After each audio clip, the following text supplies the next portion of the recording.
bottom, bracing itself and holding on tight. Rotting hands grabbed at my armor, teeth sinking into my padding over my jeans and trying to reach the flesh beneath.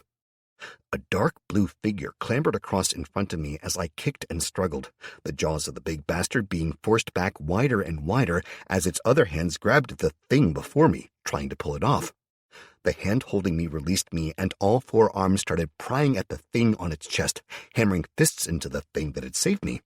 I fell into the massive undead and would have died there and then, if not for the armor, as dozens of zombies reached down for me, blocking out the light. I reacted instinctively, triggering lightning bolt with both hands, not firing as it was intended, but holding onto the spell and pulling it inwards before shoving outwards with a scream of rage as I massively overpowered the spell, blasting everything away from me in a circle as I bounded to my feet. My throat felt terrible.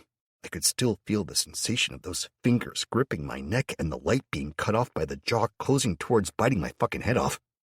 I went wild, screaming, half in fear, suppressed for so long, and half in utter rage that something had dared to get through the shield of invulnerability I'd been half convinced I was living in.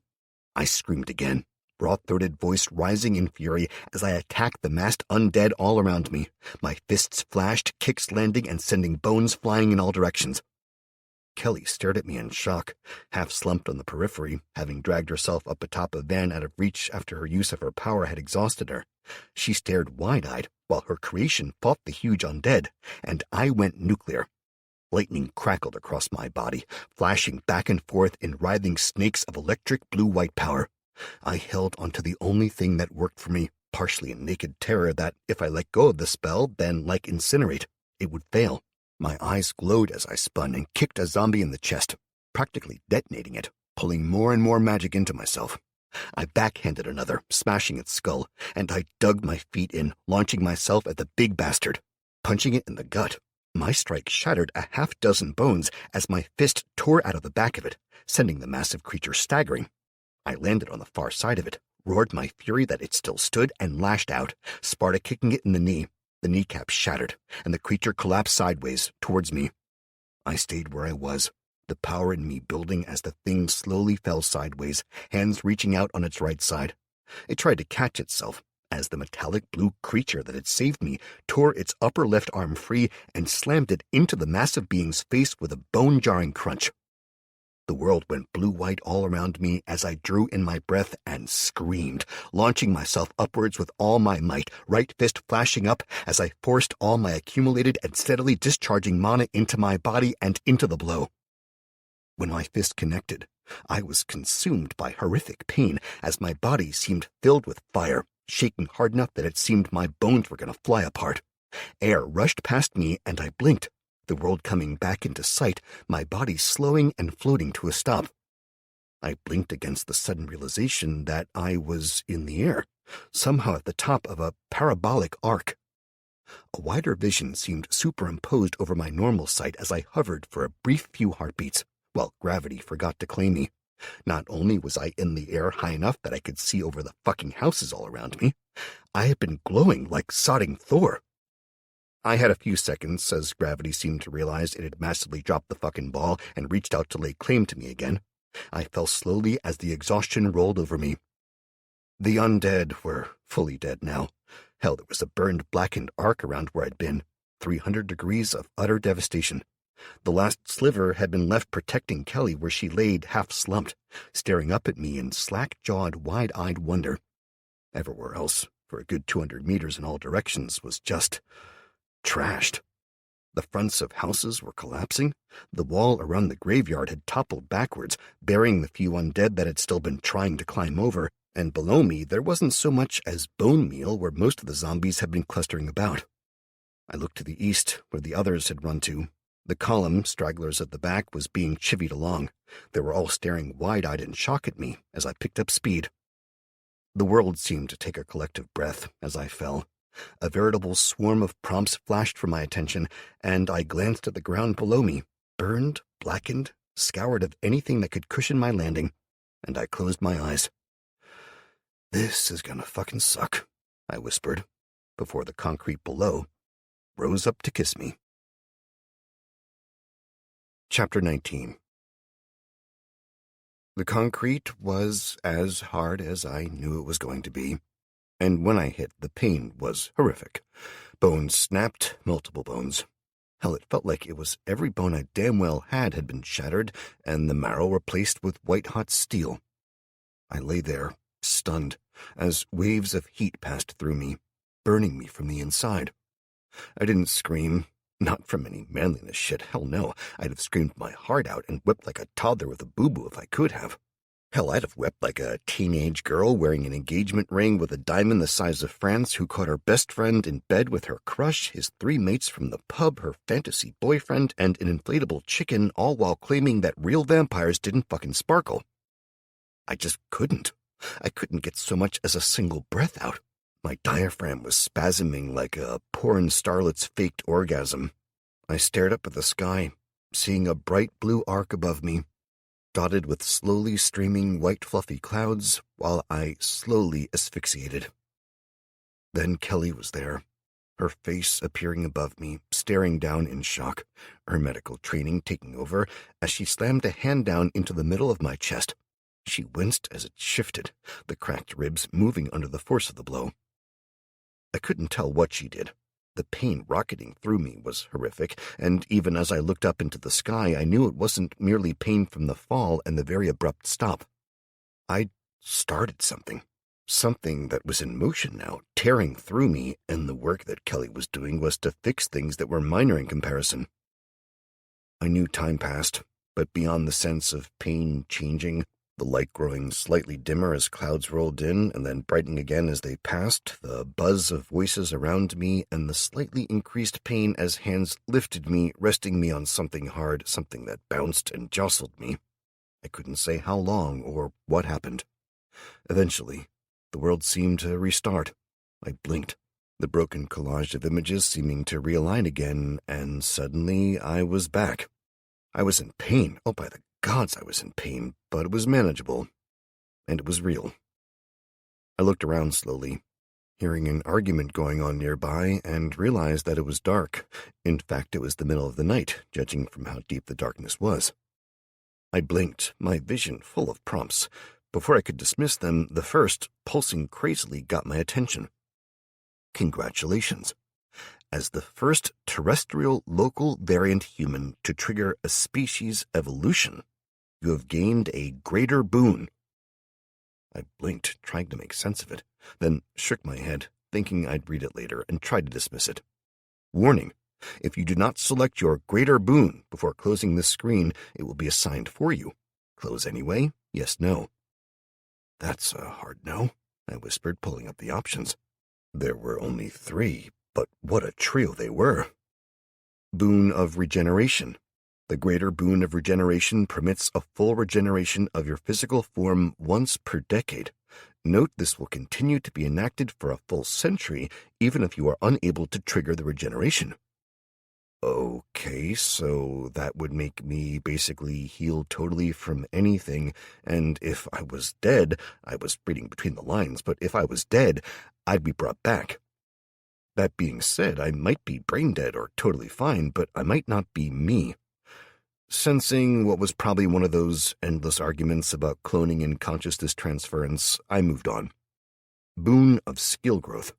The greater boon of skill growth enables the recipient to gain 20 levels in a set skill instantly, regardless of their prior skill level.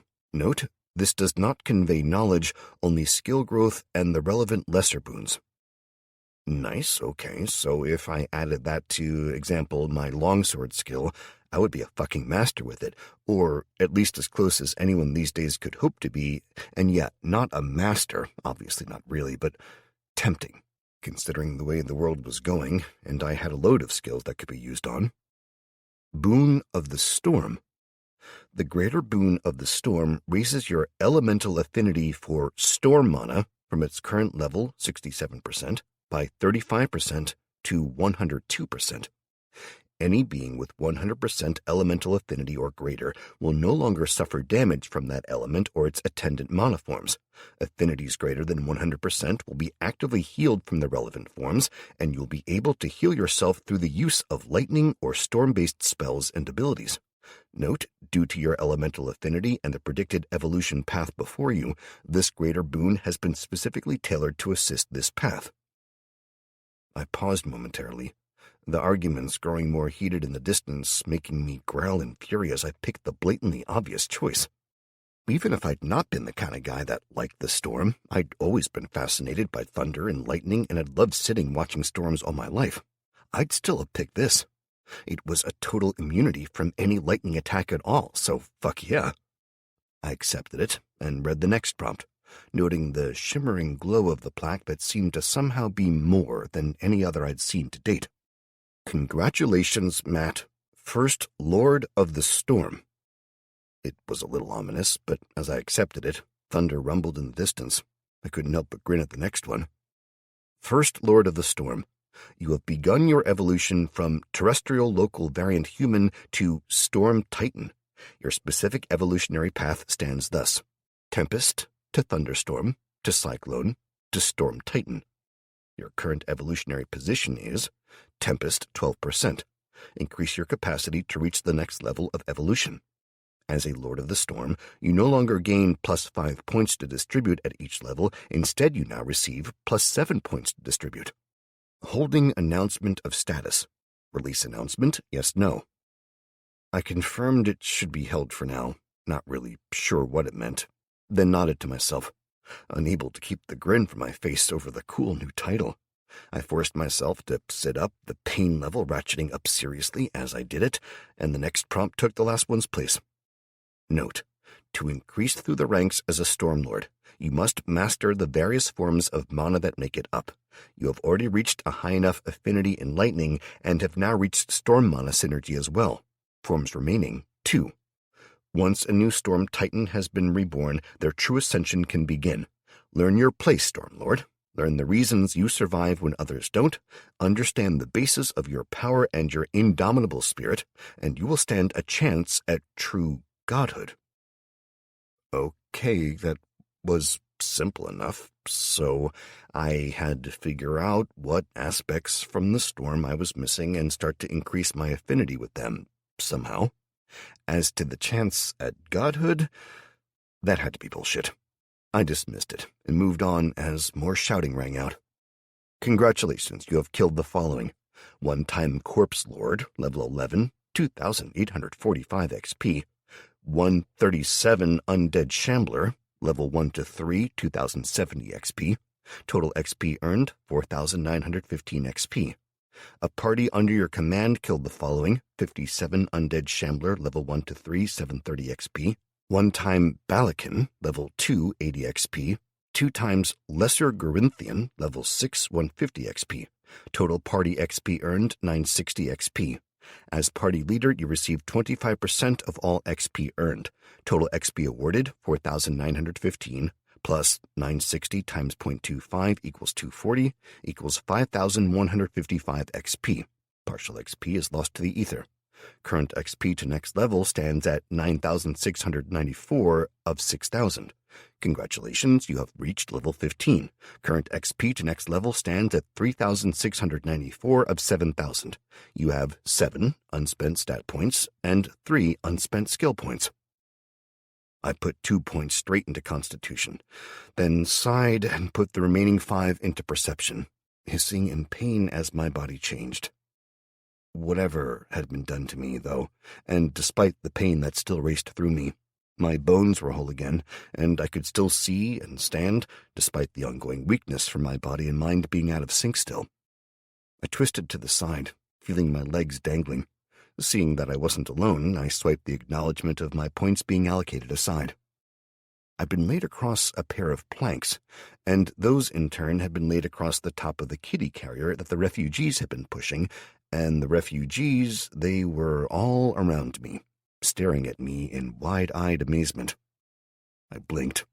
I recognized a few of them, but... Well, shit, I muttered, shaking my head as I realized that we were camped, waiting in the middle of the road, a good few hundred meters from the outskirts of Saltwell Park, and there were literally hundreds of refugees around me, staring in silent hope. I froze, eyes tracking left and right, seeing the people in their dirty, filthy condition, and then I finally managed to catch the last few words shouted by a guard somewhere to my right. "Don't care who you say you are. I'm not waking the boss for a bunch of fucking filthy beggars. You can wait for daylight like everyone else, and you can get a chit for a meeting with one of the council." Some of the kids around me were literally too small to walk. Hell, 2 of them were so small I was amazed they'd survived this long. They couldn't be more than a few days old, and they were outside crying in fear. At night, in the fucking monster-riddled apocalypse. My anger built. I'd always been a reasonably calm guy. I'd been proud of my ability to keep my cool, but recently I'd realized that the cold feeling I always associated with my anger building was probably not a good thing. The more furious I grew, I tended to go colder and outwardly calmer, and until recently, that was as far as I'd gone. Then the apocalypse came, and I took that final step, going full batshit berserk. Before the end of the world, I'd never realized that the next stage from cold fury was berserk, but you know, the literal end of the goddamn world will do that. I jumped down, pain flaring throughout my body as I strode out, moving towards the sound of the raised voice. Kelly's "I'm trying to be reasonable" rose in response to something I missed. I clenched my right fist, feeling something that had changed in me. In my vision, my mana bar began to drop, slowly at first, then faster as lightning crackled to life, lighting up the night. Words rose around me from the refugees as I strode faster, lips drawing back from my teeth as I unconsciously snarled the thought of these tiny children being abandoned to the night. If Barry was willing to do this, how many other hundreds had they turned away? I'd put him in charge, so that meant this was my fault. How many men, women, and children had died all alone in the night because of my mistakes? People moved, slowly at first, staring at me in shock, then faster as people frantically moved, realizing that I was past seeing anything but my target. I strode forwards, the lightning dancing across my clenched fists and rolling up and down my arms and the floor, cracking into the world around me and creating tiny writhing fields of lightning. The argument ahead slowly ground to a halt as the ever-present firelight, the only light that anyone really had ready access to, was drowned out by the pure blue-white fury of the storm. "Open the gate!" I roared, my voice echoing off the nearby buildings as I closed the distance, fully prepared to smash the shitty barricade to bits if I had to. No! The figure above the gate refused, standing taller and glaring down at me. "I don't know what kind of parlor tricks you've managed to pull off, but I was given this job by Councillor Simon himself. Ain't nobody allowed in at night, not under any circumstances." He trailed off as I glared up at him, my eyes starting to glow as the lightning raced back and forth inside me, fixing sections of my broken body. "Barry!" I roared, the night suddenly alive with the sounds of birds taking off in droves in terror as my voice rang out. "I gave you the start. Open this gate or by all the gods, I'll tear it from its fucking hinges." There was silence for several seconds, broken by the cries of small children, as well as not-so-small ones, as I glared up at the figure that swallowed and tried again in a weaker, more unsure voice. Look, I can't, all right? No, you know what? You're bluffing," the guard called out, trying to convince himself more than anyone else. "I'm warning you. I mean it. Back off or I'll shoot," he managed to squeak out, the rifle he was pointing at my face shaking badly. He had 2 other guards up there with him, but they were conspicuously moving back from him, clutching their guns uncertainly, but they sure as shit didn't look like they wanted to point them at me. "Hold!" came a voice from behind the barrier. "Hold, damn you, you fucking idiots!" The voice rang out again, and the sound of running feet could be heard. "Captain Peterson," the guard gulped.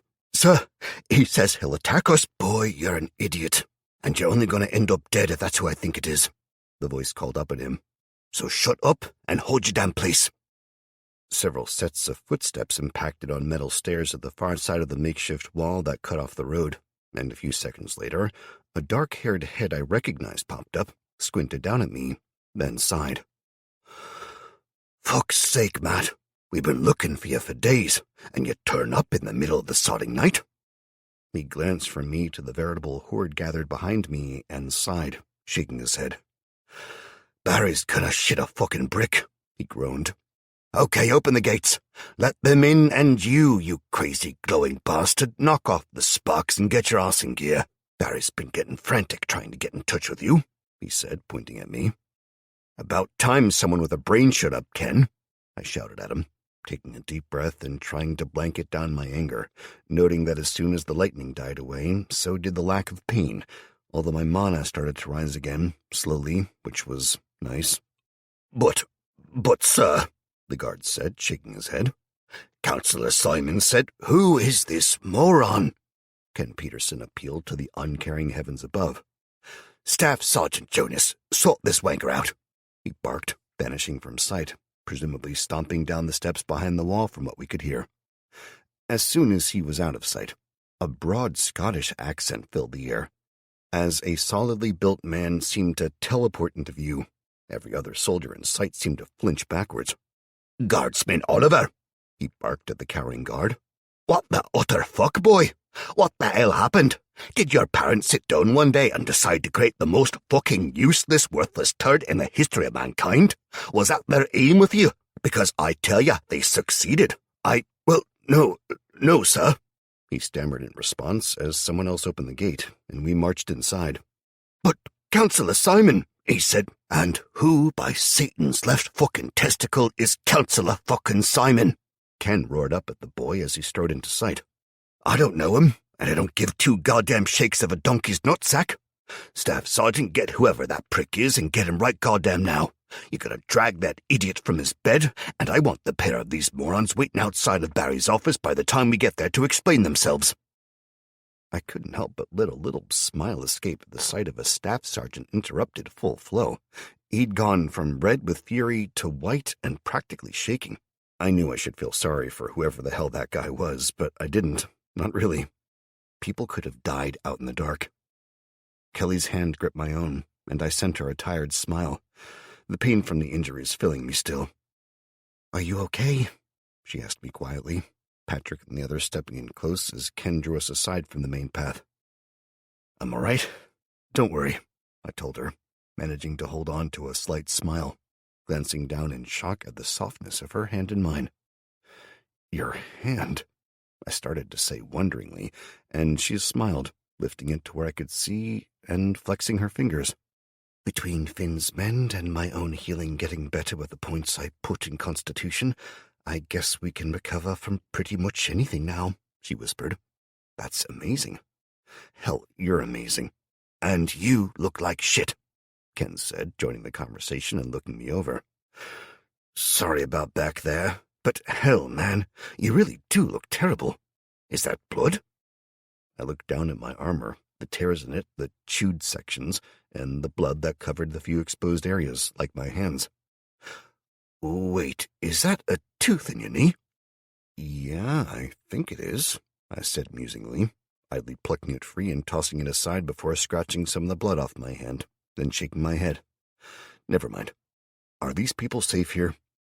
"They will be, despite the impression that fool of a guardsman looked to be giving you. We don't turn people away, not without a damn good reason." "How many are there?" Ken asked, gesturing someone over. The man who joined us was mid-30s, prematurely balding, and looked as if he'd never told a joke in his life. He was slim but fit and healthy, and carried a clipboard and started taking notes as Kelly spoke. "There were just over 200 at last count, but that was a few hours back," Kelly said, and I stared at her in shock. "Damn, well, we'll make room somehow, I guess. This is Mitch. He's an ex-logistics guy. He runs a lot of the camp. Come on, we can sort this out and talk on the way," Ken said, gesturing down the dark street. "How the hell did that happen? There were 40 earlier?" I asked, and she snorted, shaking her head and looking at me as we set off. "Are you kidding? Most of them think that Thor himself came to save them, smite the undead and all that shit. Some were hiding in houses nearby, others were further out, but as we walked, more and more came to us. That's why it took so long to get here. People started searching street by street for survivors. Hell, there's more than 50 of them with weapons of some kind, and I recruited another family to join us directly." "Oh?" I asked, looking at her sharply. Joanna and her family. Jo, she goes by. You were helping her daughter put her shoes on, she said, pausing to see if I remembered. When I nodded, she went on as we passed braziers of glowing coals with people preparing a thick porridge, while others started to gather for their breakfast, I guessed, groaning. Well, after you lit the fucking world up like the god of thunder, she kinda decided that, regardless of anyone else's plans for her and her family, she was following you. She kept her kids close and stayed by your side. She's a paramedic trainee in her final year, so she's why some of your injuries look a lot better than others. When I found that out, I agreed. We need a real medic after all, not just my spotty training. Also, there was a flying demon thing. It landed nearby when we were searching some houses, and she grabbed what was left of your sword and attacked it before anyone else could do anything more than register it was there. She kill it? I asked. Kelly shook her head with a snort. Not even close. Basically, if some people are born fighters, she's about as far from that end of the spectrum as possible. Nearly beheaded Patrick with the wild swings. But she's got guts, I'll give her that. Man, it was a mess. Patrick jumped in, grinning. I was dodging her as much as the flying thing, and then after it was dead, she just kept screaming swear words and wailing on it with your sword. I had to take it off her in the end. Where is it? I asked. Fuck knows. Sorry, man, but not only was it bent, chipped, and scratched to buggery, but whatever you did melted all but 2 feet of it off as well. So it's not exactly a top weapon right now. Chris interjected from behind me. I turned to see him and Becky there, and a small group following along behind them, with the woman I vaguely recognized in the middle of it, beaming with pride. I nodded and turned back to Ken and the others. Okay, so what the hell is going on here, Ken?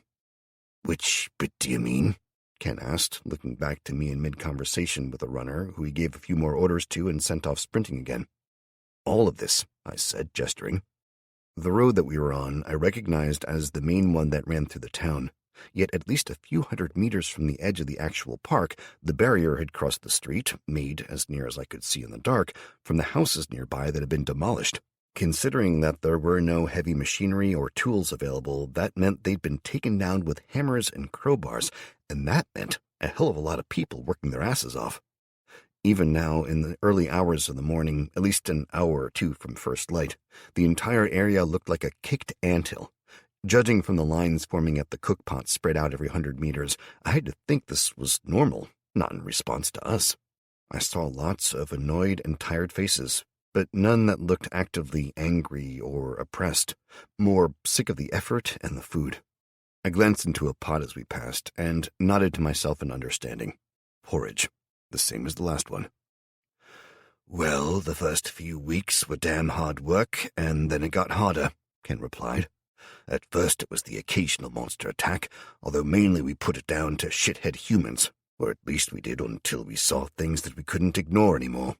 After that we started to secure the entire camp, put up walls, changed the construction to round the clock, started roving patrols, and began large-scale growing efforts. He shrugged as though it was nothing. Barry formed a council. Won't take a title or anything. You know what he's like.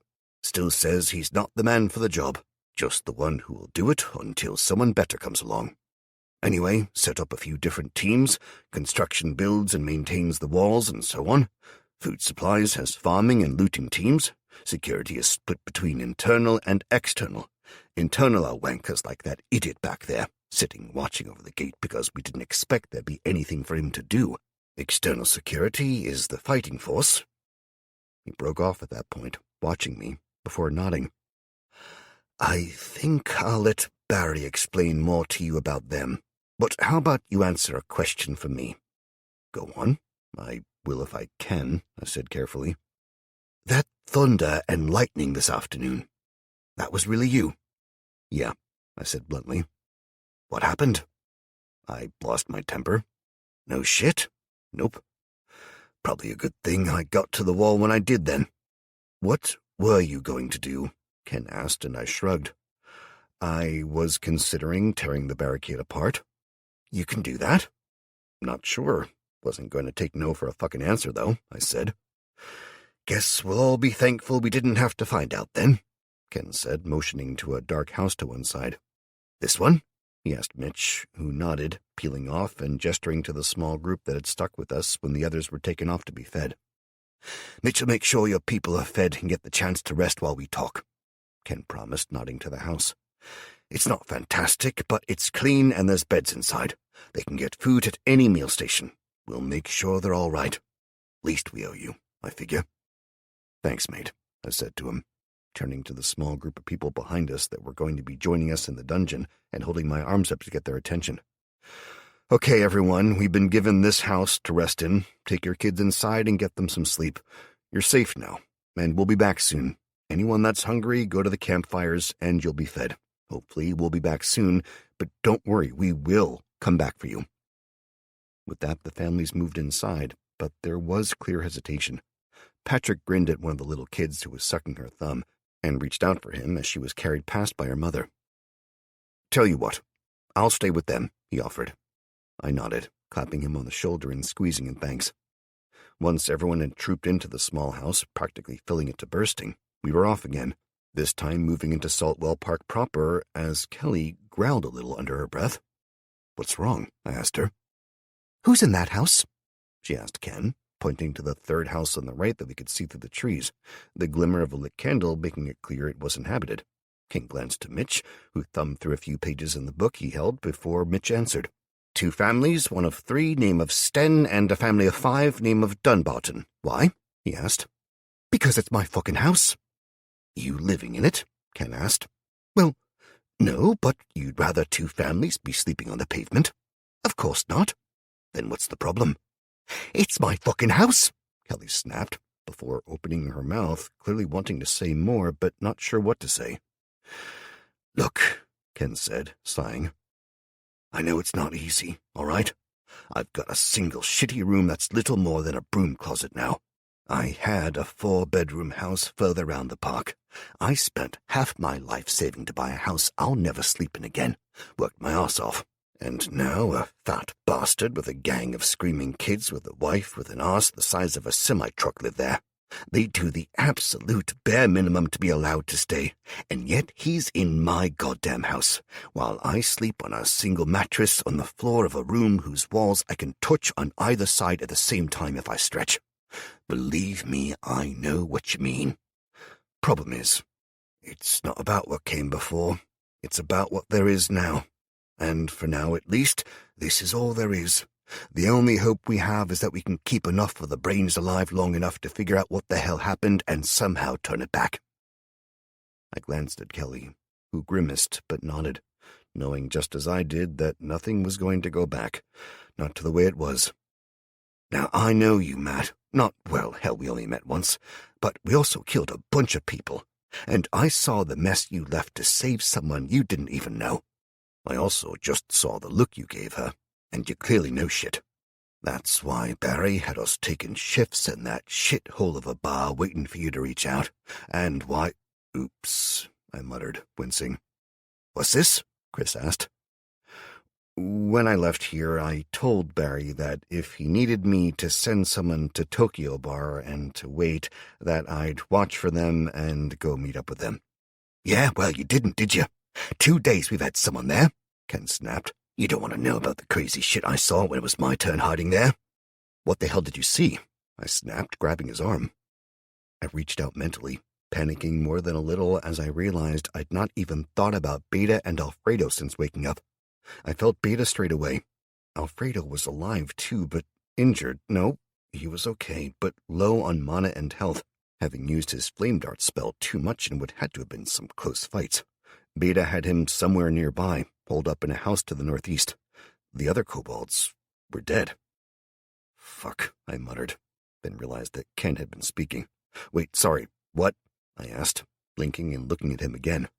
"I said," he repeated, looking at me as if to make sure I was listening, then nodding and going on. "I saw lizard things roaming around. A bunch of the little bastards, carrying crossbows of all things. They were crude, but still looked like they'd hurt, and occasional creatures that looked like goblins." "Oh, thank fuck, is that all?" I asked, relaxing. "Is that all?" he asked, raising one eyebrow. "I tell you, I've seen creatures out of legend, and you basically just said, 'Oh, that's fine.' Yeah, I'm getting real interested in your story now, mate. Yeah, well, you'll get some of it, so don't worry, I said, looking around as we walked through the park. I frowned, knowing something was wrong, but not able to figure out what it was. Where's the trees? Kelly asked. I nodded, realizing that was it. The paths had been bracketed by massive old oak trees, and now... Firewood, mainly. Plus we needed the space to grow more crops, Mitch answered. An oak tree, especially with a full coverage of branches, takes up space that could feed 5 families for a month. The hundreds of trees that filled the park, literally thousands of bags of food, and we needed the damn firewood and charcoal anyway. Beta and Alfredo are alive, but the others are dead, I whispered to Kelly. I know. They got jumped by a pack of feral dogs. We managed to kill the rest, and I told Beta and Alfredo to go hide, but I wasn't sure if they'd understood. They just ran off. Well, they did, I guess.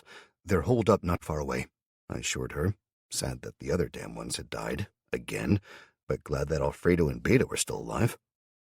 We passed through pools of light, walking past torches that were set in holders here and there along the paths.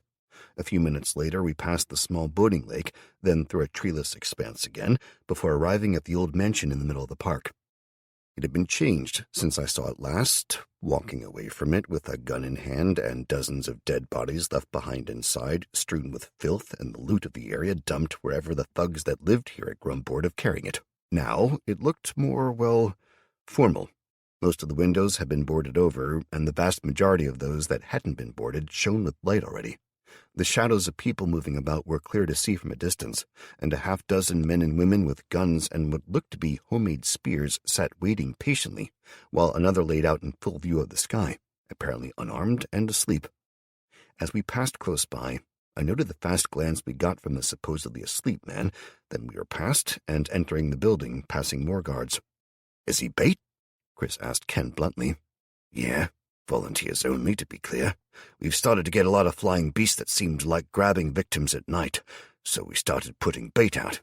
Kids work better, no doubt, but we're not risking a kid, so instead one of the security team gets to have a nice nap, surrounded by all their friends.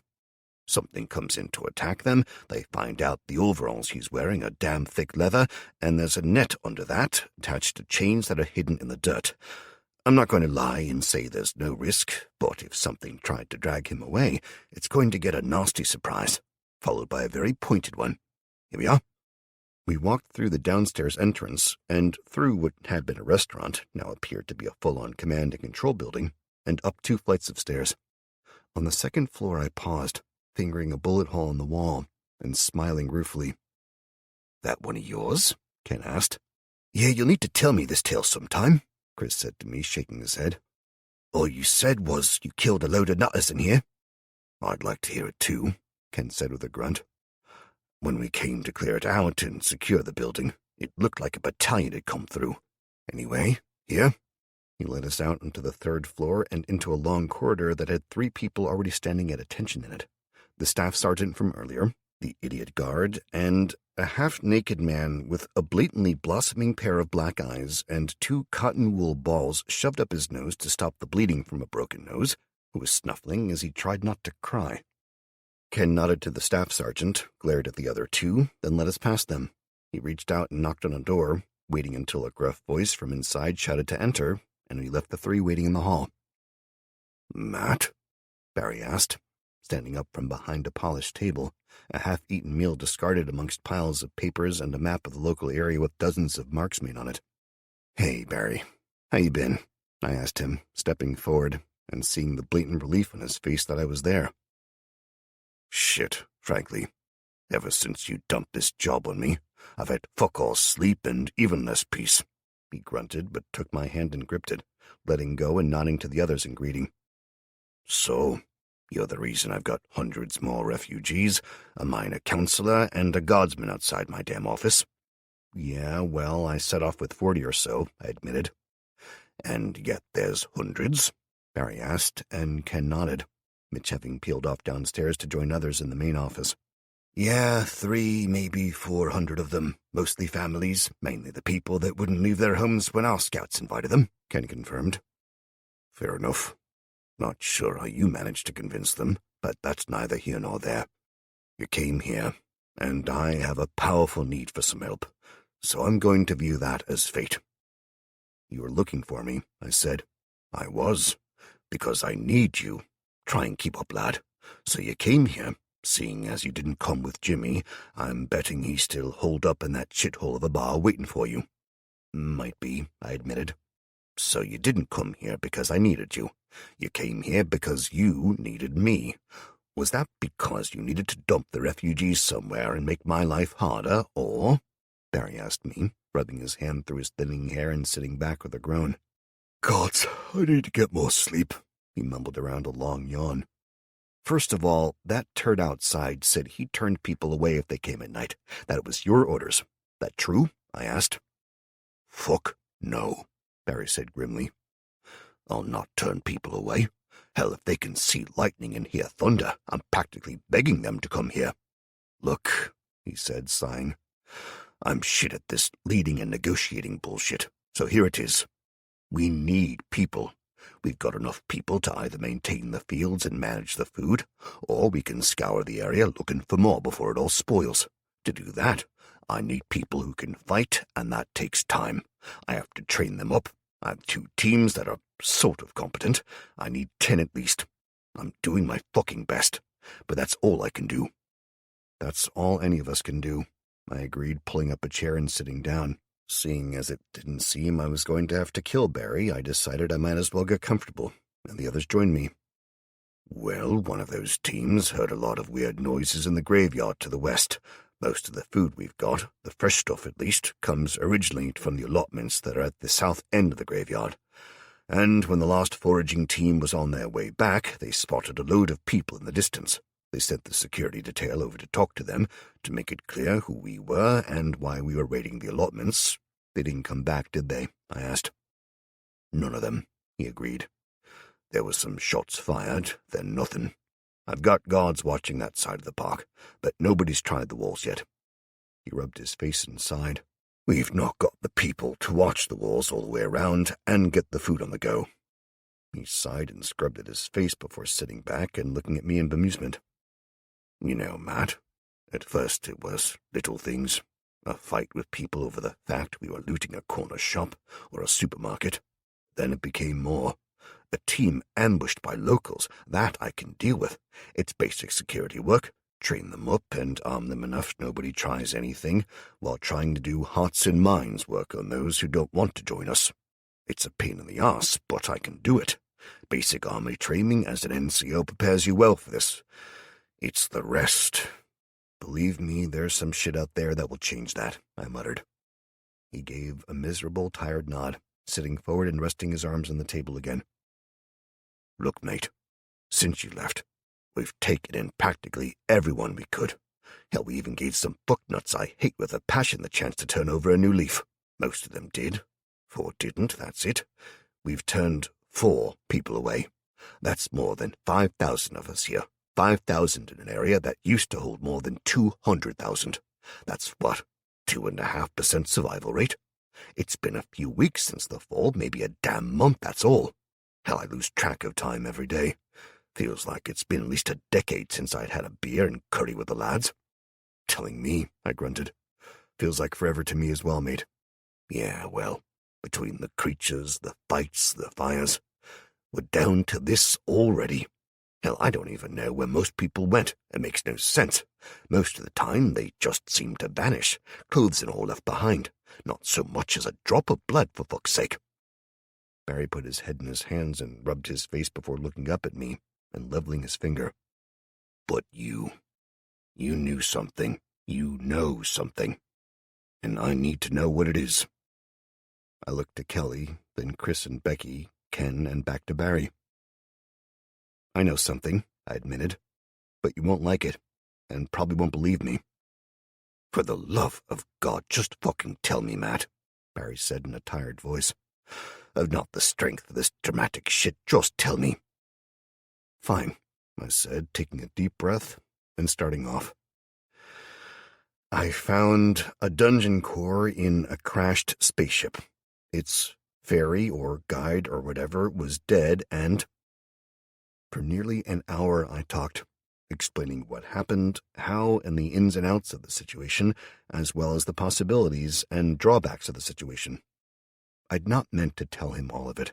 Hell, I'd had a tale about an alliance between me and the dungeon ready in my mind, planning on telling that instead. I sagged back in my seat, falling silent at last, seeing the look on his face. "Fuck it, told you that you wouldn't like it," I muttered. "Is it true?" Barry asked. "Can you feed us?" Ken asked. "What?" I asked him, totally thrown by his question. "Can you feed us?" he repeated. "You say you've got a dungeon, some kind of magical fucking house that makes monsters. You can research shit, making things as you go. You said it made the armor you're wearing. Can it make us armor, food, weapons?" "Yes and no," I said carefully, mentally cursing my exhaustion as I realized I might have just risked us all. Yes, in theory, it could do all of those things. No, because at the minute it's a baby dungeon, basically. It's joined to me, and if I die, it dies. I lied quickly, wanting to get that in there. But it's like a computer. It can only do what it can do. If I build the right support structures, then it can produce more stuff, like food. As it stands, I could produce, say... I paused, pulling up the details for the dungeon, damn relieved that I'd taken the remote access perk when I had the chance. Okay, I could produce a loaf of bread for 10 mana, 10 pure mana to be clear, so it can't just use any mana, it needs to be refined first.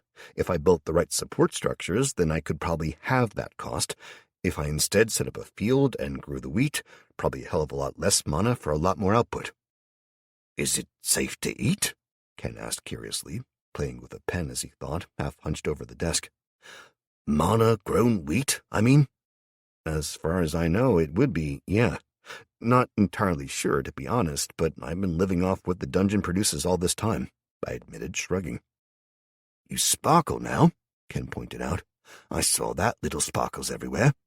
"Lightning, Ken. It's fucking lightning, not sparkles. I'm not a teenage girl's idea of a goddamn vampire," I responded acidly, glaring at him. "Is there really a difference?" he asked me, grinning. "I don't know. Want to find out?" I asked, smiling evilly, reaching out a hand and summoning the lightning. It crackled to life, causing my mana bar to dip, but bathing the room in a blue-white brilliance and making me feel instantly better as it started to heal me again. "Ah," Ken smiled carefully, leaning back as far as his chair would allow. "You know, I think I'm all right. Thanks anyway, though." "Matt, I don't know how you're doing that, but stop that shit, you lunatic," Barry said, clearly tired and shaking his head. "Okay, Ken's got a point there. Could you feed us? If you wanted to." "No," I said honestly, sighing and letting the lightning die away. "I would if I could, if it didn't interfere too much with my plans, but..." "What plans?" Ken asked. "How about you shut up and let him tell us, Ken?" Barry interjected before I could. "Thank you," I said to Barry, taking a deep breath and letting it all out in a sigh. "Look, this is like the second, maybe third time I've ever spoken about this, so bear with me if it doesn't sound right, but basically I'm trying to develop the dungeon to its top level. We know that the dungeons came from somewhere. The race that sent them, Scythian, I think they were called, are out there somewhere. I don't know exactly what they intended with all this shit, but I get a feeling this wasn't it." "What, killing off most of the planet was a mistake? A fucking boo-boo?" Ken snarled. "I don't know," I snapped back. "Honestly, man, I'm making this shit up as I go along. You see any wikis for anything anymore? I'm the first Lord of the Storm and... Worldwide announcement. The first Lord of the Storm has publicly accepted his title and is now a member of the fledgling human pantheon. Know this. The only limit on you is that which you place upon yourselves. Grow, advance, lead." Well, fuck. Chapter 20. "What the hell is that?" Barry asked, clearly waving his hand in the air and trying to get a screen out of his vision. I looked at Kelly and the others, seeing them all dismissing their prompt with ease, but Barry was blinking and confused. "What the hell was that?" Ken asked, sounding well and truly freaked out. "You've never had a screen show up before?" I asked. They both shook their heads. "Oh, shit, we're more fucked than I thought," I muttered, putting my face in my hands and groaning. "How's this possible? Kelly asked slowly. We got them days ago. It's the area, I mumbled, scrubbing at my face and trying to ignore the migraine I could feel building, fighting its way up through layers of desperation and tiredness. It's a low mana area, so it probably hasn't been high enough when they last fought to trigger the XP awards. The what? Barry started to say, and I held up one hand, finger extended, and shook it. Just stop, Barry, I snapped.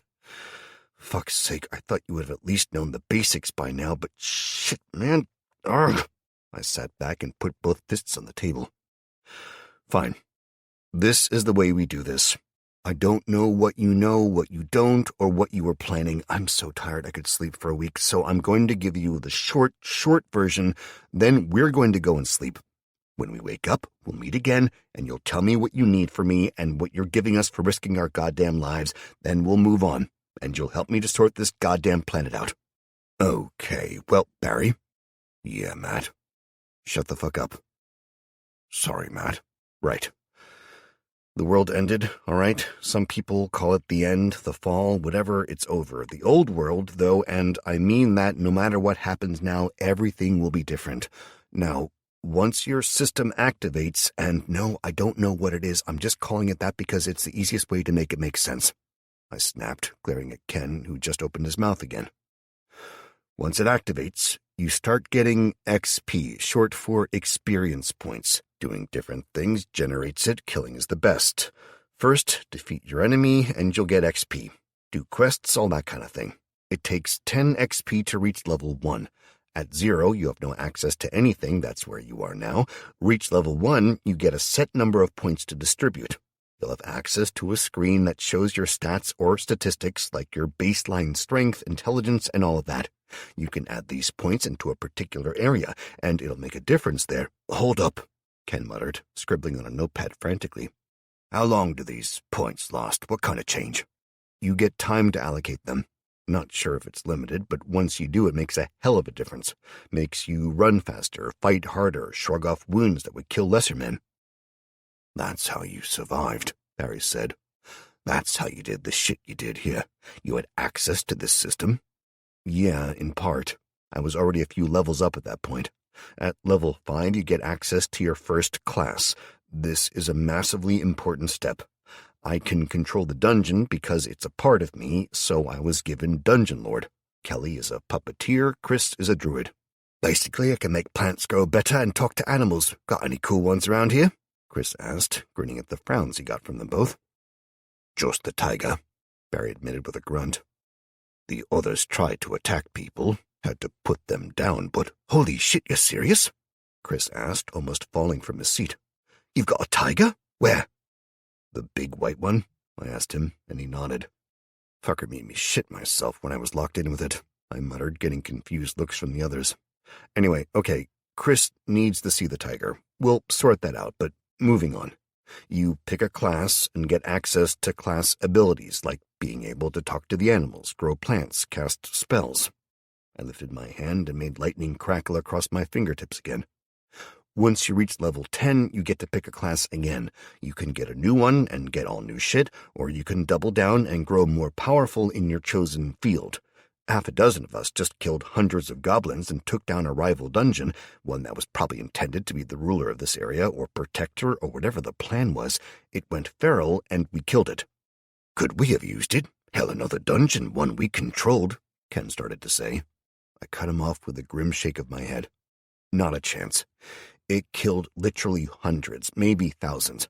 It's set up in the supermarket at the top of Gateshead Bank. You know, the new one, the huge one. It basically consumed everything inside there, then set traps and killed people when they went to get food, and even sent out scouting parties on the backs of giant dogs, catching more people and bringing them back to kill and consume. Considering you haven't even hit level 1 yet, no goddamn chance. I sighed. It makes sense why you're having so much trouble, though. Damn, if you had a few farmer class and druids, you'd probably double or triple your food production. How? Barry asked. I don't doubt what you're saying, Matt. I've seen too much crazy shit the last few weeks, and this, actually, disturbingly, makes sense. But how do we do this? Okay, well, if you saw that prompt, then your system must be active. What's the rule with fighting? Why haven't your people leveled yet? We've instructed the scavenging parties to avoid conflict where they can, and beyond the occasional flying attack, we've been all right so far, Ken interjected. Okay, so low mana area, not so many beasts spawning. How long since you actually beat one of the flyers? 4 days, Barry admitted. They occasionally come for the bait, but they get away as often as not. Christ, man, we need to sort this shit out, I mumbled. But first, I need to sleep. I can't even think straight now. Barry, can you get a team of, say, 5 people together for when we wake up? Kelly asked. They can escort us to the supermarket. Matt has a day left to make use of the things there before they're all lost. So send a team of 5 with us. We'll get them some XP, get them a few levels if we can. Then we'll make up a care package of sorts for them. Swords, armor, that kind of thing. And send them back. That gives you time to figure out what you need from us and means we don't lose out on the rewards for all the fighting we already did. Shit, I'd forgotten about that, I groaned. I'll try and reach out to it through the dungeon sense again, but when I tried earlier, it might be because I never explored the whole place or something. Fucked if I know. Maybe it's because it's a satellite facility, I muttered, head spinning as I tried to figure out rules built into the system by aliens. I know, it's all right. Don't worry about the remote access, not right now, Kelly said, speaking gently to me and taking my hand, interlacing her fingers with mine. Barry, we need to sleep. Think on what you've been told, and we can talk in the morning, she went on, clearly too tired to be more than cordially polite with him herself. Okay, of course. Thanks, Barry said, nodding slowly. And in return for us doing this for you, you'll provide us with a fuck-ton of ammunition, because we're low on it, Kelly finished. Wait, what? But we can't produce complicated goods, not yet. We need to research them, develop the required systems, so we need a lot of ammo, Barry. Now, we need sleep, Kelly repeated. Sorry, mate, but we need it. And what the hell happened with the guns I left with Alyssa? I asked, glaring at him. Alyssa? Barry asked, frowning, then seemed to remember. Oh, yeah, she left. I got word a few days ago she just up and left. Barry? Your people took her fucking guns and ammo. That's why she left, I told him through gritted teeth. Ah, fuck, Barry muttered, standing as we all did. Matt, I'm sorry. I told some of our people to search the houses for weapons, guns, ammo, anything. I didn't even consider that you'd left her guns, or that they'd take them. There's so much to deal with. He gestured aimlessly at the table strewn in reports and maps. Lists on whiteboards resting against the wall showing crop predictions and more. It's all right, Barry. I know I dropped you in the deep end, but someone needed to do it. We'll take whatever ammo you have, okay? Whatever you can spare. I'll see what we have, he promised, wincing, then nodding as we filed out of the room. As soon as we were out, I heard Barry calling for the staff sergeant and his charges, and I had to grin tiredly at the knowledge they were going to pay for all the stress and strain we just dumped on Barry. Ken took us to the front door, then picked out a guard and gave them directions to the house we were given. He clapped me on the shoulder and returned to Barry to join him in the ass-kicking. We wandered the streets and parks slowly, all 4 of us exhausted, and when we finally made it to the house, we found it a hive of barely controlled chaos. I didn't care, dodging around the kids who were smiling at us as though we were superheroes made out of damn chocolate. As soon as we found the room Patrick had claimed for the 5 of us, we all collapsed into the depths of a deep, dreamless sleep. It was hours later when I was shaken gently awake, and it was to find the sun streaming in around the edges of the slats of the poorly fitted blinds. I groaned, covering my eyes, and shook my head. Nope, not doing it, I mumbled. Matt, you need to wake up. We're running out of time. Kelly's voice reached me distantly. I pulled my hands down from my face, blinking blearily at her and trying to focus. What? I mumbled. We need to talk to Barry, then get back to the supermarket, Matt. We've got 7 hours, I think, or thereabouts.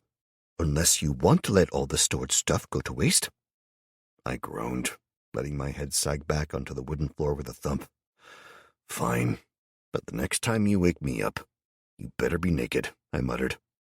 Sort out the living quarters, and I'm fine with that, she said, smiling and gently kissing my forehead. I grunted, wondering when the hell we got married, for me to have a list of damn jobs already from her. I rolled to my feet, groaning as my body ached and my bladder reminded me how long it had been since I took care of the necessities. I stumbled into the bathroom next door, and a few minutes later met the others downstairs in the front garden, where Barry was waiting. "Morning, everyone," I muttered, yawning as I joined them, sitting on the edge of the garden wall and accepting a cup of coffee from Chris. "Thanks, man." I sighed, taking a long swig. "Right, sorry to be abrupt, but you basically kicked the anthill last night, making it clear just what's been happening and where we've let the ball drop. We've been working on shit since you went for your nap," Barry said abruptly. I'm going to let that one pass, but next time you get to face the hordes of undead. Fuck it, I'll sit somewhere else and complain as I eat peeled grapes," I muttered. "Anyway," Barry started again, "I'll send a team with you. You said 5. Was there a reason for that number?" "Smaller numbers mean that the XP isn't shared out as far," Kelly explained. "If you kill something that's worth 100 points, and there's 10 in the group, you get a big share of the XP, but then everyone else gets a little as well. Say I get 100, and then there's another 100 shared out between all 10 of us, 10 points each. If it was just me and him," she nodded to me, "then I'd get 100, and he'd get a bigger portion of the XP. Not sure exactly how it works, but there's a mechanic for sharing XP that only seems to work sometimes." "What she said," I agreed. "Basically, we're going to level your people up by making a lot of noise on the way back and killing anything we can. Send too many, and some of them will die without getting anything done." "Fine," he said, sighing. "I'm sending Ken with a small team. He'll come see this dungeon of yours and—" "Nope," I said flatly. "What?" "I said fucking no. Barry, I like you, but don't get me wrong. The dungeon is our best chance as a fucking species here. Nobody enters it that isn't loyal to me. You know the basics of what it is, and you know where you can find me when I'm not already off fighting elsewhere," I added in hastily as Ken started to open his mouth. "Once the dungeon is ready and has grown big enough to defend itself, yeah, I'll let you see it. Until then, no chance." "You're asking for a lot of trust here, Matt," Barry growled, and I snorted. "Am I? I arrived here last night to find that, according to your guards, they turn people away on your orders if it's dark, letting them die. Considering the power I'm leaving you with here, who's taking the bigger risk, the king or the kingmaker?" Fine, but only because I owe you already. But we need your help here. We need to return to the supermarket. Once we've done that, we'll kick your people out a bit, and I'll come back. Bear in mind, I'll have creatures with me, creatures that are bonded to me, so no fucking killing them." I glared at the pair of them. "Once we've sorted this, what do you need?"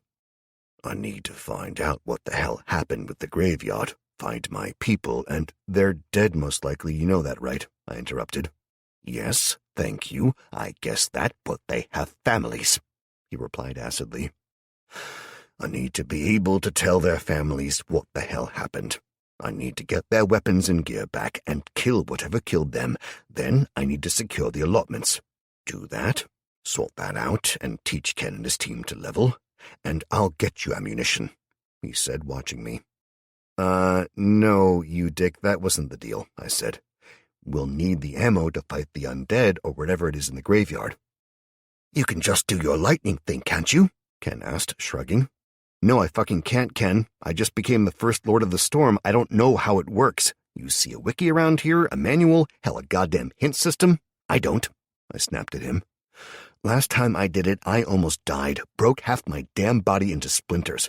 So you think that maybe, just fucking maybe, I need to figure out that shit first?" "Well, shit." Barry looked around, then leaned in close to whisper in my ear. "We've got a couple of 100 bullets between us all. That's all," he admitted. I stared at him in shock. "You better be shitting me," I whispered back. "I wish I was. The team that went missing had full loadouts. Find them, and you can keep the ammo. We need the guns, though." "What the hell for?" I muttered. "Without the ammo—" "We've got enough for a full few loads for each gun, and that's it. Get the guns back, we can load them, and they make people think they're safe. That gives us the time to figure this shit out," Barry replied, looking tired.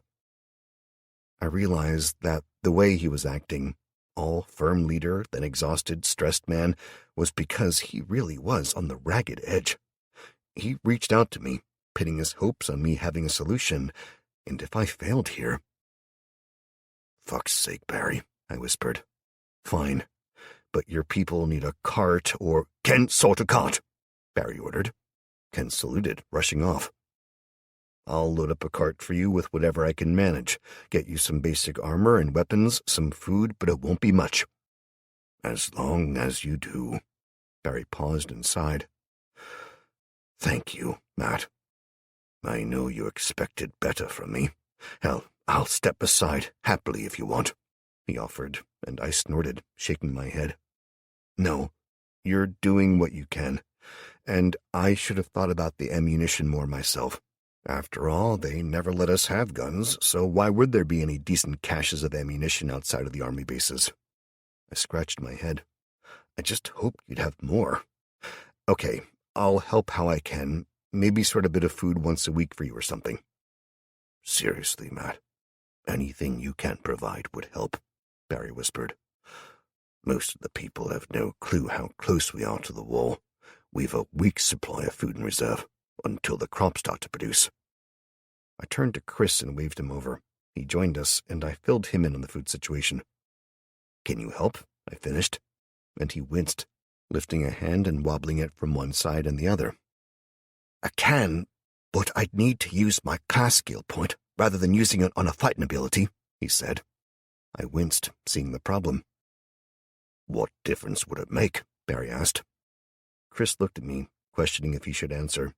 I nodded, and his eyes grew glazed, flicking from side to side as he brought up the screens he wanted before him.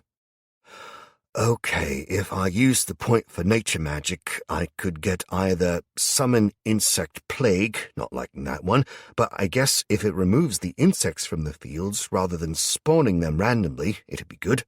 The other one is a general growth spell. It's called Bountiful Blessing. It basically speeds up the growth of plants around me in a 10-meter radius. It can be used once a day, and its effect is cumulative." "Shit, yes, get that. We need it," ordered Barry. Chris paused, glaring at him, before going on. "Alternatively, if I choose a fighting ability, I could get either Sense Life or Blessed Ground. Blessed Ground is the one I'd most likely take, as it surrounds a place I designate with a shield, one that actively radiates nature magic for 5 meters, granting a healing boost to those inside it and combating infection and disease." "Shit, yeah," I grunted, shaking my head. "I see the difficult decision there." "It's not that hard," Barry said, shaking his head. "If he stays inside the walls, he'd be safe enough he doesn't need the shield, and he can save hundreds of people's lives with the food." "And he'll never grow in power," I countered. "Chris, is that a single-level ability or—" "Nope, starts at 0, goes up to 5. Says at the largest end it'll cover a 10-kilometer radius," he said proudly. 10 kilometers, Barry whispered, wide-eyed. But he'd never live long enough to do it if he didn't invest in fighting abilities, and he needs to gain XP to do that, I pointed out to Barry. "Do you see this? By creating this walled camp, you're keeping them safe, but weak." "Fuck, Matt. I thought I was doing the best thing for them," Barry whispered, closing his eyes. "I know, man, but you have to let them grow. Besides that, no offense, but Chris is one of my people. You don't get to tell him what he's doing." I made sure Barry understood before turning to Chris. "Pick what you think is best, mate." Chris looked from one of us to the other, then back at his screens before sighing. "I'll take the shield, as I think it's the best choice, especially if we're going to be fighting undead again. But if you let me meet that tiger now, quickly, and let it come with me if it wants to, then I'll cast it on a set place for you before we go. It'll last an hour, so it can make a hell of a difference if you've many with infections. We've got people dying of everything. Infection, lack of the drugs they need, dietary fucking issues. Every day we lose at least 2 or 3, Barry admitted with a resigned nod. "Come on, I'll take you to the tiger before you leave. And, Matt, thank you." He sighed and shrugged. "Sorry I've not been more welcoming," Barry offered with a tired smile. "Hopefully see you tomorrow. and you'll have better news." I gripped his shoulder and nodded to him before letting him go and sitting on the wall, grimacing as Kelly passed me a bowl of porridge. "Really?" I asked her, and she glared at me. "It's what they're eating," she said, jerking her head towards the kids sitting on the wall further down, along with their families, waiting for us to go to whoever was going to become their home. "Okay, sorry. Hate this stuff," I muttered, forcing myself to eat it and smile at the kids. "Nobody likes porridge, not really," she whispered, before eating the rest of her bowl with every sign of enjoyment. I stared at her, thinking about how duplicitous she clearly was, and what that boded for any relationship. Then I remembered how fantastic she looked in just her underwear, and decided I really didn't care. "Do they still want to come?" I asked her, nodding towards the people gathered waiting, and she nodded. "Becky and I talked with them this morning. They all still want to come, more so now that they know we have actual food." "Don't blame them," Ken interrupted, walking over and joining us. "Hate the stuff myself, but Barry loves it. Said it was healthy and it'd stretch the food supplies out longer, so it was worth it. So what's the plan then?" "You get a cart?" I asked. He pointed to two men dragging the large two-wheeled cart, clearly a trailer normally attached to the back of a car. "Well done, okay. The kids ride in it, the parents push it, and we all protect it. We go to the supermarket, I do what I need to, and then we move on, take up station in the Tokyo bar, and relieve your guy there. Once that's done, then I'll arrange the equipment for you, whatever we can produce, and we'll clear the area as best we can. We get you all some experience, give you some advice, then we'll all come back and scout that graveyard, see what we need to do to clear it out, bish-bosh-boom, job's good on." "Yeah, hope it's that easy," Ken said, figuring the shotgun he had over his shoulder. "Got any spare shells for that?" I asked. "I've 10, that's it." "Any 10mm? I asked, tapping the magnums I had in the twin holsters, and he shook his head firmly. "We've got fuck all of that. I've got a handful of bullets, various sizes, scrounge them all up, 2 of each, so that you can add them to your blueprints or whatever. Beyond that—" He shrugged. "Someone's been doing their homework," I murmured. "I decided you needed as much sleep as possible. Is that so bad?" Kelly grinned. I stretched once more for good measure. "Fuck no." When Ken looked away, Kelly shot me a wink, making me feel a hell of a lot better about whatever information she'd shared. Half an hour later, we were on the road, moving out. The small security team under Ken were spread out, 2 on either side, with Ken alternating between them while the kids rode and the parents pushed. I led with Kelly, and she filled me in on the details she'd shared, basically nothing that wasn't blatantly obvious, and Patrick walked with us, occasionally asking questions about our lives. Chris, Becky, and Simo brought up the rear. The giant white tiger had grown slightly since I saw him last, and after only a handful of minutes with Chris, it had apparently grudgingly agreed to a bond with him. He'd tried to explain it to me, twice, actually. The first time, I'd not listened at all, staring at Simo, whose predatory eyes had locked on me, apparently remembering the terrified streak of piss that had shared the cage with him weeks ago. The second time around, I'd understood almost none of it as Chris talked about scents, prey, and promises, and I basically just told him to keep the bastard thing away from me. Now I was far from it in the column as possible, with a constant crawling feeling on the back of my neck as I walked, glancing back every so often to make sure it was still back there. "If it bothers you so much, why'd you agree he could bring it?" Kelly asked me at one point, and I shrugged. "It doesn't. I'm just checking on the kids," I lied. "Really? How many kids are there?" she asked. I glanced back, having to count them. 6, I asked. 9, she corrected. "Well, 10, once the little one arrives." "What the hell are we doing with 10 kids in a dungeon?" I asked her, changing the subject. She laughed. "You're the one who said they could come, you lunatic. And besides, Amy lives there happily." "Well, yeah, but that's Amy," I said, unable to verbalize it more than that. "And these kids will be just them as well. Seriously, Matt, they'll have a better life than they would back there, that's for sure. They're essentially just short laborers, and that's fine because that's all they can be right now. They're still loved, and we're all trying to just survive, never mind anything else. But in the dungeon, they can have an actual life. Tullio's wife, Anna, was a primary school teacher, so she can teach them the basics. They'll have a school, they'll be safe, and have food. What more do they need at this point? Yeah, I guess, I muttered, shaking my head again and going back to watching the world around us, and looking back over my shoulder at that fucking tiger. It took an hour to make it to the supermarket, and predictably, because we needed the experience for the team with us, we saw nothing.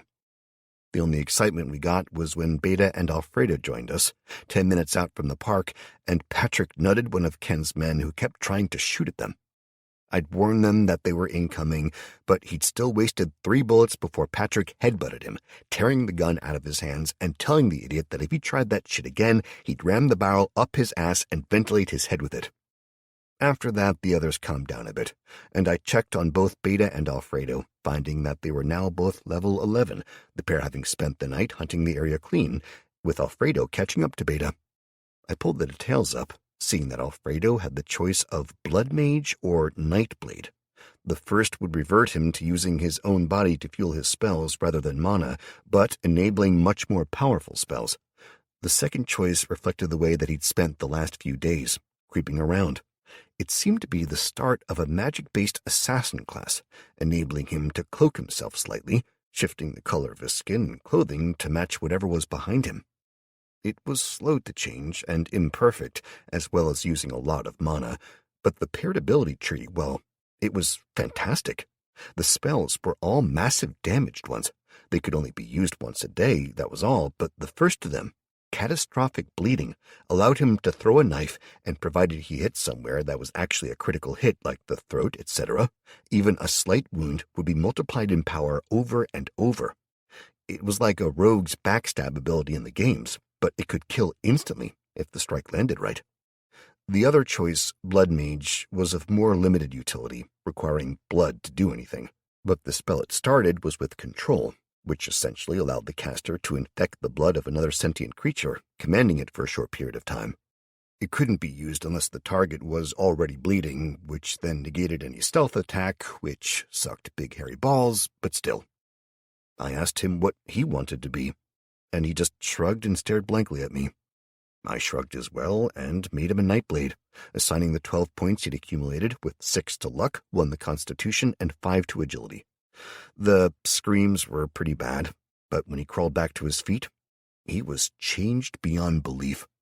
Where he was a skinny little green shit on his first summoning, now he was broad-chested, and while still weak-looking, he was covered in wiry muscle, moved with grace, and overall he looked almost normal.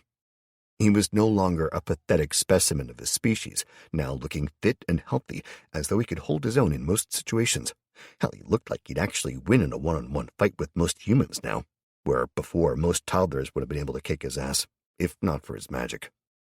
Beta was a different story. She had reached 11 as well, but her choices of class were more fun. Sniper was a ranged class, clearly, but it was heavily geared towards stealth, as while she'd done a fair amount of traps by now, she'd killed far more with her crossbow.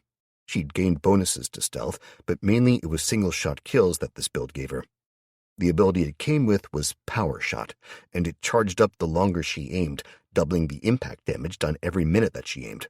It also consumed mana and stamina for every minute active, however, so unless I invested her points heavily in endurance to get her enough stamina to make it worth it, she'd only get a single shot off before passing out.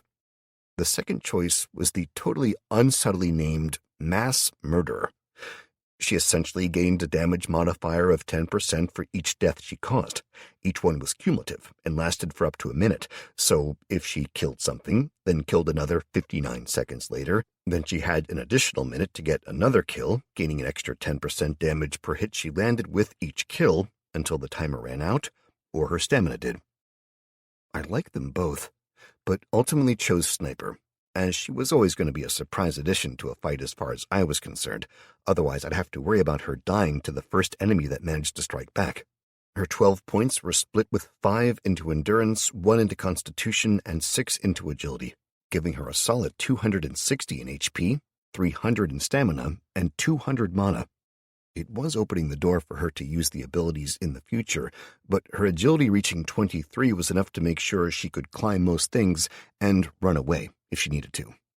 For her, she'd changed less so than Alfredo, physically at least, but she was still lethal-looking and moved like greased lightning now. The upgrades had essentially given me 2 stealth-based fighters, but considering the way the fights had been going of late, I liked that, feeling it rounded out the team nicely. Add to that, I could always summon more magic users if I needed to. By the time we'd made it into the compound, we had a little over 4.5 hours left to use.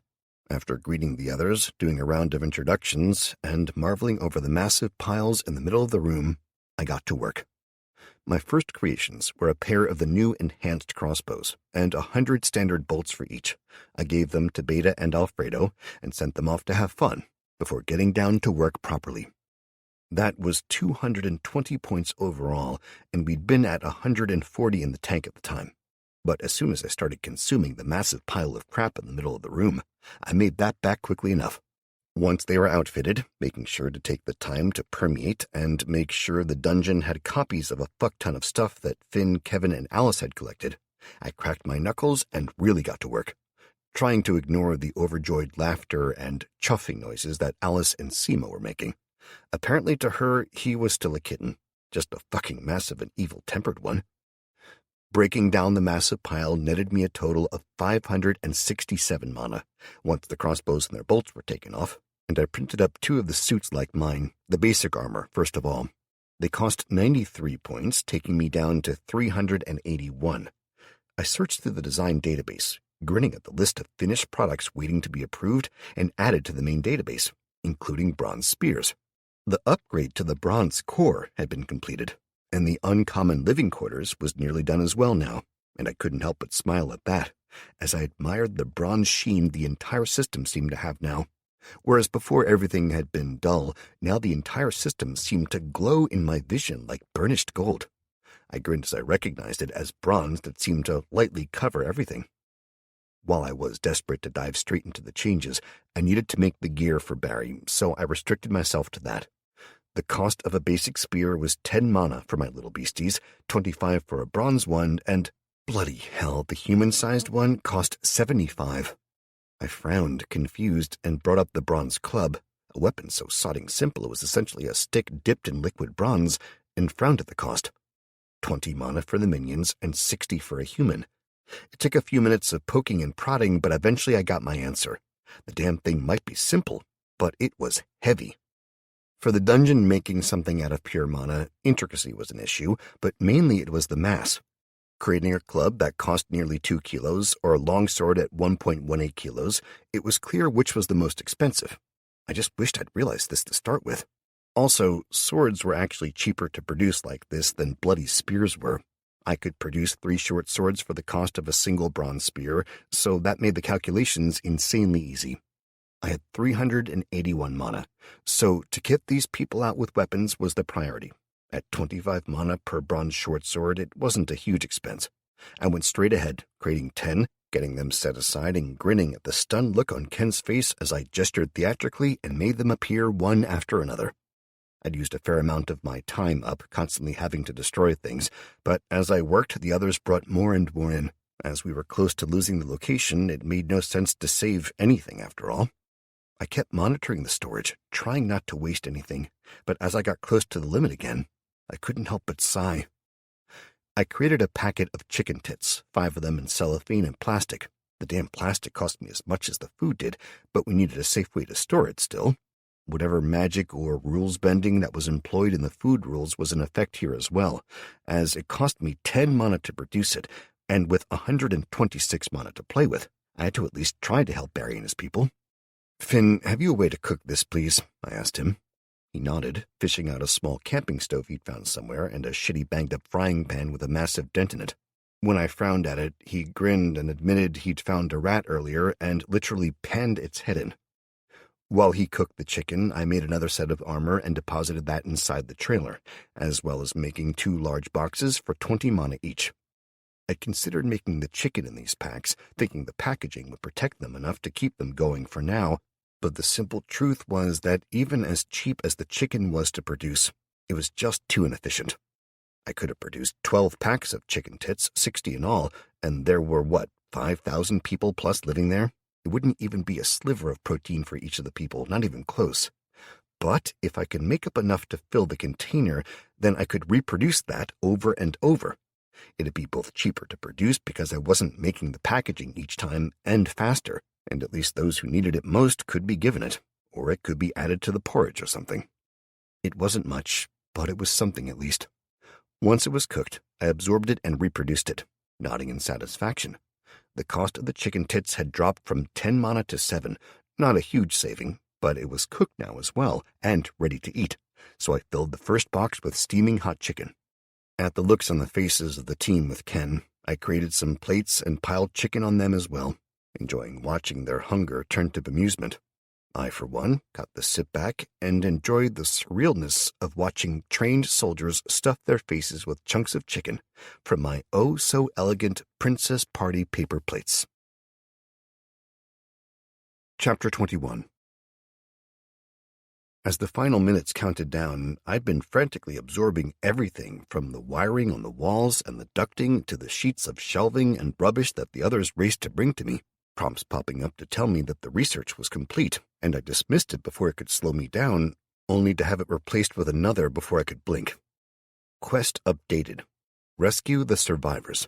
You have found a small collection of desperate people in need of help, and have promised to take them to a place of safety. You have laid claim to 12 people amongst the mass of humanity you have saved, promising them safety and security in your own dungeon. Transport the survivors to Saltwell Park, complete. New quest objective. Escort the survivors, including those who have already sworn to you, to the dungeon, provide them with quarters, food, and security, and you will receive the following updated rewards. +3 to top 3 attributes, +2 skill points to allocate, +1 class skill point, 1000 XP. Note, minimum of 40% of the group must survive the trip in order to claim success, or the quest can be declined to receive the previously offered rewards. I grunted and dismissed it, too busy to care beyond acknowledging that apparently now I needed quarters as well for everyone.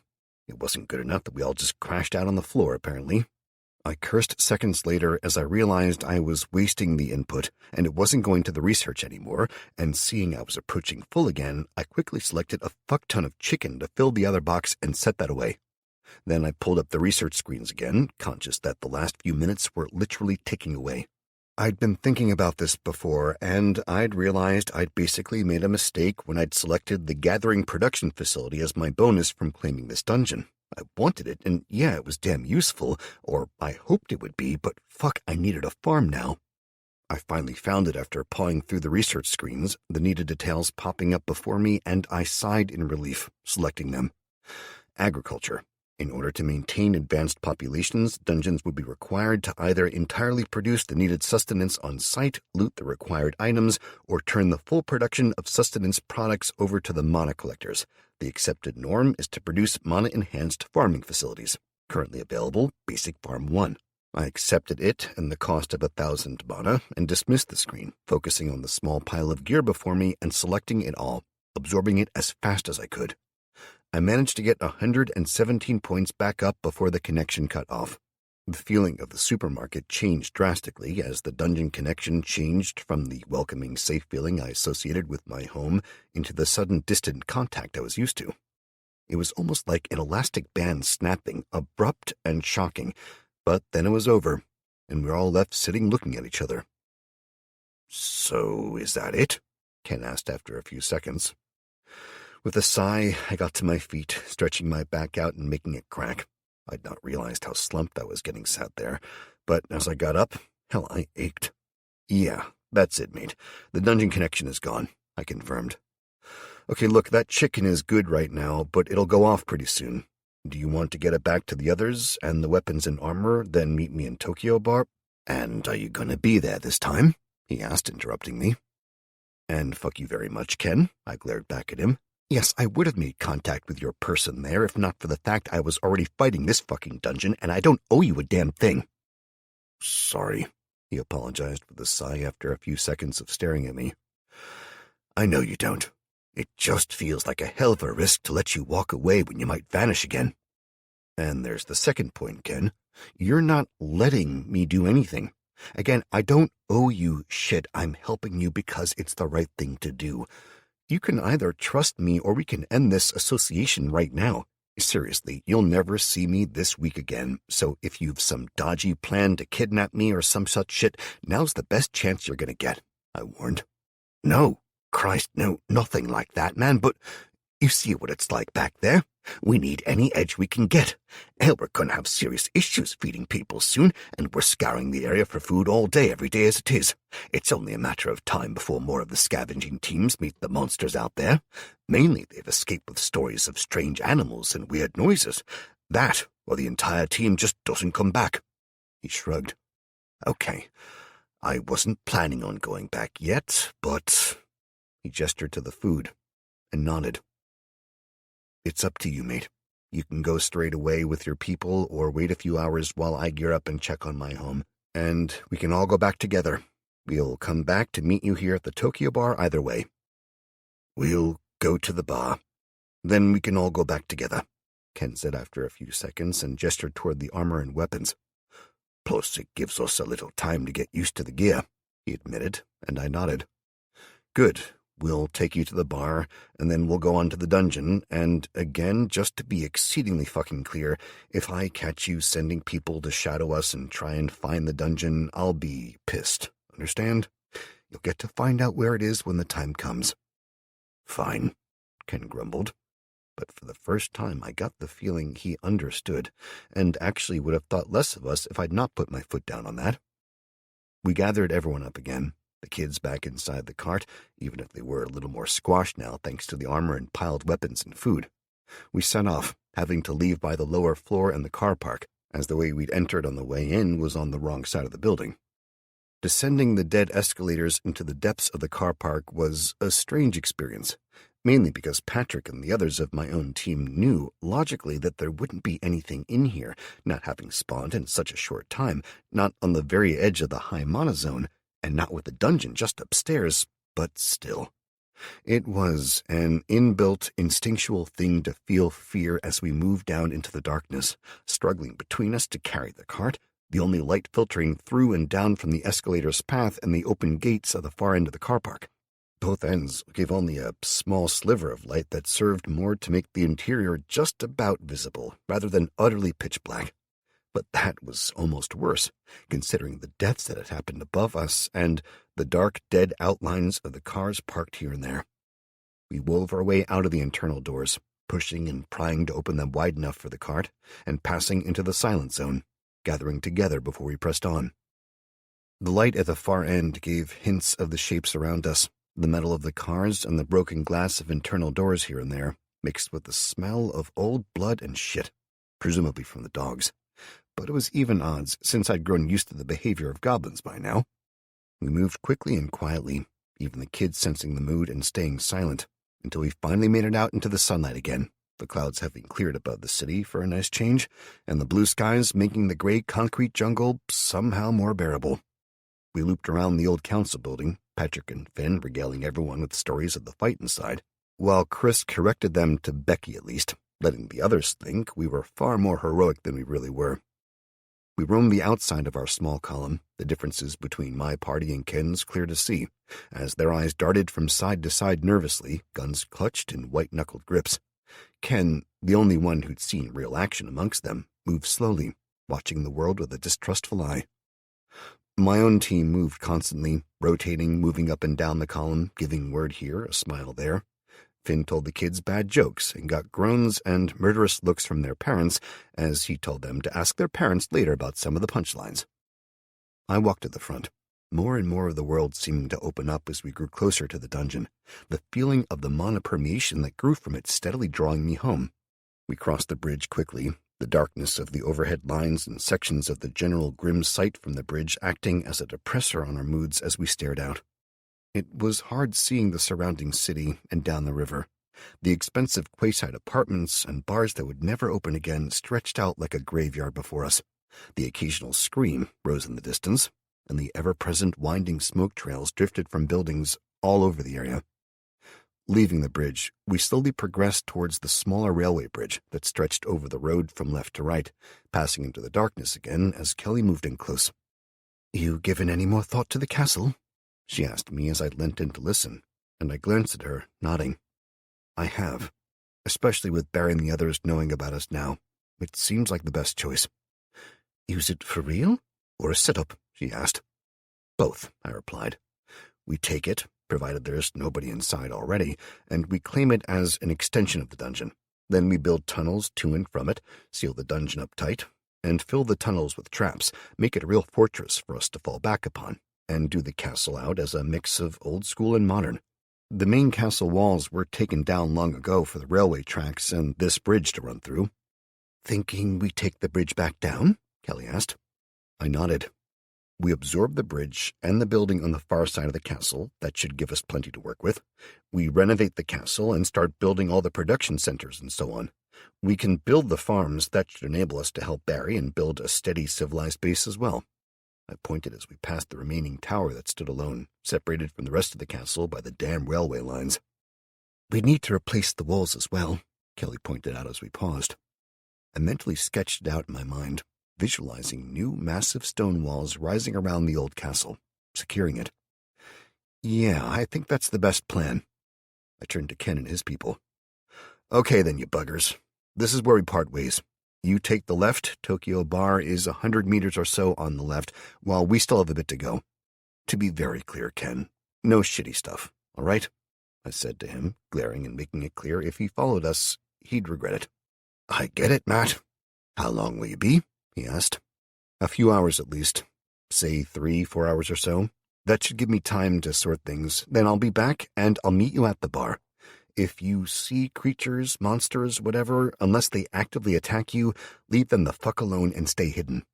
"You said we need the XP," one of his people commented, and I rounded on him. "Yeah, you do. But you kill one of my creatures, and I'll kick your ass.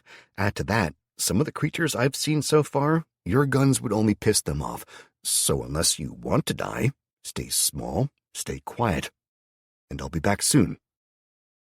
They nodded and moved off carefully, making Chris and me exchange sniggers as they tried to sneak away, with a cart with a rusty axle.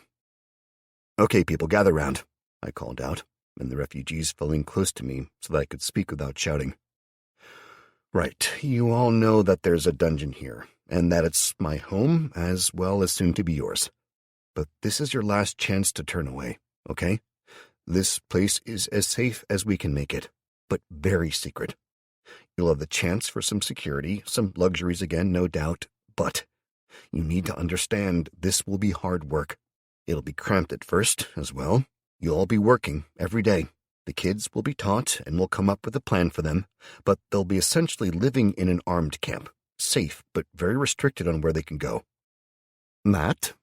Tullio interrupted, speaking carefully, his rolling Italian accent clear. "If you can feed us and keep our kiddies safe, I have all I will ever ask of you." "Yeah, Tullio. I'll keep them, you, all as safe as I can. I will fight for you and for the kids, and on my soul, I'll keep them all as safe as it's possible to make them. I can't promise anything beyond that. We'll all be working our asses off every day." I paused, seeing the looks on their faces, and I shook my head. "You know what? Fuck it, come on, let's go home." I led them up the street, slowing as we passed the cathedral, eyeing it grimly before crossing Gray Street and looking around, making sure I couldn't see anyone following us. I jerked my head to Kelly, and she peeled off from us as we passed the entrance to the alleyway. I led the others onwards, up to the big market, then turned left and went down Pudding Chair, trying not to reflect too much on what a goddamn stupid name for a street that was. We'd effectively doubled back on ourselves, but it gave us the chance to make sure nobody was following us, as well as letting Kelly break the news to the others that we were there. We moved quickly, finding the entrance to the other end of the alley, and I directed them along it, sharing a grin with Chris as he shook his head. "You didn't?" he asked, grinning widely. "Seriously? Smith?" "Oh, yeah. The House of Smith is now the Dungeon of Smith, mate," I confirmed with a wink, gesturing him onwards. I waited a minute, then two, a cacophony oddly muffled as the parents tried to keep their children quiet.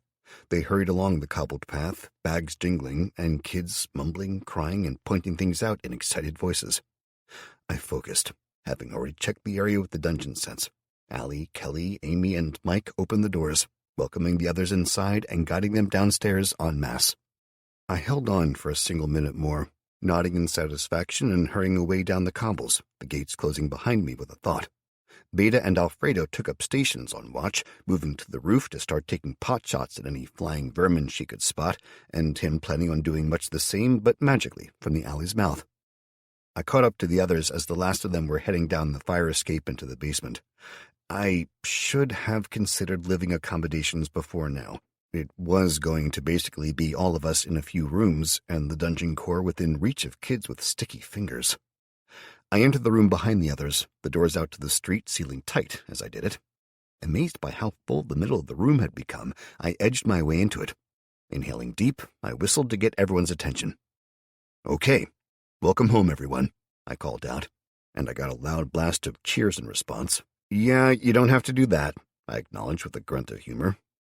"I know it doesn't look like much, but believe me, a few days and it really will. For now, however, a few house rules, and then we can sort food and let you all relax a bit. I'll give out a few jobs, and beyond that, just relax, recover, and play with the kids," I shrugged, looking around and taking a deep breath, as Kelly smiled at me. "First rule, nice and simple," I said, holding up one finger. "Don't be a dick." I got a round of groans from the parents and the occasional piping voice asking what a dick was from the kids. "You know what I'm talking about here, people," I clarified, looking around. "We all work together, we all win, so keep the place tiny, do what I ask of you with jobs, and let's all be nice to each other, okay? I probably don't need to say this, but laying it out there nice and clear early makes it easier on everyone. No stealing, assault, or general being a dick, all right? My word is law, and just in case anyone was considering it, killing me won't get the dungeon to follow you instead." I looked around, making eye contact with all the parents, and I was relieved to see that apparently it wasn't something they'd been considering. Or they were good actors. "Second house rule, please don't touch the core," I ordered, pointing to the glowing, spinning dungeon core. "It's not safe, so we'll rig something up to protect it from you and you from it soon. Last of all, don't kill my creatures, okay? No stealing guns and shooting them, like certain people who shall remain nameless," I said jokingly. "I did that one damn time," Allie called out from the back, looking around. "He summoned one of the damn things in front of me, so I grabbed a gun and shot it. Cost me a full magazine of ammunition, and it wasn't how she made it sound. I didn't do it for a laugh." I paused, looking at the confused expressions. "Fine. Look at the far corner, please," I said, gesturing and pulling up the dungeon menu. I saw that there were new options ready, but I ignored them in favor of what I knew was easy to control, and summoned a single goblin. The noise level in the room jumped massively as people began muttering and shifting, parents moving their kids behind them and into safety as they got ready to defend themselves. The goblin stood there, looking at the mass of people curiously, already imprinted with their identities as I summoned it. It shifted uncertainly, the rasp of its rough skin rubbing as it moved clear in the sudden hush that fell. It cocked its head on one side, then the other, then reached its hand under its loincloth for a good scratch. Fast on its feet, the goblin turned and darted away. The little bugger passed through the doors and out into the fire escape before being released into the street at my mental boot up its ass. "Okay, now who understands why I shot the damn thing?" Allie said firmly, looking around as people mumbled their agreement. "Yeah, well, get used to it," I grumbled. "Think of the dungeon as a massive 3D printer that you're all living in, okay? I can print creatures up to protect us, food, living quarters, all of it. It costs resources, though, purified mana in this case, and to get better designs, I need to research them, okay? So no asking me for a damn solid gold crapper seat. I could make it, but it'd cost a damn fortune and need to be researched." "That does bring us to a good point, though," Allie interrupted. "Living quarters, sanitation, all of that. I know the plan was that we'd sort that out before bringing in more people." She held her hand up to stop me, seeing the annoyed look on my face. No, I'm not complaining, don't worry," she said clearly, smiling around at people. "Believe me, everyone, you're very welcome as far as I'm concerned, but we will need to scavenge the building and the surrounding area a lot more than we were."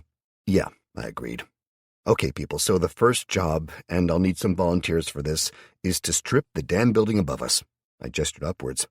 "We've begun it already, but there wasn't a massive need until now to do it properly. we can convert the physical mass of items into other ones. I find that's the easiest way to think of it, so we need as much of that mass as possible. Tables, chairs, fiddly bits. Think of yourselves as working for a removal company, and you're stripping the building overhead. I can push out the area that we can collect items from, but it's slow, boring, and difficult work, so I'll need a volunteer for that as well. I'll do it. A voice came from my left, and I looked over, seeing the woman pointed out to me as Joanna, or Jo. She'd kept close all the time since we'd left Saltwell Park, bringing to mind the instance when I'd helped her daughter and the stunned and worshipful look on Jo's face after I'd done my sparkly demonstration earlier. Okay, thank you, Jo, I said, smiling, before groaning internally as I saw the effect me knowing her name had on her. This was going to be trouble. I just fucking knew it, but I also wasn't going to turn her and her kids out for fear of a bit of awkwardness later. If the price of having a loyal helper was that she was apparently at least a little interested in me, totally doable. So, volunteers to move things upstairs? I asked, and Mike, John, Chris, Patrick, and Tulio all volunteered, the others clearly not wanting to leave their kids in a strange place yet. Becky nudged Finn, who grabbed Alice and Kevin, and they all waved hands as well. Okay, that's great. Thank you all, I said, smiling.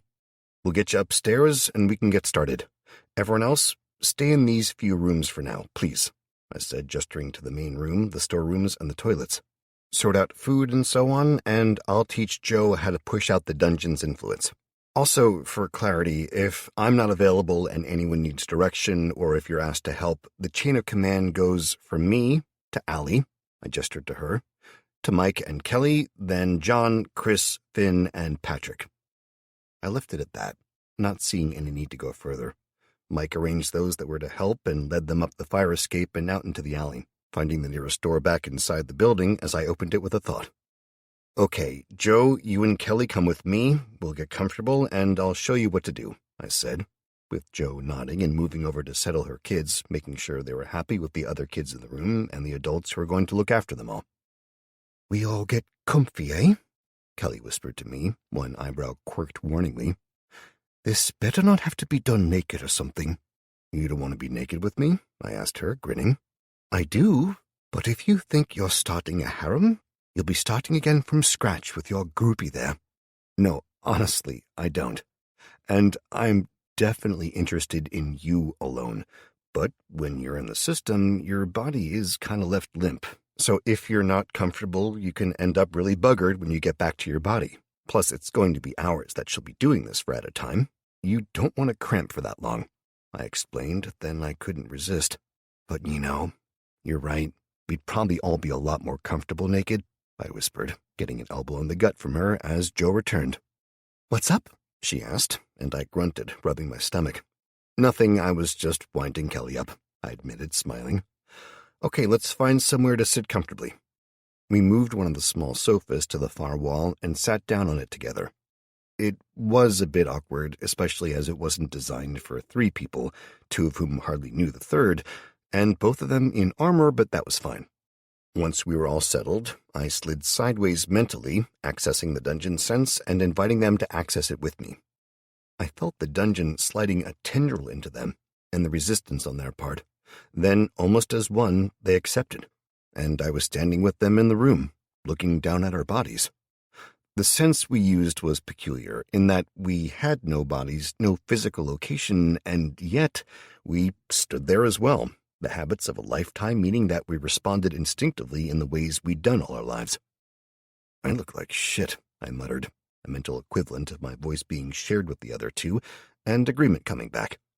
All 3 of us looked battered, worn out, and more, the sight that we had being similar to regular vision, but less.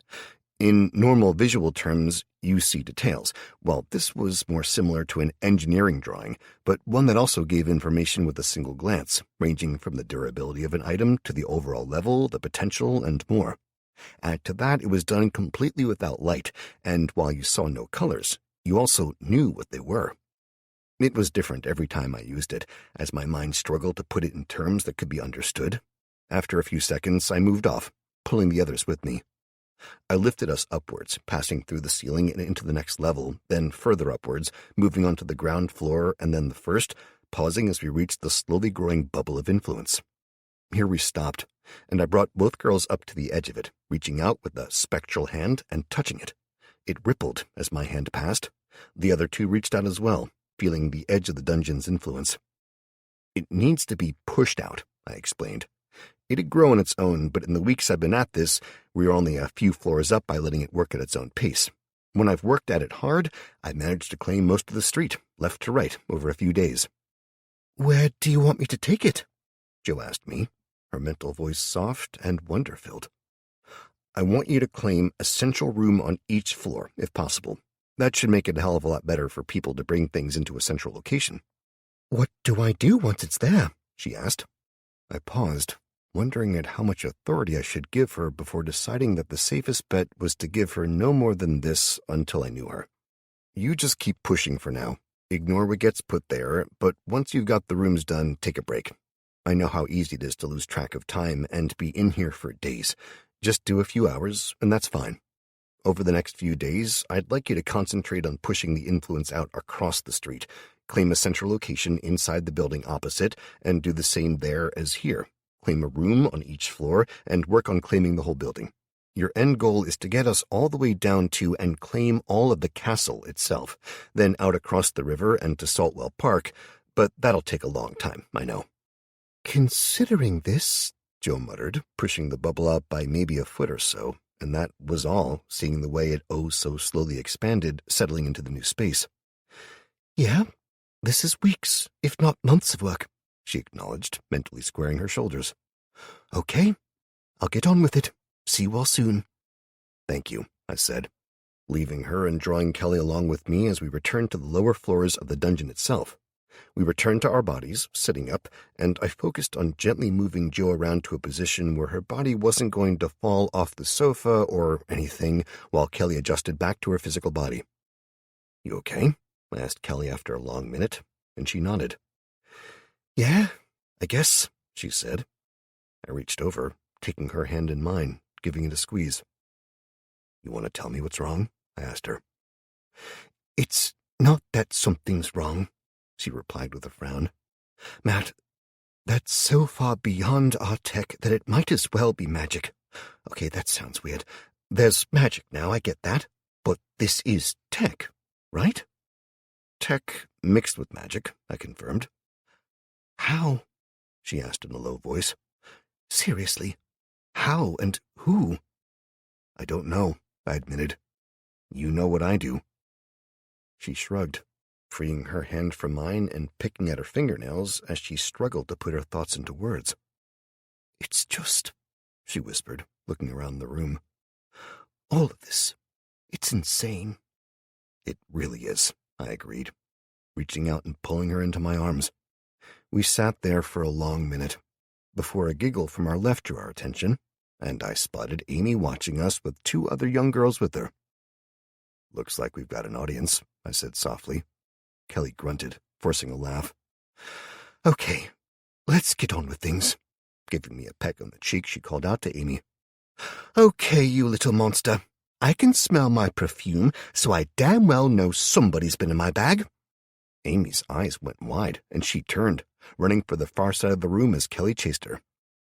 I got up and moved over to Allie, getting her attention and leading her through the hole in the wall to next door where the research facility sat semi-dormant, the kobolds and goblins working fitfully without her guidance. "What's up?" Allie asked me brusquely. "You really pissed I brought these people here?" I asked her. She grinned, her smile splitting her face and making me realize just how stunning she had to have been before all of this happened. "No, of course not. It's just a bit weird, that's all, and—" "And?" I asked. "And I was kinda hoping for some privacy with my husband sooner rather than later, and now—" She gestured to the main room and the obvious overcrowding in there. "Yeah, I was hoping for the same," I agreed, then quipped. "But, with me and Kelly. Mike's nice and all, but just not my type." "Ass," she said with a smile. "Well, yeah, I suppose he might have a nice ass. I've not really looked," I went on, rubbing my chin as if deep in thought, and she shoved me hard. Okay, I laughed. "Right, Do you want the good news or the bad news? She shook her head. Bad news first, always the bad news. Okay, lots of work to do then, and I need to leave soon, and I'll be taking your husband with me. Damn it, Matt, she started to complain, her brows furrowing with worry and hurt, and I held up a hand, silencing her. I know, seriously, I know, I don't want to leave, let alone take the others out of here, but not a good choice either way. I can stay here, and the others at Saltwell Park will be hit soon, be that by the undead that we think are rising in the graveyard nearby, or by something else. Or I can go and help there, and things don't get done here. Hey, I'm damn well trying, she started to retort. I shook my head fervently. Not what I mean. Seriously. You're doing all you can be expected to and more. I sighed and told her to sit in the chair as I sat on the floor. She glared at me, but as soon as she was sat comfortably, I reached out and pulled her into the dungeon sense as I had for the other two. But this time, I gave Allie access. Much more access than I had given Kelly and Joe. Chapter 22. What is all of this? She asked. This is the dungeon, basically, I said with a mental shrug. I wasn't sure if I could do this before, but I managed to pull Kelly and Joe into this, giving them seriously limited access, so it's time to do that with you, but with more rights, obviously. Look, you know I'm doing this by the seat of my damn pants every time, but I think I can do this. I gave her access to the building menu, somehow. I felt the system unfurling for her, like it had been rolled up and locked, and suddenly it was just there, reaching out. What the? She whispered, relief trickling from her as she reached out, accepting the access. I could see what she was doing, and I instinctively knew I could remove her at any time with a thought. That alone filled me with relief, just in case. What I want you to do is keep an eye on the counter. You can tell when it's getting close to full. Whenever it is, use that up and permeate and absorb the trash that people find, I explained. Use it all as much as you can. Try to keep it around the 2/3 full mark. Work on research, sure, we can't stop that, but for the next day or so, I need you to focus on here, on our home. Build us all an actual home here. Push out through the walls, stay underground, and stay well away from the sewers and from the cave that's below us. Cave? She interrupted. Yeah, there's a big fuck-off cave down there. I'm sure we can make use of it eventually, but seriously, for now, get us all quarters. I paused, taking a deep breath. The uncommon quarters you researched, do they have showers? I asked, wincing, ready for the disappointment. They do, she said, excitement coloring her mental voice. Showers or baths, and they can be set up with up to 3 bedrooms. We can adjust them as well, maybe use the system to build out the rooms themselves, then make minor changes. Oh, thank God, I whispered. Tell me that's not just you thinking with your dick, Allie asked me with a mental grimace. Look, I know Kelly's pretty, but fuck no, I stated, cutting her off. Look, I like her, and I want her, yeah, I'm only human, but I need a goddamn shower. There was a moment of silence before I felt her amusement and agreement that she would also like a shower. We started going over the layout of the dungeon before I felt something distantly. I shifted my focus, finding figures around us in the research section. I pulled back, blinking my eyes open, finding Mike standing over Allie and Kelly squatting next to me, her eyes closed as she tried to access the dungeon sense. What's wrong? I asked, making her jump. What's wrong? Kelly asked, eyes flaring open and glaring at me. You said we'd be going back to the others after a few hours, right? Damn it, has it been that long already? I asked, and she nodded. I grunted and forced myself to my feet, shaking my limbs out as I tried to get the blood flow working again and wake up my numb bum. How's it going upstairs? I asked Mike. He shook his head, helping a clearly disoriented Allie to sit up. Mate, you need to pay attention. We filled 2 rooms as far as we could, and the corridors around them. Then we came back down. Damn. Well done, Mike, I praised him, sighing as I stretched. Look, we need to go to the others soon, but before we do, I need to take the time and get us some more troops. You guys okay to sort out a team to go back? We're probably going to be hunting the undead, so we need more muscle than anything, I think, but... I glanced around, making sure it was just the four of us in hearing distance. But we need to make sure that Allie, Amy, and the others are safe here as well, Kelly finished for me. Some of us stay, some go, I clarified. Allie, I'm sorry, but I think I'm going to need Mike on this one.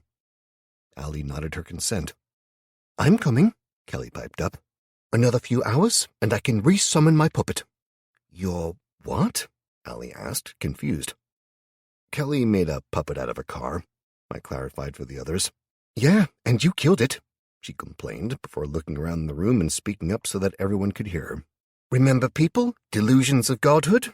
Don't get your hopes up about me worshipping you, that's all I'm saying, she said in a sardonic tone, making me wince. In my defense, I was being choked by a massive undead demon thing, I said quickly. And rather than cook the fool, you decided to declare yourself as, what, Lord of Sparkles? Kelly quipped, eliciting a groan from me.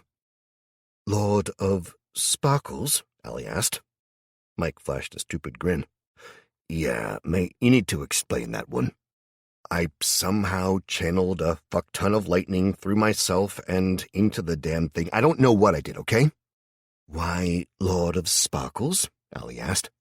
Wait, that prompt was you? Now it was Kelly's turn to grin. Because when he was pissed after that, like every time he gets pissed off, he starts sparkling, she said. It's fucking lightning, I stressed to them all, glaring around. It's not fucking sparkles, it's miniature lightning bolts. Lord of Sparkles. I like it, Mike said, smiling evilly. I'm gonna kill you, Kelly, I whispered, closing my eyes and praying for the strength to not grab them by their throats. Nah, you know you want to screw me more than kill me, she quipped. Don't you? It's closer to 50-50 now, I growled. Fine. Seeing as you're feeling like explaining it, you can tell them all about the damn fight and get two others to join us as well. Whoever volunteers to go fighting, I guess. I'll sort some backup first now. Fuckers. I finished with a mutter, sitting back down on the floor as Kelly commenced a much more camp version of the fight with the undead thing than I remembered, clearly trying to wind me up. I pulled the system up, sliding into the dungeon sense, and immediately forgot everything else. I recognized that the entire system had basically grown in scope and capability, but I didn't have the time to trawl through the depths of it. I moved to the monster section and scanned over the changes, absolutely loving the newly expanded roster. Monsters. Vermin. Rats are a common pest that are ubiquitous across the universe. Vermin of this type vary in size and limb count, but often conform to similar local design. Note, flying variants have now been unlocked. Cost remains identical. Cost, vermin spawn in packs of 3 for 5 mana each. Maintenance is 1 mana point per day and 1 control point per individual. Mammal. Goblins as a species have multiple variations ranging from the lowest caste, who are barely sentient, to the high Granai, a race that suffers little interaction with lesser species due to the enormous gulf of grace and beauty between those races and their own.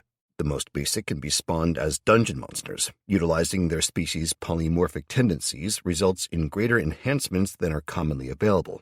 Cost. Goblins spawn individually for 5 to 30 mana each. Maintenance is 2 to 25 mana points per day and 1 to 5 control points depending on the variant. Mammal. Orcan, or as they are more commonly known, orcs, are a muscular, thick-skinned race. These are similar to the goblinoid races in that they share a highly polymorphic tendency, resulting in as many different versions of the Orcan as there are worlds. The gift of life to Orcans is a costly and highly risky decision that few dungeons are willing to make lightly. Note, the Orakai subspecies is blocked from reproduction by any and all dungeons due to treaties which are enforced by magical interference. Cost. Orcans spawn individually for 25 mana each. Maintenance is 25 mana points per day per individual and require 5 points of control. Monster. Ghasts, or in this case a lesser ghast, is a mana-warped creature that has evolved throughout the cosmos when certain minor species have evolved through an excess of mana and systemic violence. The resulting creature is both savage and often unpredictable in its hunting patterns, yet when a ghast is raised by a dungeon, it can result in an excellent, if simple, scout. Cost, lesser ghasts spawn individually for 200 pure mana or 40 shadow mana each. Maintenance is 25 mana points per day per individual and requires 5 points of control. Reptilian. Kobolds are a common, highly structured, caste-driven species. Semi-sentient kobolds are a standard sight in dungeons due to their advanced trap-making skills and low cost. Kobolds spawn in packs of 3 for 10 to 25 mana each. Maintenance is 1 to 3 mana points per day per individual and requires 2 to 5 points of control. Avian. Impai are simple creatures, easily distracted by their own hungers and difficult to control, but they excel in 2 areas: randomized destruction and threat detection. The Impai as a species are widely viewed as unreliable and unstable, resulting in repeated attempts to eradicate them. Despite this, they remain a popular choice for lower-level dungeons and lower-scale conflicts. Cost, Impai spawn in packs of 3 for 25 mana each. Maintenance is 10 mana point per day per individual, 2 control points. Special. Due to your lightning affinity and the effect that your species change has on your dungeon, you may summon a single Raiju at a time. Raiju are exceedingly rare beasts and as such cannot be summoned in large numbers. Their playful nature means that many underestimate them to their peril. Cost, 150 mana per summon, 50 mana per day, 10 control points. The 3 entirely new species were a hell of an upgrade, or at least I thought they were. The Raiju sounded weird, awesome but weird, and it was clear that they were expensive in terms of control points as well. I wanted one, but I shrugged, moving on. I figured it was probably better to have a strike force for now rather than a single creature. The Impai being avian opened up some seriously cool situations for me, both in terms of scouting and guarding the dungeon, and the Orkans. Hell to the fucking yes, I'll have orcs, I whispered to myself, summoning one of them straight away before me, and then reminding myself to pay attention to the time. I didn't need the others pissed at me, leaving them standing around waiting for me again. I blinked out of the dungeon sense to see it, the low rumble of voices from next door letting me know that people were near, but nobody else was so close that they'd get a shock. That turned out to be a good thing, as the first orc appeared. It was a squat, brutish-looking creature, a little over 5 feet tall, covered in stringy muscle, rather than the massively muscled way I always imagined them, but still obviously strong. Its forehead was low and long, with an obvious underbite exacerbated by the thin tusks that jutted upwards a good inch past the upper lip. Its skin was a light olive green, mixed with yellow, making it look both ill and as though it could blend into the undergrowth of any forest easily. Its eyes were a bright, almost golden yellow. All these details were minor, however, compared to the fact it was naked and hung like a fucking donkey. "Okay, Matt, I think we're all ready, and what the fuck is that?" Kelly's voice rose in shock as she walked through. I covered my eyes with one hand, groaning as running feet sounded. When I could bring myself to look, I saw Allie, Kelly, Mike, and Becky all standing in a half circle in the doorway. The girls were clearly eyeing the massive member, while Mike looked at me in shock. "I know," I said to Mike. "Okay, people, meet our first orc. I've not named him yet." "If you don't call him Hung Lo, then I'm never going to stop calling you Sparkles," Kelly said quickly, even as Allie jumped in. "Dong Wan," Allie quipped. Becky stepped up and won the gold. "I'm sorry, but no. He has to be Penis to Milo," Becky suggested to a round of groans and agreement. "Fuck's sake, fine. He's now and forevermore Penis to Milo," I agreed, pinching the bridge of my nose between 2 fingers and rubbing as I felt a headache incoming. "Now, Allie, I think we need some armor," I started to say, and she shrugged. "Seems a shame to cover that up," she said. "Totally," Becky agreed. "Fuck's sake, surely this is a mix of unsolicited dick pic and Animal Farm, right?" I snapped, gesturing at Penis, who stood there dumbly. "Well, yeah, but you know," Becky admitted, smiling as Chris walked through from behind. "Hey, guys, what's— Holy shit!" He paused for a moment, then looked at me, shaking his head in dismay. "Dude, what's wrong with you?" "Me?" I asked, aghast. "There's nothing wrong with me." "You created that, right?" "Well, yes, but what, you decided that you swing that way now? Decided that while we were all working you wanted to have a bit of a sausage buffet?" he asked. "Whoa, no. I shook my head wildly. "Bloody hell," came Patrick's voice as he peered over Chris's shoulder before calling back into the main room. "Hey, Finn, you're going to want to see this. The lunchbox has landed." "Oh, for the love of God, I give up," I cursed, turning away and shaking my head. "Allie?" "Oh, all right," she muttered, pushing into the room and sitting in her chair, taking a last look at the orc and shaking her head in amazement. Even John, who just walked in, started shaking his head and looking at me like I was some kind of sexual deviant. I did my best to ignore the conversations that sprung up. I looked at the research screens instead, examining the various details and the improvements that Allie had made, seeing the shields and various weapons that stood out to me. One in particular caught my eye, a copy of the original longsword that she'd made for me. The multiple question marks in its description made me smile as I selected it and recreated it. As with other details, the step up into the full bronze level of the dungeon meant that the sword that dropped into my hand was a much more refined weapon, and I couldn't help but grin. It appeared with its scabbard, and I shrugged my way into it. I paused as it caught on the twin holsters for my 1911 magnums, and with a sigh I stopped and pulled them off, setting them down to one side, permeating them, and absorbing the holsters and one of the guns. I hated doing it, but I had to be realistic. I had no ammunition for them anyway after the dungeon fight. I took the other and paused, trying to figure out what to do with it before grimacing and setting it back down. It felt totally wrong to leave a gun lying there, especially one as powerful and cool as the 1911, but I didn't have any ammunition, and I just sacrificed the holsters to make sure I had them available to... I pulled up the system, checking the cost of reproducing the holsters, and while it wouldn't be the cool, black, man-made fabrics, the ones the system could reproduce were pretty nice, all pale leather. Then I imagined the comments if I started putting a collection of leather straps on, and I just shook my head. I wanted them, but again I had to be sensible. As I saw a sudden massive drop in the available mana stores, I breathed a sigh of relief, opening my eyes again. The orc was holding armor that looked like it had fit him fantastically now. While I watched, he picked at the strange armor, seemingly confused as to where it came from. While Allie and Kelly helped to direct the orc to dress, I pulled up the weapons we had available and did a little modification of my own, scaling up a bronze-clad club until it would fit the orc, then checking the overall cost of producing more of them. At the most basic variant, as these were, the orc himself cost 25 points.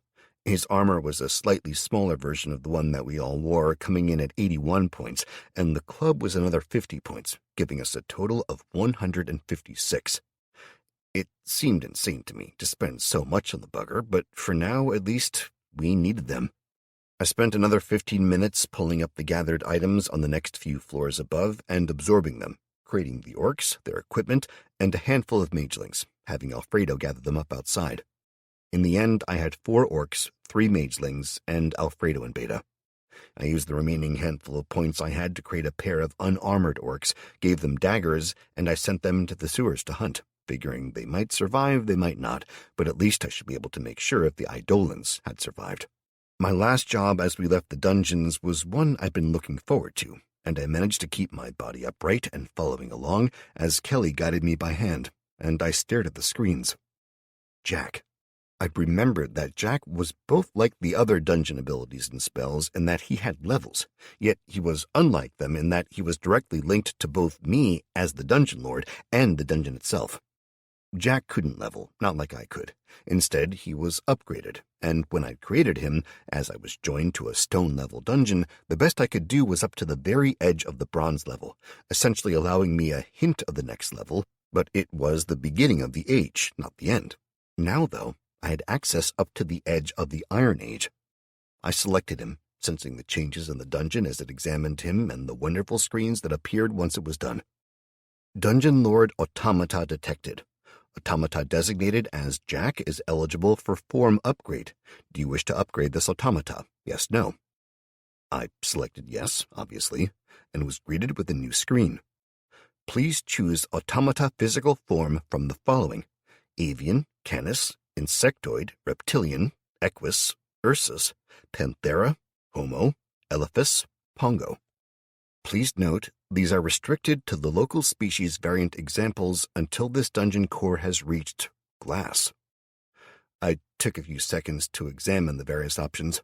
Avian, fair enough, a bird of some sort, not really seeing the useful options there. Canis, well, yeah, Jack had already proven to be awesome as a dog, so that was good. Insectoid, well, that sounded spidery, and that was a hard pass. Reptile, no, not scared of them, but they were way cooler things than a basically robotic kobold. A little racking of the brain let me know that equus was similar to equine, so I had to guess it was a horse of some sort. Great for scouting, shite for defending. Nope. Ursus. That was vaguely familiar, but I couldn't quite get it, so I decided to come back to it. Panthera was the big cats, lions and tigers. I remember that from the documentaries, so that was a definite contender. Homo, I knew it referred to humanity. I knew it did. Still made the 12-year-old boy inside of me snigger, though. I had plenty of people on my side, didn't need a robot version. I decided, moving on. Elephas. Well, it sounded like elephant, which would be cool except when I needed to be stealthy, and we'd need a garage to house him. Nope. Pongo. I stared at it before speaking aloud, having no clue what the Dalmatian from Disney's movie was doing on that list. So, anyone got any idea what a pongo is? I asked, getting a round of sniggers. I dismissed the screen and glared around, seeing that we were at the foot of the stairs that led up to the Tokyo bar now. In addition to Mike and Kelly, we had Chris and Becky with us. The collection of orcs, magelings, Beta, and Alfredo, and that sodding tiger who was sniffing at the thankfully covered boxes of cooked chicken in the back of the cart that Ken had left out the front. Seriously, people, Pongo and Ursus. They're upgrade choices for Jack, so considering he could be protecting us all— Bear! I interrupted myself. Ursus is a fucking bear. Oh, that's cool. Pongo is the genus term for a kind of ape. Becky spoke up, and I shot her a glance. What? I asked, confused. Ursus is the bear genus, and Pongo is a form of primate. Orangutan, I think, she clarified. Look, you know how genus works, right? The repair place at the back of the pear shops? Chris asked, and she sighed, covering her eyes briefly before glaring at him. No, you idiot, she muttered, shaking her head and speaking under her breath as we climbed the stairs, still loud enough that we all made out the words. Remember, he's cute and brave and bangs like a shithouse door in plague season, Becky. He doesn't have to be smart as well. Hey, Chris complained, then paused. Thanks, he finished, and she sighed again, speaking to the rest of us. Okay, people, Biology 101. Genus is one of the more specific descriptors of life forms. The next in line is species, but if you think of it in local terms to make it simple, we're all human, right? She got a mumble of agreement and went on. Well, humans used to have other local relatives. The Neanderthals, they were a bunch of others, but we're all Homo. Although specifically in species terms we're Homo sapiens. And I swear to God, Chris, if you make a single comment about Homo in a sexual context or some shitty joke, you're never getting into my bed again. Aw, Chris groaned like a child, deliberately winding her up. I couldn't help but smile, and I nearly made a comment deliberately to set his shitty taste in jokes off when we reached the top of the flight of stairs and paused. We'd found the place where we were supposed to meet Ken and his team, but all we'd found was a room splattered in blood and empty bullet casings. Fuck. Chapter 23. The mood changed instantly as we all shifted around, guns drawn and my sword whistling as I pulled it out, all of us going into defensive mode as we searched the room for survivors, with my heart sinking at a terrible rate. I blamed myself for this. I told them to wait here and that we'd be back in a few hours. Then I'd lost myself in the systems and trying to sort my people out. This was my fault. The floor was covered in blood. Hell, the walls had splatters where someone had clearly been smashed across them, then smeared as they'd fallen. There were empty shell casings from shotguns, handguns. There were even empty casings from what looked like a much more powerful gun, or several, maybe even the same caliber as the police issue rifles we'd lost. I moved inside with the others, starting to search, moving carefully as we looked around. The Tokyo bar was spread out across 3 levels. The ground floor and the first floor were mainly R&B bars, but the top floor, where we'd gone instinctively, where I told the others to wait for us when we talked, was half and half. The covered section was a trendy wine and cocktails bar, but the other end was all open air. It was a hidden beer garden in the heart of the city, and it was very much a case of if you didn't know about it, then it was because you weren't cool enough to be let in. I'd been barred twice. I headed out into the garden end, surrounded by horrific devastation. I wrinkled my nose at the smell of spent ammunition in the air, then managed a few steps inside. My heart sat heavy in my chest. Kelly grabbed me and spun me around. "Don't," she said. "Just don't. We're less than half an hour later than we said we'd be. Whatever happened here didn't happen in that time. The blood on the walls is dry." She pointed to a patch nearby, and I frowned, amazed at how quickly she'd spotted that. I glanced at Mike. He was much the same, focused and defensive, but nowhere near the level of panic I had going. "So don't you dare blame yourself for this," Kelly warned me. "But I told them to wait here," I pointed out in a low whisper. "I could have brought them to the dungeon. And they could have killed us all and tried to take it over. You'd probably survive, but would Amy? Would Allie? The other kids?" She shook her head firmly. "Fuck no. Are you a dickhead? Yes, my God, yes. I want to hit you so hard at times." "Hey," I muttered, a little hurt. "Stow it," she ordered, pressing her finger to my lips. "Seriously, Matt, you're an idiot. 1 minute you're paranoid, the next you're too trusting. You get distracted by anything shiny, and yes, you spend far too much goddamn time trying to get into my knickers. But we need you, and you're doing this better than any of the rest of us could do it. So just stop second-guessing yourself and lead us, okay? You told them to wait here. It was the right call to make.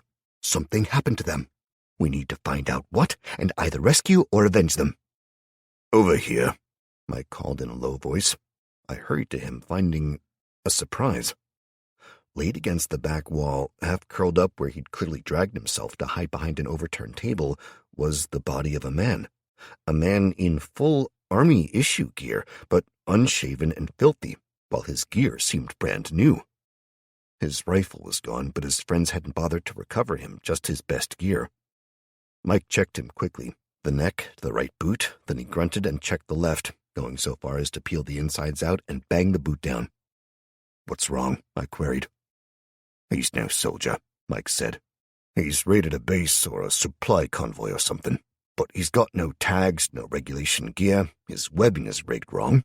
He roughly searched the man, pulling free a handgun from inside the jacket, stained with blood, with 3 bullets in the magazine.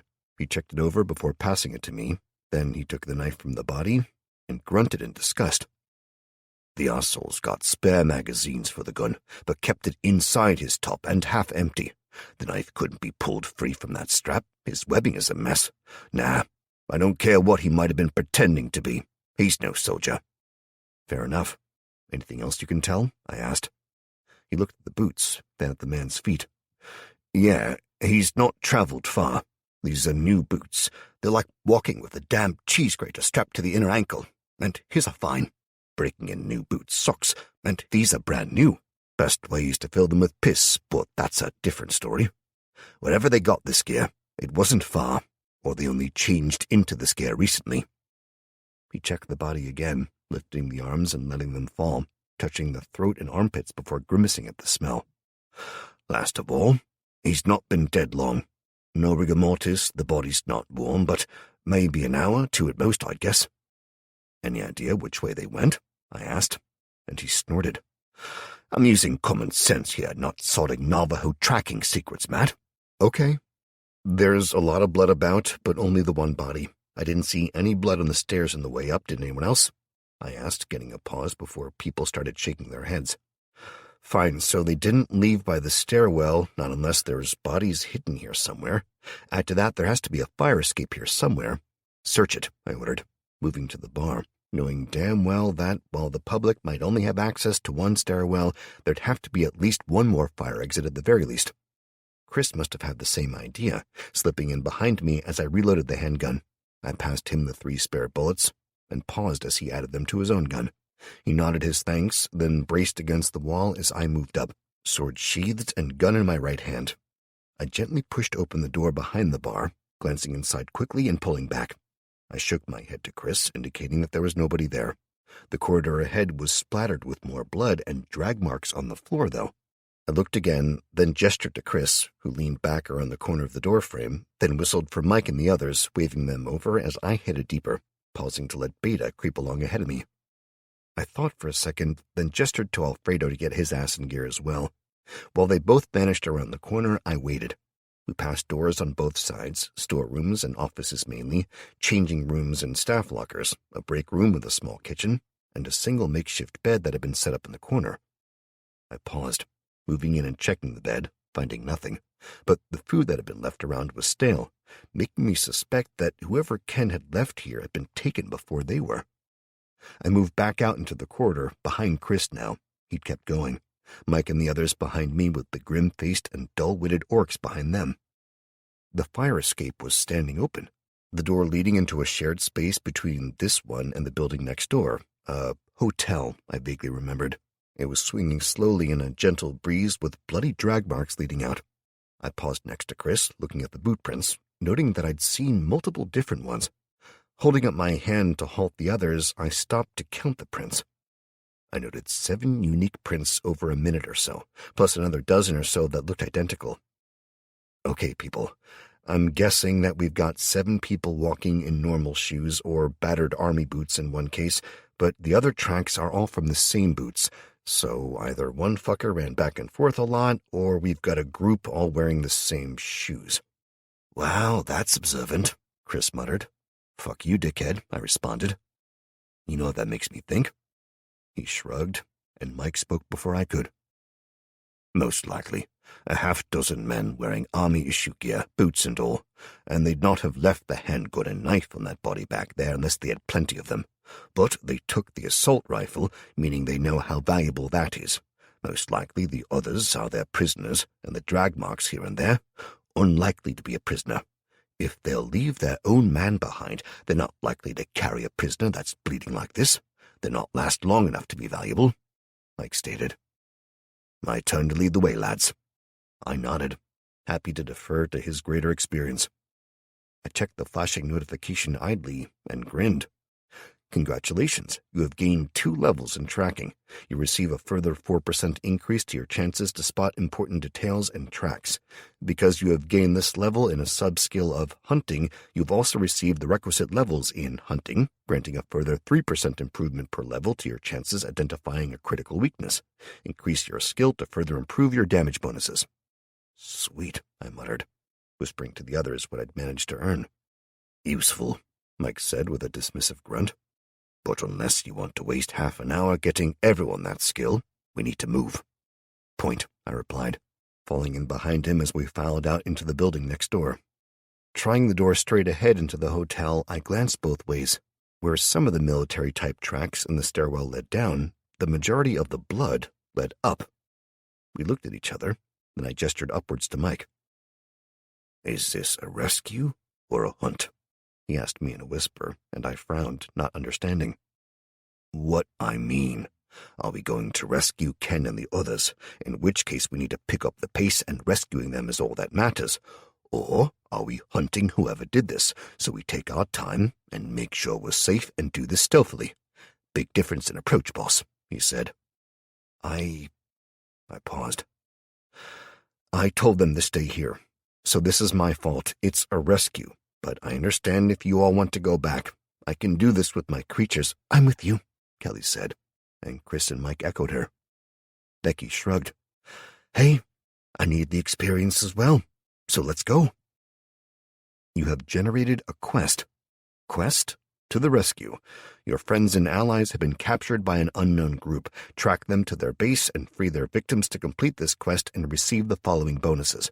+1 to top 3 attributes, +1 skill point to allocate, plus unknown blueprint, plus weapons, 5,000 XP. Accept, yes, no. I grinned at the sight of the quest. A distant look overtook the rest of the group's faces as they got their own versions and accepted them. I accepted it as well, as if there was any doubt. You ready for this? I asked Mike, and he grinned. Am I ready to rescue our friends and get some decent guns? Fuck yes, But, he paused, speaking quickly but quietly, you all need to be ready for this. I know Matt is capable of doing it, but besides taking down the slavers that were dealing with the dungeon, I know none of you have killed humans before, right? Becky and Chris exchanged a look. Kelly swallowed hard but returned my gaze and that of her brother. I'll do what needs to be done. I wouldn't kill that guy in the dungeon because, well, look, I'll do what needs to be done, Kelly said, even as Chris and Becky stared at each other. We've faced other people on the way over here, he said eventually. Becky nodded but said nothing. Okay, well, if you need to talk about it later, come to me. Part of the training we receive in the army is in how to deal with the guilt of taking other people's lives. But the important thing here is that you understand. You cannot hesitate. If someone points a gun at you, it's them or you. In the world as it is now, you cannot point a gun at someone without the clear intention to take their life. Understand? If they drop their weapon, that's fine, but treat anyone that aims a gun at you as planning to kill you. Whatever happened here, it wasn't friendly, and I'm betting Ken and the others don't have long to live. We get to them, we free them, we kill the fucks hunting people in our backyard, Mike instructed, getting a round of nods. Mike. Yeah, Matt. You lead, mate. This is your show, I said. Just you remember it, he quipped, permitting himself a small smile as he led us up to the next level of the hotel. Ahead, a window had been left ajar and a rope ladder led down from it, leading to the top of a series of ducting and air conditioners. Mike took a minute, staying hidden and staring down from the window, making sure that there wasn't anyone in sight before looking to me. I climbed up and stood on the far side of the window. The blood trail was clear, but more than that, so was a large patch near the base of the ladder, telling us beyond reasonable doubt that whoever they'd been dragging, they'd pitched out the window rather than carrying them down carefully. It was only 10 feet or so, 2.5 meters roughly, but it was far enough that it'd damn well hurt, and the dent in the top of the ducting, as well as the pooled blood, made it clear it'd suck to be the one tossed out. Mike checked the fire doors leading into this level, finding them sealed tight. He returned to his space by the window, examining the view again before glancing at me and speaking a single word. Beta? Mike asked.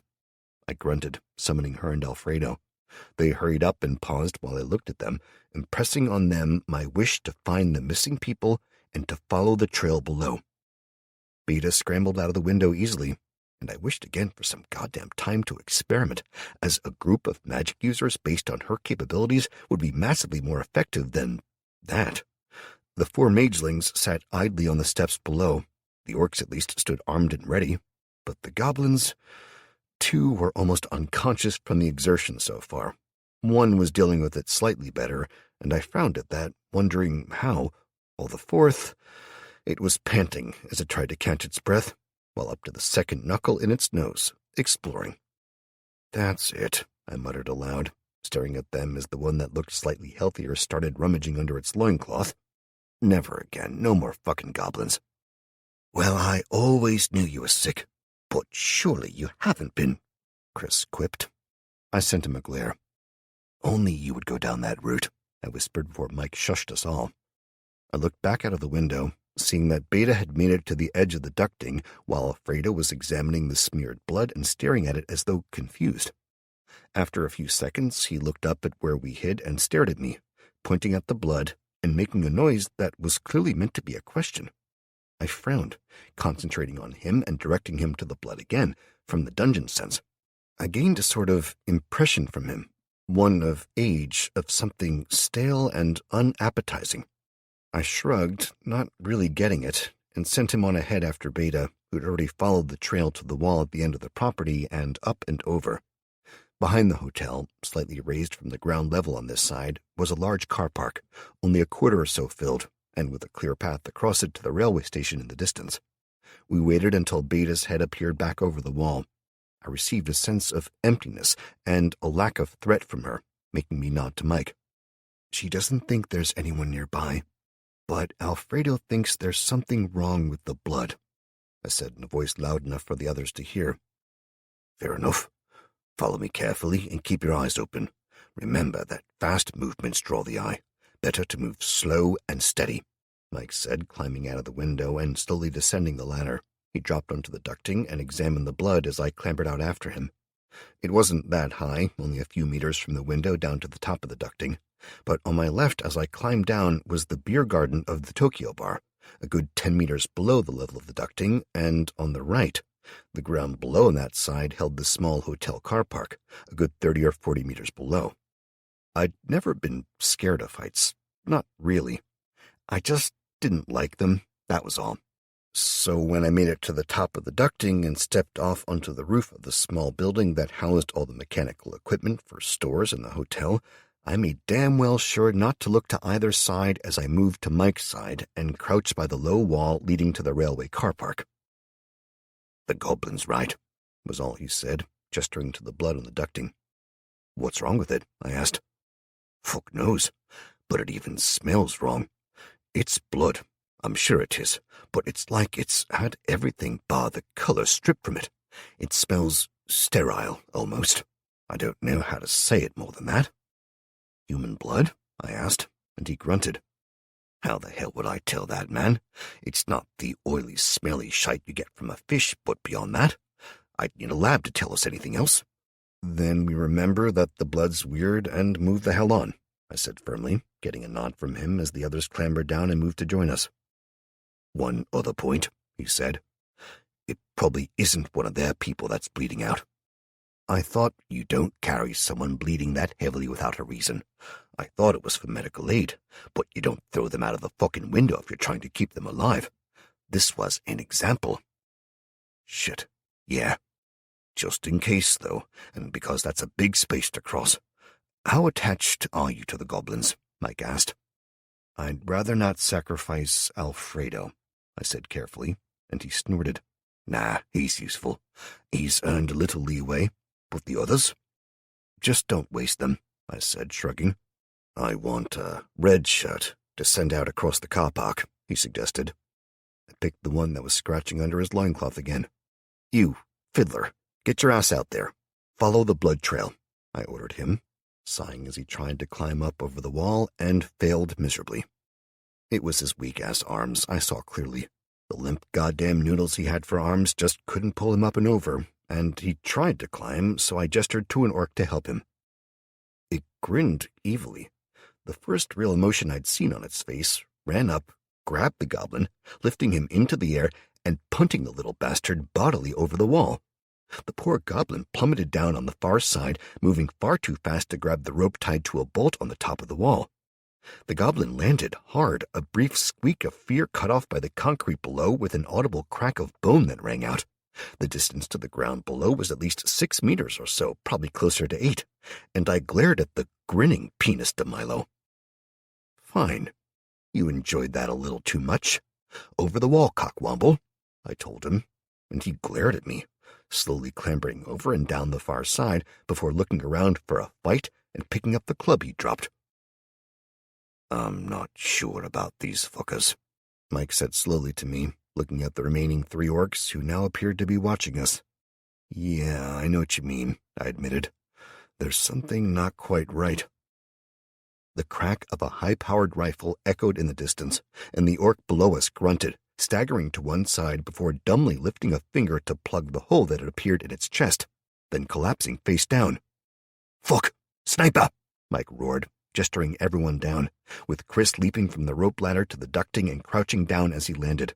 The tiger, Simo, simply leaped from the window above and landed easily on the narrow, cramped roof, although he did accidentally knock another goblin mageling off the edge to fall to his death. "What do we do?" Becky called to Mike, who peered ever so carefully over the edge of the wall, trying to make out where the sniper was hidden. Even with his impressive perception, he saw nothing, searching the distant collection of buildings until the wall next to him exploded. He snarled, yanking his head back and looking over at me, wiping blood clear from the small cut a stone chip had caused on his cheek. "Well, now we've got a problem," he stated acidly. "No shit," I said. "We need to get down from here and circle around. I don't know who that fucker is, but he's good, and he's got a hell of a rifle." He paused, looking at me, then fucking smiled. My heart sank. I don't like that look. "We just need to draw their attention and keep it on this area, while I get my ass round behind them and kill them." And how do we do that, Mike? I asked. Well, look on the bright side. Depending on your perspective, this is the easy part, he said, grinning. I just knew from the way he said it was a damn quote from something. Then the bastard went on to explain his master plan. Fuck, I grunted. It was the only reasonable response. Chapter 24. The roof of the building was covered in ducting, large metal intakes, cooling fans, and the generally huge amount of metal crap that was required for providing air conditioning to a large hotel. That meant that not only was there a hell of a lot of places for us to hide from the bullets, but it also meant that there was sod-all real safety, as the bloody air conditioning equipment wasn't exactly heavy-duty and the rifle clearly was. I looked back at the others, seeing them crouching down as low as they could, trying to keep safe, while the ones who were actually really safe there were Mike and I, hiding behind the stone wall. We exchanged nods, then I called out, "Okay, people, I'm going with the orcs and the goblins. We're going to draw their fire and rush the building. You're to stay the hell back. One human surrounded by the creatures will hopefully be a less tempting target than a bunch, so wait. When I've got to the far side and Mike is circled around, then and only goddamn then you are to go, right?" I ordered, glaring at them as if that'd make them understand better.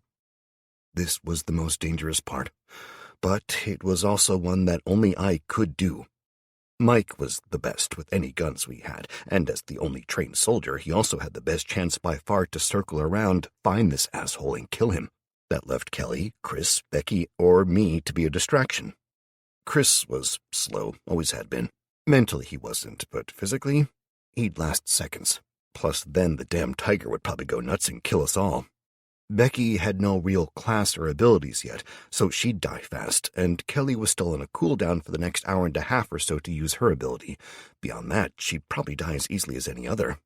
Me, on the other hand, I had my disposable troops, I was the highest leveled in the group, and I was the only one who could heal at an insanely high rate, meaning I had the best chance.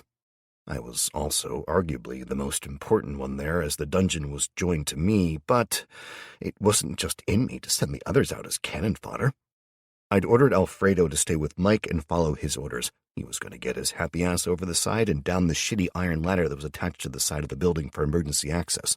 Then he was going to flank the bastard, which would take some serious effort, considering the streets around us.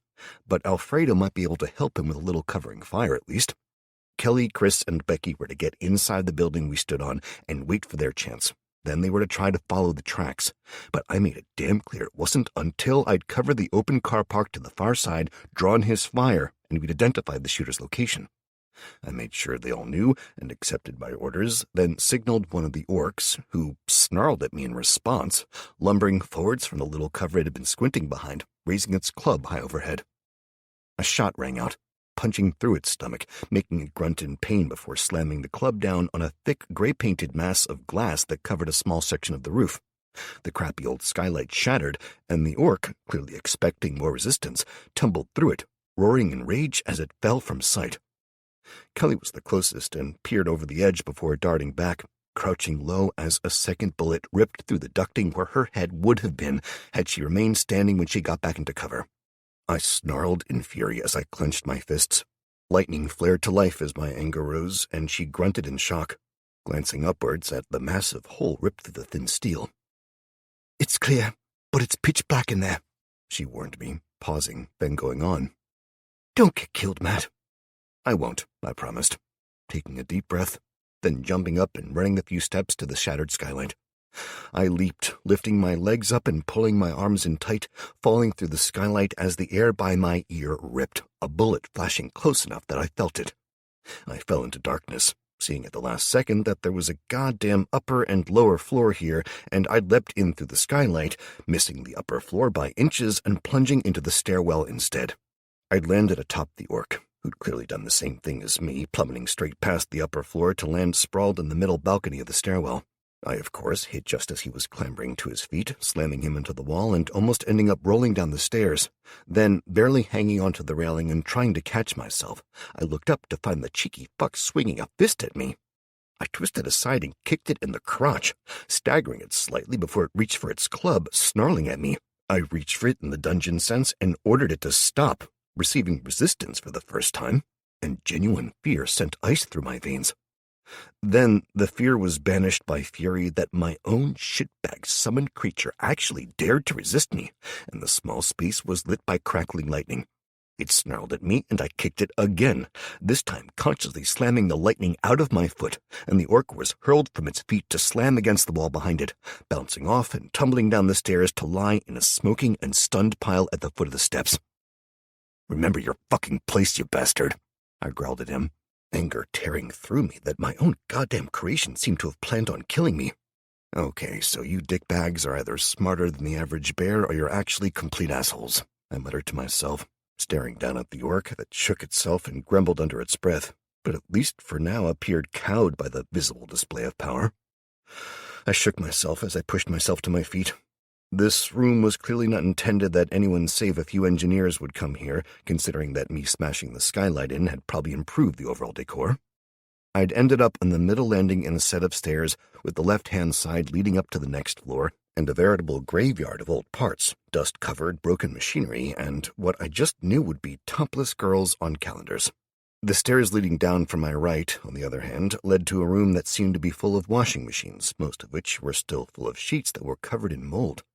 I grunted and limped down the steps, stretching out the ache in my left leg I'd gotten from landing badly. There was also a broken refrigerator with a puddle around the base, and a clearly dead engineer lay on the floor, where he'd apparently had a heart attack, judging from the way his body was curled up, hands clutching at his chest. I grunted, suddenly realizing that the end of electricity must have been especially bad for anyone with a pacemaker, before dismissing it as not nearly as bad as it was for anyone in a coma, or on a goddamn container ship, or a plane.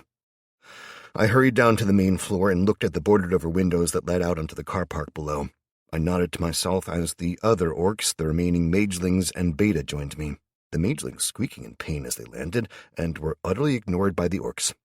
"Yeah, I'm thinking disposable fucking shock troops here, pal," I stated, locking eyes with the orc that had tried to brain me with his club and getting a hiss of hatred back. I didn't know if it was a case of my monster master skill was just too low to engender the worshipful attitude in a higher creature that I got from my more basic creatures, or if orcs were just basically assholes. I decided that until I knew one way or the other, no more damn orcs. "On the upside, though, we found a use for you, haven't we, you little ray of sunshine?" I asked him, smiling at him again. "Go on, smash the window, and go play with the sniper." The orc glared at me again before roaring and rushing the window, apparently the opportunity to smash something and maybe kill someone, making up for its burgeoning hatred of me. It slammed its club through the weak pine planks that covered the window in seconds, the first blow cracking the wood and seemingly the glass behind it, and the second and third smashing the frame outwards and clearing a space wide enough to see through. Almost as soon as he'd done that, he received a second bullet through the remnants of the glass, shattering his upper right arm in a spray of blood. He staggered, then screamed in challenge, his right arm flopping weakly with the bicep almost entirely blown free. The orc grabbed the club with his other hand from where it had fallen, then roared again, backed up, and barreled straight at the remnants of the window. He smashed through the last bits, plummeting to the ground and rolling as he hit. Staggering to his feet and racing forwards, he waved the club randomly in the air and bellowed in rage and challenge. The other orcs leapt after it, without my commanding them, and I shook my head, looking at the goblins and Beta, who far more sensibly waited for my orders. "Yeah, let's give the crazy fuckers the chance to draw some fire," I said firmly, leaning against the wall and shaking my head in disgust as the rifle barked in the distance again and again. I waited for one more shot before ordering the goblins out and putting my eye to the edge of the window again and watching carefully. It took 3 more shots and the death of the first of the orcs before I grunted and shouted upwards. "It's the highest building, the accountant's place opposite the casino. Far left window. I think the fucker's reloading, so go, go, go!" As I yelled that upwards, I stepped out and jumped through the shattered window, landing hard and rolling. Pushing myself up again, I sprinted towards the nearest car as Beta joined me, landing lightly and rushing along. I heard the others moving, knowing that Mike would be climbing the ladder as fast as he could while the others would be hiding on the roof still, waiting for the chance to climb down and join in the fun. The blood was less obvious from ground level, especially considering that I was dodging in and out of the rusting parked cars, but I could see it still, and it marked a straight line across the car park, for now at least, and towards the building the sniper was in. I managed to make it halfway across the parking lot before the shots started again, and I threw myself down behind a battered old American-looking car. The huge wings and wheel arches gave me false hope as I leaned there, catching my breath. An instant later, something tore past my ear, making me duck as a sudden hole appeared in the steel 2 inches or so to my right. "Fucking hell!" I shouted, throwing myself backwards, then scrambling back upright with an irritated snarl. "Oh, it's like that, is it, you ass? Fine." I popped my head up and hoped I was in range as I thrust my right fist forwards, triggering lightning bolt. I couldn't see him, and we damn well needed that rifle, so I didn't dare try incinerate. But punching out a solid bar of lightning that rocketed across the distance to slam into the window next to him, shattering it and filling the air with flying splinters and shards of glass, clearly had an effect as he dove out of sight again. I grinned and pushed myself up and off, sprinting, but watching the window, ready. As soon as I saw movement, I punched out again. The lightning missed, running as I was, and slammed into the wall further along, shattering the windows of the office next door, but it served its purpose, keeping the bastard down and out of sight. I gave up on subtlety this time and sprinted straight for the far side of the car park and, I hoped, safety. I passed the pair of goblins on the way. They'd taken a more direct route, and somehow had survived so far. Then I passed the body of the first of the orcs as well, staring down at the dead form of the dickhead I'd been threatened by. The car park was maybe 100 meters across, that was all, and with the raised platform of the train station protected by a large fence. The first orc to reach it had simply hammered it with its club over and over until it could get through, and was in the act of climbing up onto the raised railway platform when the second one yanked it back, snarling at it, and leapt up instead. I shook my head as I covered the last distance, waiting as the first orc jumped up and rushed forwards as well. Then, standing out of sight of the sniper as I was, I very kindly lifted the goblins up just in case. There were only the 2 of them surviving now anyway, and I couldn't help but shrug as I caught the look Beta was giving me. "Hey, I don't pretend to be a nice guy, and they're meat shields," I admitted to her with a sheepish shrug. "You've earned respect, they haven't." But before I could climb up, she did, and surprisingly, once she reached the top, she then paused and offered me a hand. I paused as well, seeing the gesture for what it was, a serious step in her understanding, and took it. Clambering up and running with her to the ledge, I jumped off, then sprinted across the rails to the cover of the next platform.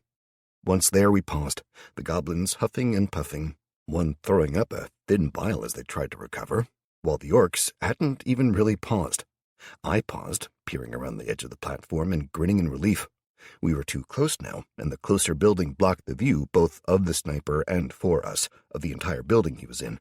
I had to guess he'd moved to another office, but for the next few seconds at least, until we moved out of the shadow of the building between us, we were safe. I set off running, with Beta hurrying next to me, until we reached the fences on the far side of the tracks. On the other side of these fences was another drop, 8 meters or so, onto concrete, and there wasn't anywhere close by to climb down either to make it easier. The orcs had both simply clambered over, leaping down. Judging from the howl of pain when he landed, at least one had broken his leg. I grunted at the idiocy of the buggers, peering over carefully and ordering them to stand still against the wall, arms grasping each other's shoulders and facing each other. Then I jumped down, landing on their shoulders and making them scream in pain before hopping down and telling them to stay there, while the goblins and Beta did the same. The orcs had hatred seething in their eyes as they looked at me. Mentally, I shook my head in disgust, and marked them both for death as soon as this fight was over, regardless. I led my small team to the shadow of the recently refurbished office building ahead. Hidden behind that was the posh accountants unit. It was one of the big, old-school, insanely expensive ones, although it was almost entirely obscured by the angle we were at for now, keeping me from being blinded by the masses of gold leaf and shiny shit on the building, and the sniper from terminally ruining my day. To my left was a small pub, and beyond that a large car park for a local casino, with a few more buildings over to my right, and then half a mile or so away was another hotel and the police station that John was from. I grimaced at the bone sticking out of the ankle of one of the orcs and gestured them to follow me, along with the others, before freezing as we heard a sound nearby. It was a door slamming, bouncing hard against something, and a lock not engaging, swiftly followed by the slap-slap of running feet and a huffing of someone clearly out of breath and pushing themselves to keep going. I held my hand up, signaling the others to stop, the simultaneous sending of the order to the group through the dungeon sense becoming second nature. I glanced at Beta, mentally telling her to get her crossbow ready, even as I ordered the orc with the broken leg up to the edge of the building and to get ready with its club. I planned to wait until they were close, then jump out, take them to the ground, and try to capture them, as I didn't know if it was the sniper, an innocent, or... Then the orc stepped out with a bellow and swung his club. The woman who raced around the corner was short, nearly as round as she was tall. When she saw the orc, she screamed in terror, opening fire in a panic. Her gun managed to bark off 2 shots that managed to ruin our attempt at stealth, as well as completely missing us. The orc, for all his faults, didn't miss, and the club took her full on the crown of her head, the stringy black hair doing little to cushion the blow that shattered the bone and sent her to the floor with eyes rolled back and blood seeping from her ears, nostrils, and mouth. "Fuck's sake!" I snarled at the orc, shoving him aside and looking down at her in dismay. Not only had we totally failed at getting a prisoner, but the gunfire drew attention to us being there. The sniper rifle had been suppressed, meaning that it hadn't been quite as loud as the 2-round burst that had echoed off the goddamn walls nearby. The orc snarled at me, and I spun around, lifting a fist that crackled with lightning as I glared into his eyes. He stared back for a long second before looking away. I gritted my teeth, forcing myself to release the magic rather than slamming it into his face. I've never had real issues with my temper before, believing it was a mark of a person how they dealt with stress and anger, internalizing it, taking out in the gym or in the ring when training, but of late... I shook my head, checking the woman over, finding no handgun this time, but a new and seriously impressive-looking assault rifle and a grenade, along with a single spare magazine of ammunition. The side of the magazine was covered in a thin layer of clear plexiglass, letting me see that it was full. I quickly swapped the half-empty one that was in the gun out, finding the seating mechanism to be simple and clean. I checked the safety, flicking it from safe all the way to fully automatic, then back to single shot, nodding to myself in satisfaction before quickly searching the body again. She was definitely dead, and as Mike had pointed out with the last body we'd found, the chest rigging, or web as he called it, was a mess. Half the pockets were in the way of the other half, and they were almost all empty, beyond sweet wrappers, sanitary products, and some expensive-looking jewelry that I was damn sure a real soldier wouldn't be seen dead in, considering how bright and gaudy it was. I took several of the pouches, seeing a way I could attach them onto my own armor in places, as well as the survival knife strapped to the outside of her thigh, attaching it to my own instead, before straightening up and looking around.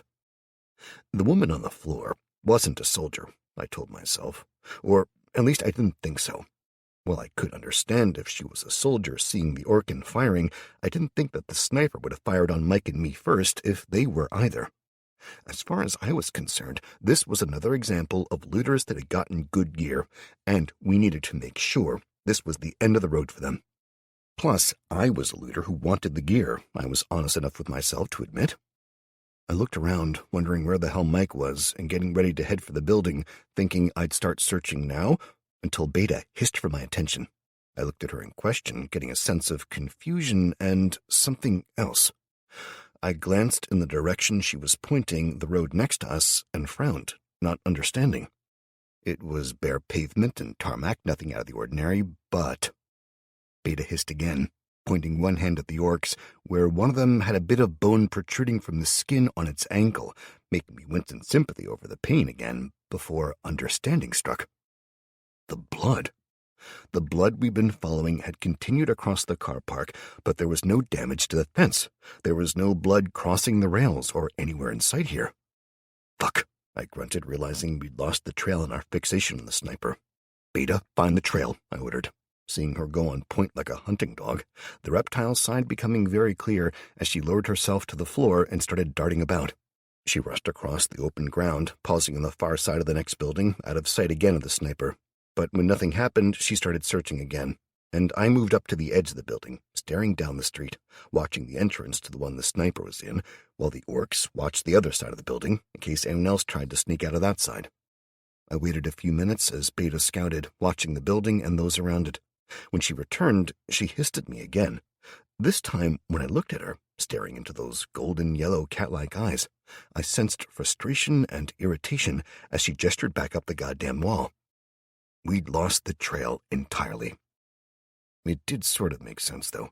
They'd have injured themselves falling, much as we had, if they'd come this way, meaning we needed to get back up onto the railway lines, but We couldn't do that, not right now, and not with the goddamn sniper up there. I glanced over to the left, suddenly hearing a whistle, searching and seeing nothing until Beta pointed. Mike and Alfredo waited on the far side of the casino car park, crouched behind a burnt-out sports car and clearly ready to head into the building after the sniper as well. I nodded to him, then summoned the orcs, who'd been engaged in a friendly game of snarling and punching each other in the face, seemingly instead of watching as I'd ordered them to do. I glared at them both, then gestured to Mike, slipping slightly into the dungeon sense as I did it to make sure the orders were imprinted on them fully. Obey him. Do not harm him or the goblin with him. I glared at them both, fingering the rifle as I said it, seriously considering killing them if I sensed any issues, but beyond a grumble at the thought of not killing Alfredo, they accepted the orders. I looked back to Mike, who nodded to me and then gestured to the front of the building. I held up a hand, gesturing for him to wait one, then pointed at the orcs. He frowned, then nodded as I gestured at them and the front of the building. He held up his hand, 3 fingers raised, then dropped one, then the next, and I nodded, turning to look at the orcs. Get out there and charge the front door, I ordered them, not a second being wasted in hesitation as they raced past me, even considering that one had what looked to be a broken sodding leg. They'd barely taken a handful of steps when the first one died, a high-powered shot taking it in the head and killing it instantly, the body collapsing like a puppet with its strings cut. The second one managed a 6 more steps before the second bullet slammed into the ground next to it, barely missing as it raced for the door. I glanced across at Mike, seeing he and Alfredo were gone, the nightblade vanishing as thoroughly as the trained soldier had. While the sniper continued firing at the remaining orc, I ordered both of the goblins out, telling them to fire on the sniper. As soon as they stepped into sight and started to summon their spells, I turned and ran for the wall we just jumped down, making a cradle with my fingers and waiting. Beta ran over, knowing what I wanted. She jumped up in the cradle of my hands, and I threw her up as hard as I could with a grunt. I sent her up and high enough to grab onto a sign, hanging for a second as she shifted her grip, before clambering higher and higher, off to track the blood trail. I returned to the building and ran around the far side. I made it to the back of the building that Sniper was in without any issues, finding the fire escape and the unsealed door leading to it. I grinned, realizing that, in her hurry to leave, the woman had left me an easy entrance. I readied my new rifle, then slowly opened the door that led inside, finding it led upwards, clearly a fire escape. It was silent inside, and thankfully, unlike the goddamn one on the apartment block, this one had windows spaced regularly. I hurried up the stairs, taking them 2 at a time, even as the roaring of the orc reached me from somewhere in the building, and a rapid-fire burst of gunfire was unleashed. The bellow the orc had been making died away abruptly. I growled to myself, knowing that the fucker couldn't even live long enough to be really useful as a bullet magnet. I shook my head at that, reminding myself that as time went on, they grew more self-aware, and Beta was certainly proof of that. That meant that I just sent a creature that could have become a sentient living person to their death. I shrugged and dismissed the thought as I climbed the stairs carefully but quickly. As I went, I forced myself to consider that, while it might indeed have become sentient, there was a good chance that he would have ended up being a sentient asshole, and I'd have ended up shooting him. I'd made it all the way up to the second from top floor before I nearly died, grabbing the banister frantically as I almost dropped my rifle in my frantic attempt to stop my forward momentum. I'd been about to step onto the final balcony, turning the corner to head up to the last section, when a sudden something had glowed in the dim light, and every instinct I had screamed to stop. It had come from the dungeon sense. I knew that. It had that same burgeoning level of fear and wrongness, but what the hell it was, I didn't know at first. I caught myself and stepped back, making sure I was all right and that there was nobody nearby, before slowly crouching and looking very carefully. Still, even knowing I was looking for something, I missed it at first, the thin line that was small and well camouflaged. I followed it, not understanding what had caught my eye, until it slowly glimmered, the entirety of it outlined in a gently shimmering red light. Holy fuck, perception to the rescue, I muttered to myself, shaking my head in disbelief as I spotted the box that lay against the wall under a seemingly random sheet of newspaper. I reached out for it and got a sudden, terrible feeling of danger, like I was about to drunk text my ex, making me shake my head and back the hell up. I stepped over to it and moved around the last set of stairs carefully, reaching the top floor and meticulously examining the door, getting no feelings from it either way, and with my butthole puckering, I slowly opened it, glad that this stairwell at least didn't have locked doors. It opened easily enough, and I crept out onto the top floor. Voices rose somewhere ahead, along with a quick shot, followed by another as two people exchanged fire. The quarter I found myself in was clearly the upper management's territory, considering the depth of the carpet and the shitty gold leaf that covered the marble that in turn covered the walls, and I couldn't help but hope that anyone that liked a gold, purple, and sodding a luminous green combination as decorating had died a painful death. I shook my head as I moved on, creeping along, rifle at the ready, until I recognized one of the voices as Mike's. "Come on, pal, drop the rifle and come out, hands up, and we can talk this over," Mike called. "Fuck you, I'm loyal," the other voice called back, before a loud crack signaled the sniper rifle being fired, shattering a section of the marble on one wall as he tried to blind hit Mike. I crept forwards, moving slowly, half crouched with the rifle up, as I'd seen them do in the movies, finding that it was goddamn uncomfortable and straightening up. I moved quickly but quietly, checking the rooms as I passed them, making sure there were no other snipers or assholes about to jump out and shoot me in the back. I finally found Mike. He was crouched low at the end of the corridor, rifle on the floor behind him and handgun in hand, clearly waiting on a chance to take a shot, when he saw me. He twisted around, lining his gun up as I frantically waved my hand to stop him, feeling my heart leap in my chest as he lined the handgun up before sagging in relief. He dipped his head for a second, clearly either cursing or trying to get his own racing heart under control, glaring at me. That lasted all of a second before his gaze fixed on the rifle I held. He pointed at it, then to himself. I pointed at it, then to me, then flicked him the finger, and he glared at me, before pointing at the room behind him, then himself, then the rifle making gimme signs. I moved quickly down the corridor, staying close to the wall he was leaning against, freezing as a voice rang out from inside the end office, the door a handful of doors down from me. "Look, you ain't got long, pal. The boss is gonna send some of the people. They don't fuck about. They scare the shit out of us all, so here's your one chance." He paused, and we looked at each other.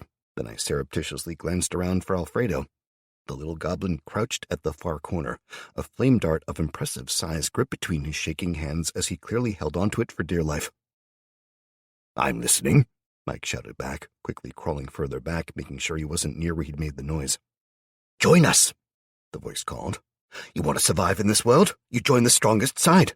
No more of the shit we had to deal with. Now you want to be somebody. You earn it, you prove yourself.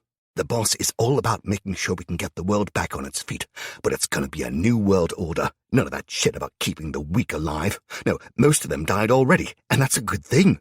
The last thing we need is them cluttering up the world. Next, it's the kids. It's sad, but there's no space for them, not for now, so they have to go. When we've sorted it all out, then there'll be time to have more." He paused, and I knew instantly, no matter what else he might say, threatening to kill the kids meant Mike was going to kill him and his boss now, regardless.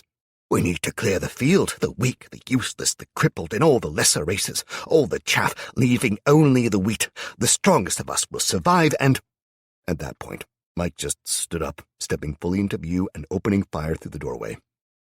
The voice cut off, and the rifle in the room opened fire. Mike grunted and staggered, dodging back out of sight, clutching his right shoulder. I looked over, seeing it was a flesh wound, or so it looked, a thin line torn through the upper edge of the material. When he checked it, Mike growled in anger, gesturing at me again.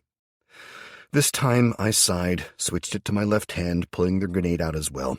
I mind not pulling the grenade pin, but still throwing it inside. Mike grinned evilly, gesturing for me to throw the gun over first. I nodded, shifting around until I stood on the opposite side of the open door to him, then threw the gun. As soon as he caught it, I shouted, "Fire in the hole!" loudly, and threw the grenade into the room blindly. "Grenade!" Mike shouted, rolling his eyes.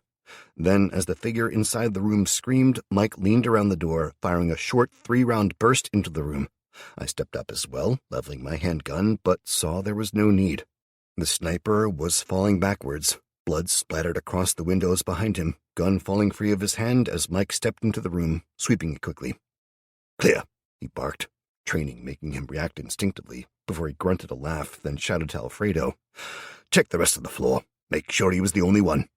Stay out of the fire escape," I added quickly, pushing a mental image to the goblin as I spoke. "It's trapped with a bomb." "What a fucking asshole," Mike grumbled, taking the rifle over. "Got any spare magazines?" he asked. "That's my fucking gun," I said flatly. "Yeah, of course it is, boss," Mike agreed with a toothy smile. And that's why you want me to use it, right? I mean, as the only one that's experienced with this kind of weapon, and with you having the handguns and magic. I thought you'd want the sniper rifle, I said. I do, and I'll use it, but it's an L115A3, and I don't give a shit what kind of convoy or whatever these assholes hit. There won't be much ammo around for that. I bet he was already out of it, or we'd be dead. What? I asked, frowning.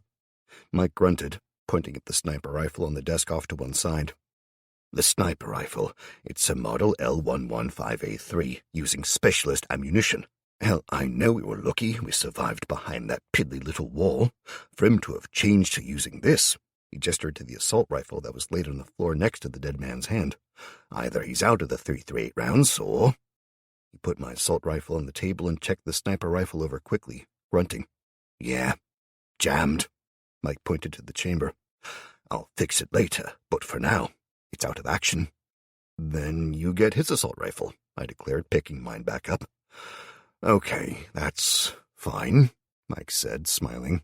He picked it up, ejecting the magazine and checking the chamber, making sure it was unloaded in a smooth motion that spoke of long hours of practice. You can keep the rifle if that's what you want, but... He held up the magazine, showing that it was nearly empty, and making a show of searching the body before sighing and shrugging. There's no spare ammo, is there? I asked.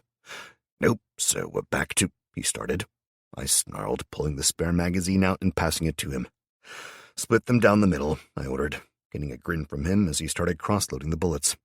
I left him to it, using the ridiculously shiny toilets, pocketing the nice soap as a last fuck you to the previous owners, and moving out to the office at the far end of the floor. It offered a similar view of the car park of the train station. Further along, I couldn't help but smile at the sight of Beta with Kelly and the others. Where I'd been distracted by the sniper, they kept going once the threat was taken down. They'd crossed the car park and clearly followed the blood trail along the tracks to the right of where I'd jumped over the side. The railway station led further along and down a dirt track worn in the grass to the road below it, then vanished from sight behind another building. After a little struggling, I managed to open the window, tore the monitor off the desktop, and took it to the window, using it to catch the sunlight, twisting it back and forth until Beta saw me. She shoved the others aside, hissing a warning, making everyone scatter. I cursed myself inside. Now that I'd already terrified them, I might as well let them know we were okay. But yeah, I was going to get this in the neck later. I just knew it. I waited until I was sure I got their attention. Then I tossed the monitor out to tumble to the floor below and waved my arms to show it was me. There was a long wait as they watched me. Then Kelly slowly climbed back fully into view and gave me the finger. That's my sister, all right, Mike said from the door, making me jump. Yeah, well, is she always like this? I asked him. Violent, psychopathic, foul-tempered, he asked, and I nodded. More or less, yeah. Look at it this way. She just got her life the way she liked it. Good job, nice house, paid all her debt off. Then the world ends, and the guy she likes turns out to be a complete idiot. The guy in the apartment building, the one named after a car, I asked him. Aston? No, you damn fool. Oh, yeah, thanks, a lot. Next time I'll let the bad guy shoot you. Bah, probably blind luck that you didn't shoot me. Mike grunted, tossing me a handgun in a holster. Take that as well. It's in good condition, and I've not taught you how to clean yours yet. I nodded my thanks, strapping the holster to my thigh and practicing drawing the gun a few times, then took the rifle back, giving Mike the finger when he started to explain in overly simple terms what the safety did. We left the building quickly, Alfredo, Mike, and I making it down to ground level easily enough, then hurrying to join up with the others. What about the bomb? I asked him as we ran. Whoever set that up wasn't a soldier. That means it was almost certainly screwed up already.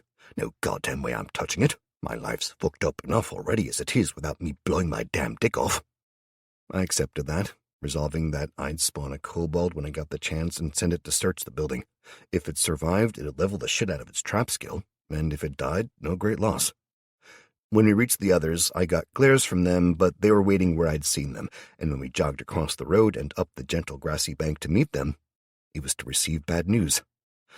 We found them, and we sent Chris back to the dungeon to get John, Kelly explained as soon as she finished giving me a tongue-lashing for scaring them all. The blood trail leads into the police station, and the windows are all covered over now. I turned and stared to the west. frowning as the very top of the building poked over the old carriages and Victorian-era stone walls that surrounded this end of the railway station. The edge of the railway here was overgrown, the tracks old and no longer used, save for the occasional abandoned carriage. They wove between the obstacles and into the trees, providing us with plenty of cover.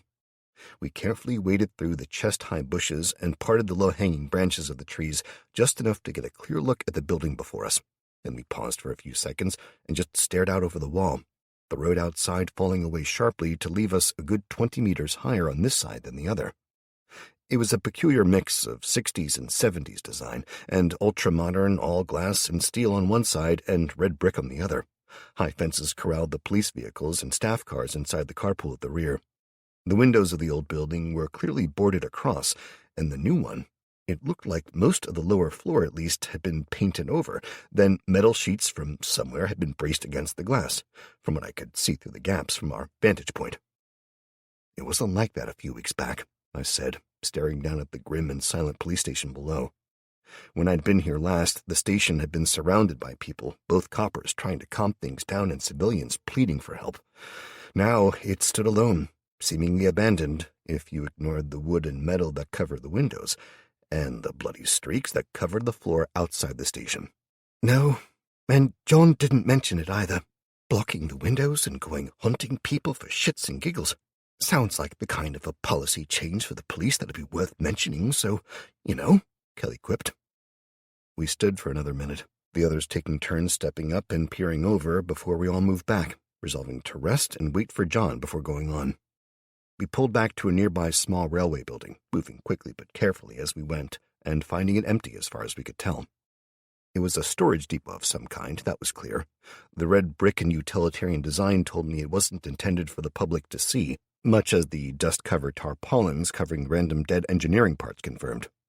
We searched the building quickly, finding no signs of recent habitation and no monsters, as far as we could tell, so we gathered together again in the smallest room of the three, an office suite complete with filthy sofa and threadbare cushions on 3 old chairs that had to have survived the Cold War, judging from the patterns and nicotine stains on them.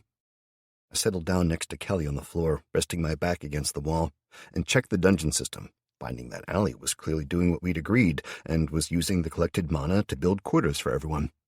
The first problem there, though, was that I goddamn needed it for reinforcements.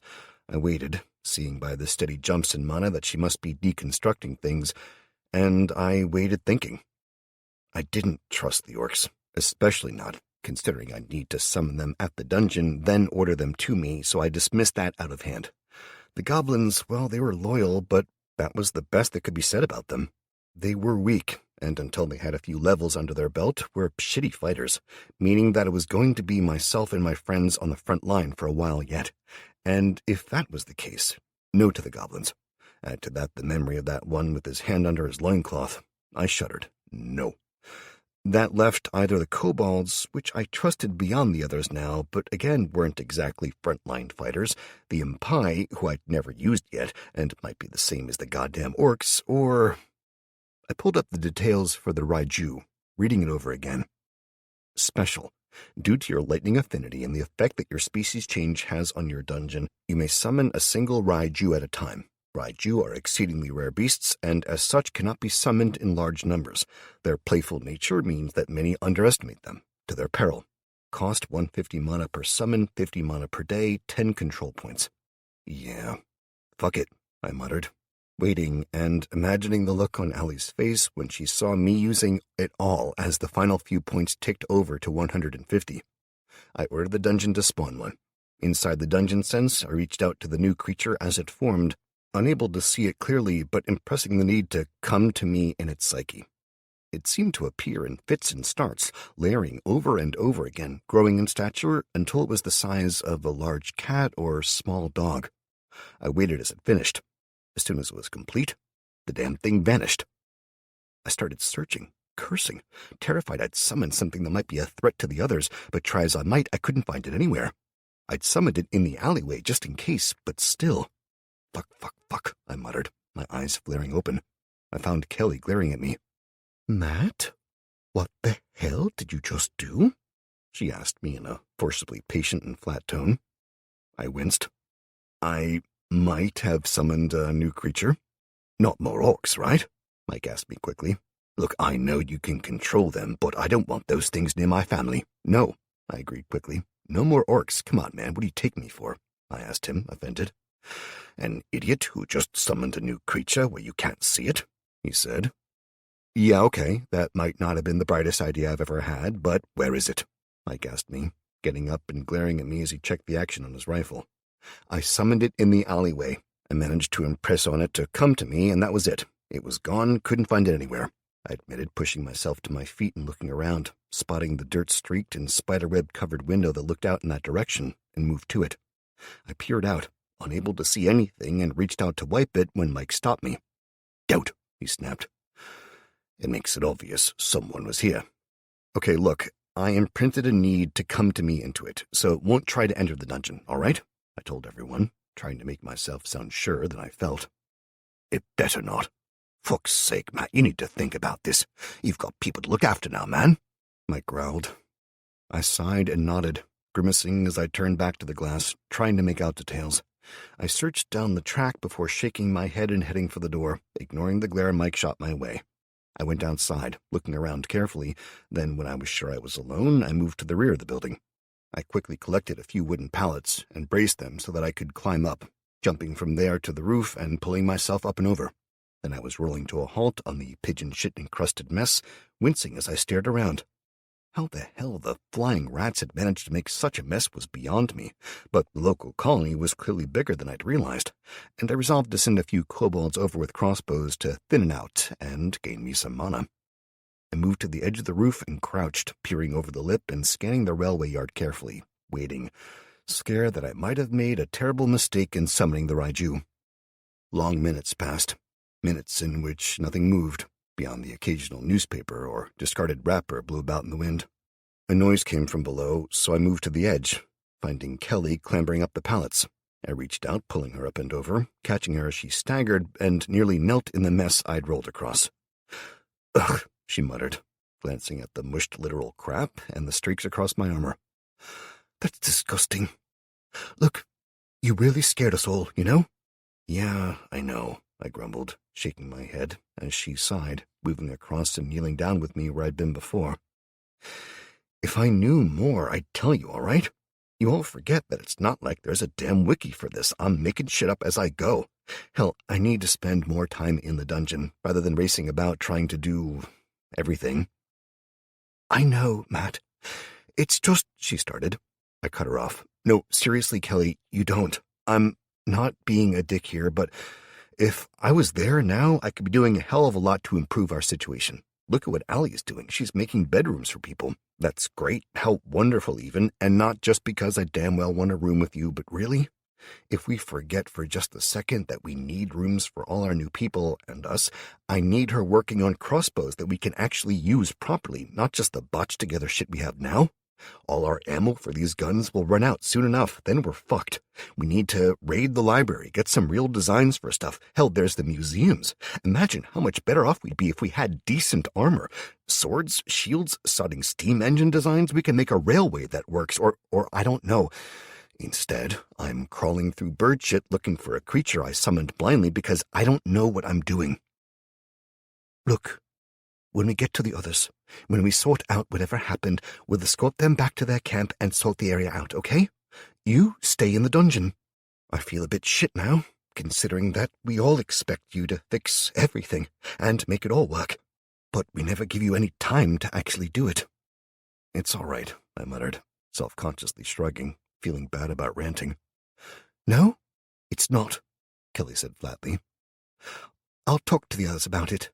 If we're working as a team, then we can take down anything. You need the time to work on the dungeon, or in the long run, we're all going to lose. Well, yeah, basically. Sorry. She nodded, both of us feeling a bit crap. Me because I was raised that nobody is more important than another, and that I should always step up when people were in need, but knowing that I had responsibilities that meant I couldn't always do this.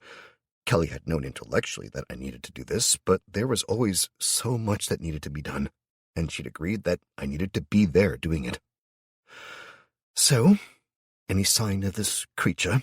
She asked after a long minute, and I shook my head. It's definitely not in the dungeon, right? I shook my head again. I searched there first. If it is, then it's invisible, even to the dungeon senses, which I'm kinda sure isn't possible, considering it's a dungeon creature. Really sure? Or kinda sure? Kelly asked. Kinda, I admitted, scratching the back of my neck and grimacing as I pulled the damn feather free. Fuck's sake, that's it. I'm spawning some impi and sending them to hunt the pigeons to extinction, I declared, getting a snort of amusement from Kelly. So? This creature you summoned, what was it again? She asked me carefully, clearly trying to hide a small smile. A raiju, but beyond that, your guess is as good as mine, I admitted.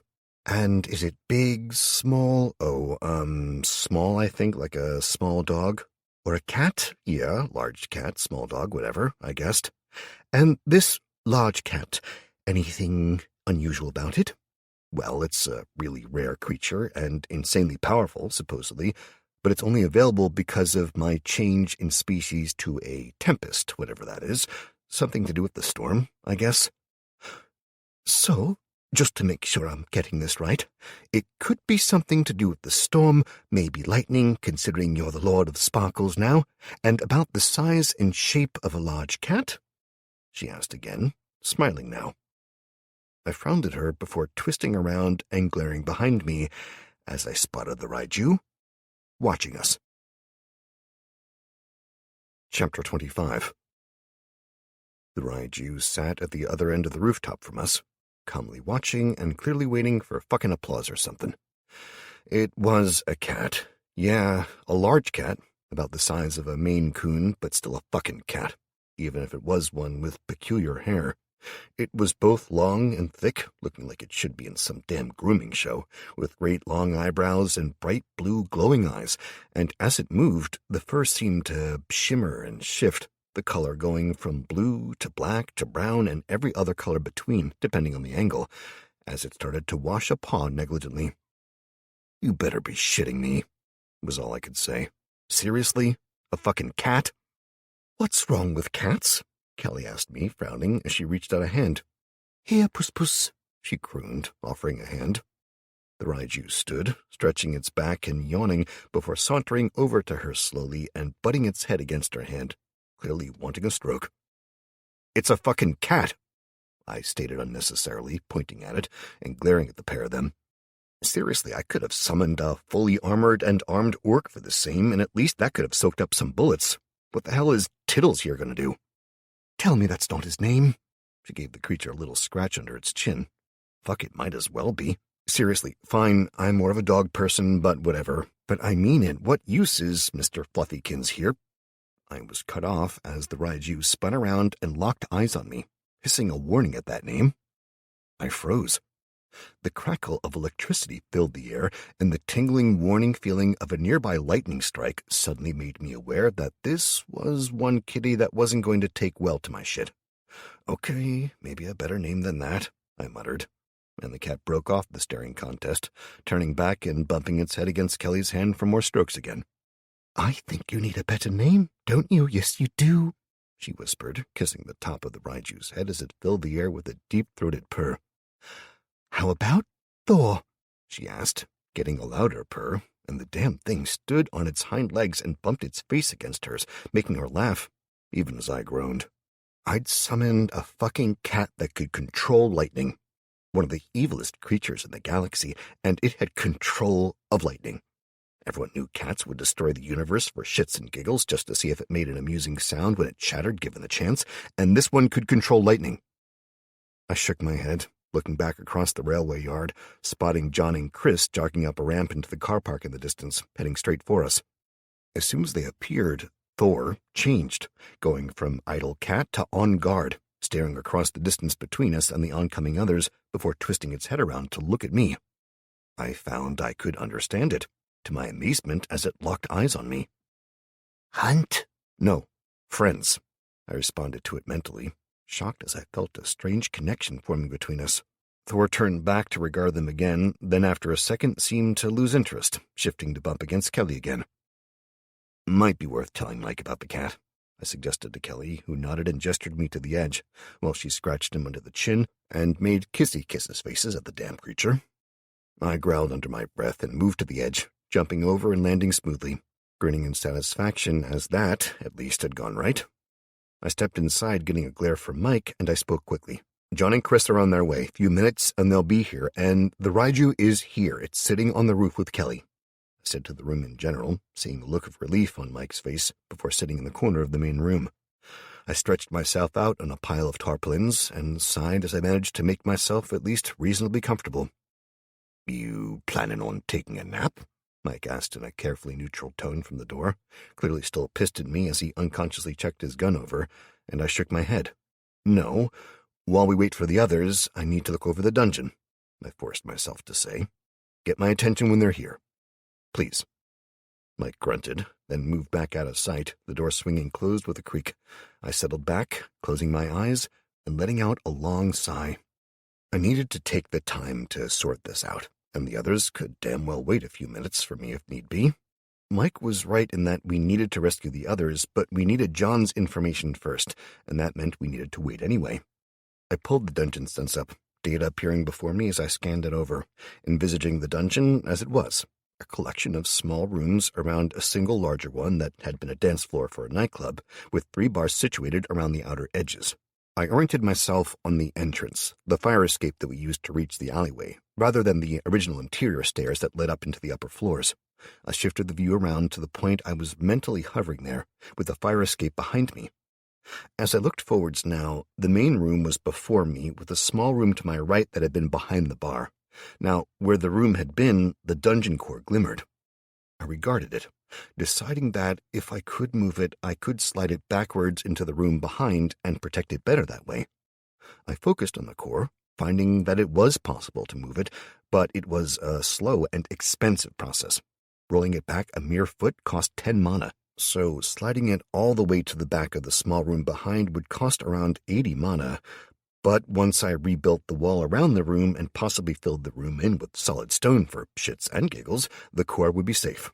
It didn't need air, after all, and while the mana conduits absorbed ambient mana from the air around, if I could leave tiny gaps in the walls, or just absorb a tiny space, then I could feed the conduits through. In fact, I could try to grow the conduits, gradually lengthen them and get them up to ground level. They'd be able to reach a fuck ton of mana from the outside, surely, rather than just whatever it got in the basement. I blinked, realizing that the core I'd wrecked in the other dungeon had been inside a much larger room, and I was probably starving the damn thing of the possible mana I could have gotten it. I checked the research, hearing the buzz of conversation growing in volume nearby and knowing I didn't have long. Whatever Allie had been doing, the research on the agriculture first level was almost halfway, so we'd get access to the first level farm in another few hours to a day, depending on how much more she absorbed. It felt almost like I was gaming the system and being able to put half of anything that was gained from absorbing random crap into research, but I knew that, first of all, this was an exponential curve, so while the first level might only be 1,000 mana, the second wasn't going to be the same level. Secondly, whoever designed this system seemed to want us to survive.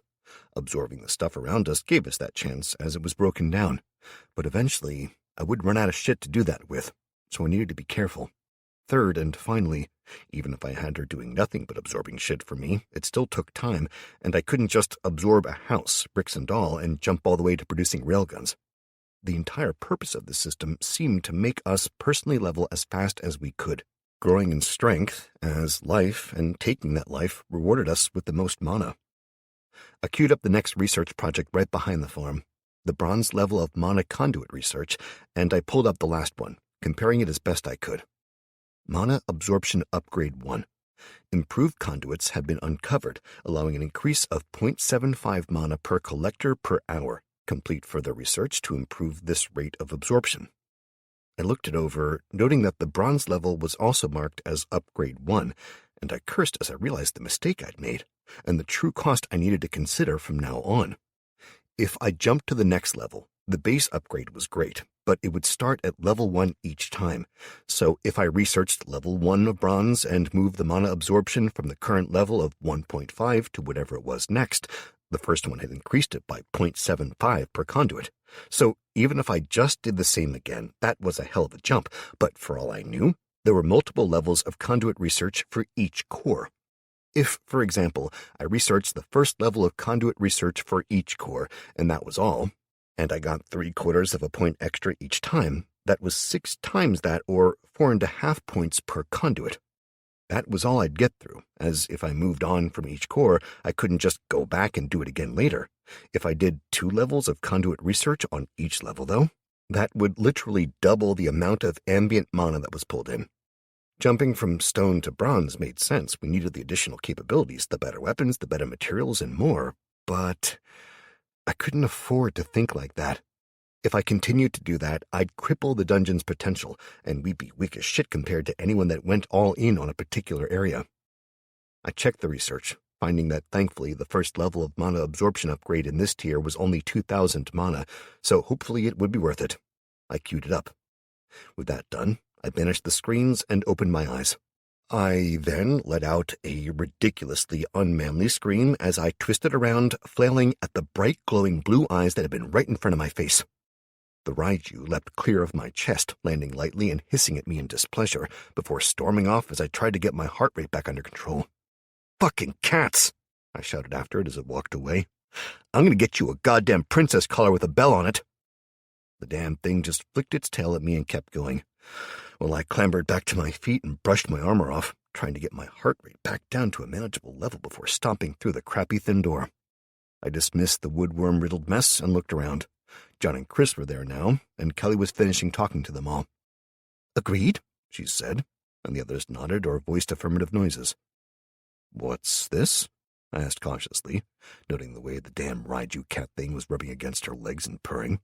"We're just agreeing that, as you're a lazy bastard, we're going to leave you in the dungeon when we've saved Ken and the others," Chris said, grinning.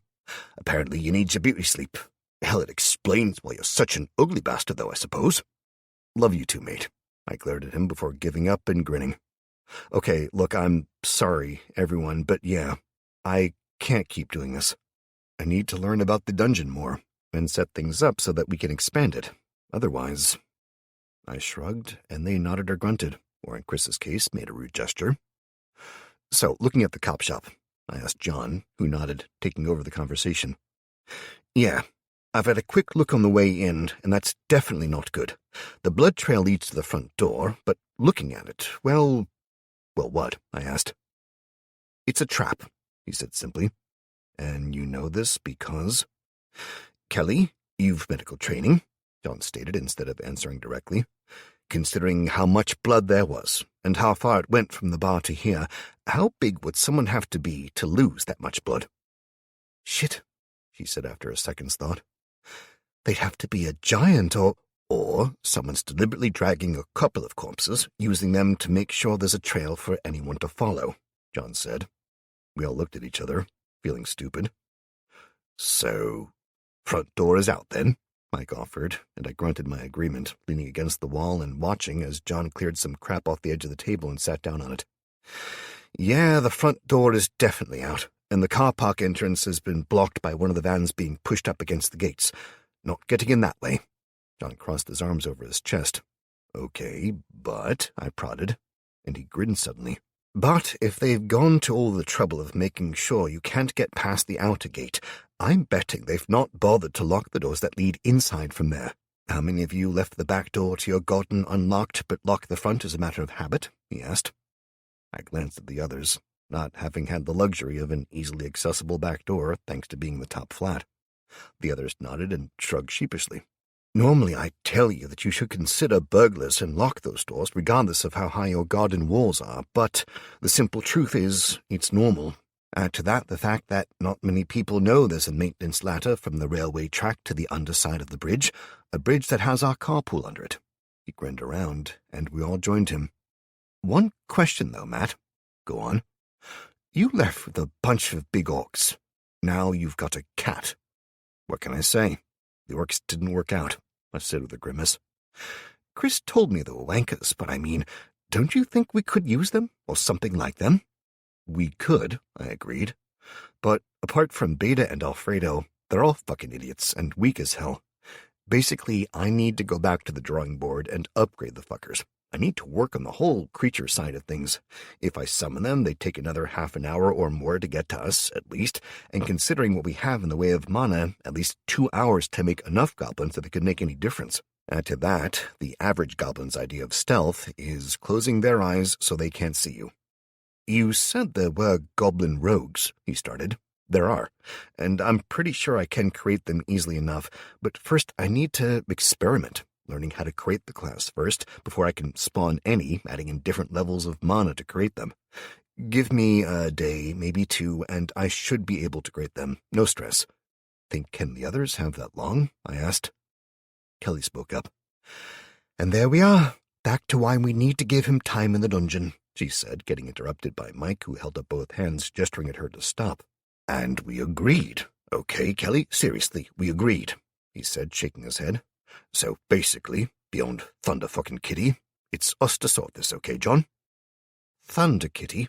John asked, looking at the Raiju, who purred loudly. His name is Thor, Kelly stated flatly.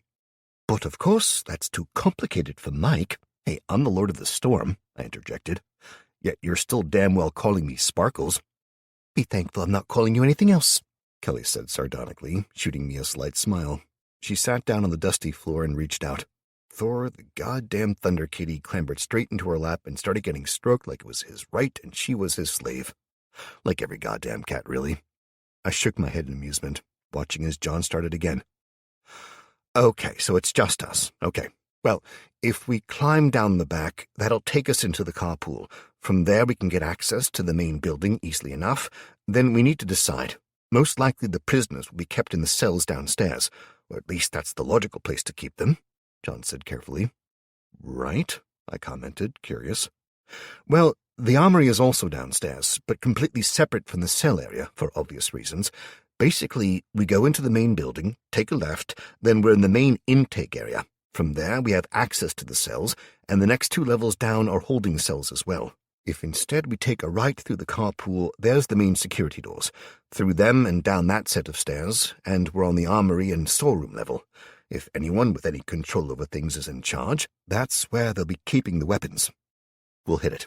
But to be clear, John, I seriously doubt there's anything down there. Frankly, the way the world is these days, you keep your guns close to hand. That raises a good point, though. Weapons. Who's got what left? I asked, looking around. Everyone started pulling their guns out, having cobbled together the best weapons we could before we left the dungeon, despite the pathetic collection we had between us all. Mike had his assault rifle. He also had the sniper rifle, the jam now cleared, but for obvious reasons that had limited use in the soon-to-come engagement, as well as only 7 rounds for it.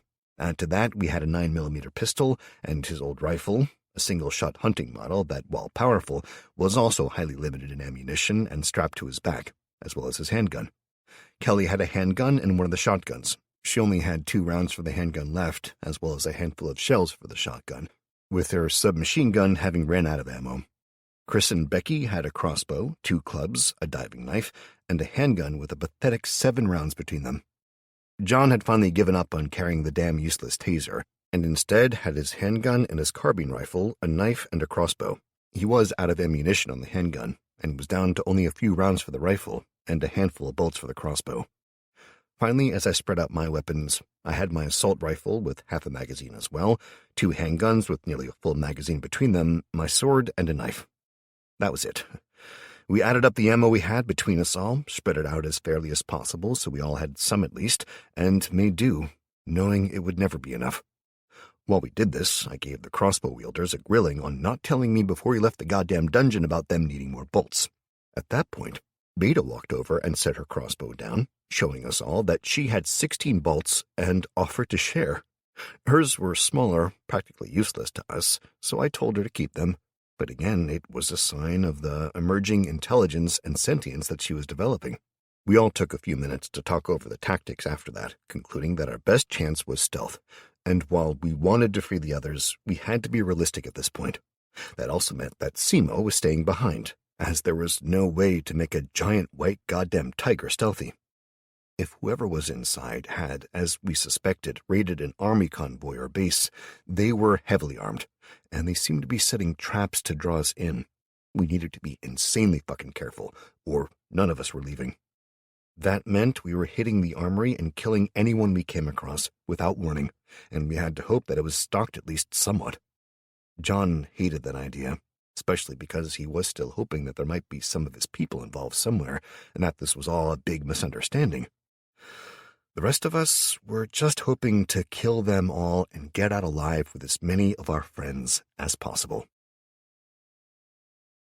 Chapter 26.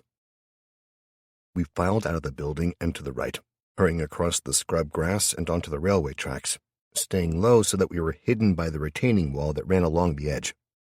It took us only a few minutes to cover the distance, well aware that the top floor of the police station was higher than we were, but not by much, and that the windows were all blacked out or covered by wood and shit. By the time we paused at the access ladder, looking over the edge and examining the police station and its car park, I had to agree with John. This was definitely the best way to get in, considering the large wall at this end and the fence at the other. Without this ladder, there would have been no damn way we could have made it inside, not to mention that if there was ever a reason to break in or out of a police station, it was generally assumed that it'd be the other way around, so it was all geared to keeping people in. "Go," Mike told us, bracing himself against the wall and sweeping the area below with the sniper rifle, clearly loving his new toy. I grabbed onto the edge of the ladder, tugging the cover free with a grunt of effort, then clambering inside. The ladder was topped with a metal grate, thankfully not locked, and then ringed by steel bars, clearly to ensure the safety of a worker in case of a passing train or something falling from one. That meant it was both awkward and claustrophobic, and yet still open to the goddamn elements, so everything was covered in bird shit and rust.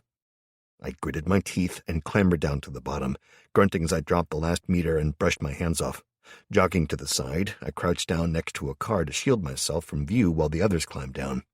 Beta had followed me straight away, trotting across to crouch next to me where I hid, quickly followed by Kelly, then Chris and Becky, John, Alfredo, and finally Mike, by which time I'd had to move as stealthy as I could around the back of the car and to the next in line, having run out of space. "Go, go, go," Mike hissed at me, and I grunted, running across the car park to the next parked-up vehicle, pausing there with my sword and gun at the ready while the others ran. Then John took over, sprinting to the closed door of the carpool. I followed him, grimacing at the noise of us all moving, the clattering and clanking of our armor, weapons, and more. With only a tiny skid, I reached the large double doors and paused while John slowly cracked the small personal door to the side open, taking a quick glance inside before gesturing us to follow. I hurried after him, stepping inside the large building and pausing, surprised. It ran the length of the block, and for some reason I'd always assumed it was just a small section for the cars or whatever, but instead it had to be a good 50 meters long and 15 to 20 wide and 10 high, with a massive skylight that ran its length. Inside, parked in neat rows, were the usual police cars, their blue, yellow, and white markings combined with the clean white walls and open areas making it a damn riot of colors. But there were also riot vans, undercover vehicles, and a couple of what I had assumed were recently captured sports cars for some reason, and I paused, surprised, until Kelly shoved me from behind to clear the doorway. I grunted in embarrassment and set off jogging after John, who'd run to the left wall and was hurrying along it. We ran in single file, following him to the far end, pausing only once as we passed the main doors into the building, solid steel on the bottom and with reinforced glass panels at the top. I peered through carefully, seeing the darkness beyond as the corridor led inside, then shrugged and ducked down. Making sure I'd not accidentally be spotted, I covered the last of the distance to the door he wanted.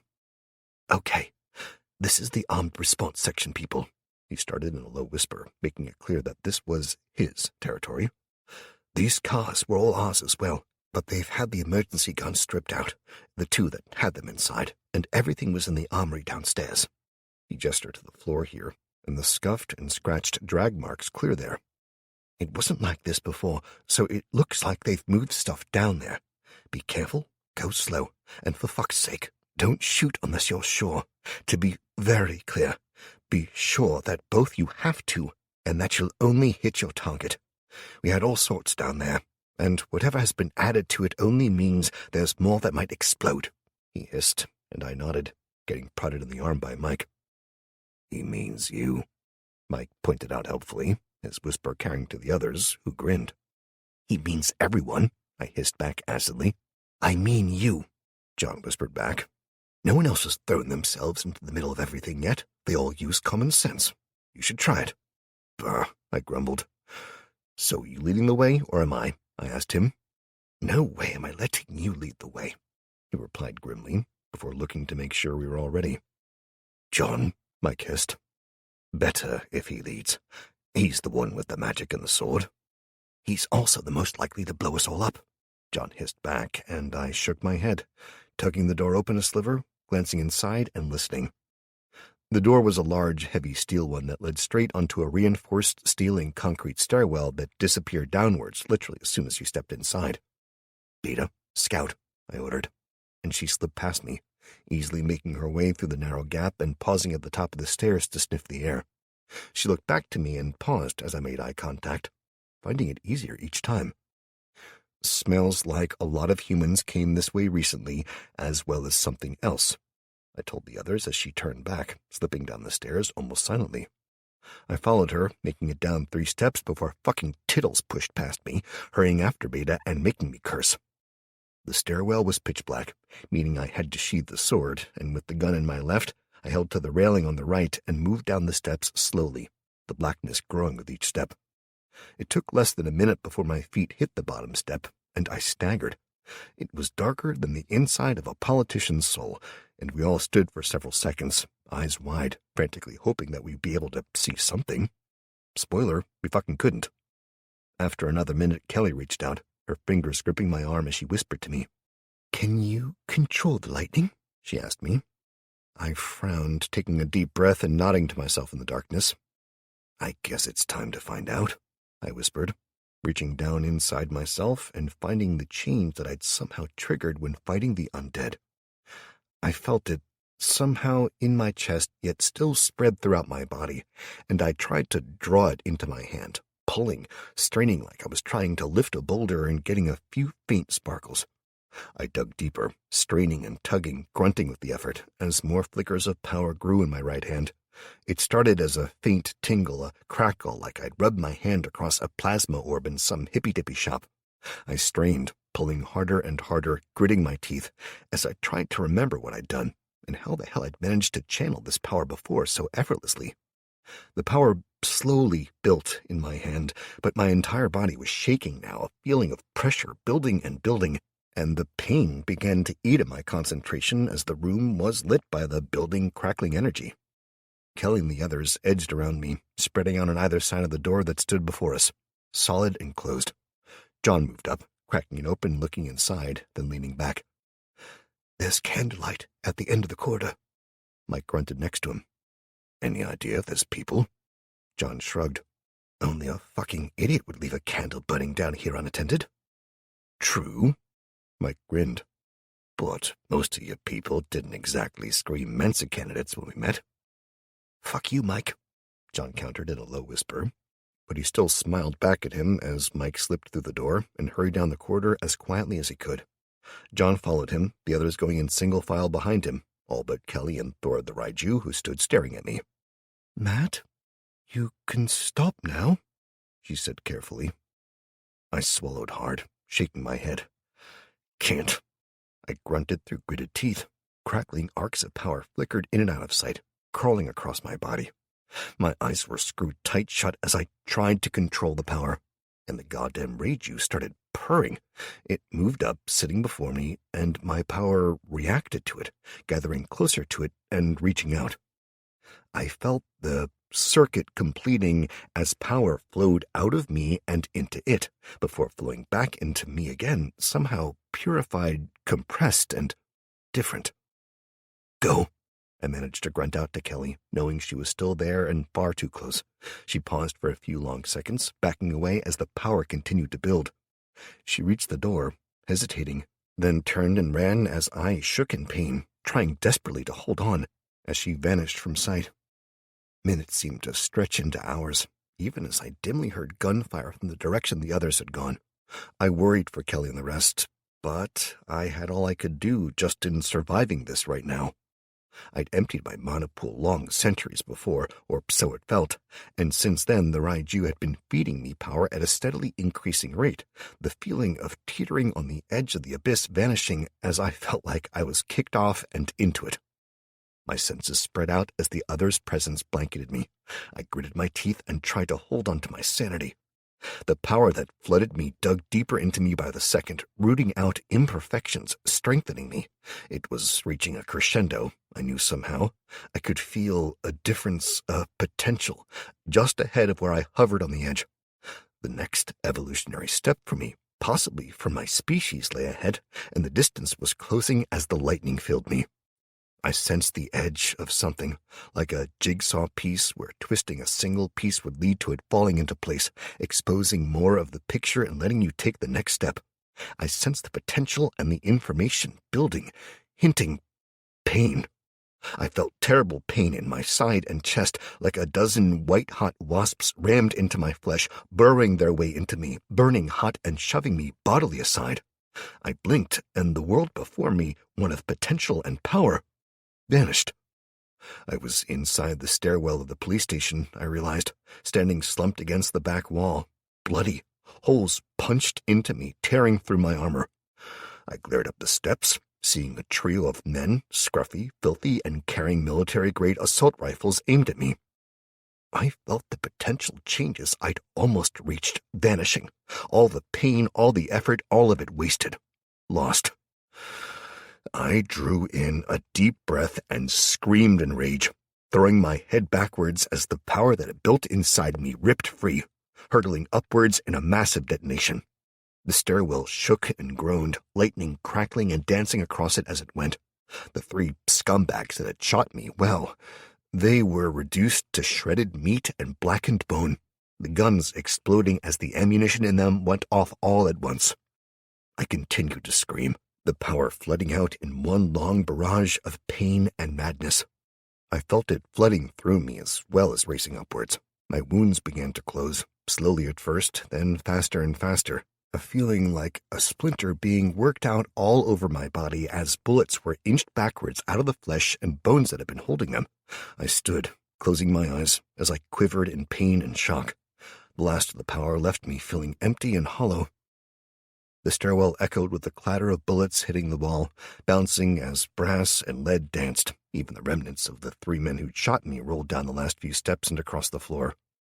When it was done, I fell to one knee, hands braced on the floor, staring at the concrete before me as little pops and crackles of power still danced and jumped across me, gradually dying away as I realized that I could see. There was light.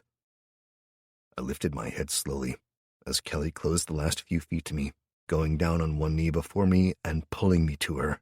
She hissed in pain, the last of my power grounding through her. She'd flinched, then held tighter to me, as though afraid I'd vanish if she let go, and my own arms wrapped around her, holding tight to her. "Are you okay?" she asked me. I nodded into her hair, not trusting myself to talk. I was heavy with a tremendous sense of loss, of an opportunity that had been missed, not to mention a terrible hollow void inside me, and a weakness, like my muscles were bands filled with water instead of flesh. I shook my head, forcing myself to my feet and staggering slightly as Kelly grabbed onto me. She helped me to the wall, where I leaned as she checked me over. There was freshly healed skin, torn leather, and shredded metal in my armor. She shook her head as she pulled a flattened, blood-coated bullet free. Mike and the others were slowly climbing the stairs, while Kelly looked into my eyes, holding the bullet up. "For the rest of the day, you're staying at the back with me. We need to get you some real armor, and some more bullet-catching minions." "Definitely," I muttered, taking one brave step and feeling my knees buckle. Kelly grabbed my arm, dragging it across her shoulders and helping me to stand as we moved out from the protected area by the wall. Up ahead, John and Mike were nearing the top, Chris and Becky with them, all armed, guns sweeping from side to side as they watched for any movement or any hint of the enemy. I stared upwards, noting the awkward way they went up the stairs, having to stay close to the wall on either side because the middle... It was a melted, charred, and slagged mess of torn, shredded, and melted steel with a hole the size of a car torn through the roof high above, permitting the sun to shine in, lighting the room as never before. I looked at it, dumbfounded, as Kelly held me upright, finally speaking as Mike and the others reached the top and moved out into the carpool area again. "Matt, we need to move. Didn't you mean to do that?" she asked as I shook myself, forcing my legs to straighten and hold me up. I just lost my temper," I admitted. She forced a smile and helped me to follow the others. "Guess I'd better not piss you off then, eh?" she asked. I grunted, shaking my head as I attempted to put into words what had happened. I gave up after a few attempts as we reached the top of the stairs, and I looked around properly, noting the strained silence that filled the air. "What?" I asked, before being cut off by a sudden hail of bullets. Kelly jerked me aside. We fell as I lost my balance, hitting the asphalt. Mike and John opened up in response, riddling the cars at the far end of the room. Then Chris and Becky opened fire on the doors that led into the main holding area. A half-dozen men dashed out, guns blazing and bullets flying. Beta darted into cover behind one of the vans and was loading her crossbow, making me growl and add damn self-loading crossbows to the next round of upgrades. Alfredo had entirely vanished until he stepped out, a new, brighter, glowing dart gathering together between his hands, the flames rippling and growing, the dart lengthening into a small javelin until a rapid-fire burst slammed into his shield, popping it. The next bullet caught him high in the right side of the skull, sending him to the ground in a spray of blood and brains. I screamed internally, still too shocked and weak to do more than that. Kelly dragged me to the far side of another car, dumping me on the floor and rolling her sleeves up. "Kelly, get him in the fight!" Mike shouted to her. I shook myself, trying to get up and falling back against the tire, the world still spinning as I tried to get my brain working, the vision of Alfredo's last second of life repeating over and over as guns chattered and barked around me. "Cover me!" Kelly slid further to the left, making sure she was out of sight, crouched between the wall and the nearest car. She laid her hands on it and accessed her own class skill, which had finally finished the cooldown. The car shivered. Cracking metal and crumpling panels rang out, steel bent and folded as the engine rearranged, the heaviest metal sections shifting around and flowing out, layering over and over. Kelly gasped, panting, forcing all her mana into the form building beneath her hands. The form laying inside the vehicle shoved its former shell away. The compressed and realigned steel, plastic, rubber, and glass flowed into the center, forming the body. It shifted from a simple skeletal form to a fully armored figure standing at 7 feet tall. It clambered to its feet and turned around, fixing the hidden figures at the end of the carpool with a hate-filled, if faceless, gaze. The puppet tore off as Kelly slumped to the floor, exhausted. Bullets slammed into it, ricocheting away, hitting cars and more, but before they could do any real, measurable damage, it was upon them. And while it looked humanoid, it was clearly not. The strength contained in the steel frame became gloriously evident when it slammed its hand down onto a car and literally tore the front wing off, hurling it at a figure that had just peppered it with bullets. The fender slammed into the man, smashing him from his feet in a spray of blood and a crunch of breaking bones. The puppet then raced for the hidden humans, the metal feet slamming down and sending a resounding echo into the air as it ran at them. They switched their aim as a group, concentrating fire on the closing metal monstrosity, while our side concentrated on picking them off. The other side were down to only 4 gunmen when a new figure emerged from the darkened corridor, slamming into the side of the puppet and hurling it from its feet, sending it into the side of a van that crumpled around it, holding it temporarily in place. As soon as the puppet was immobilized, a second figure from the darkness stepped up and fired a beam of red light at it, melting the side of its head, laughing as the puppet stopped dead. "Come out, all of you," the figure ordered, stepping out of the darkness fully and facing us. It was a human man, a little over 6 feet, broad-shouldered and narrow-waisted, with a cruel smile, a stylishly trimmed goatee, and perfectly plucked eyebrows. He was one of those guys that just looked good no matter what he was wearing. He'd make a bathrobe look like a modeling shoot, while I made a tailored suit look off the rack at best, and I instantly hated him for it. "Come on, I've not got all day, and the boss wants to meet you," he said, sounding bored as one of the figures behind the furthest car stood up, sounding furious but afraid. "But Jared," he started. The man turned, glaring at him. Shut it, Peter. You forget your place. You want to earn an ability? A gift? You obey like all the others. With that, he turned to face the puppet, slumped half-trapped in the side of the van, and he nodded to himself. It's impressive, this construct. Which of you did it? Silence met his inquiry, and he sighed, as though we were being unbearably rude at a party, before lifting his right hand, showing us all a ball he held clutched tight. It was faceted red and shone like a mirror, but it also pulsed dangerously as he shook his head. I'll give you to the count of 3. If you don't drop your weapons, step out, and answer my questions, I'll kill one of your number for every second you make me wait, he said. It was the girl, Jared, Peter declared, pointing at Kelly. I saw her. She was all shiny and pressed on the copper's car in the corner. Peter, Jared growled, shaking his head in disappointment. Again you forget. But it were her, Peter cried, pointing at Kelly. Right there, hiding behind the car. Jared hissed in fury, turning and letting loose with a burst of red light that sent Peter flying. His clothes smoldered and he landed against the far wall. I couldn't tell whether he was unconscious or dead. Again you interrupt me, Jared screamed belatedly. Silence! Be fucking silent when you're better speak. His eyes were wide as he glared at the slowly smoking body before turning back towards us all. Now, it's clearly been longer than 3 seconds, so I'm going to have to kill one of you at least. Any volunteers? He asked in a forcibly civil tone. Mike snorted, getting a glare from the nutcase. Jared reached into one pocket of his gray designer jeans and pulled out a golden cigar case, the case improbably long and wide to have come from such a small pocket. He cracked it open, pulling a cigar out, as well as a small, elegant cutter, proceeding to snip the very tip off, fixing Mike with a cool stare. You were very rude there. As such, you can be an example, he stated, lifting his orb and pointing it at Mike, while tucking the cigar case back into his jeans pocket. Before he could do anything, though, a metallic hand closed around his head, then squeezed. There was an audible crunch like a grape being stepped on. Blood and brains sprayed out from between the puppet's fingers as the posh, smarmy bastard died.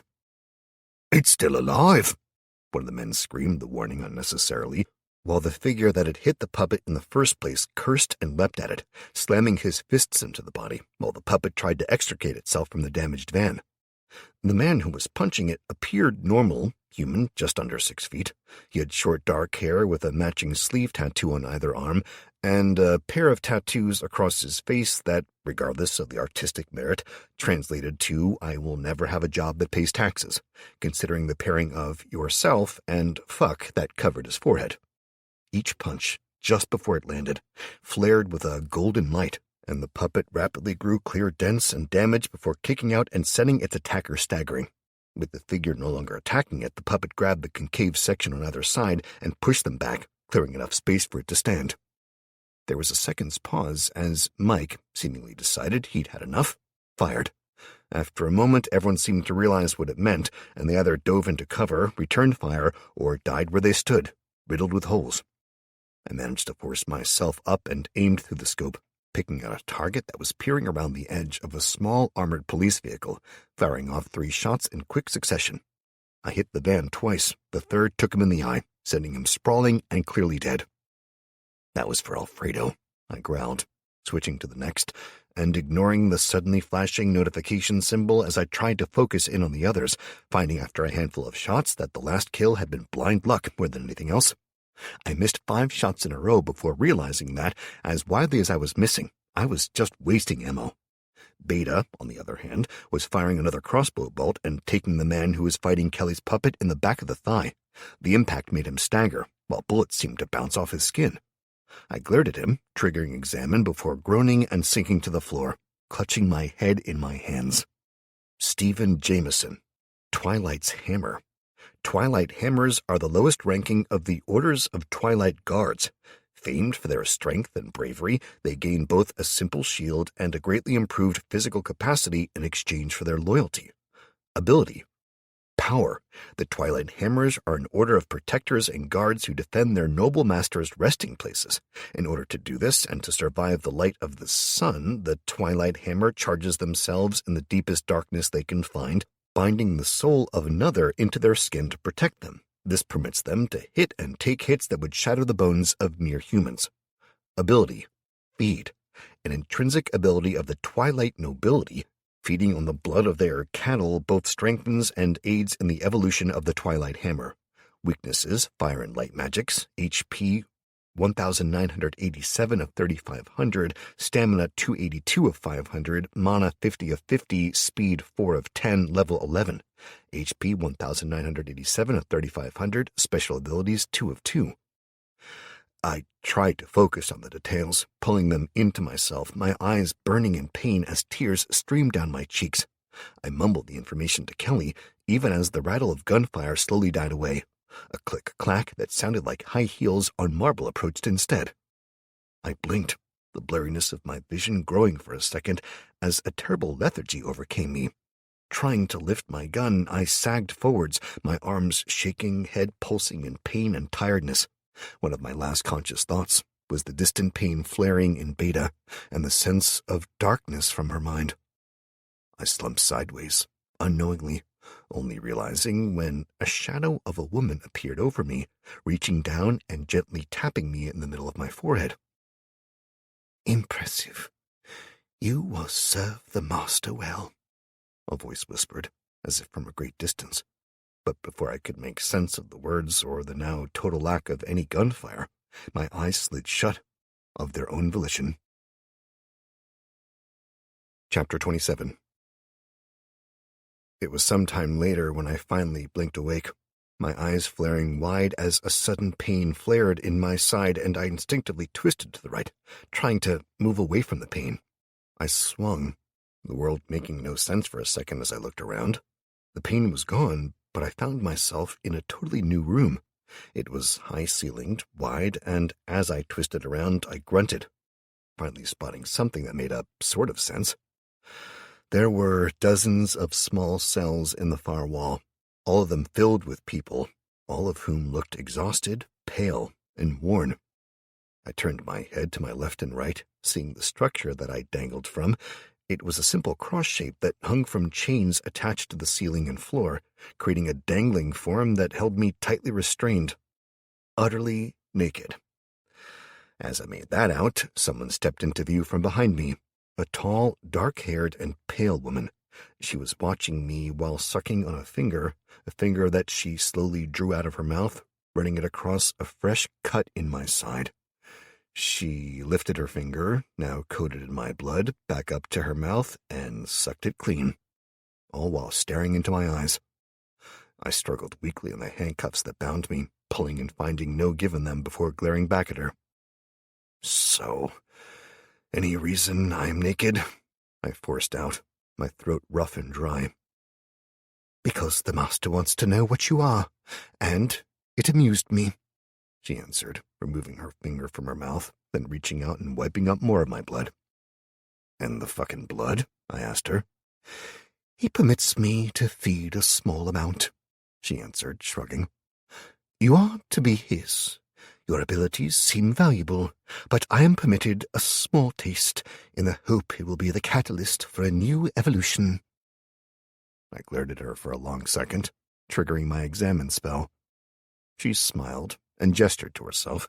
Clearly recognizing the spell, she ran her hands down her figure-hugging outfit, the little black dress straining to contain her obvious assets. "What do you think?" she asked. "See anything you like?" Anissa Caitlin, lesser vampire. Always on the lookout for the best opportunity, Anissa leapt at the chance offered by her new master, embracing the life of a vampire with a relish that is rare, even in their kind. Once she changed, she returned to her old stomping grounds, recruited several of her lovers and more of those who worshipped her, whispering promises of love, lust, or power into their ears, and began to grow her master's forces. She indoctrinated them in the ranks of the Twilight Hammers, enabling him to concentrate on his own dark gifts, while she danced and sang, tempting those weaker than herself with wild abandon and hinted promises. Ability: Infatuate. One of the simplest and lesser-known abilities of the vampire is glamour, a spell that convinces their prey to let them be drawn close enough to use their paralyzing bite. This particular vampire has used the ability so frequently and has such a natural affinity with it that the ability evolved early, driving her victims to great heights to secure her approval. Ability: Feed. An intrinsic ability of the Twilight nobility, feeding on the blood of their cattle both strengthens and aids in the evolution of the vampire, and they have a greater chance to steal abilities and knowledge through it. Weaknesses: Fire, Lightning, Life, and Light magics. HP 2000 of 2000, Stamina 200 of 200, Mana 332 of 750, Speed 7 of 10, Level 14. HP 2000 of 2000, Special Abilities 2 of 2. Not really, I lied, trying to keep my eyes away from the Grand Canyon cleavage on display. Oh, come now, she purred, leaning in close and drawing one gleaming red nail down from her clavicle to the edge of her dress, then slowly slipping it lower, the nail dipping inside the edge of the fabric and dragging it back slightly as she slid it lower. You know you want to look, and just a single glance won't hurt. After all, she leaned in closer, her voice dropping to a breathy whisper. Don't you want to see what's under here? My eyes had followed the motion of her finger instinctively and paused traitorously as the edge of her areola made an appearance. That's it. You know you want to look, and I like you looking. I need a strong man in my life, one like you, who can teach me, she went on, slowly hooking the fabric back, letting her pert nipple slip into view. As she went on, her voice seemed to change, growing warmer, more comforting. I felt myself responding, growing hard as she leaned even closer, strange timbers causing shivers to run up and down my spine as she went on. Her lips hovered inches from my ear as she continued to slide the fabric back, exposing most of one perfect breast, then gently touching the nipple. Don't you want that? To make me happy? She asked, her voice growing deeper, hungrier. Make me happy, Matt. Make me happy, and in return, I'll make you happy. I'll do anything you want, and you'll do anything I want, forever. With each word, a strange echo grew louder in my ears, the words repeating over and over, seeking to fill my mind. Happy, happy, happy. It whispered over and over again in my mind, and I knew I'd never been truly happy before, not really, not the way she could make me. That's it, Matt, she moaned into my ear. You know what you want. My stiffness pressed against her side, and I wanted her to hold it, to reach down and stroke it, to go to her knees. My eyes were drawn to one side by movement, something unexpected, something out of the corner of my eye catching my attention and drawing it to Kelly. I stared at her, the voice of Anissa echoing as Kelly banged on the glass door of the cell she was in over and over, seemingly screaming at me, but there was no sound.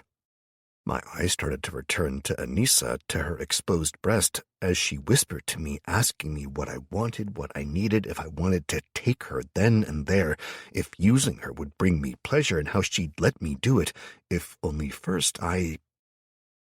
Another motion, a blur, and my eyes flicked up again, seeing something moving. A cat? A cat with glowing blue eyes that stared at me across the room. Dirty. I heard the word in my mind, and I repeated it aloud, unthinkingly, getting a low chuckle from Anissa. You want me to be dirty?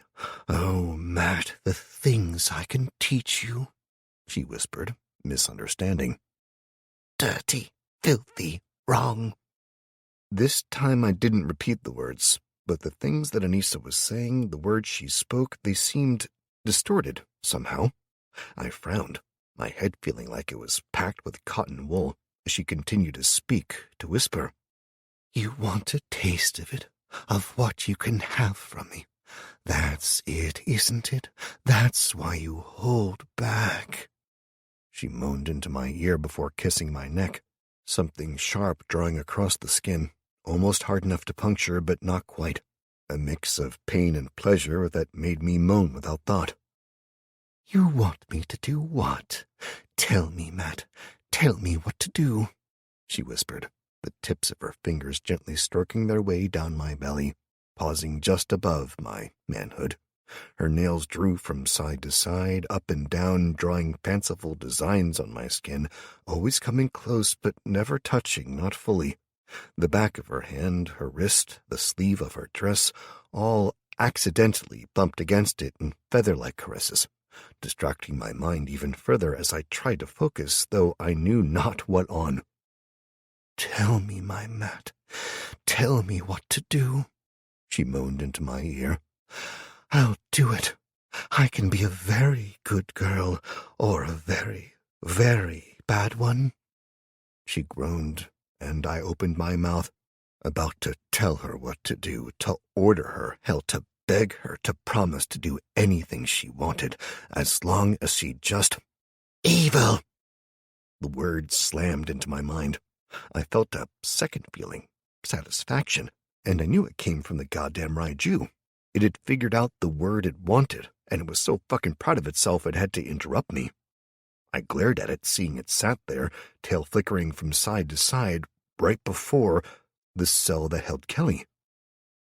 A traitorous thought filled my head, that I should have taken them elsewhere, or I should go somewhere else with Anissa. After all, they didn't have to know what happened. I could always tell them something later. It wasn't my fault that I was thinking of having sex with her. No, that I was planning on fucking her.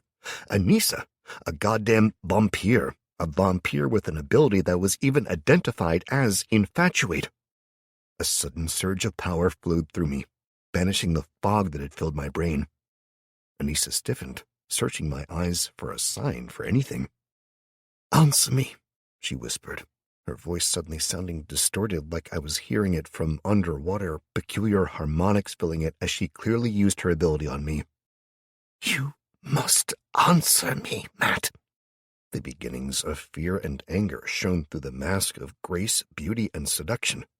Suddenly, her eyes seemed hard, her lips were less full, her chest unimpressive, but... Matt, she snarled. I forced myself to speak, racking my brain for anything, needing to gain time.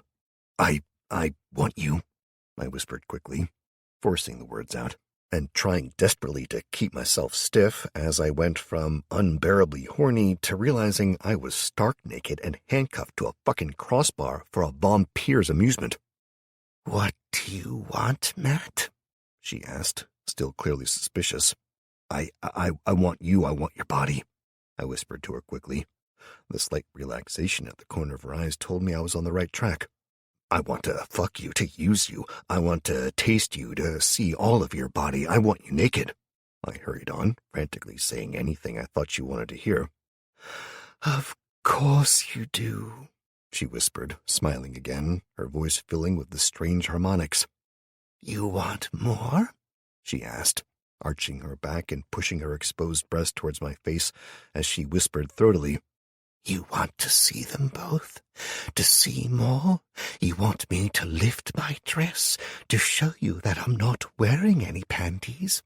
I want to, I replied desperately, forcing myself to sound desperate. Well, in truth, I was, but it wasn't to fuck her, not now. I could feel something reaching for me, and I reached back for it, fumbling in my mind, my power crackling to life as he drew back, surprised, hesitant, watching me warily. I can't stop it, I whispered quickly. This is why I'm trying to keep control, I lied. My powers. Yes, she hissed, moving closer, staring at me with hungry eyes. What powers? What are you? Stormlord, I gasped, as the connection grew stronger, and tiny crackling whips of lightning started to dance across my skin. "Yes," she gasped. She'd backed off a few feet, but clearly wanted to move closer again. Anissa lifted her hands, her fists clutching hungrily at the air as she clenched and released them.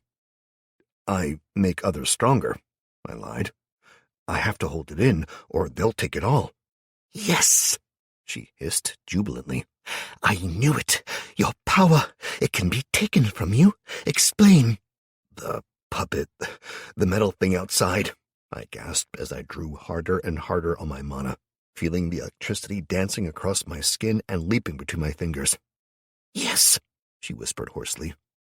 "It should be a few inches. That's all. My power." "You made it bigger, stronger. It killed 11 of my men. How much power did it take?" 5%, I groaned, making the number up on the spot. "How?" She snarled at me, darting forwards and grabbing my shoulders, making eye contact for a moment before cursing and jumping back as she was shocked, shaking her hands wildly and cursing. I'm sorry," I called to her. "If I calm down, if I rest, it'll stop, or..." "Or?" she snarled.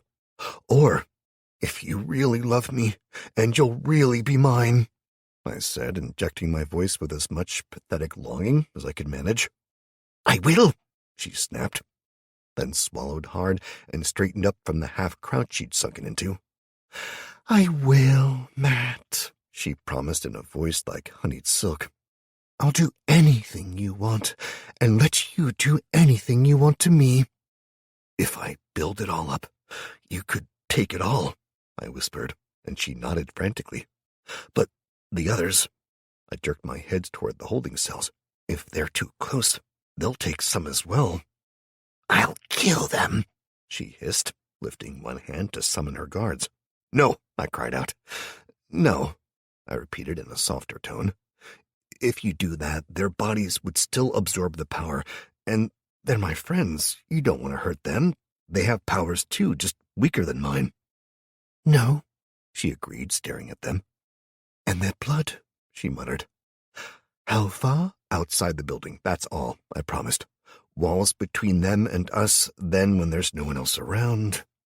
I ran my eyes down her body, obviously, and she chuckled. "Oh, Matt," she whispered, smiling promisingly. Then she slid her exposed breast back inside her dress, and she called out, clapping her hands together sharply, "Guards!" There was a brief moment of silence, then the sound of booted feet arriving as a handful of men and women ran into the room, staring at her adoringly. I almost panicked, thinking she'd seen through me, and I swallowed hard. "Guards, take your soon-to-be brothers and sisters outside. Take them to the far end of the car park and wait there. I'll call for you all soon," she said, smiling, taking the time to make eye contact with them all one by one. I watched the effect it had on them, the way they stood straighter, the smile when they were looked at and the glare at others when they were the fortunate one receiving her attention. In seconds they were moving, dragging the others from their cells. From where I was, I couldn't see them all, but I heard the cries, the groans of pain, and the distant sound of Kelly calling out to me. I didn't know where the Raiju had vanished to, but I knew the little sod was close still, and I could feel the power building steadily, growing past the point it had before. "How long?" Anissa asked slowly, licking her lips unconsciously as she looked me over, likely noting the way my wounds vanished, the minor bumps and bruises from the fight, then the cut she'd made in my side, all healing as if they never existed. "Not long. Get them out, quick," I gasped, pulling harder, feeling my mana dropping even faster. As soon as the furthest door banged shut, she stepped forward again. "Tell me what you want," she whispered, obviously feeling a sudden desire to make sure I was under her control as my power built and built. I racked my brain, desperately trying to build my power to funnel it, and not able to dedicate the time to making up sexual shit for a kinky-ass mad vampire. I said the first thing that came to my mind. "I want to see you naked," I blurted out, and the smile on her face as soon as I said it let me know I'd said the right thing.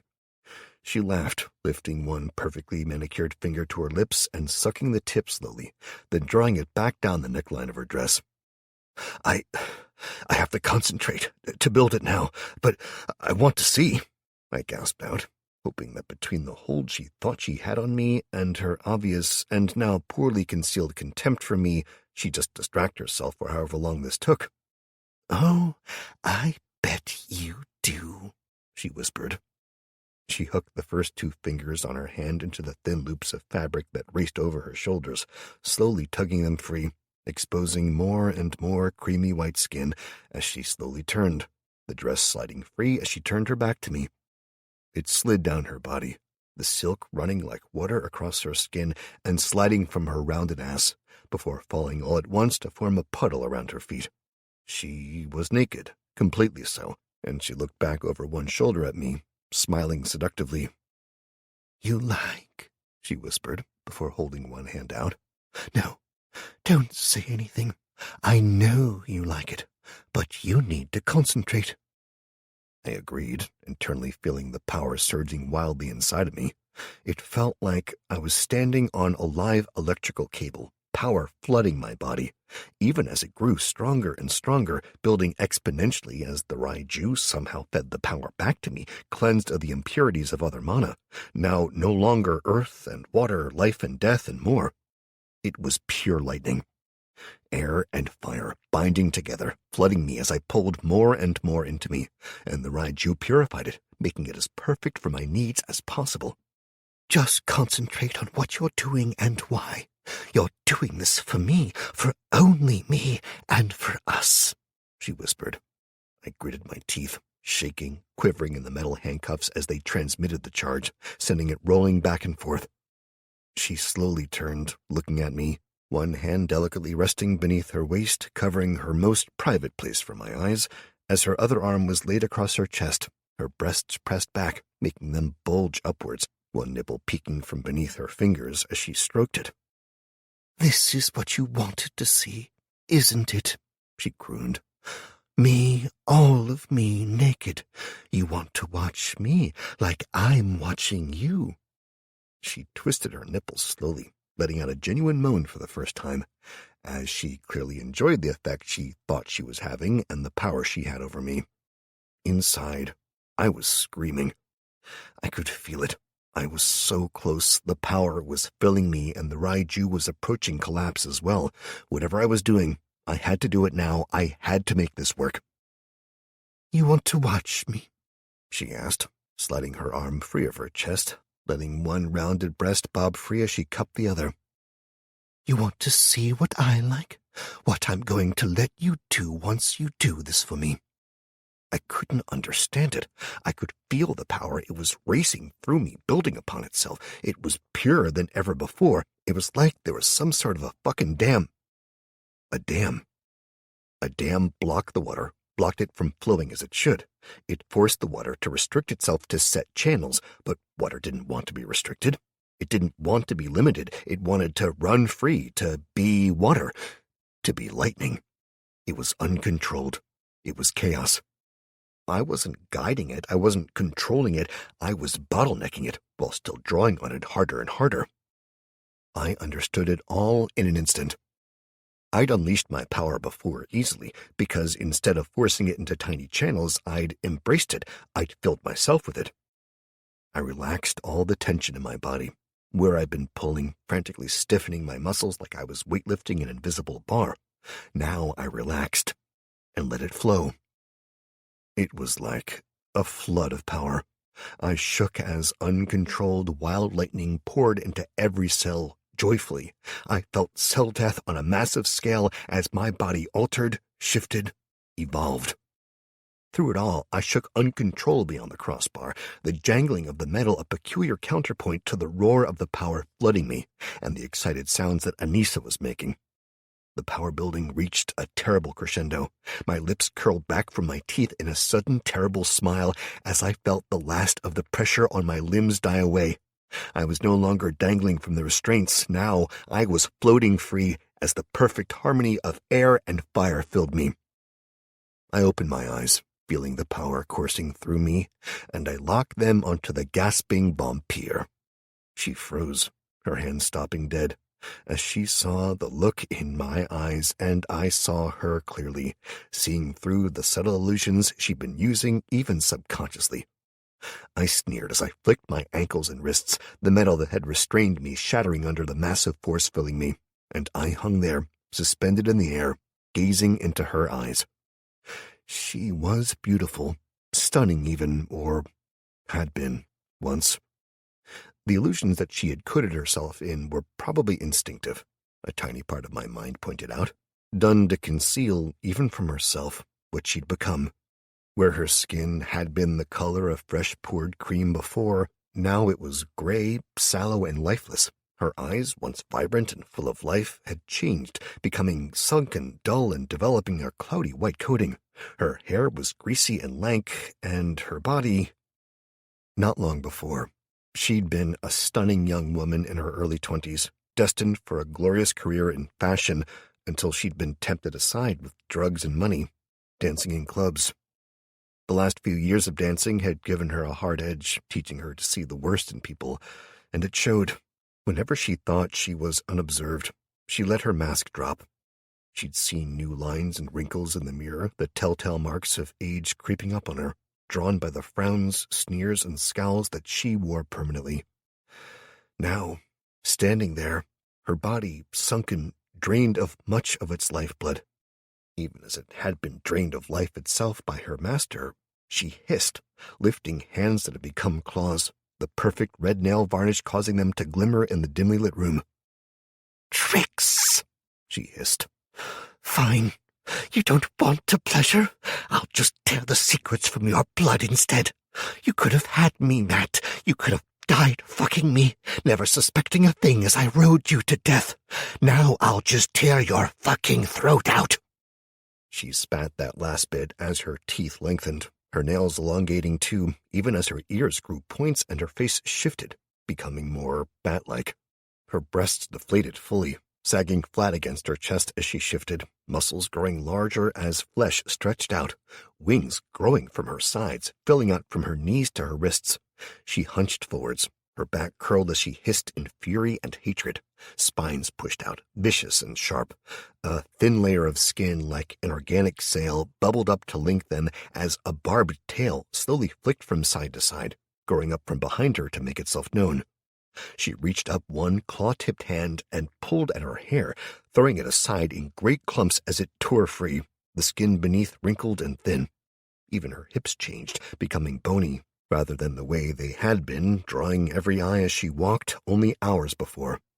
Now she screeched at me, a sound that was part hatred, part warning, and part sonic attack.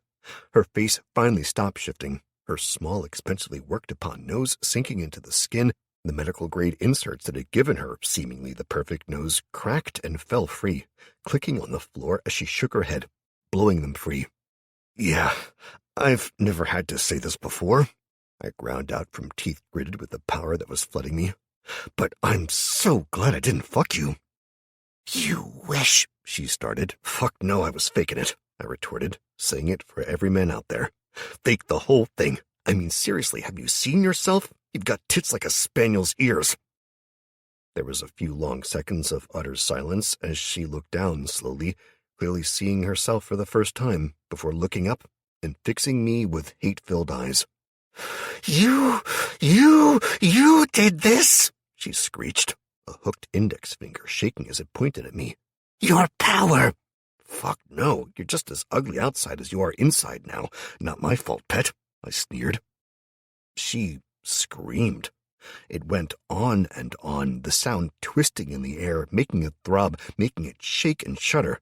I hunched in on myself, grimacing as she went on, before the darkness at the edges of the room began to move of its own accord. Beware. Localized mana shielding in effect. You stand inside a bubble of twisted space-time. For so long as the bubble is in effect, mana is limited to what is inside the affected zone and no more.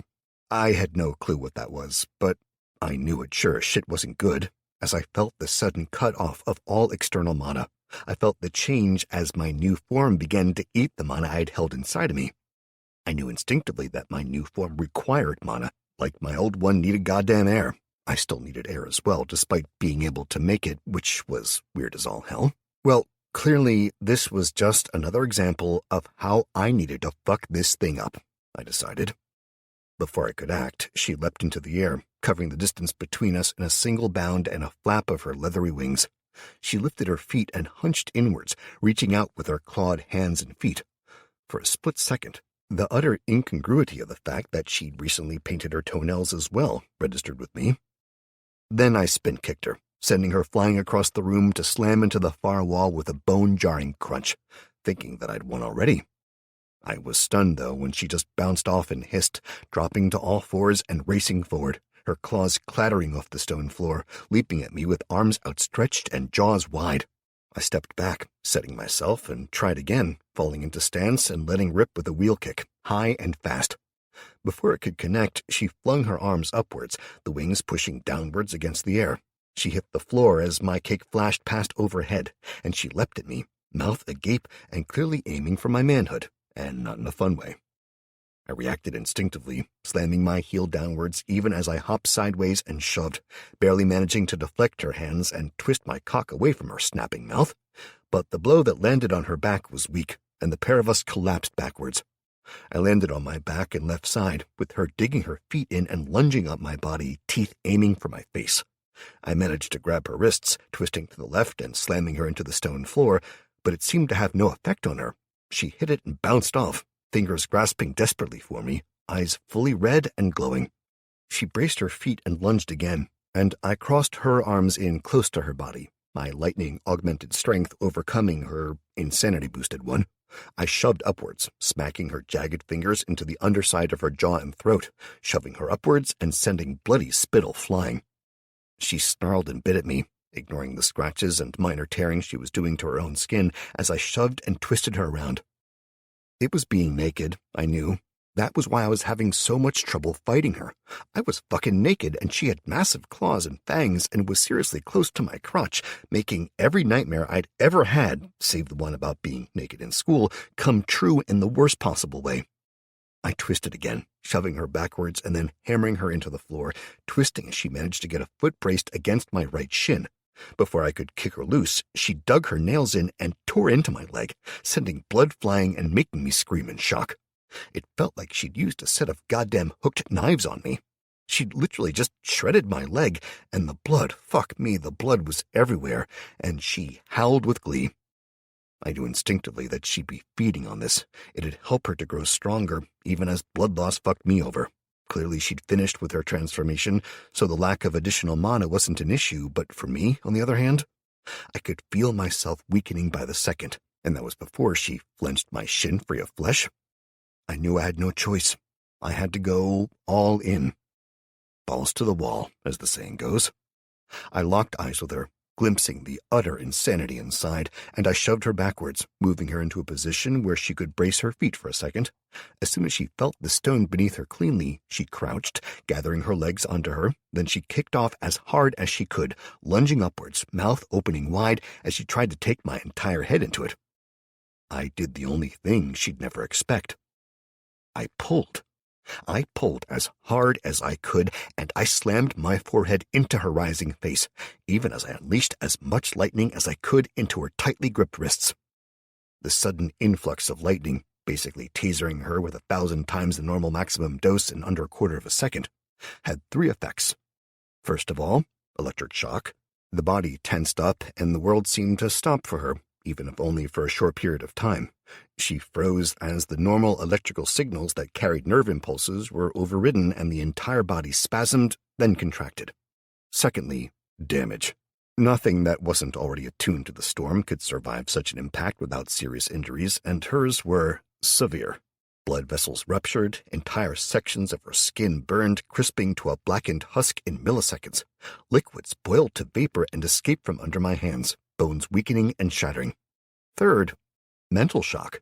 The sudden shock of her body freezing despite her wishes and the pain that flooded even her semi-undead form was enough to make her mentally pause as the electrical discharge affected her brain. All of these combined meant that, when her body came within reach, it was frozen and unresponsive, so the impact of my forehead into her face came like a second lightning bolt, and the more delicate bones crunched under the force I used. She was starting to recover already, The insanely high constitution bonuses that being semi-undead gave her were starting to force her back into a wakeful conscious state when the front of her skull was crushed in. Pain flared through her damaged brain, making her spasm in reaction. I twisted and rolled, slamming her down hard onto her back and kneeing between her legs, yanking her up and headbutting her again, then slamming her backwards into the cold stone floor. Bones broke in her skull twice over, the additional ones in her face, then the wet crunch of the rear of her skull, making me think it was over as all resistance faded. I started to let go, blood still pouring from my leg, the continued drain on my mana reserves making me feel strangely lightheaded and oh so hungry, when she gave a spasm, and her eyes flew open again. I froze, shocked as she glared at me, slamming both hands down flat on the floor. She shoved herself upwards, literally bouncing off the floor and hurtling for my face, and I saw the fangs coming for me. I punched her in the side of the head, snapping her neck and sending her flopping to the side. Less than a second later, there was a sickening crunch as the body realigned the neck, and she turned her head, fixing me with a glare as her face slowly cracked and popped, bones shifting back into place under the skin. She hissed at me, and I lunged to my feet, backing away before forcing myself to stop. No matter what was going on, she was still a fucking vampire, and that meant she could be killed. She wasn't some old god or anything. A month ago, she'd been a normal, if clearly batshit woman. I could do this. I set myself, falling into stance, clenching my fists and waiting as she awkwardly climbed to her feet. Terrible cracks and crunches, like a giant chewing on old wood, echoed around the room. But in mere seconds, she was whole again, and I was even weaker than I had been. I glared at her, knowing this was my last chance to walk out of here as me, and I turned my hand, knuckles facing her as I gestured, pulling my fingers in towards my face as I signaled her to come at me. "Bring it, bitch," I whispered. She snarled, lunging for me. I stepped back, slapping my right hand across my body, catching her left wrist and shoving her bodily off her center line, staggering her and sending her to the side of me rather than head-on into me. Her speed was impressive, but she'd never grappled beyond the bedroom Olympics, and while she might get a gold in lying there and acting bored, while probably mentally shopping, she'd never get so much as a toe near a podium finish in Kung Fu. I slammed my left heel into the side of her forehead, staggering her further as I twisted around to face her sideways on. She tried to turn, only to find that, on the return, using her head as a springboard to drive my hand faster, I'd locked my left hand on her left wrist. With that solid grip, I yanked downwards, even as I twisted my own body around. I lifted and turned, using her immobilized arm and the shoulder joint to lock her in place. As I turned to face her again, her arm locked straight, keeping her at bay as she tried to reach me, snapping and screaming, but unable to do so without tearing her own arm free.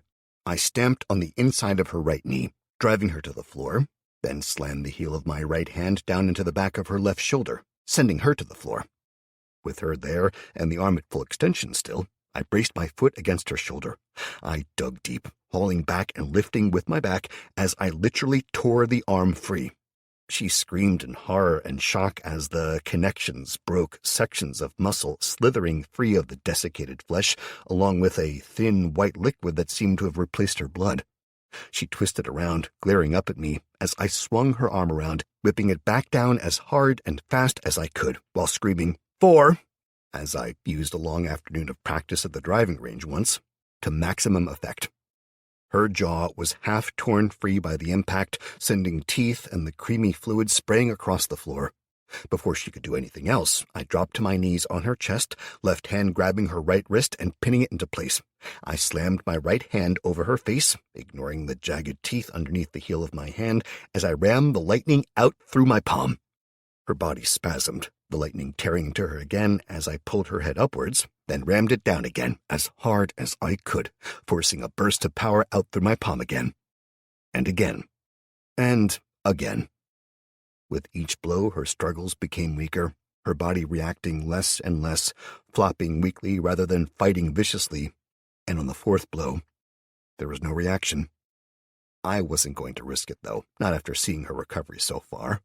I pulled back my right hand, balled the fist up, and slammed it into her throat over and over, hammering it flat, before digging my fingers into it, ripping and tearing at the leathery flesh until I was inside, under the skin. I didn't dare look for a weapon, not after all the time she'd come back already, so I did it old school, digging through layers of flesh and gristle until I found the spine, wrapping my fingers around it and feeling as her body started to twitch again. Making sure I had a good grip, I braced my left hand against her chest and I heaved. I pulled with all my might, feeling the bones shifting, the flesh snapping, even as it tried to reform, and as her eyes flared open, blind, burned, and milky white. The lightning had left her face a crisped ruin. I screamed with effort, tearing her head completely free. As soon as the head was removed, her body collapsed. The hand, which had started to rise unsteadily, fingers reaching, dropped like a puppet with its strings cut, and I grunted, looking down at the head in my hand. Her eyes flickered and twitched, the mouth flopping open and closed, tongue wavering about, but there was less there now, mentally, or so it seemed to me. There was a lesser sense of the evil life it had held. Now it seemed to practically be a shocked and drooling animatronic replica, and I didn't know if that was because of the changes she'd undergone, the shock, or hell, having her head physically ripped off. I grunted, forcing myself to my feet, and glared down at her, seeing nothing of either the beautiful Anissa nor the terrible vampire in this, just a mindless thing. I tossed it into a patch of sunlight at the far end of the room where one of the window's coverings had come loose. The head bounced over and over before coming to a rest and starting to scream soundlessly as it burned. Contrary to popular fiction, it didn't burst into flames and die instantly. Instead, it crisped slowly, burning all over but also trying to heal at the same time, stuck in a cycle of fixing and burning over and over and over. Then the room shimmered like it had just come back to life, and I drew in a long, slow lungful of air, finding it laced with mana again. Chapter 28. I sat on the bare floor with my bare ass, staring at the head as it slowly burned and regenerated, and I wondered about this fucked up world. I'd seen an insanely hot, if crazy-looking, woman turn into a goddamn vampire, and she'd been obsessed with drinking my blood, absorbing my life force, and basically screwing the hell out of me one way or another. Even now, at the thought of what she'd looked like, there was a definite twitch in response, as my hindbrain reminded me that crazy was always good in bed. I then pointedly reminded my hindbrain that she would have killed us afterwards, if not during, and got a meh as the only response. Then I realized I was arguing with myself about if I should have banged the vampire and at what point in our sex life she would have killed me. I forced myself to my feet, seriously concerned that, if I was indicative of my sex and species in general, we really weren't going to make it. I spotted a pile of gear in the corner eventually, grinning when I realized that not only was it all our stuff, but it was a shit ton of other gear too. Several boxes of ammunition sat in a pile, a crate of grenades, 6 assault rifles, all but one still with transport tags attached. I looked through it, spotting more boxes off to one side and moving into the next room to check them, even as I pulled my boxers back on, sighing in relief as I spotted items from the army stockpile that they'd clearly looted. Amongst the stacked army-issued clothing and body armor, tactical pouches, and more was seemingly everything a small group needed for a wilderness trip. Tents were clearly marked and packaged, survival kits, fire starters, and fuel, MREs. The more I looked, the more amazed I was that they'd gotten it all in here. Even if I emptied the damn dungeon of people, there was still at least a couple of trips each for all of us to move it. After a solid minute, I decided I couldn't spare any more time, but the change that taking that time had brought about was significant. No longer was I the ill-equipped man that had walked in. Now I was fully geared up and feeling the strain already as I moved. I had a 9mm handgun in a specialist holder on the outside of either thigh, body armor over my t-shirt, and pouches attached to it with my belt filled with ammunition, equipment, and more. I had my long sword on my back, my short sword on my left hip, and my assault rifle in my hands, around chambered and the safety off. Finally, both because it was sunny outside still and because I'd found a box of them and wasn't passing the opportunity up. I wore the ballistic safety glasses, and I felt 100% badass. I probably looked like a complete wanker, but I didn't really care as I walked down the short corridor that the group had filed out through before. I pushed the doors open, glancing about the carpool garage, then snorted, remembering that the crazy bitch had ordered them to the far end of the car park, and I set off in that direction quickly, gun at the ready. It only took another minute or two to cross the distance to the main doors, then crossed the smaller car park. I passed under the bridge and out onto the overflow car park, seeing the group in the distance that surrounded my friends and the other prisoners. I walked casually towards them, Thor the Reiju appearing from who know where to stroll along casually by my side, purring all the while. "Thank you," I sent to him mentally, only getting a sense of satisfaction and approval from him in return. I grunted, feeling stupid for expecting anything else from a sodding cat, and kept walking steadily, showing no rush as I closed the distance to the group. Several of the people standing around the prisoners turned to watch me, clearly expecting that I was now one of them, as they eyed me up. One of them called something out that I couldn't make out clearly, and I just kept walking forwards steadily, assault rifle held casually ready. I stepped up from the smoothly poured asphalt in the new car park into the older section, the remains of a low wall that had been mainly demolished giving me something to ostensibly examine as I walked towards the group, again ignoring when one of them called out a question, this time about the small stained sack that hung from my right hip. This time more looked up, paying more attention as I closed the last dozen meters or so, and I forced a smile as one of them gestured for me to lower my rifle. I patted the top of the barrel with my left hand, nodding to him as if I was agreeing, then pointed at the far wall and shouted, "What the?" More than half of them spun to look, the experiences of the last month enough to make them paranoid as all hell, and when they did, I switched my left hand from pointing at the wall to point at the man who'd ordered me to lower my weapon, and I made a finger gun and pointed it at him. "Bang," I said, letting loose with a powerful lightning bolt that slammed into his head, killing him instantly and hurling him from his feet, his hair ablaze. As soon as he fell, I opened fire with the SA-80 assault rifle, sweeping from the center to the right in one arc, centered at chest height, unleashing hell from my left hand as I went.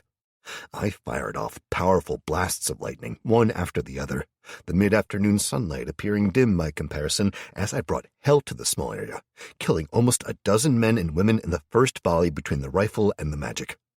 Of the 21 people that had been standing over my friends and the others, 10 were left alive when the rifle clicked on empty, and I released it, feeling the strap catching it and pulling it back to rest on my chest as I dropped both hands to my thighs, drawing the holstered pistols in one smooth motion and feeling like a god of destruction. 2 of the men and 1 woman had run for it, turning and burning for the nearest cover. 1 had tried to open fire, found that he left the safety on, then joined the 3 running. 2 more froze, having never really experienced violence on this scale before and unused to being on the receiving end of it. The remaining 4 all fired back. 2 had assault rifles, 1 a handgun and 1 a shotgun. The handgun missed me entirely, and as my guns cleared the holsters, she was one of the first in line, taking a single shot to the upper thigh that spun her from her feet, screaming. The first assault rifle opened fire wildly, spraying and praying as I lined the right handgun up on him, a single round of his glancing off my armored plates and the chest rig as I zeroed in on his head. He was wearing a helmet, army issue, but a handgun bullet aimed squarely at the center of his face didn't care about that.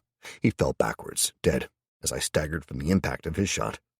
Before I could get my balance or aim back, I was hit again, this time by the shotgun.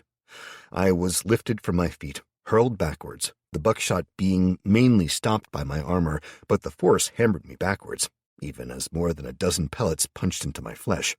A single rifle bullet smacked into me midair, spinning me sideways and sending me to the floor in a roll, the breath knocked out of me as I tried to suck air into my lungs. The final rifle bearer had opened fire wildly, most of the shots flying wild, too shocked to aim, but once he saw one of them hit, and the way that I had hit the ground rolling, he twisted the gun around and pulled the trigger hard. I was hit again and again, over a dozen bullets slamming into me.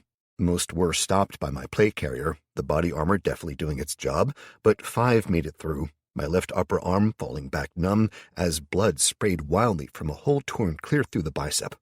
3 bullets made it into my right leg, hip, and stomach, the bullets punching deep and changing the world into a barrage of pain, as the 5th struck me a glancing blow to the head, snapping it back and slamming it into the ground hard enough that I saw stars.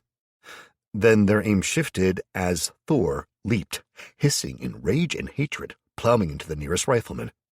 The large cat was suddenly alive with electrical energy, and as he hit his target, it discharged in a single, overwhelming blast, hurling the man from his feet and into the shotgun-wielding figure next to him. While this was going on, Mike and John had acted before the others could, diving for the weapons dropped by those I'd felled already, sweeping up assault rifles and opening fire on the remaining 3, killing 2 of them outright and wounding the 3rd when his own body armor took the trio of hits that John unleashed. Ken was the next fastest. Despite looking like he'd been used as an advert for a torture movie, he'd rolled to the side, swept up a handgun, and started firing, taking down one of the fleeing figures, even as one of the other prisoners did the same with a second. Kelly was the first to reach me, handgun brought to bear. She knelt over me, firing at the running figures, managing to hit one before dropping it and checking me over. She pulled my armor back and tugged it left and right, peering in at the wounds and growling at the head wound and the stomach, hip, thigh, and arm. "I need help here," she cried, staggering to her feet and grabbing me by the back of the collar, using it as a makeshift handhold to drag me along the ground.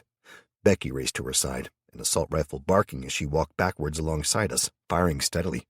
Chris, having picked up a rifle, was standing in the middle of the car park, ignoring the bullets that flew towards him as he fired back. Mike and John pressed in closer to him to stand on either side.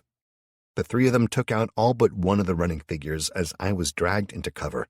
The last one dove behind an old steel bin, one that rocked a second later as it was hit with a half-dozen rounds. "Man, I need my sniper rifle," Mike growled, striding to the nearest body and searching it. He pulled a grenade free and called to the man hiding behind the bin. "Drop the gun and step out, asshole, or else—" "Oh, what?" he screamed back, pointing the rifle around the corner of the bin and firing wildly. The others ran to the side, but Mike stood still, yanking the pin out of the grenade and throwing it with an economy of motion that spoke of practice, hitting the wall on the other side of the man and bouncing off to land in the bin with a clatter. "Oh, what?" Mike called back. There was a half-second's pause before the man scrambled to his feet, twisting around and leveling his rifle at Mike. But before he could fire, the grenade exploded, shredding the bin and pounding him with shrapnel. It slammed him back into the wall, stunned, bleeding, and mere seconds from death, as Mike replied, "That's what, dickhead." There was a sudden silence across the car park before the cries of the wounded rose to fill it. I was set down, Kelly moving into view as I grimaced and reached down deep, pulling on my gift to fill myself with lightning, only to have her curse and jump back as the first flickers reached out and caressed her.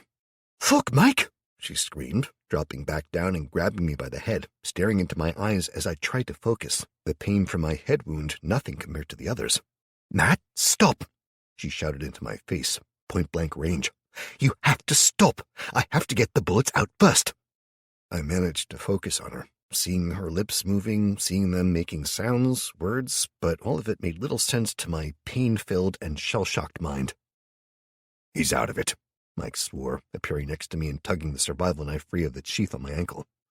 "Use this and tell me what to do." "I need some help. Any medics?" she shouted, and Ken and another of the former prisoners were there in an instant. "Basic battlefield course," Ken offered, while his friend nodded and claimed a basic first aid course 10 years ago. "Fine, you're both needed," Kelly decided. "Ken, I need you to help me. We need to get every single bullet out. Cut them out if you have to. You—" She paused, glaring at the other man.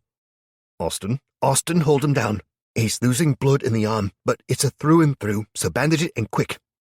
She went on to bark more orders, and in under a minute I was mostly stripped again, my cool gear having lasted a matter of seconds. I groaned, my mind finally coming back to me as I looked up into her eyes.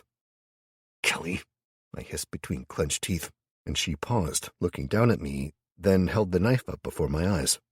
"Matt, I'm going to get the bullets out. It's going to hurt," she stated, searching my face to make sure I was understanding her, and I nodded. "When I do it," she paused, taking a deep breath, "you need to hold on, to stay awake. You have to hold yourself together so you can heal yourself when I've finished. Do you understand?" I nodded as Mike shifted around, staring down into my eyes as he pushed me onto my back, flat against the ground, and held a belt before my eyes. "Bite down on this, mate," he suggested, and I forced my mouth open, swallowing hard as he pushed it in before being shifted aside. "You help her," Chris said gruffly to Mike, and he nodded. "I'm his only family. I've got him." Chris leaned down, pressing my head flat against the floor, staring into my eyes. "Hey, bud," he said, then paused, clearly not sure what to say. I bit down hard and fought to not squirm, hissing in pain as Kelly dug the knife into my stomach, widening the wound enough to get her fingers in. Then I screamed, drowning out Chris's words as he tried to distract me. "Hold him down!" Kelly snapped at the others, and they redoubled their efforts, pinning me in place. I did the only thing I could think of, and pulled the notifications up, trying to distract myself from the damage they were doing to me, to save me. "Congratulations, you have gained additional stat points in the following areas through constant effort. Continue to work hard to increase these or other stats. +1 to agility, +1 charisma, +1 constitution, +1 strength. Your current evolutionary position is Tempest, 41%. Increase your capacity to reach the next level of evolution. Congratulations, you have killed the following: 1-time Lesser Vampire, level 14, 3200 XP, 19 times Enthralled Guardians, various levels, for 890 XP, total XP earned 4090 XP. A party under your command killed the following: 23 times Enthralled Guardians, various levels, for 1140 XP. Total party XP earned 1140 XP. As party leader, you receive 25% of all XP earned. Total XP awarded 4090 plus 1140 times 0.25 equals 285 equals 4375 XP. Partial XP is lost to the Etherer. Current XP to next level stands at 8,069 of 7,000. Quest complete. To the rescue. Your friends and allies have been captured in a group led by the lesser vampire Anissa. You tracked them down to their base and freed their victims. Congratulations. You receive the following rewards: +1 to constitution, +1 to intelligence, +1 to charisma, +1 skill point to allocate, plus unknown blueprint, plus British Army weapons and equipment cache, 5,000 XP. Congratulations, you have reached level 16. Current XP to next level stands at 6,069 of 8,000. You have 7 unspent stat points and 5 unspent skill points. I forced myself to read the words one at a time, focusing on them like never before. I had 7 points to use, and while I'd been planning on putting them all into perception or constitution to make me both hardier and to help me with the mind-body balancing thing, my eyes were drawn to my endurance. It sat at 11. And, being sensible, regardless of what Patrick had worked out before, if I boosted my perception and constitution up higher, even with my agility, leaving my endurance way down there was never going to help me. Add to that, my damn strength was barely 1 higher. I looked over the character sheet again, swearing to myself. I had to improve my endurance, that was a given, but with my constitution at 19, it just made sense to drop the point that was needed to get that to the next threshold. That left me with 6 points, and 6 points in endurance would take me to 17, meaning the next level, if I chose to, I could get that up to the threshold too. I mentally added the changes, then looked over my personal details again, trying to distract myself as Kelly literally fingered my belly in the most disturbing and painful way possible. Name: Matt, First Lord of the Storm. Modifiers: none. Species: Tempest, bonus none, level 16, progress to next level 6,069 of 8,000. Assimilation 0%, dungeon level 0, control 25.5, dungeon capacity 51 points, host powers 1, class spells 4, class abilities 6. Stats: Agility, current points 19, description, governs dodge and movement, effect, heightened chance to dodge attacks, 19% plus 10% equals 29%, progress to next level, 23 of 100. Charisma, current points 12, description, governs likely success to charm, seduce, or threaten, effect, 10% more likely to succeed in events that require seduction, persuasion, or threats, progress to next level, 7 of 100. Constitution, current points 20, description, governs health and health regeneration, Effect, HP equals 20 times 30 equals 600. Progress to next level, 14 of 100. Dexterity, current points 20. Description, governs ability with weapons and crafting. Effect, plus 20% increased chance of improved result, plus 5 to melee damage. Progress to next level, 78 of 100. Endurance, current points 17. Description, governs stamina and stamina regeneration. Effect, stamina, 17 times 20 equals 340. Progress to next level, 45 of 100. Intelligence, current points 31. Description, governs base monopool, standard intellectual capacity, plus control when combined with wisdom and divided by 2. Effect, mana, 31 times 40 equals 1240 times 0.66 equals 818. Control, 31 plus 20 divided by 2 equals 25.5. Mind threshold exceeded. Physical and mental capabilities are out of sync. Available mana reduced by 33%. Progress to next level, 63 of 100. Luck, current point 16. Description, governs overall chance of bonus and critical hits. Effect, plus 12% increased chance of positive outcome. Progress to next level, 98 of 100. Perception, current point 17. Description, governs range damage and chance to spot hidden traps/items. Effect, plus 7 to all ranged attacks. Progress to next level, 92 of 100. Strength, current points 12. Description, governs damage with melee weapons and carrying capacity. Effect, plus 2 to all damage with melee weapons. Current progress, 14 of 100. Wisdom, current points 20. Description, governs mana regeneration and control when combined with intelligence and divided by 2. Effect, 200 mana regenerated per hour. Control, 20 plus 31 divided by 2 equals 25. Progress to next level, 84 of 100. The changes barely registered, as much pain as I was in. And worst of all, hitting level 20 got me something with my constitution, but as the screen popped up, Kelly grabbed something. I basically screamed and bucked wildly, losing my mind in the pain, and when I could see again, well, it was gone. Eventually, after I had already lost all caring for the screen before me and was seriously considering just begging for them to kill me, Kelly gave out a grunt and pulled back her fingers, holding something up to the light before holding it out to Mike for confirmation. "It's intact," he agreed, and she let out a moan of relief, wiping the back of her hand across her forehead to get rid of the sweat and leaving a bloody smear behind. I stared at her pleadingly as I dismissed the screen, and she rested her hand on my chest, looking into my eyes and shaking her head slowly. "I'm sorry, Matt," she whispered, tears clear in the corners of her eyes. "But it's okay. You did great. 1 down, only 2 more to go. We're almost there." I shook my head, bucking frantically, and Mike shouted for them to hold me as she went to work again, digging the knife into my hip and starting her treasure hunt again. Hours, years, and sodding centuries seemed to pass in a wild parade of pain-filled images and screams, blood sprays and frantic attempts to free myself, but through it all, through the pain and the fear, I knew that I couldn't. I could have banished the injuries with my mana, I could have blasted them all away from me using my powers, but despite it all, I knew they were helping me, and I knew that Kelly loved me.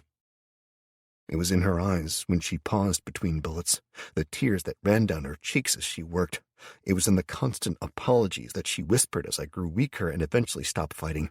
It was shown in the relief when she slumped down, the last bullet, and the 2 fragments of it that had sheared off being dumped onto the floor as she grabbed my face, staring into my eyes. "Heal yourself, Matt. Don't let it be too late," she begged me, searching my eyes. I stared back dumbly into hers, unable to summon the effort to care anymore, as massive exhaustion warred with blood loss to send me down into the dark depths of slumber. She stared into my eyes. Chris and the others gathered round, their voices coming to me from a great distance, weak, indistinct, and utterly uninteresting. I just needed a few seconds, just a little while to rest, to sleep. Sleep was what I needed, I knew, as the world grew ever fuzzier and indistinct at the edges, and I felt myself falling, floating gently, as if down a long tunnel away from them, as they held onto my body. Pain flared, and the world moved sideways. The pain was tiny compared to the mass I'd endured, but it was unexpected, and it sparked just enough adrenaline into me that when Kelly begged me to heal myself next, I heard it. And I understood. She'd slapped me in desperation, trying to get a reaction, and it was just enough. I closed my eyes, and I accepted the changes I'd queued up before hissing as they took hold, pulling my power to me and forcing myself to begin cycling it throughout my body. The others moved back, and a new weight settled atop my chest. I continued to cycle, finding it easier and easier as I went until I opened my eyes again. A feline face watched me from inches away, the great body laid across my own. I laid there, head sagging back, and let out a long sigh. Something about the combination of his purring and the sense of his nearness melded to relax me and lessen the pain. I slowly reached up a hand, and he butted his head against it. The simple act of stroking the damn cat made me feel a little better, as his purring cranked up a notch further, and I let the conscious world slip a little farther away. Chapter 29. It seemed like hours passed, and they probably did. Once again, I was on a goddamn stretcher at some point, and then I was safe, warm, and I knew I was home by the feeling of the ambient mana and the gentle pulsing in time to my heartbeat. I slept some, waking as they force-fed me food and drink. Kelly was gone, but Joe was there. While I couldn't make much sense of a lot of things, I knew she was watching over me. It was some time later when I came to properly, wincing as I sat up in bed, hands reaching for the wound on my stomach, only to find it fully healed. I checked my leg, my hip. Reaching up, I gingerly touched the side of my head, finding it was healed. Hell, it even felt like my hair had been cut, and my hands. I glanced at my fingers, seeing they were clean. The blood that had covered them was gone. Hell, my nails were even trimmed. I felt them, confused, and shook my head in amazement, finding that they weren't trimmed roughly as I did it. A few quick cuts of the clippers, they'd been smoothed. There wasn't a single edge or sharp section that I could find. I looked down, having already seen that I was naked beneath the blanket, and saw that my feet, the hobnailed monstrosities that they were, had received the same treatment. I looked like I'd spent a day in a fucking spa. I shifted, swinging my legs over to the side of the bed, and froze. A bed. I had a bed. I glanced around the room, finding that I had a fairly nice bedroom. A single room, admittedly, with 2 doors leading off from it, one to my right that muffled the sounds from beyond, and one to the left, beside what looked to be an inbuilt wet room, all tiled and shit. I stood unsteadily, staggering as I started to walk, feeling weaker than I could ever remember feeling in my entire life. I made my way slowly across to the far left door. I tugged it open and sighed in relief, seeing that it was indeed a toilet, a bit of a strange one, circular with what seemed to be armrests and a few seashells on one side. But beyond that, I shrugged, stepping in and making use of the facilities, finding that the first seashell flushed away and at the same time poured body-temperature water over the front and back, jetting you clean and fresh. Seashell 2 dried me with a steady blast of warm air, which was weird in itself. I reached out for Seashell 3 without thinking about it, wanting to know. Then I froze. The old joke about the automated tampon remover and the man who pressed the button waking up in the hospital to find his dick waiting for him in a box under his pillow ran through my mind. I slowly pulled my hand away, deciding that I wasn't that curious after all, and stood up and left the room, resolving to press it from a safe distance later. Of course, as I slowly walked out, naked and swinging from side to side for all the world to see, that was when Allie, Amy, and Joe had come in to check on me. I froze. They froze. Allie and Joe both moved at the same time, hands covering Amy's eyes as I stepped back into the toilet, closing the door, then my eyes, and silently counting to 10. "Are you coming out?" Joe's voice called. I sighed before calling back to the door. "I'm still naked." "I've seen it all before, and Amy's gone now," she called back. "Allie?" I asked. "Yes, Matt," she answered. "Okay, you're both waiting for me to walk out naked because?" I asked after a long pause. "We came to check on you," Joe offered. "And you've got a cute butt," Allie called, clear amusement in her voice. "You're married," I called back, opening the door and sticking my head around the edge of it, glaring at her. "So? I'm here in my capacity as a medical student," she replied. I frowned. "Since when are you a medical student?" "Since you keep getting brought in bleeding everywhere," Allie replied cheerfully. "You always survive, so you seem like the perfect practice dummy." "Practice? What do you think of the stitches in your arm?" Allie interrupted. I glanced at it, seeing some seriously wonky stitches that were pulling the skin taut, and I grumbled under my breath. I wasn't going to care about my nakedness if they didn't, and yeah, I had to admit they'd apparently at least stripped me, so it wasn't like they were seeing anything new. I stepped out and strode across the room, pausing halfway as I realized that I had no clue where any of my clothes were. Ladies?" I asked, getting a guilty start from them both as they jumped and whipped their eyes upwards before pretending that they'd definitely not been staring at my love truncheon. "My eyes are up here," I said, pointing at my face, saying the line for every man in the world. God, it felt good to be the one saying it, rather than hearing it. "I don't know what you're talking about." Allie lied blatantly, and I ignored it. "So, any idea where my pants are?" I asked. The pair of them colored, Allie pointing, and Joe actually darting around me to hurry over to the wall next to the toilet. There were 4 large panels that ran floor to ceiling, covered in polished wood, and as Joe pressed in the middle of the first, it recessed slightly with a click, then slid forward on rollers. I looked at it, stunned, as a cross between a wardrobe and a military armor locker came into sight, small square drawers appearing on either side as it rolled forwards on casters, apparently. I stepped up, glancing into the first and finding it full of socks, and the second with boxers. I reached in, finding there were nearly a dozen pairs of Step 1 boxers in there. I almost wept at the sheer joy of knowing I had clean undercrackers that were soft and goddamn comfortable again. I started to pull them on when Allie spoke up.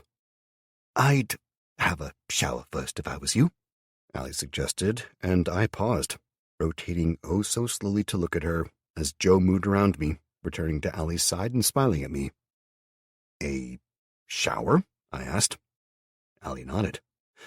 "The wet room has a rainfall shower in the roof. You just stand under it, and it goes until you get out. The temperature is controlled by the square on the wall," Joe pointed out, indicating it. "Hey," Allie complained. "You know how long it took me to figure that out? I damn near had my nipples drop off. They were that cold by the time I got it right." "Well, don't want to ruin the show," Joe suggested, inclining her head towards me. The pair turned to look at me, standing there with my boxers held across my crotch, and Joe sighed. "Some people are no fun," she whispered in a voice meant to carry, and I replied without thinking about it. "How would you like it if I turned up in your room and watched you naked?" I complained. "Haven't you been doing that anyway?"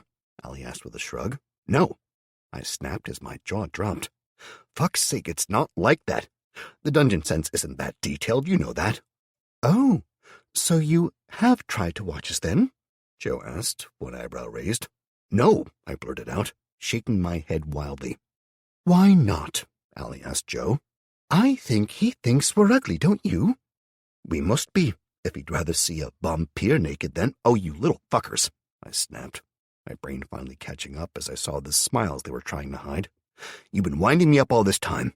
The pair of them broke into gales of laughter, and I flapped my hands and shouted at them. "Out, you shits, get out," I ordered, the pair of them heading to the door quickly. Finally, Joe swallowed her laughter enough to speak. "We really do need to check you over," she tried to say. Allie shouted from the other side of the door, interrupting her. "And not just check you out this time. Out," I shouted, balling the boxers up and throwing them at the door.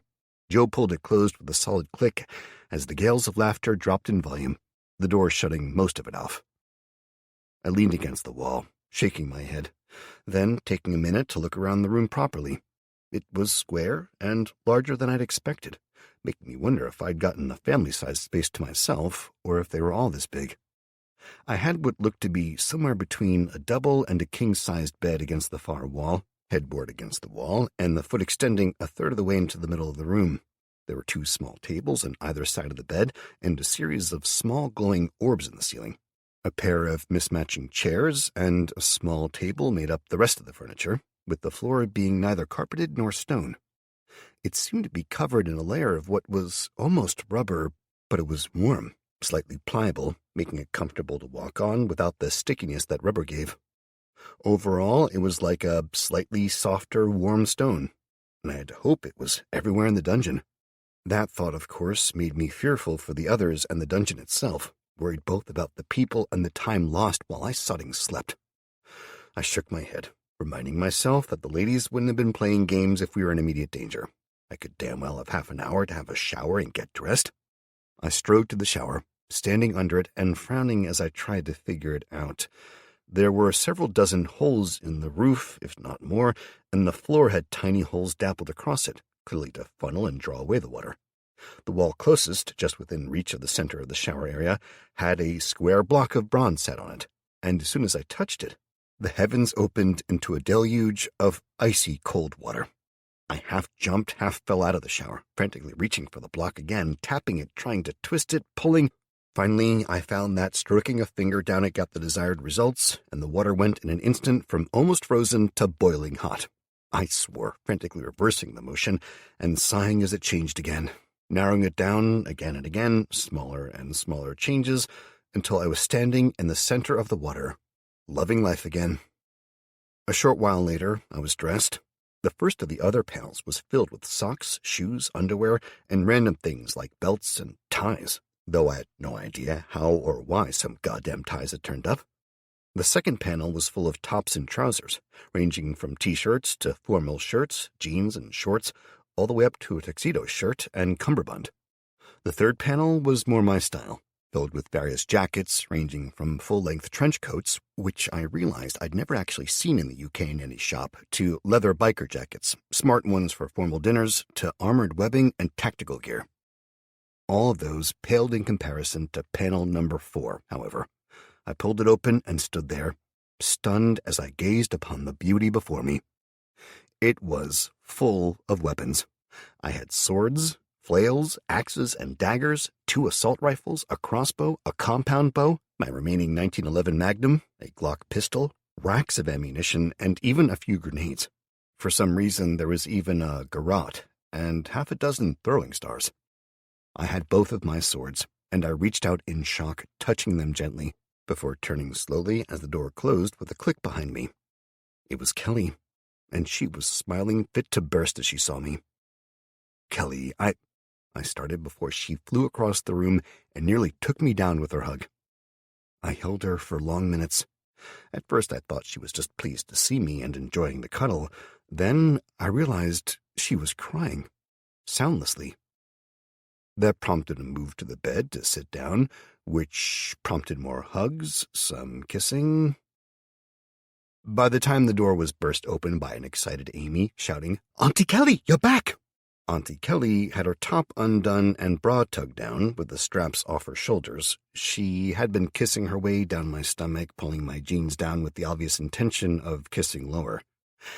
I seriously considered if I'd done something to offend the gods somehow, as I grabbed a pillow and slapped it over my raging erection. Kelly quickly tugged her top closed as much as she could before catching Amy, who'd launched herself onto the bed with wild abandon. Kelly laughed as she caught her, then hugged her tight and ruffled her hair before pushing Amy backwards off the bed to fall on the floor. "Get on, Squirt," she called to Amy. "Get out! I need to talk to Matt. Then we'll be out." "Oh yeah, lots of talking getting done," Amy mocked, making kissy-kissy faces before pretending to retch. She ran for the door as Kelly grabbed a pillow that was near to hand and hurled it after her. The door closed, and Kelly turned back to me, sighing, still smiling, before covering her mouth with one hand at the sight of me. I was half sat back on the bed, looking grumpy as all hell, the pair of us being interrupted at just the worst time, again.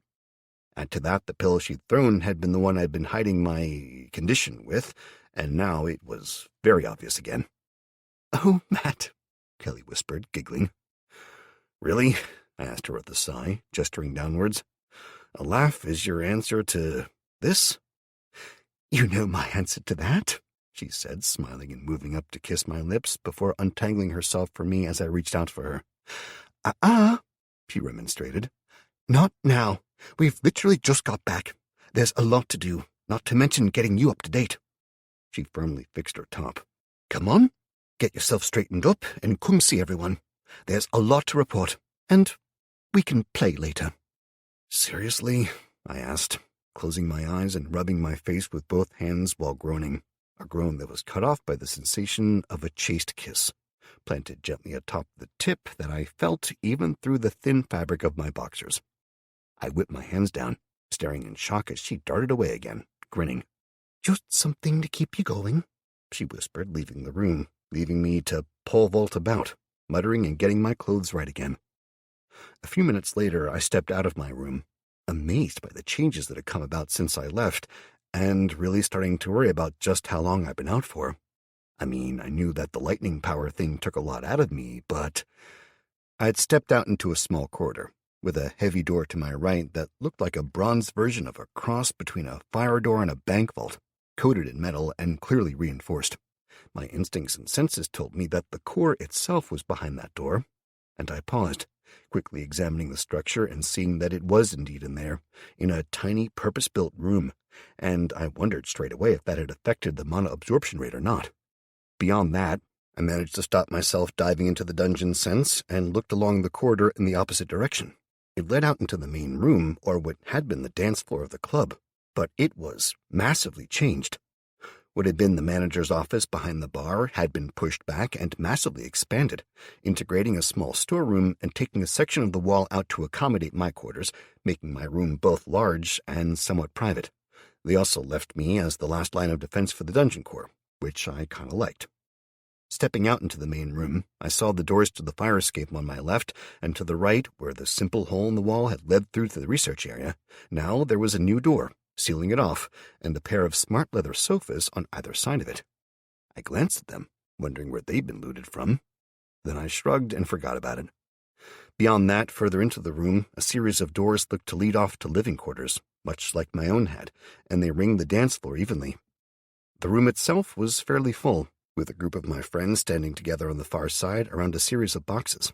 About half of the group looked filthy and tired, while the other half looked well-rested and excited.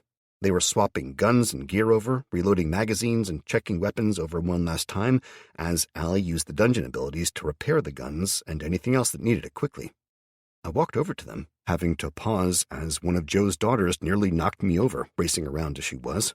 I stopped in amazement as Jack raced straight past after her, always keeping just back out of reach and making the child squeal with happiness over the game. "What the?" I muttered, wide-eyed, before Kelly grabbed my hand and tugged me across to the others. "What? You act like you've never seen an automata playing chase before," she quipped. I stared at her in shock for a second before shaking myself and joining in. "Oh, well, yeah, I mean, I've just not seen one in a while, that's all. All the ones I grew up with were dinosaurs and tigers." I paused and hung my head. Seriously, though, what the hell, people? Jack's built for war and nobody's worried? I mean, I know he's safe, but Joe, you're her mother. "Yeah. We were getting some sun in the alley yesterday. Something appeared out of the sewer and went for us. Then Jack attacked it, shredded it, and went back to just sitting on guard," she admitted, wincing. "Since then, well, the kids like him. And when they started running around, Allie ordered Jack to follow them and protect them directly, so since then, you don't mind, do you?" "Hell, no. I was just wanting to make more of a use for him, and I need to upgrade him. It just never occurred to me that he'd be able to play, basically," I said. "Hell, it makes the best use of him, especially when— Oh, shit, Beta," I whispered, as memories came flooding back. In the fight with Anissa and her minions, Alfredo had died, and then— "Matt!" Allie shouted. I blinked, realizing I'd zoned out, thinking about Beta and Alfredo. Weird, I knew, and I wondered how to explain it to the others, considering the dozens they'd seen me send uncaringly to their deaths, but— "Matt, it's okay. Beta's alive," Allie repeated. I fixated on her, staring. "What? How?" "We found her when we were looting. She'd been hit in the head. She was a mess, but alive, if only just. We brought her back and kept her together until Joe could get to level 5. No surprise, I know, but we finally have a proper healer now, rather than the half-assed combinations we had before." "You saved her?" I asked Joe, only paying attention with half my mind. I reached out, and yeah, I found Beta outside, sitting comfortably on the roof with her crossbow and a stack of bolts, killing pigeons. "Oh, thank God," I muttered, looking around the room. My mixed sense of vision and the half-dungeon sense I was getting used to using at the same time, allowing me to spot Thor the Raiju on the far side of the room, curled up in a pile of blankets on the floor. I sighed. relaxing as I found that knowing that the pair of them were alive mattered as much as knowing that the rest of the team survived. The others were watching me in amusement, and Mike held up a hand to get my attention. Okay, boss, lots to talk about, I know. But before you get a full breakdown, here's a quick heads up. First things first, we started trading off in teams of 4 or 5. Chris, Becky, Patrick, and John are going out on an escort run now. We've just got back, so we're going to rest for a bit, then we'll take our turn again. We started it the day before yesterday. We have 2 teams doing guard duty or missions, and 2 teams that loot and carry. You good with that? 2 days? I asked, shocked. I've been out for 2 days. 3, actually, Kelly corrected. Whatever you did really took it out of you. While I'm tempted to ask if it was the results of a vampire blowjob, I'm just way too classy to ask that kind of a question. Oh, yeah, definitely too classy, I replied, noting the slightly unsure smile on her face and the way the others watched me. To be very clear, people, and I can't believe I have to actually say this, but no, I didn't have sex with a vampire, okay? I killed her, and up until I could figure out how to get you all out of the blast radius, I was playing along. That's all. Yeah, you looked like you were totally uninterested, Kelly said, glancing away and making a point of checking her handgun. Yeah, whatever power she had, it got my attention for like a minute, and after that it was all faking. Sorry, everyone. I know you all want something to wind me up with later, but I didn't boink her, I said firmly. It's okay, mate, Chris said, nodding. We totally believe you, don't we, people? He paused, winking very overtly at the others, and I sighed, giving him the finger. Fine, whatever. Look, can you bring me up to date and at least give me a quick idea of what happened? I mean, seriously, the amount of work you've gotten done, it's like you've been at it a week or more. I leaned against the wall, gesturing to the living quarters, the recessed, gently glowing lights, and the seats around the room. That's mainly Allie, but okay, we'll get to that in a minute. First, no complaints that we're sending the others out to strip the area, right? Mike checked. No, as long as they're safe as can be, no complaints at all, I agreed firmly. Actually, give me 2 seconds, I muttered, pulling up the prompt I could see waiting for me, and grinning like an idiot when I acknowledged it. Quest completed. Rescue the survivors. Congratulations, Dungeon Lord, you have completed the quest Rescue the Survivors, updated. And after providing them with suitable quarters, food, and security, you receive the following rewards. +3 to agility, +3 to intelligence, +3 to strength, +2 skill points to allocate, +1 class skill point, 1,000 XP. I grinned at that last one, seeing the top 3 attributes that I'd apparently used had been agility, intelligence, and strength, meaning that each got a significant boost. Okay, sorry, people, I offered, looking around at them all. Okay, well, second, and as much as we all like busting your balls with this magic vampire shit, are you okay? Really, I mean. I am. Thanks, man. I lied, still a little freaked out. I could joke about it, sure, that took an edge off the experience, but really, actually thinking about it, about hanging there helpless, and I'd rather not. Good, okay. Then, guys, the others should be waiting upstairs for you by now. I want you to head up to the outdoor shop, finish stripping it. Once that's done, the next street over you'll find the Army and Navy surplus store, Mike said, pointing at the locations on the map. We ignored this closer one before. The shutters were too heavy-duty, so we hit the cheaper one a few dozen streets over. But this time you've got Patrick with you, so you should be able to open it regardless. Strip it to the shelves. Remember to grab anything high-tech as well. Any questions? High-tech? I asked him. Allie grinned. Yeah, turns out we get more points to spend the higher tech something is, so when you've been absorbing the really basic stuff, I should have been concentrating on the phones, tablets, and so on, I suggested, and she nodded. Damn it. There was no way for you to know, to be fair. I mean, this entire building was getting stripped and refurbished, meaning there was bugger all high-tech in here, but that's by the by, okay? There's one last thing to discuss, then we can relax a bit. Levels. Go on. Well, plain and simple, most of us reached our next choices, I think. I know I did, Mike said simply, taking a drink from his beer. Me too, Chris admitted. I got my first and second, Becky admitted, and I winced at just how low-leveled she was. Okay, well, grats, everyone, I said with a smile. Okay, I don't know how any of you feel about sharing your details, considering how personal these things are, but I took Scout again, got a serious boost to my perception, and 2 new abilities. Darkness is my friend, which gives me a sort of short-range night vision, but without the goggles, and Explorer, which gives me bonuses to finding useful shit, as well as warning me if there's something dodgy going on, Mike said.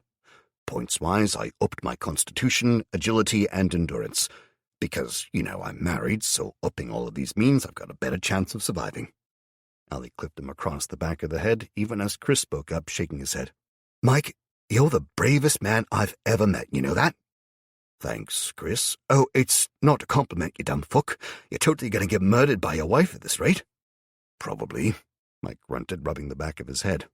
Anyway, I took Druid again, gaining Spirit Bond, which lets me meld with my bonded animal and take on some of Simo's strengths, making me faster and boosting my tracking abilities. And 2 more spells. That bountiful blessing one I told you about before basically means I can help with plant growth, which should be awesome for the farms when we go down that route. The other spell, well, it's shit at the minute because druids aren't supposed to be damage dealers, I guess, but as it levels, it gets awesome. Familiar's form basically lets me take on the same form as my bonded creature. So as I level it up, which goes from 0 to 9 just to be extra fucking awkward, I get to assume more of Simo's form and abilities.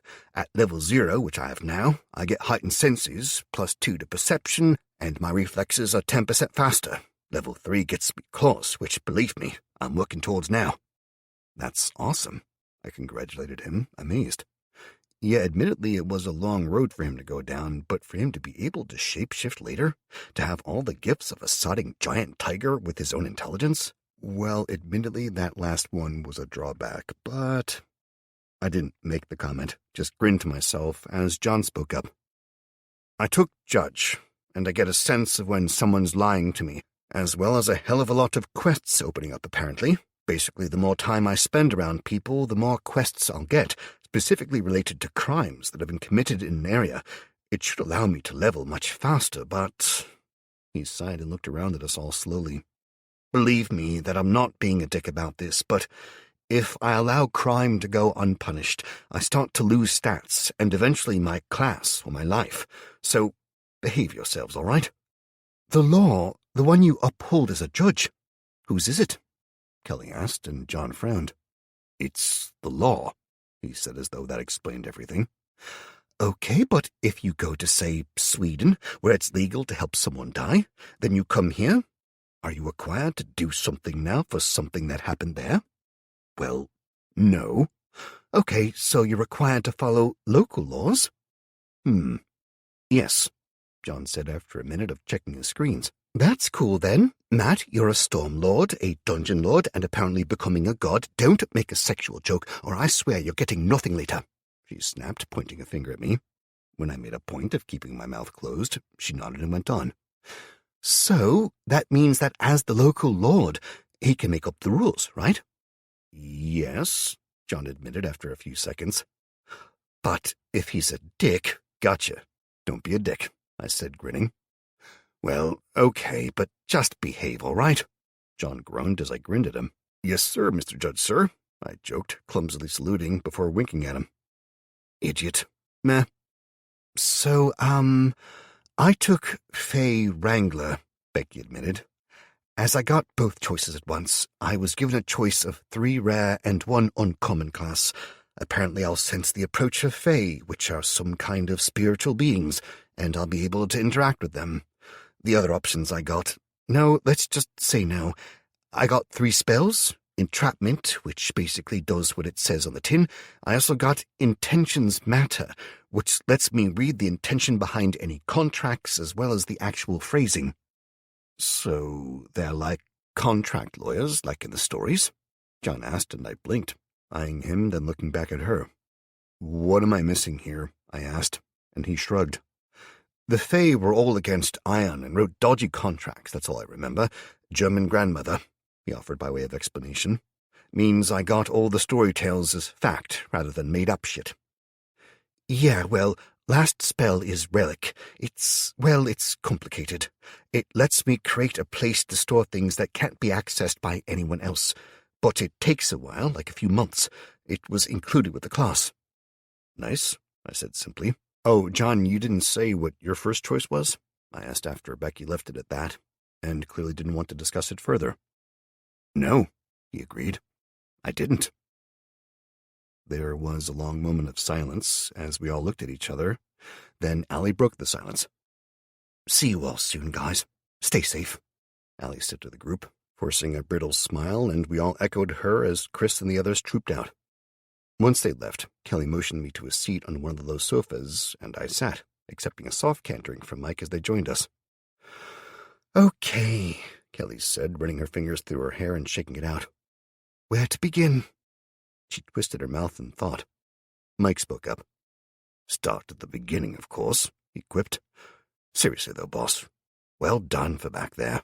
We thought we were fucked, and you just strolled in and shot the shit out of them. 10 points to that man for sheer fucking balls. Thanks, man, I responded, smiling. Well, yeah, okay. Let's start there, Kelly said, shrugging. So after you'd done your fantastically ill-advised one-man assault, somehow surviving it by the skin of your teeth, we killed the last of the others and secured the area. Ken and 2 of his people were still alive, as were 5 others who refused to join the Titty Patrol. By the way, Matt, Jimmy says to thank you for saving his ass. I gave her a confused look, and she elaborated. He was the scout sniper who was with Barry when you wiped out the gypsies in the park. I grunted in understanding before shooting Mike a glance, getting a wink from him as we shared a mental image of those fantastic tits until they changed. Hold up, I said quickly before Kelly could go on. I had a bag. You mean your trophy sack? Mike asked, getting a nod from me. We tipped it out onto the ground, and it started sucking your blood up. Kelly took exception to it and kinda smashed it into paste. I saw that thing's face. It was horrible, and it was clearly still alive, the way it started trying to get to the literal pool of blood that was left on the floor, so I found a big brick and smooshed it, Kelly admitted with a shudder. But it was definitely dead, I asked. She nodded. I cracked its skull practically down the middle, and the sun burned all the brain away. Then I smashed the rock down a few times more. I even dipped it in the blood after that, left it a few minutes to be sure, but there wasn't any movement. It was dead. Good. Why'd you have it? She asked, frowning. Figured I'd use it as a test piece, see if silver and so on killed it, holy water, that kind of thing, so the next time we come across them, we're ready. Oh, well, sorry about that, but bricks and sunlight work. We can mark that down as proven. Good point. Okay, so you destroyed the vampire, stabilized me, then what? I asked, taking a swig from the warm can of lemonade, and grimaced. I know, man. Not as good as when it's cold, Ike agreed, shrugging. On the list to fix that, eh? He prompted. I winked at him, thinking of the glories of a cold beer. We made sure everyone was okay. Then we moved them over to the Tokyo bar again, along with all the gear we could carry in a couple of handcarts and wheelbarrows. We left them there and brought you back, got tooled up, and went back with as many volunteers as we could, stripping the place of all the army gear, leaving the rest till later. Then we all rested for the rest of the day, while Allie went nuts on research and redesigns. Once we got up the next morning, we escorted Ken and the others back to the park. I didn't want to invite any of the other group to join us. They were good enough people, but I didn't trust them overly, and I didn't want to do it without you being there, Kelly said. You all have the right to bring in more people if you trust them, I said formally, through a smile. I trust you, and the people we have here, I gestured to Joe, who was sat a little uncomfortably on the outside of our little group, have proven themselves well. Okay, thank you, Kelly said, the others mumbling similar things.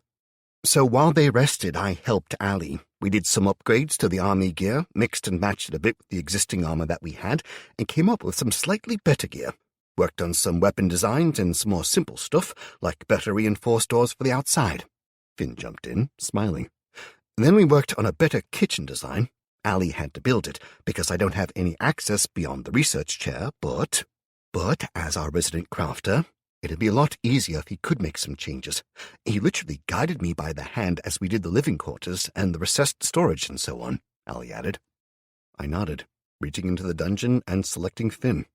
I hesitated, not really knowing him as well as the others, but at the end of the day, I needed to trust more, I decided. I selected him and gave him basic building access and the power to absorb and expand the dungeon's influence. Okay, done, I said after a few seconds. His eyes opened wide, and I smiled.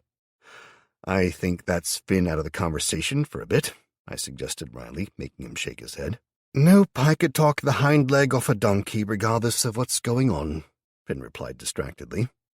Anyway, Ali interrupted, once we'd fixed their armor and got them some more food and such like to take back, we found the gear that you'd made for them originally. Something had eaten the chicken, but the gear was still good, so we added in their share of the loot from the police station. We took it and Ken and his people back to the park, Mike said, taking over from his wife. There was a bit of a kick-off when we first got back. Some of the dead men's partners and families went apeshit, but Barry interceded. We filled him in on everything that happened, and then we took Ken and his people to scout the graveyard. He paused, clearly struggling with the words. The big bastard. The one that you first found out about your powers with. What? I asked, confused and frowning. The undead thing, he clarified. Oh, I responded. Then I frowned too, having never actually got any details on it properly. Yeah, the big fucker. Okay, what about it? Well, we found another one of them. It was leading the undead in the graveyard, gathering them all up, making them gather the bones of those that couldn't be used for whatever reason. It was leading them across the graveyard, headed for the park when we got there. So we took it out, Mike said with the same matter-of-fact simplicity that he'd say that he had lunch. It was nice, but no big thing. What Mike's not saying is that it took more than half the ammo we had, and 3 grenades, Kelly said with a perturbed look at her brother. And what Kelly isn't saying is that her puppet was carrying the grenades, Mike quipped. And you killed it, Kelly snapped. That's my 5th one so far, my 3rd of the big ones, and not one has lasted a damn hour before it's died. To be fair, we had to take the big bastard down with sustained fire. Then the puppet leaped on its back and rammed the grenades into the holes we'd blown in the chest, pulled the pins, and made sure the damn thing stayed down until they went off, Mike clarified. So we clearly need a better way to deal with them, I suggested, making a mental note. Definitely. But regardless, the thing that struck me was that, while it was headed in the direction of the park, it was making the undead gather up the bones and more. Clearly, there was a plan, something it was going to do, and it wasn't headed directly for the park. It was going to pass across the northeast corner only. Seemed more like it was headed somewhere, rather than going hunting, or at least that's the impression I was left with, Mike advised, stretching an itch before pulling his armor off and sighing as he rested it on the floor. After that, we basically switched to melee weapons, baseball bats, hammers, swords, and clubs, that kind of thing, and we kited the undead around the cemetery, dragging them behind us in one massive, unimaginative chain. Honestly, we'd stop, kill a bunch, then run away, rest and catch our breath, then kill them again. Kept that up for a few hours.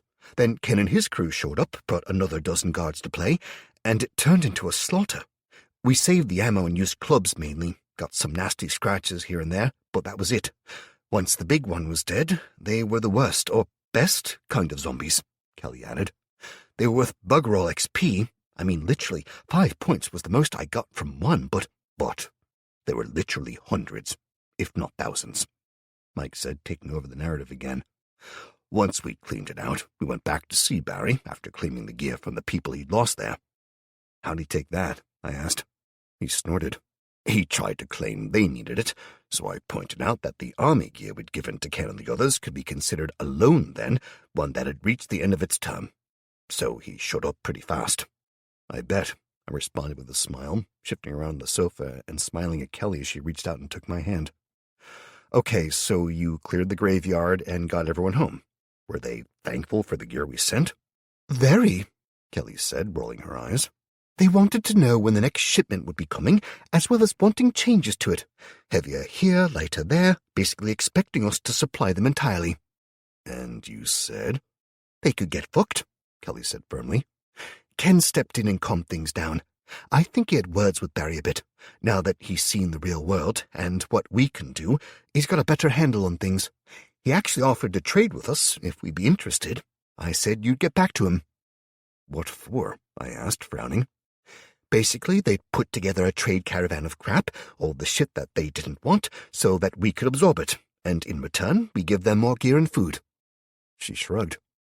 I didn't see an issue with it, beyond the need for a dedicated person to absorb and build, so I told them we'd do it once and consider what it cost, then put together a proposal for the future. Or not, depending on how it goes. They're going to put a caravan together for tomorrow or the day after, bring it over to the bar. Sounds good, I agreed. As long as we come out on top in this deal. As much as I want to help them, we need to work towards the future, not basically become a production center for them. So we'll do it once. They get half of whatever points they bring us earns, then can have that as whatever they want. Definitely, Ali said. Okay, so while these buggers were out having all the fun and getting to level up, Joe and I were working our asses off here. We stripped most of the building easily enough, then we built doorways into the other buildings on either side. Joe extended our reach in the building across the other side of the road. Basically, we started working seriously in tandem, while the others looked after the kids and went from room to room collecting stuff. Believe me, I'm happy to help, but stripping the rooms felt like being a removal man without the alcohol, Finn interjected. So glad I get to build now, instead of doing that. It needed to be done, Ali said, dismissing his grumbling. The others are doing it still as well. Oh, I know, and believe me, happy to help, Finn said quickly to me, holding his hands up. But designing and making things? I love it, so given the choice... I nodded to him, and he smiled and settled back. Anyway, so we had dedicated teams on both sides of the road stripping the buildings. Once people saw the second quarters, we put you in the first. Believe me, when people saw the state of you and heard it was because you'd gone all Hulk and kicked ass one-on-one with a vampire and a 20-plus henchman, there wasn't a single complaint about you getting the first room, Ali said with a smile. I snorted, scratching the back of my neck and feeling a bit embarrassed. Anyway, we showed them the next quarters and told them that everyone got a vote at the end of the day for who they thought had worked the hardest and was the most deserving of the next quarters, but that they couldn't vote for themselves. Sneaky, I muttered, and Mike snorted. Try being married to her, believe me. She's the queen of motivation. So you don't want me to motivate you anymore? She asked sweetly, and Mike shook his head quickly. Hell no, I'm happy to do the cleaning, bath time, bedtime stories, anything you want, my love. Usual deal, right? He asked hopefully, and Ali raised one eyebrow at him before turning to Kelly and exchanging a long wink. We'll see, was all she said, but Kelly smiled and took over the narrative. So anyway, we got back, couple of little fights on the way, nothing serious, and we joined in, but we started a guard cycle, escorting a group of our people across to the police station. We stripped it, making sure there was nothing else about, but it looked like someone had been there. They didn't bother with the gear, the food, the clothes, and so on. Admittedly, we took the best bits when we left originally, but still, there were random weapons, some body armor and food. They searched it all, took the bodies, and left without touching anything else, so we made it a fast hit when we got out of there, too. Okay, sounds sensible, I said simply, nodding to the others. Then what? Then we started on a one-in, one-out policy, stripping the local shops and restaurants, basically anything high-tech, clothes, food, and luxury goods. Everyone gets a backpack, and they can fill it with whatever they want to keep, but the trolleys and wheelbarrows are for the dungeon, so people get an incentive for their work beyond food and safety, and they have to fit the trolley before their own backpack, Alice said, watching to see if I approved. When I nodded, she relaxed, then went on. Finally, with regard to the higher-tech items, I made a few changes. I finished the farm research, but I've not made one yet. Figured it was best if you decided on that. And I finished the mana absorption conduits. What's the difference? I asked her quickly. In the absorption rate, I mean. We've gone from 1.5 to 2.25, so we've jumped from 18 an hour to 27, or 432 a day to 648. Damn, I whispered, shaking my head. That's a hell of a difference. It is, but that's also a hell of a lot of wasted mana, considering how fast we regenerate it when we're stripping the surrounding buildings. So I moved on to the dungeon nodes. Okay, 2 minutes, I muttered, pulling the dungeon sense up before me and looking it over. In the nodes research option, I had 3 basic paths to take, and from there they branched out further. Research, environment, and mana, where Ali had been doing the most work. The two paths available to research an environment were split into either influence generation or environmental regulation. Influence at this level was straightforward enough. It gave a design for a much smaller node, barely the size of an average bin, but once it was researched and built, it would start to increase the influence of the dungeon in a circle around it, steadily inching out. It didn't seem like much considering it moved at a literal snail's pace, but there also wasn't a limit on it, and it would pull in the mana it needed to work from the ambient mana around it, so the cost of placement was covered. It was free. Environmental regulation was changing the environment in ways that could be massive or tiny, from a regulated breeze through the dungeon or adding a tropical beach, anything that was possible, although it'd still have to be physically made. That filled my mind with the thought of us all being able to lie about one day in bikinis and shorts, drinking beer when we recovered from missions, and I had to admit, I liked that. In mana, as before, there were two dedicated paths to follow, conversion and augmentation. Conversion dealt with taking the incoming mana we had and creating dedicated forms of mana, such as the shadow mana we'd need to create to be able to make the lesser ghasts, well, for a reasonable cost anyway, 40 shadow mana or 200 pure. The conversion generators would in turn act as ambient mana collectors, producing a set form of mana each and storing it inside their buffers, ready for use. As I checked those, a wheel appeared before my eyes with a unknown instead of being filled in, with only the occasional section having things like earth, fire, nature, or storm outlined. The clay here was a mix of earth and water. That was a tier 2 mana, and in turn it was one of the building blocks of shadow, which required both storm and nature as well. Each generator needed to be researched, starting with the 8 basic forms of mana, each for 1,000 mana to research, and another 1,000 to physically produce them. Then the second tier could be researched. Each first-tier converter would produce the required pure elemental mana at a rate of 1 produced for every 4 points of mana absorbed. The second-tier converter could use ambient mana at a rate of 1 to 8, and it'd just keep climbing. But the converter could use the relevant mana from the level below, so pure earth and water would convert at a rate of 1 to 2 for clay. It was complicated, but these were an investment. Once they were built, they would chug along, working on their own and storing the needed mana up to 100 points. So while it'd be more cost-effective for the shadow mana to just research the converters and only physically build that one converter rather than the lower-tier ones as well, they'd all be producing mana. If I suddenly needed a shit ton of it, I could pull from their stores. Augmentation, on the other hand, dealt with using and storing the mana. The path split into 2, but using the mana had a single option, one that would open up a whole new world of research. Mana augments was something I could give to someone else to fuck about with. More importantly, I could only imbue items imperfectly with my own internal mana. This would permit focus and specialization. Fire mana on swords to make blades that did fire damage, air on guns to make them shoot further, or hell, storm mana on bullets, making each hit with the power of a lightning bolt. I wanted it, and I damn well needed it. But it wasn't what Allie had been working on. She'd been focused on mana storage. She'd managed 2 tiers of storage research, or in another half hour or so, she would have. Congratulations. Mana Storage Node, Common, has been unlocked. Your common-grade mana storage node will enable you to store up to 100 additional points of pure mana. Optional research project unlocked. I smiled, now totally understanding the reason that she'd kept researching down this path. Itemized storage. Itemized storage is the act of designing smaller, more compact, and portable mana storage devices. These devices can then be added to constructions to provide directed mana. Do you wish to add Itemized Storage Project to your research list? 978 of 1,000 mana charge invested. Yes, selected. It was one thing to develop weapons that could, in turn, be imbued with mana, but realistically, they'd need power.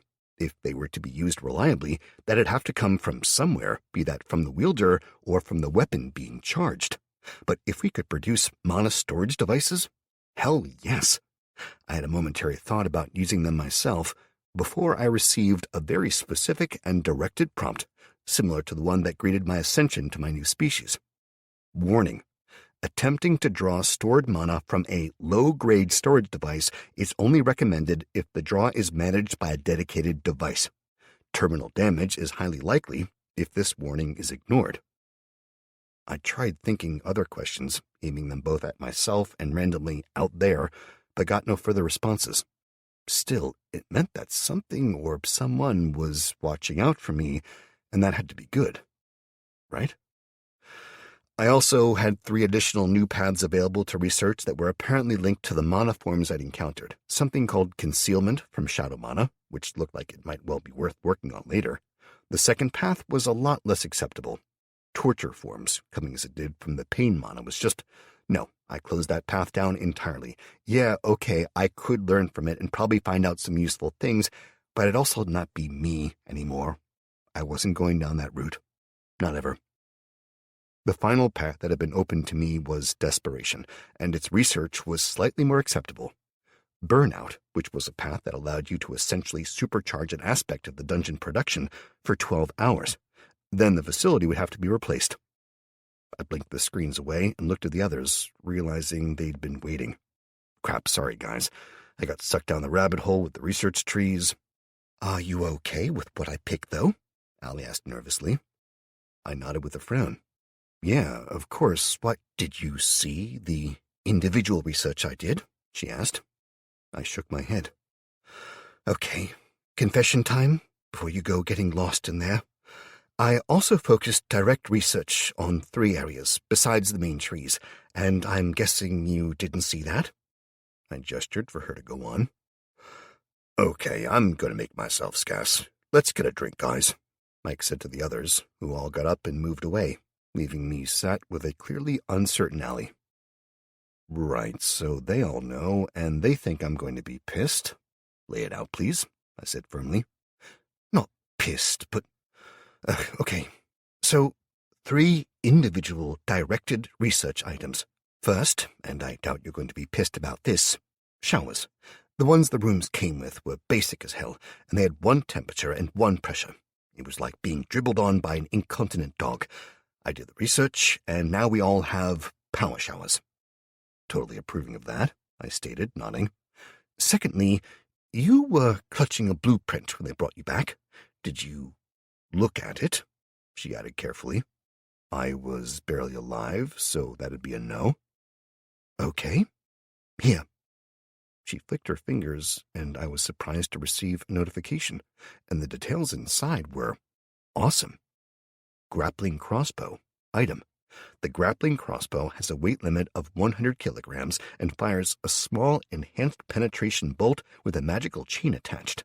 Once the penetrator has registered a solid hit, the chain will automatically retract, bringing the lighter object to the heavier. Damage 10 to 45. Winch. The winch on this grappling crossbow has been magically enhanced to allow a massively increased rate of retraction. The wielder must activate the winch using a special charge. This consumes a point of durability each time it is used. Durability 20 of 20. Special features 1 of 1. Yeah, again, totally approved. Can't wait to get them. I nodded, looking it over. So, considering you gave me the good shit first, how about you tell me what the bad news is now? The last one is detection, she said. I thought that was a specialist structure. I frowned as I pulled up the details, seeing it could still be researched. What's the problem here? I didn't use it on the dungeon. I used it on the creatures, she admitted, and I frowned. Wait, you can do specific research on the creatures? I mean, I know I can augment them using my magic. I can do a forced evolution, but it was an accident. Well, crap. Okay, look. Amy and one of the other kids, Guido, Tullio's older boy, they went out. They figured out how to get outside, and they went exploring. I damn near had a heart attack when I realized what they'd done, that they'd gone out of the dungeon. But I knew that if I just went chasing after them, then we could draw something's attention and kill us all, so... Go on, I ordered. I was angry. Hell, I was really angry, but not at her. I thought the dungeon was safe, and if the damn kids could get out, they could leave a door open and something could get in. Our best chance as a species could be lost, all because a kid was playing silly buggers. I had the research kobolds and Smasher, and I experimented on them in a panic while Mike went searching the streets. He wouldn't let us go, in case we... Anyway, she winced. Kelly absorbed stuff, loads of it, like literally by the ton, and I spent nearly 6,000 points on the 3 of them. And? I asked. and Smasher and 2 of the others died, blinded and screaming. The last one, she sighed and turned, gesturing toward the research node. I couldn't put it back in there, not after I should call him he, I suppose. He survived and found the pair of them. They were in a bar in the next street, exploring and, well, kissing. They're okay, though, I asked her, and she nodded. I saw Amy before and... Wait, kissing? She's, what, 8? 10, actually. And yeah, believe me, she's staying very close to me now. I made it clear, as did Tullio. He's wanting to talk to you himself. Because I told him his kid would be safe, and they're not? What? No, fuck no. He's terrified you're going to kick them out. He's planning on begging you, swearing any kind of promise you need. Hell, I need to apologize. She stopped herself, then shook her head when I started to speak, holding up one hand. Matt, I literally wasted the kind of qualities of a limited resource that are insane. Add to that, I killed 3 of your creatures, and the last one, Mike shot it when we saw the pain it was in. It was half-blinded, but it found her trail in seconds. It chased after her, crying in pain all the way. I'm sorry, Matt. We could have had a load of other research done. We could... She stopped herself again and took another deep breath. Tears clear in her eyes. Okay, that's enough, I said firmly. Allie, look at me. I waited until she did, lifting her head and staring into my eyes. Are the kids okay? Is everyone else okay? Yes. Okay, if this happens again, would you do it again? Truthfully, I asked her, watching her. There was a long pause. Then she closed her eyes and said the words she thought were going to get her banned from the dungeon. Yes. Yes, I would. Good, I said, sitting back. Her eyes flew open, and she stared at me in shock. What? She whispered. Fuck's sake, Allie. I thought you knew me better than this. I leaned forwards and pointing a finger at her. That's your daughter. Am I pissed? Yeah. Hell yeah, I am, both because she was stupid enough to leave having found a way out, and I'm pissed that she was able to find that exit. I'm pissed because all that potential was lost. Hell, we could have been in massively better armor for a start, or of guns that shoot fucking lightning for all I know. But if it comes at the cost of Amy's life, Guido's life, not even looking at the loss of their lives, but the effect they would have on all of us, fuck no. Always do what's best for the community. That and research, okay? That's your job officially. I mean, I'm a cold-hearted bastard at times, Allie, and I need someone to balance that out. But even I know that's the right call to make. There was a long minute's silence before Allie broke down in tears. I called Mike back through, knowing damn well that he and the others had been hiding around the corner and listening to every word I said. He'd probably been waiting to punch me if I said the wrong thing. Chapter 30. After the others joined in, we had a few more minutes of discussion on the dungeon and how the process of stripping the surrounding buildings was going. Joe had also, after extending our reach up to the top floor and across the street, then up to the top floor in the first building there, continued to push the expansion out, headed in a roughly diagonal line towards the castle. She was nearly halfway now and would have reached it if that was all she was working on. We talked for a few minutes, switching to talking about the people and the progress of settling in, as well as finding out that Anna had basically adopted the little lad that we'd taken in from the enemy dungeon, who was basically half mad after everything he'd seen. Then there was the half-built kitchen in progress, along with hopes for the future of steaks, fresh vegetables, and fruits, before Mike asked the question that I'd been dreading. So, Matt, with the orcs being dicks, what's the plan for the future? Minion-wise, I mean. Fuck, I muttered, running my hands through my hair as I took a deep breath and shrugged. Not sure, to be honest. The orcs were dicks, but, Kelly started. I cut her off. The orcs are complete dicks, and one of them tried to swing for me. If they're aggressive enough that they'll consider going for me, they'll definitely attack you all with little provocation, despite my orders otherwise, I explained. That means orcs are a no. I mean, let's face it, if I train them up, make them more intelligent, they're more likely to just damn well attack us when they figure out a way to win. Keep them dumb, and they take up my capability to produce more creatures. And they'll still attack us. They'll just be too weak to win. Hopefully. Okay, so what do we do? Allie asked. I mean, that was always a great trump card, right? That you could summon the minions and use them to defend us if we needed to. Well, what about the goblins? Kelly asked, sitting back against my side and taking a swig from a canteen. I mean, they kept us on our toes when we attacked the other dungeon. Maybe go back down that route? I've considered it, I admitted. Hell, I've been playing with all sorts in my mind, but at the end of the day, I think it's time to go back to basics. First of all, I don't want to go ahead with the move from bronze to iron straight away.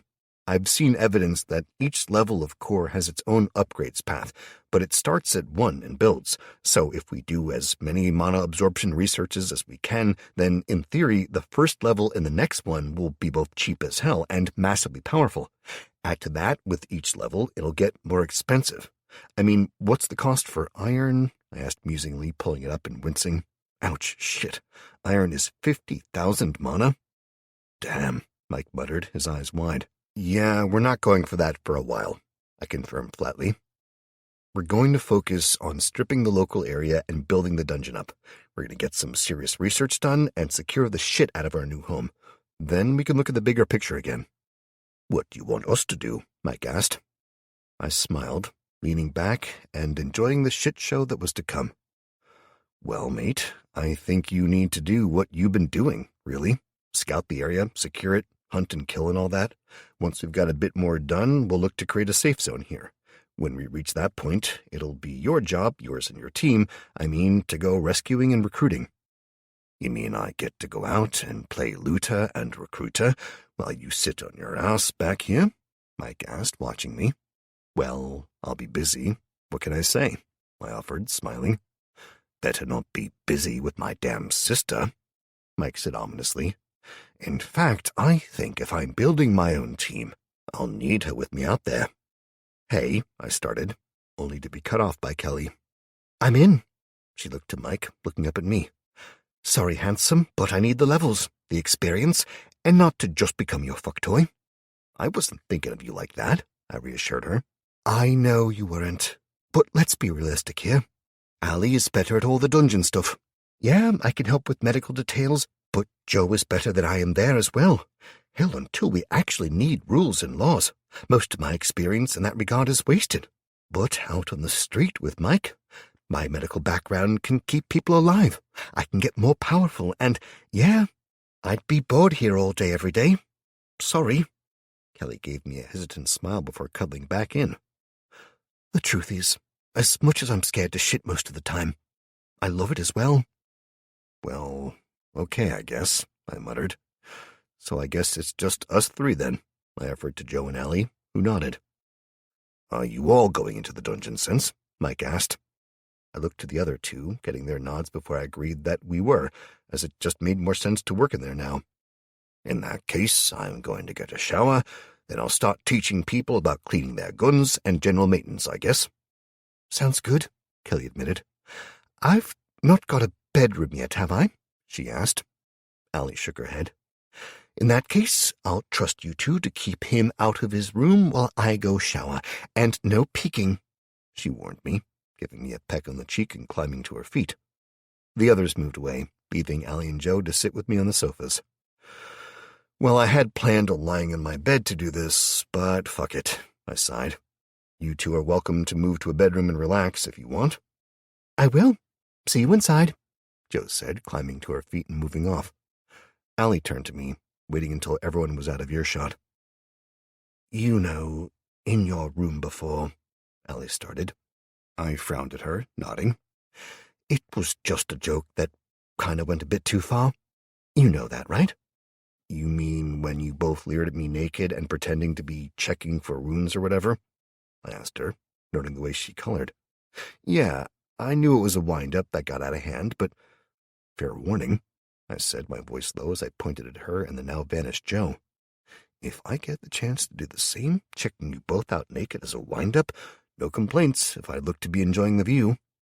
You dare, and I'll beat you bloody, she warned me, but there was a hint of a smile, and I knew that it was all taken in jest.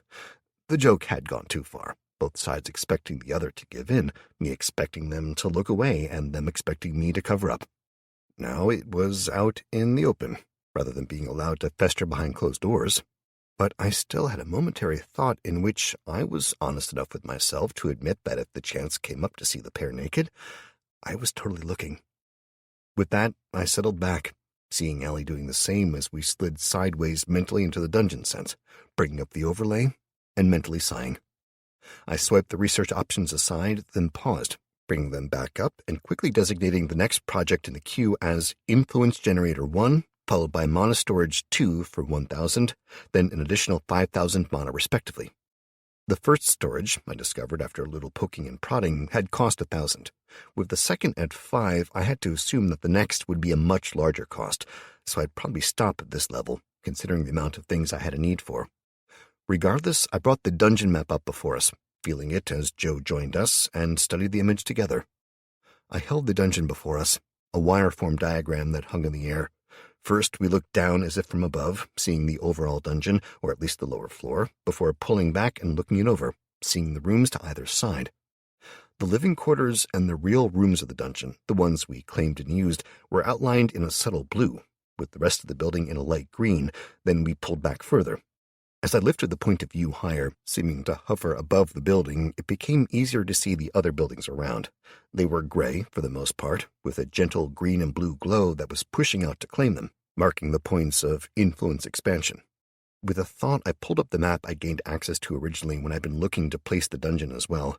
The sudden overlay of mana densities, looking like different colored smoke that wafted back and forth, filling certain areas to a deep indigo, while others were barely a light blue at all. I concentrated and projected my voice to the girls as I explained. This is the mana density, and for now, while where we are is high, it's not the highest. It was just the best place for me to set up originally. Looking at the cathedral and the building behind it, they seem to be ever so slightly higher than we are, and here, I zoomed the map back out, mentally scanning a dozen streets over to the very deepest spot of color I could find, is the deepest section, the highest mana concentration. What creates it? I got after a few seconds, clearly from Ellie. I don't know, I admitted honestly. It seems to be created by life and interactions, but beyond that? I focused, and the map altered slightly, the colors bleeding away until it showed only the dungeon in a bright gold. I pulled back the view as far as I could, making at least 20 miles across. But I could see no further on this map, and in all of that space, there was only my dungeon producing pure mana. I zoomed us back in, examining the buildings nearby and thinking as I worked on the next step of the plan I'd been toying with for days. The days I've been conscious, anyway. Okay, Joe, I want you to concentrate on expansion only, please. Don't worry about absorbing, just push as fast as you can. Head northeast from where you managed to get to so far. Make for the cathedral, get to the middle of it, then swing south. Cut through the building between the cathedral and the Black Gate. I mentally designated a spot in the middle of the cathedral, where the damn Eidolon had built its nest, then passed straight through the next building, and finished in the single remaining standalone tower of the original castle that had given Newcastle its name.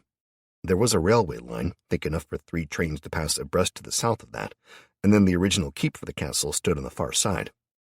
Then you head south and get the castle keep. I want you to tell me, and I'll place an influence generator at the center of each point as you go, getting them building out and claiming the local area. If we're going to be realistic about this place, we need somewhere public to call our own, and the castle it is. So you just focus on that, please. I sensed Joe's agreement before she vanished from the group, her consciousness moving off to start work. What about me? Allie asked. I checked the research, seeing that it was ticking along nicely without either of us touching it, thanks to the steady trickle of mana from a combination of the 2 orcs that I'd sent out hunting days ago, Beta's ongoing rooftop war with the pigeons, and the mana absorption conduits. I want you to split your attention. Keep absorbing everything you can, and work on the research separately from the main dungeon research. Work on the mana conduits. See if you can figure out a way to get more out, or if getting them outside or whatever would get us more mana. I'm going to start again with the creatures of the dungeon, start to working on developing them, and maybe actually make them into the force we need them to be. I scratched my chin idly. I'm going to be experimenting with creatures. I'll do it in a room upstairs, where nobody will see. As you know from your own experiences, they can be messy. Very. she agreed. The researches, you need more, I said, nodding mentally. I know. I'll see to it. With that, I felt her consciousness fade away, moving elsewhere, and finally leaving me to my own devices. I checked the kobold screens over first, making sure I was up to date with the costs. The uncommon variants spawned in packs of 3 still, for 25 points each or 75 in total, costing 3 control points each. So when I took the Raiju off my limit at 10 control points, and checking the orc pair I'd sent off scouring and hunting the sewers, I found that one was dead, and the other was now a level 7, costing me a further 5 points, while Beta cost me 3, leaving me with 33 points. Over time, everything else I'd sent out had died. Okay, 33 points. Let's start with 3 kobolds, I muttered, floating up into a room at the top of the building as far from anyone else as I could get, really. I summoned the 3, printing them from light mana, making them grow in a dazzling glow of sparks and fireflies. Seconds later, all 3 stood there, blinking and looking around in confusion. I remember the fear that experimenting with them in front of each other had engendered in the goblins. Wincing, I sent one of the kobolds down to the lowest level to serve as a researcher and help Allie. The other, well, I wanted to reward Beta, but I sure as shit wasn't going to risk doing this with her. I reached out, mentally examining the pair, then grinning as a new researcher was born, the insatiable curiosity skill popping up, meaning I knew exactly where one was bound, as I sent him off to replace one of those in the research wing. Then I turned to the single kobold left before me, flickering through different versions, seeing it and its character sheet in a wide variety of ways. Images of its bone structure, of its musculature, hell, of its nervous system, all came and went, and I finally pulled up the forced evolution ability, remembering what I'd done to the goblins to create this. I summoned 3 more kobolds, keeping them outside the room.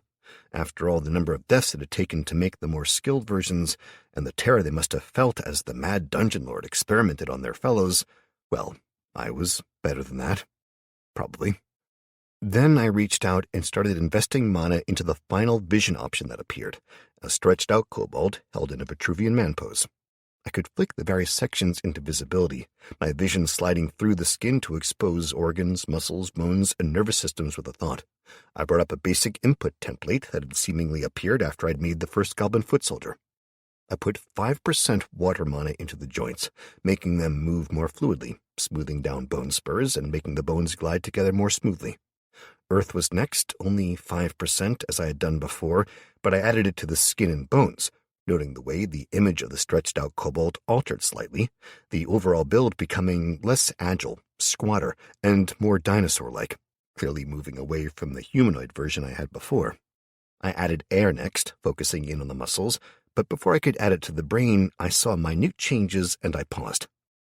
I'd never noticed before that the alterations I made were reflected on here, probably because I'd just gone for it, rather than taking my time, so I stopped.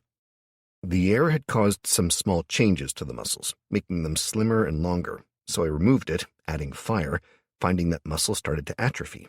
I removed that as well, adding earth and making them denser, but much slower to respond. I mixed it some more, ending with 2.5% air and earth respectively, and the muscles seemed to flow and respond better. I'd added fire to the brain and nerves before, and this time I did the same, but slowly, finding the brain darkened. I not even noticed the minute scintillating sparkles that flooded it until they dimmed. I reversed it and thought carefully.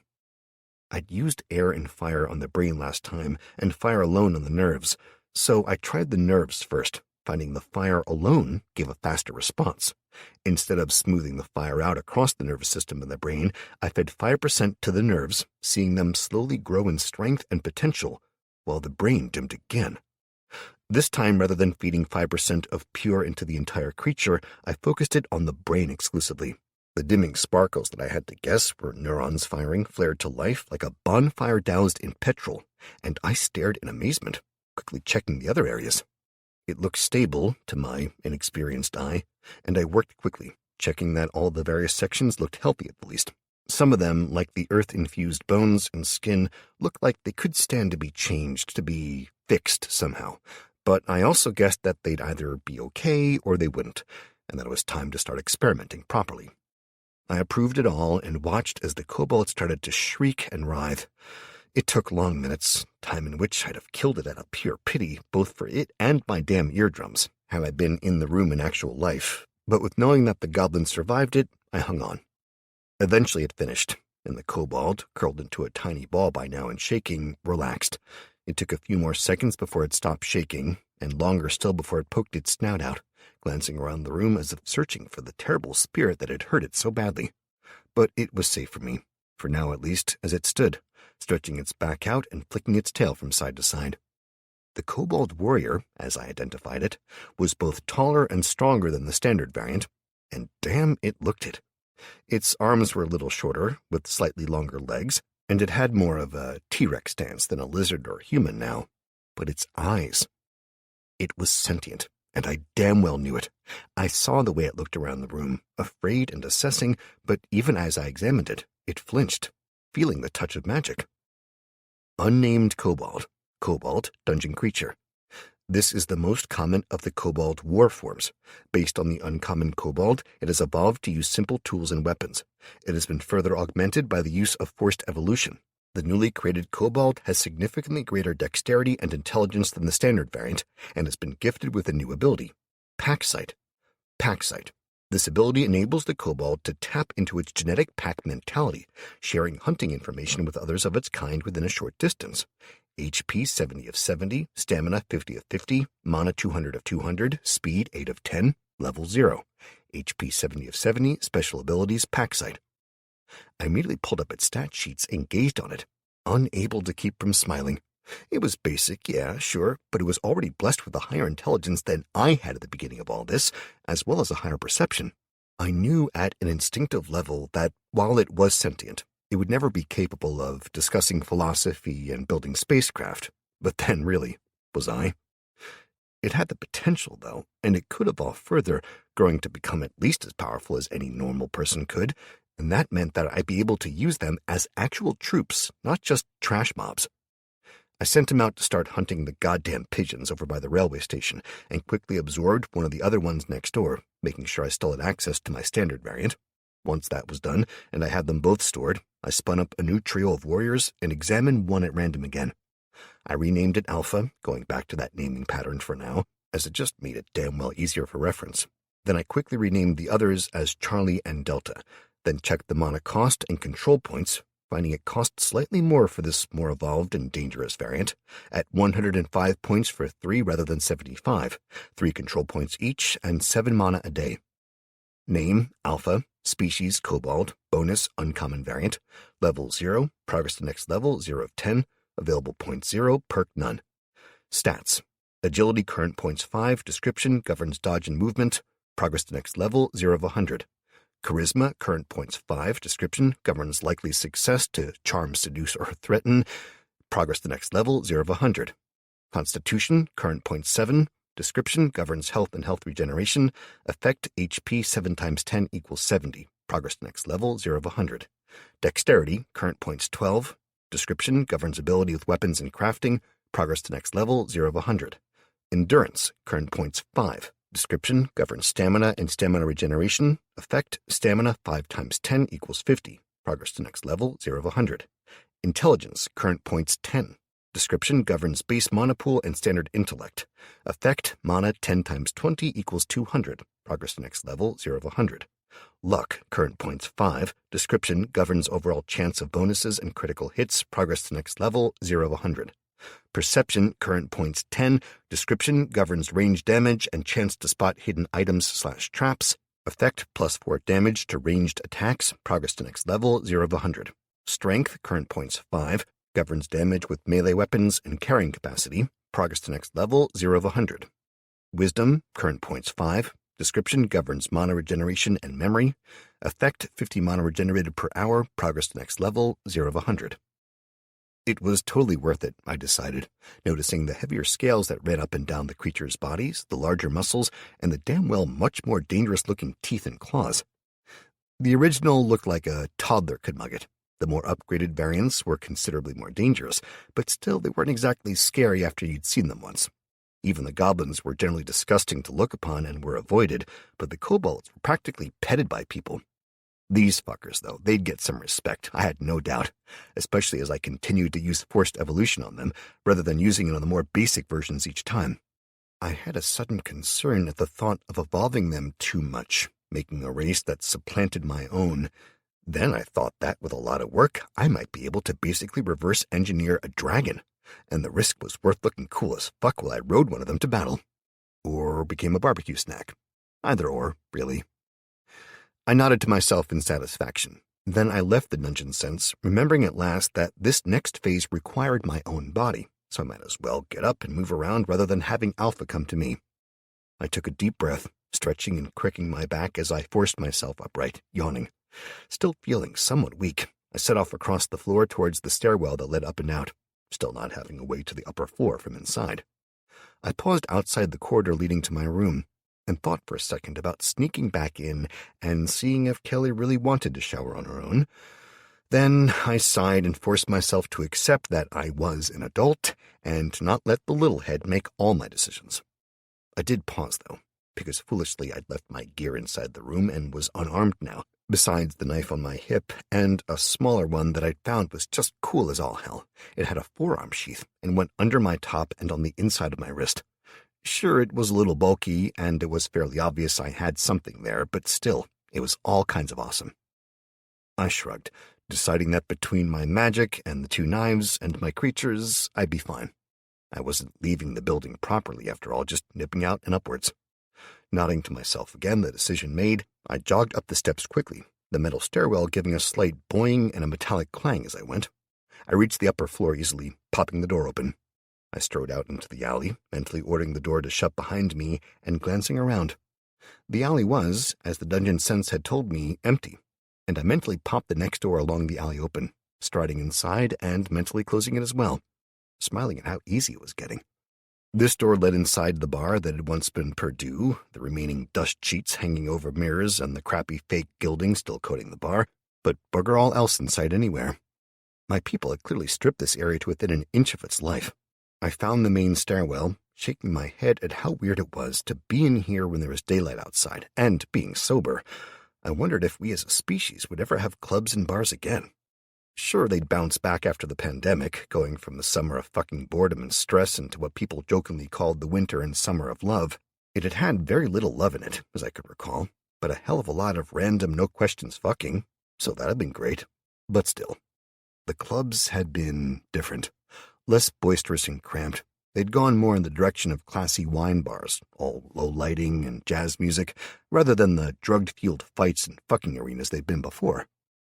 I continued up the stairs to the next level and beyond, deciding that when it came to alcohol and meeting the sex, life, finds a way. The final set of stairs was hidden behind another set of doors marked staff only, and the upper floor was clearly for storage and for managers to avoid work, with what looked like a badly abused apartment that had been stripped to the wall fixings by my people. I smiled at their industriousness, even as I took a left and passed through two more doors before I found Alpha standing warily. I grinned as I entered the room, and he hunched down, recognizing me as a part of the dungeon and clearly relaxing as he let out an inquisitive chirp. I glanced around, cursing that my people had been maybe a little too industrious. There wasn't so much a stool in sight, and I sat on the floor, gesturing Alpha to do the same. I closed my eyes, laying my hands on him, one on his head and one on the chest, and relaxing, mentally choosing imbue, and sighing as I started to channel my mana. It didn't take long to get the right feeling, the hours upon hours of imbuing that goddamn breeder shut in the dungeon finally making itself known, as the pop-up appeared. Do you wish to activate Imbue at this time? Yes, no. I chose yes, and my mana slowly leached out of me into Alpha. 1 of 400, 2 of 400, 3 of 400, 4 of 100. I sighed, knowing this was going to take forever, but at least I had the mana to use now. I timed it, working out at roughly 1 point per 3 seconds, and a little mental math gave me 3 times 400, so 1200, divided by 60 for the seconds, and 20 minutes. Damn, I almost lost the feeling the shock was that great. Between my experience in the dungeon, actually having the mana to hand, and presumably the abilities that came with being a Tempest rather than a human, I grinned as I felt the potential I'd unlocked. 20 minutes later, I opened my eyes and stared into Alpha's own, seeing the glow that reflected back at me as I examined him.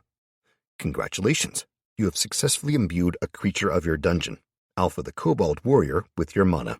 Alpha has been altered at a fundamental level. 2 paths are now available to the Kobold warrior. Shaman. Kobold shamans are gifted with nature and totemic magics, crafting items that enhance or inflict damage depending on the shaman's needs. Spells. Briar creates a briar of patches 1 meter in depth, 1 meter in height, and 2 meters wide, with thick woody branches and sharp thorns to slow an enemy or secure a location. Cost 100 mana per casting, lasts up to an hour. Swift travels. Shamans are often required to aid their people and other defenders of the forest. To enable them to be where they need to be, the shaman can cast Swift Travels, temporarily boosting the ability and constitution of their party for up to 6 members per level of experience in this spell. Cost 5 mana per minute. Summoning cost 50 mana to summon, 10 mana per day, 5 control points. Kobold Hunter. The hunter caste in Kobold society is a proud and honored one, bringing food to the pot and keeping the clan safe. Hunters specialized in a path from an early age, choosing to hunt for the pot or to defend, and both are staunch allies and terrible foes in their higher levels. The hunter has 2 innate abilities, depending on the path chosen. Track.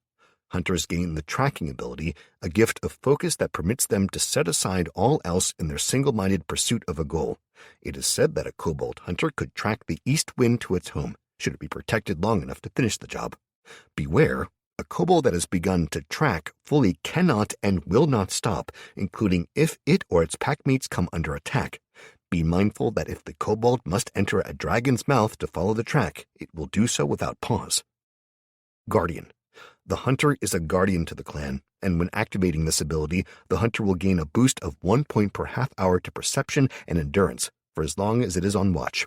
Beware, a kobold that has activated Guardian cannot and will not relax, sleep, or recover so long as it is on watch. A kobold that is not relieved of guard duty will die at its post. Summoning cost, 50 mana to summon, 10 mana per day, 5 control points. I read over the options, grinning, because at long goddamn last, I had the chance to make the most of these options.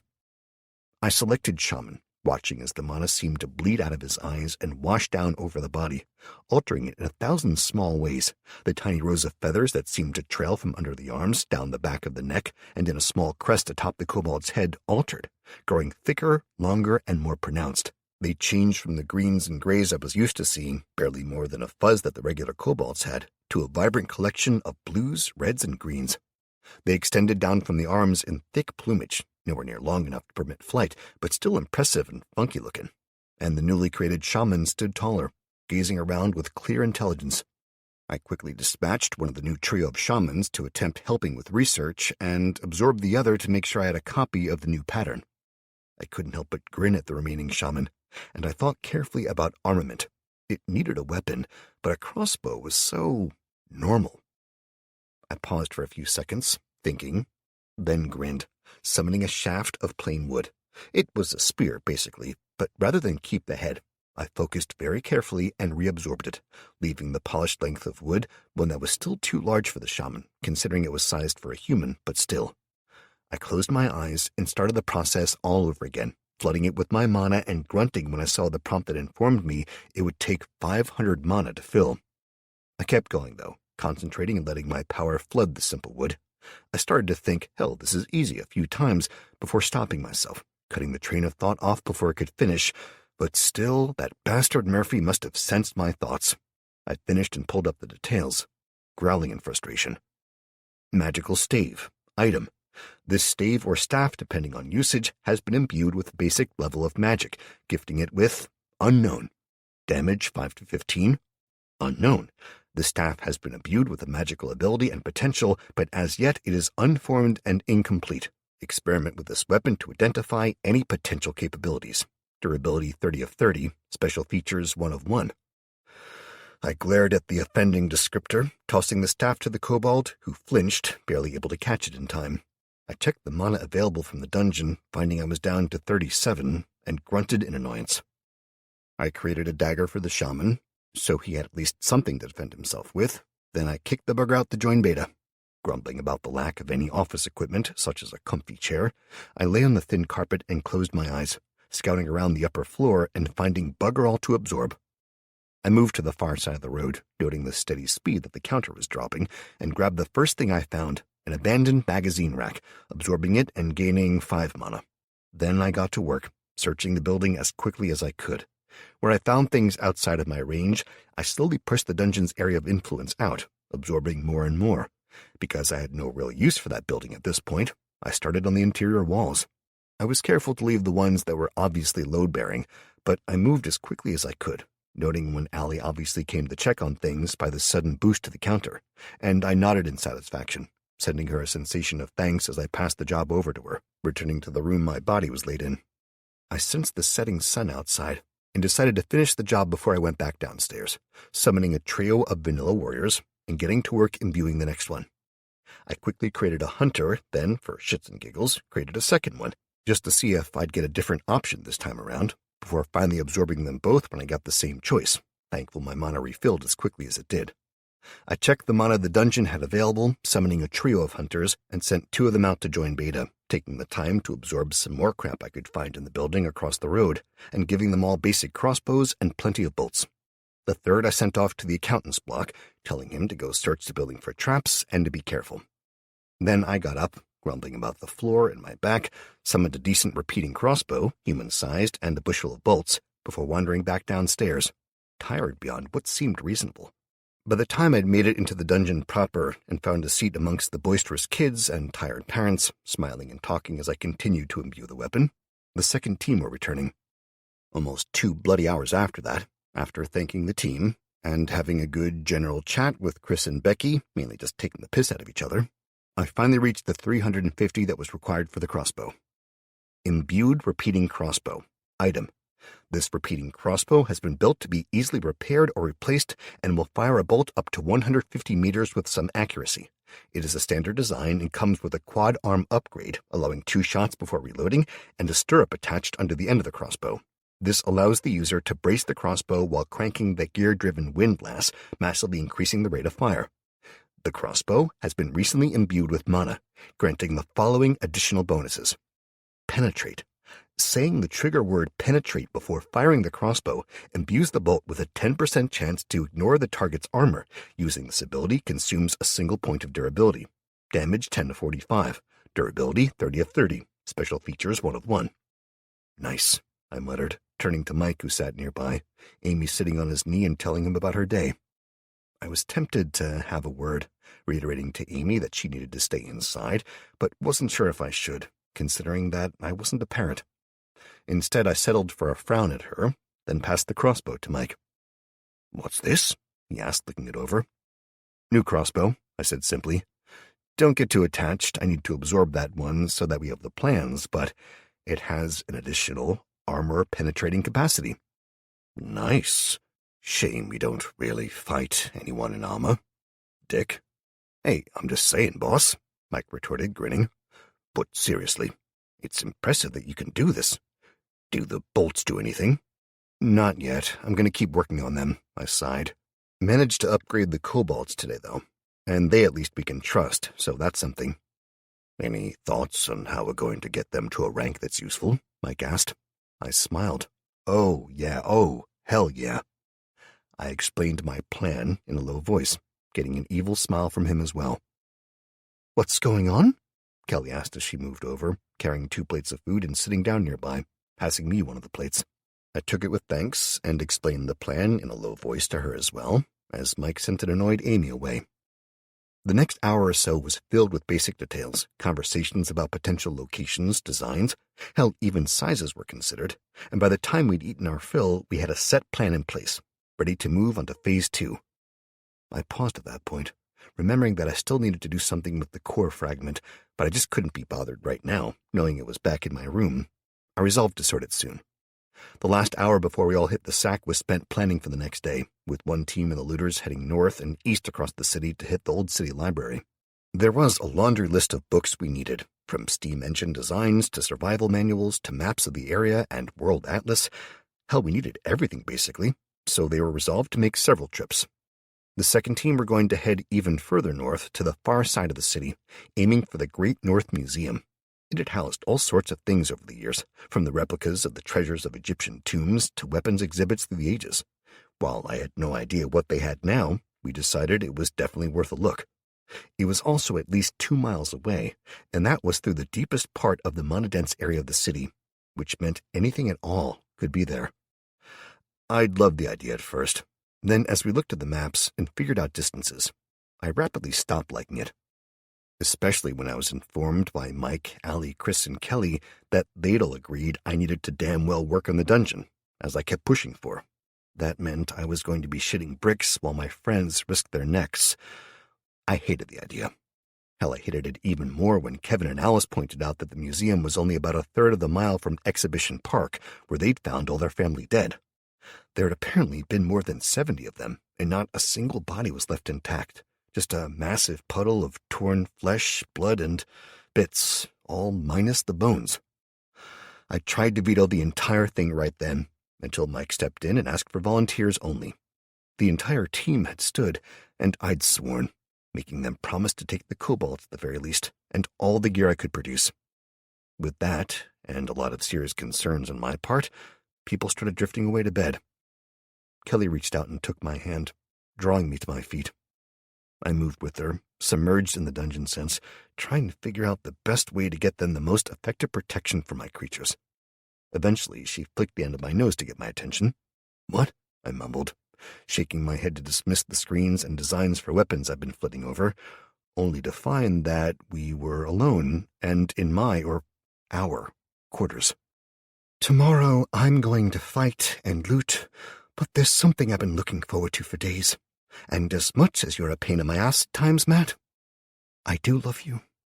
So get those clothes off and show me you love me too," she said simply, tugging off her simple t-shirt and exposing an outfit underneath that had clearly been looted from one of the more expensive underwear shops nearby.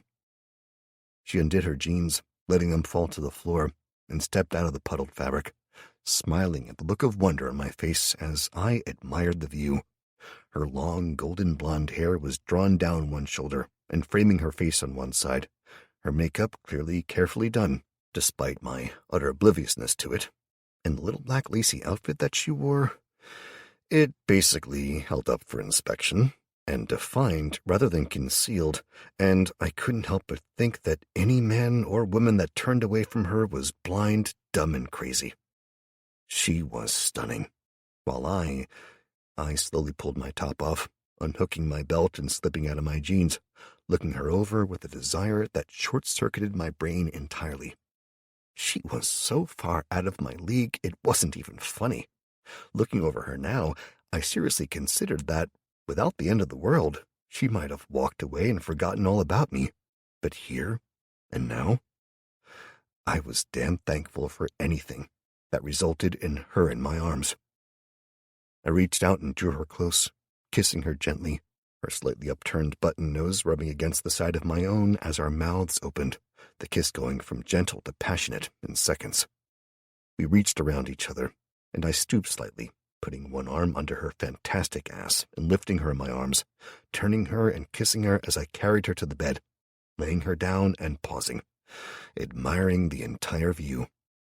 "You like?" she asked, arching her back and smiling up at me, glancing down at the very obvious demonstration of my approval. I leaned in, kissing her, before breaking away and nodding. "Very much so." I leaned down, kissing the upper slope of one breast, moving down to where the lace gently surrounded the nipple, and breathing on it, causing her flesh to stiffen as she groaned. Then she reached up and down, taking a hold of me with both hands and pulling me to her. The rest of the night passed in a blur. Chapter 31. By the time I awoke the next morning, sandy-eyed and tired, with a hell of a view as Kelly climbed naked from our shared bed, I was at least partially sure that time itself had conspired to flow faster. It sure as hell felt like we'd only stopped maybe half an hour ago, and I damn well needed a lot more sleep than that. Kelly saw me watching, smiled and leaned in for a kiss, then gently but firmly removed my wandering hands as she broke the kiss, tossing her hair back from where it had come loose from the ponytail she tied it into at some point the night before. She nodded to the shower, kissing me again and moving away. I rolled over onto my stomach and watched her ass as she went, memories of last night making me grin uncontrollably as she started the shower, letting the water run down her body before she turned to look back at me. "Is this for me?" she asked, gesturing towards the expensive shower gel I'd swiped at some point over the last few days. I left it on a small shelf next to the shower, meaning to give it to her, and I nodded. She cracked the top, sniffing it delicately. With a satisfied smile, she poured some out onto a hand and lathered herself up while I watched, entranced. After a long minute, when it wasn't possible there could be any dirt left on her anywhere, she finally turned back to me and sighed, leaning against the back wall, letting the water run down her as she spoke. "So, you coming to play or not? I need to get a move on after all. Not sure the boss will forgive me if I'm late. Might be time for a quickie, though. Unless you don't want." I was out of bed like a rocket, almost falling in my haste to kick the blankets free and get across the room, much to her low, throaty laughter, and again, we lost track of time completely. It was later, although not that much later, I had to admit, when someone started banging on the door. I sighed in annoyance. The pair of us laid across the bed in post-coital bliss. "Matt, Kelly, get your asses in gear," Mike shouted through the door, his voice barely muffled. I toyed with the idea of summoning an orc after all, just dumping it in the corridor on top of him, naked. "We're coming," Kelly called back, before sighing and blowing a strand of loose hair away from her mouth and gathering her loose locks up, scraping it back into a functional ponytail as she looked about for a hair bubble. "Yeah, baby, yeah," I muttered under my breath. She glanced at me in confusion before running her last words through her mind and grinning at me. "Well, okay, a bit late, but still true," she whispered, finishing tying her hair up and leaning in for a kiss. I took her in my arms and held her to me, enjoying the feeling of her body against mine and the softness of her lips, until a hand banged on the door again. "Seriously, people, I don't want to come in there, but if I have to," I shouted. Kelly broke away from the kiss before calling back at her brother. "Well, I'm getting dressed, so you step in here and I'll black your eyes again for you," she snapped at him, winking at me. "When Mike heard I had a boyfriend to stay for the first time when we were younger, he stormed in, expecting to threaten him, and caught me naked by accident. He had half his rugby team outside in the hall, and they all caught an eyeful before I punched him hard enough that I broke his nose and blacked both his eyes." "Bet they like that, on both counts," I agreed, grinning. "Let's just say I never paid for a drink in the rugby club again." She got up, moving across to a pile of things on the floor by the far wall. "Are those your clothes?" I asked her, and she nodded. "Put them in the wardrobe," I suggested. She paused before responding, pulling her clothes on as she did. "I didn't want to presume, not like that, and besides, I do still want my own room, once everyone else is sorted," she admitted. "Use the wardrobe," I said firmly, getting up and triggering the release, pointing to the copious space inside. "Seriously." Kelly nodded, leaning in and giving me a soft kiss before bundling her clothes up and putting them in an empty docket. "Thank you. I'll sort them up properly later tonight, but for now, that's fine." "Any time," I said with a smile, pulling fresh clothes out and dressing quickly myself. Another minute or two later, Kelly was tugging the door open to the short corridor leading out to the main hall, and we walked hand in hand to join the others.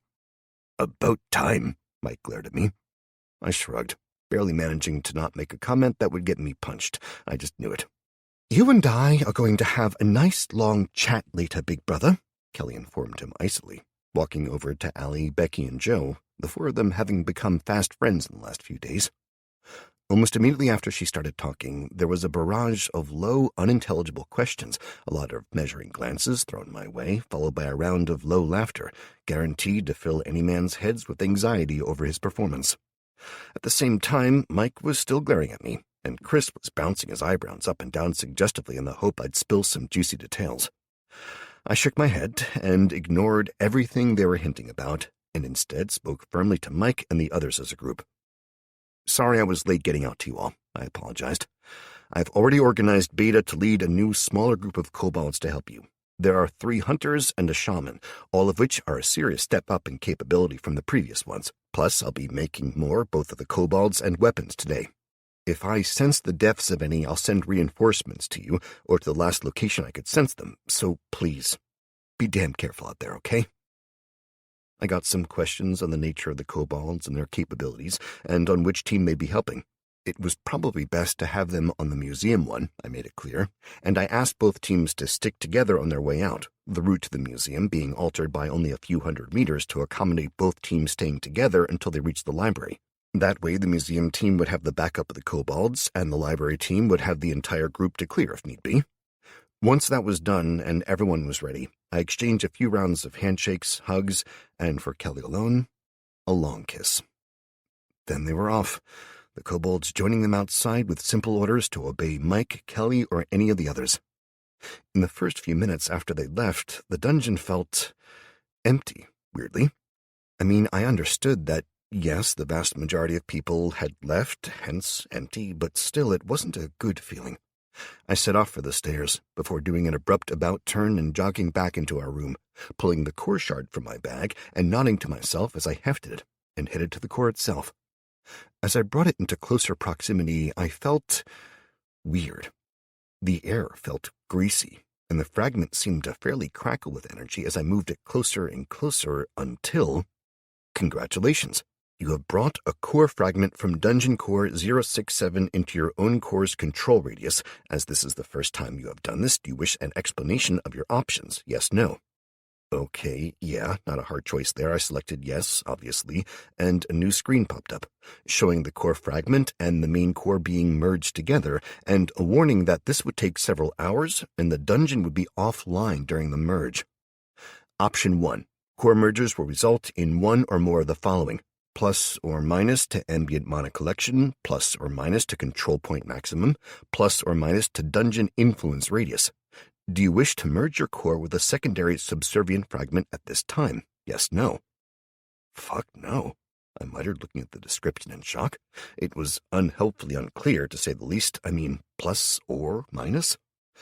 Option 2, core reseeding will result in the following: negative 20% to ambient mana collection for 120 days, negative 35% to influence growth for 120 days, plus 1 additional secondary dungeon core.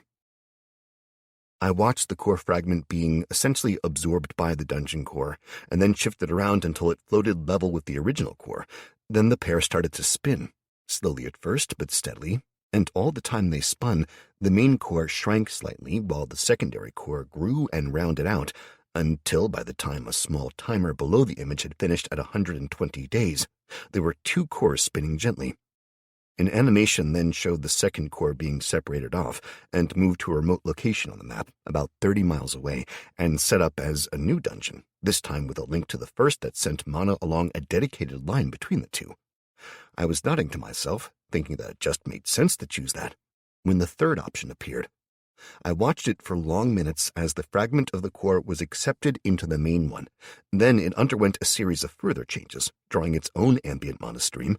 It was shown moving down into the ground, sending out further mana absorption conduits, and... Option 3, I said firmly, after several minutes of re-examining and watching the demonstration.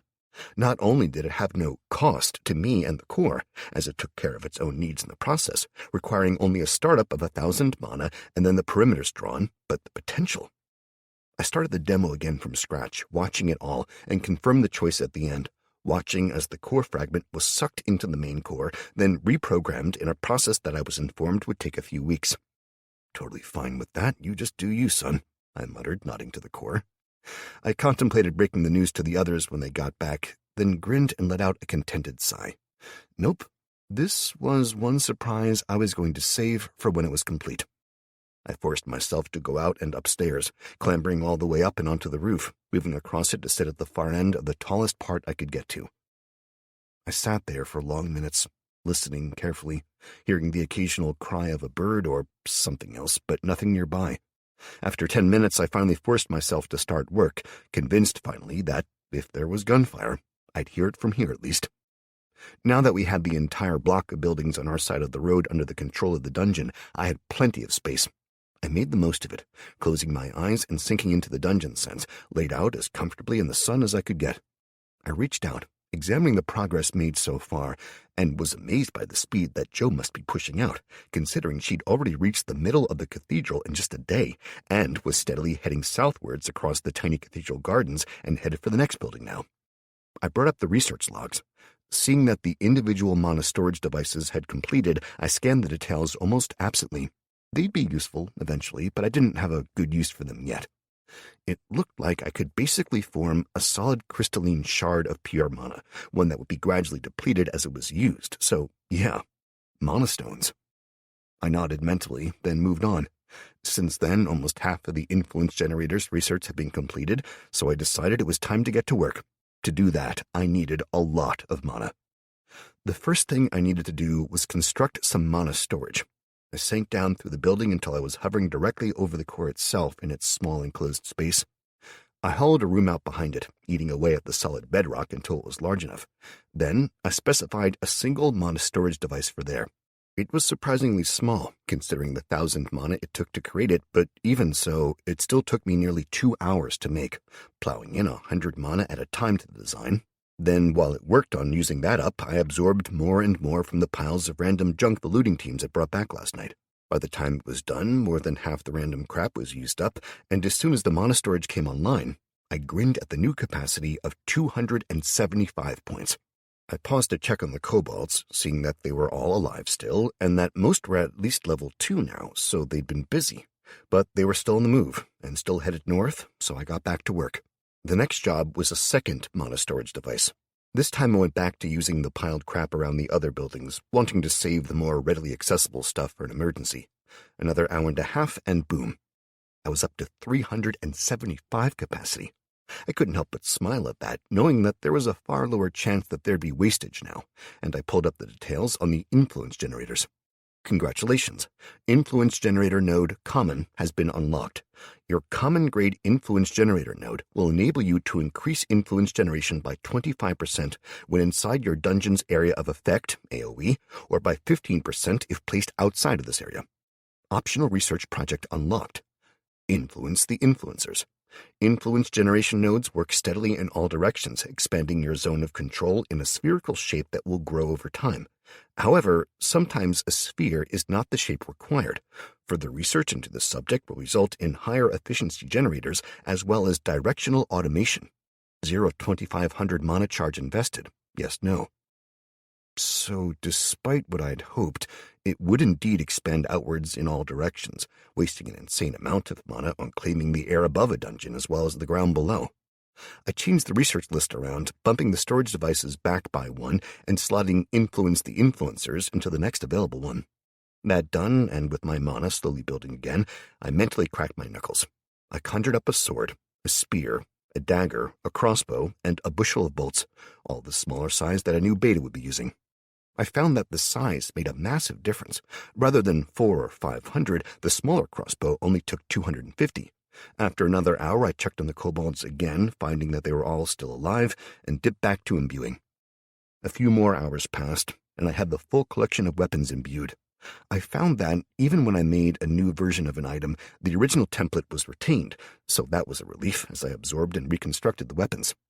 I checked the cooldown on the forced evolution ability, and eventually, after getting up and walking around on the roof, cursing the lack of mobile phones and texts, I sensed the kobolds starting to return towards me. More than half the day had gone by now, but the relief was overwhelming that they were returning. I sat down with a thump, letting out a heavy breath.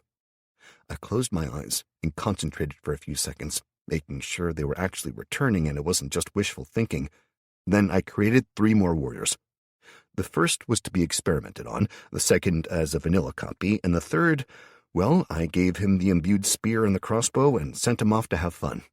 Turning to the first one, I pulled the system up again, seeing the by now familiar Vitruvian man outline of the kobold, but I noticed quickly that it referenced this particular kobold before me now, not a general stylized version, and I grunted, intrigued by the change. I thought about what I needed. I had a shaman, so that was the support class. I had a hunter for DPS, or damage per second, the name usually given to those who deal out the damage in a party. What I needed now was a real mage and a tank to soak up the damage for the team. I started with earth, figuring that was probably the best, adding a solid 5% of earth to the bones, then fire to the nerves again, noting that while it had taken the original fire fine, this time, after a few percent, the nerves started to crumble away. I reversed it, trying water, air, and eventually pure mana, all getting the same result. I thought about the effect that increasing one area my intelligence too far had on me. I shrugged and took the fire away, pausing to consider why it had worked at all. Why, after all, would fire work on nerves? Surely it was always going to damage it. I looked at the image as I spun it around and around, trying to work it out as a stray thought occurred to me. Why only 8? I muttered aloud. Why can I only use the 8 forms of mana when I already know there's loads more out there, like storm, lightning? I froze, considering, as my mind worked at 1,000 miles an hour. Fire and air made lightning, and what was lightning? At its most basic, forgetting about ionized pathways and all that bullshit, lightning was a form of untamed electricity. Electrical signals, or what we identified as electrical signals, were what traveled up and down the neural pathways and throughout the body, relaying the brain's commands. I focused on the system, mentally attempting to combine air and fire, poking and prodding at it, and watching it fall apart every time. I was missing something basic I somehow knew. Then I had it. I was trying to combine the elements without doing anything with them. I was trying to just make it like I was holding it in the air before me, but using 2 different systems. Forced evolution and my mana were separate, but my own spells. I needed to use imbue at the same time as the forced evolution, but how? I reached out, placing my hands firmly on the stone under me, feeling the dungeon and its peculiar life energy when I searched for it, then activated imbue. At first, it didn't seem to work, the ability failing over and over, but as I held the image of the forced evolution system in my mind and pushed, it seemed to overcome some form of resistance, and the 2 slid together. I summoned lightning, finding it incredibly easy now. I held it within myself, and I gently, oh so gently, fed it into the ability. It accepted it readily, and I felt an immediate change in the ability, something indefinable but huge as it gained access to my spells. I reached out with lightning, smoothing it into the form before me, finding that it soaked it in hungrily, allowing up to 10% to be added. I directed it into the nervous system and brain without a second thought, seeing the outlining systems glow bright with life. I gazed on it for long seconds, knowing I'd made a serious discovery, before nodding to myself and adding pure mana overall to the entire creature. It seemed to battle the selection for long seconds, before finally something changed, and the mana sank into it like it had never been there. I took a deep breath and triggered accept. Congratulations, you have used advanced forced evolution on a creature of your dungeon, unnamed the Kobold Warrior. Unnamed has been altered at a fundamental level. 2 paths are now available to the Kobold Warrior. Rogue. Kobold rogues are the generalist of the species stealth variant with bonuses to scouting, thefts, and trap detection. The rogue covers all the larceny possibilities without ever truly excelling in any of them. Lightning enhanced. As a variant created with the power of a nascent stormlord, this creature has gained the following special ability. Blink. Using Blink, the creature can vanish and reappear up to 12 meters away instantly. This ability requires all a rogue's stamina and mana to complete, with an extra meter being traveled per additional 10 mana and stamina the user has over 100. The rogue has 2 innate abilities depending on the path chosen. Detection. Who likes finding things hidden right away? The rogue. Nobody enjoys finding out they missed out on a hidden chest full of loot or finding a spear trap by catching a pointy bit of metal in the face, but the rogue who truly excels in these areas is the advocate of detection. Cost, 25 stamina per casting, lasts 30 seconds. Finders keepers.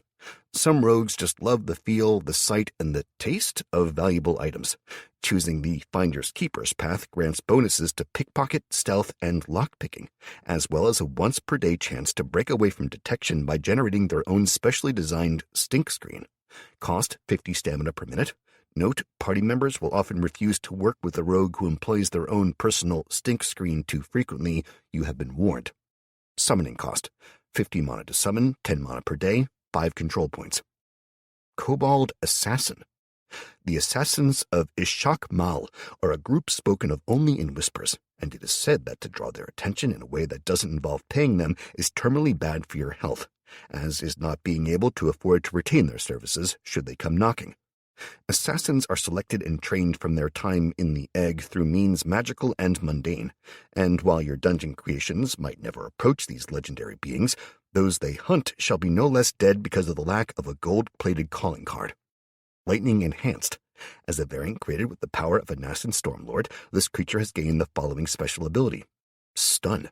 Using Stun, the assassin has the opportunity, if undetected, to stun a target once per 24 hours. A target afflicted with stun will collapse to the floor, unable to move or use any special abilities or magical talents for 3 seconds. This ability costs 50 HP to activate, and will kill the assassin if their health pool is below this point. Be warned. The assassin has 2 innate abilities, depending on the path chosen. Hunt. Assassins gain their own variant on the tracking ability. Hunt allows them to seek out an individual that they hold a description for with a dedication that borders on the insane. Hunting assassins are oblivious to the cost of their actions, so be warned. If they must slaughter a creche of newborn infants, they will. The Dance of Death. An assassin that is surrounded with little chance of escape may choose the Dance of Death, injecting their blades with a poison that is directly linked to their own health pool, as they will lose 5 points of health per second, but gain back 10 per strike. A truly skilled practitioner of the Dance of Death may heal their own wounds while draining all those around them of their lives to do so. Cost 5 HP per second active. Summoning cost 50 mana to summon, 10 mana per day, 5 control points. Congratulations! You have achieved the first stage of synergy between your dungeon power forced evolution and your class ability Imbue. 10 successful integrations are required to begin full integration of the two. Good luck. I couldn't help but smile, knowing that finally, things were looking up. My additional little bonus from them being lightning enhanced could make all the difference. Now that I knew it could make that much of a difference, hell yes. All I had to do was keep experimenting. The bastardized version of Imbue and Forced Evolution was, well, it could be game-changing, I guessed, and it made sense in some ways that the class would be able to integrate its abilities into the dungeon's own. I mean, my class was literally designed as the second half of the dungeon. That meant I needed to do a hell of a lot more experimenting as well, though, because if Imbue could be joined up, then surely the others could as well. That meant that maybe, just maybe, I could feed my spells into the dungeon, as an example, and use its mana reserves to cast. I resolved to look that over later, as I dived back into the subject at hand. I knew that I could only make the basic classes and a few variants through the system. I mean, I couldn't make some kind of spectral assassin that could destroy continents by getting a mixing table, right? Probably. But what I was sure of was that there were options now, and all I had to do was experiment to find them. I also knew that pure mana seemed to smooth things out, to make them more sentient and self-aware, and to compensate for minor issues. Lightning made the neurons and neural pathways better, and I was just guessing now, but I bet the reason that I'd always been able to use the original 8 forms of mana plus pure mana, which I didn't have access to personally, was because I was using the dungeon usually for this. I'd now found that I could use my own lightning mana, which I had access to because of my spells and, well, my species, basically. But I couldn't use, say, shadow mana, as I didn't have access to that personally. To make my creations more powerful, to be able to imbue them with the various forms of higher mana, I needed the dungeon to have access to them. And for that, I needed mana converters, I muttered aloud. I paused for a long second, thinking. Then I shook myself and focused in on the creature before me, best to finish where I started first. I hesitated over the options, as a general-purpose rogue would be brilliant generally, but if my team started getting hammered, an assassin that appeared from nowhere, I chose the assassin at that point, knowing damn well that was my priority, just in case anything went wrong in creating the second variant. Then I hit accept. The changes this time around were fairly minor. The skin darkened, the build stayed strong, and the eyes, they glowed, which was weird considering it was a stealth-based build, but hey. The new assassin stretched slowly, looking at his arms and legs, examining the improvements to his body, and slowly smiled before turning to look at me. And he bowed. That was new. After a second when he stood again, I nodded, pleased with the design and creature. I absorbed it quickly. Then the vanilla copy I'd kept ready as well, then cursed. Instead of finding the single version of the assassin in the registry of designs, I now had 2. I frowned, trying to figure out what had changed, then started to swear as I remembered what I'd done. Imbue created new versions of things and didn't replace the old ones, while forced evolution replaced the old one with the new. I'd had the ability to permeate my designs already, but I'd been doing it as part of destroying the new version and spinning them up as a test. I'd been doing it for so long I'd forgotten I didn't have to do that to get a copy of the code. Basically, the merger of the two skills had resulted in a copy being automatically added to the registry, removing the need to make more in spares each time, which was a relief. Once that was done, I spun up a new assassin, finding they could be created individually, and gave him basic armor, the grappling crossbow, the normal crossbow, and a pair of daggers before sending him out to start hunting the area clear to level up.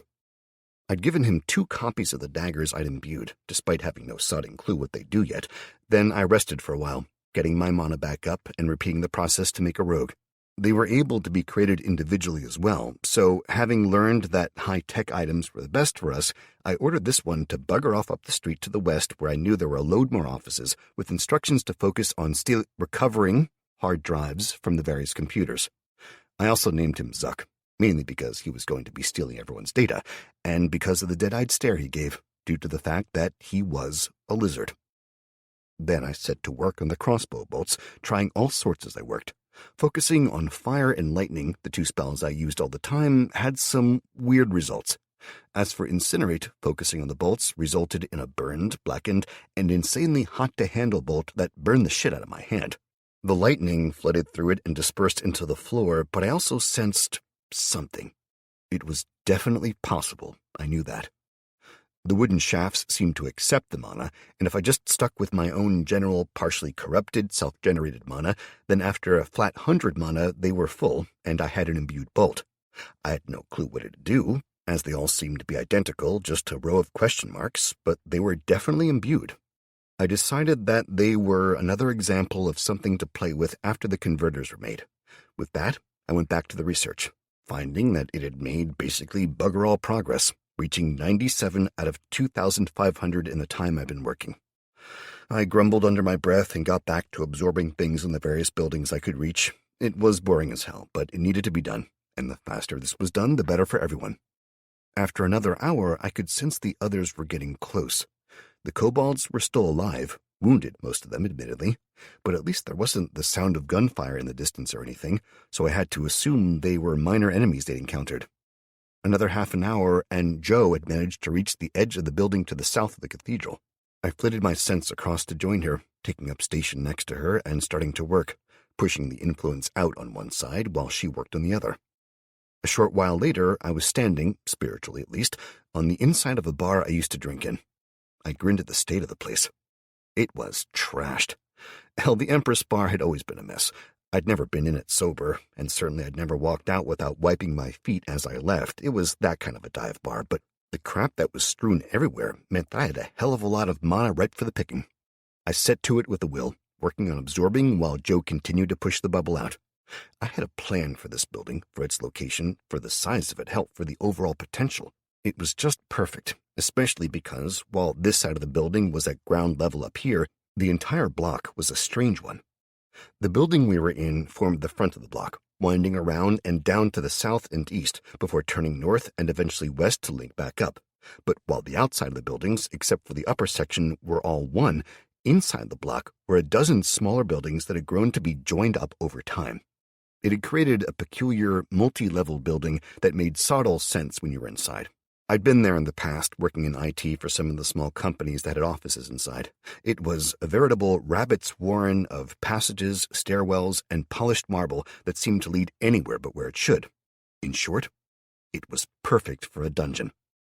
The ground floor on the west side was a good 100 meters higher than the one on the east, with a long, steep road leading down the lowest point on the southeast corner. Overall, the block was in the shape of a triangle with 2 long sides that terminated in the narrow end on the west, where we stood with the ground floor on this side being the 5th or 6th floor on the far side of the building. It was a massive mix of floors, of weird-shaped rooms and corridors that essentially led nowhere, thanks to the hundreds of years of rebuilds and maintenance, and it was full to the rafters with crappy offices, meaning there were dozens of high-tech bits of crap everywhere.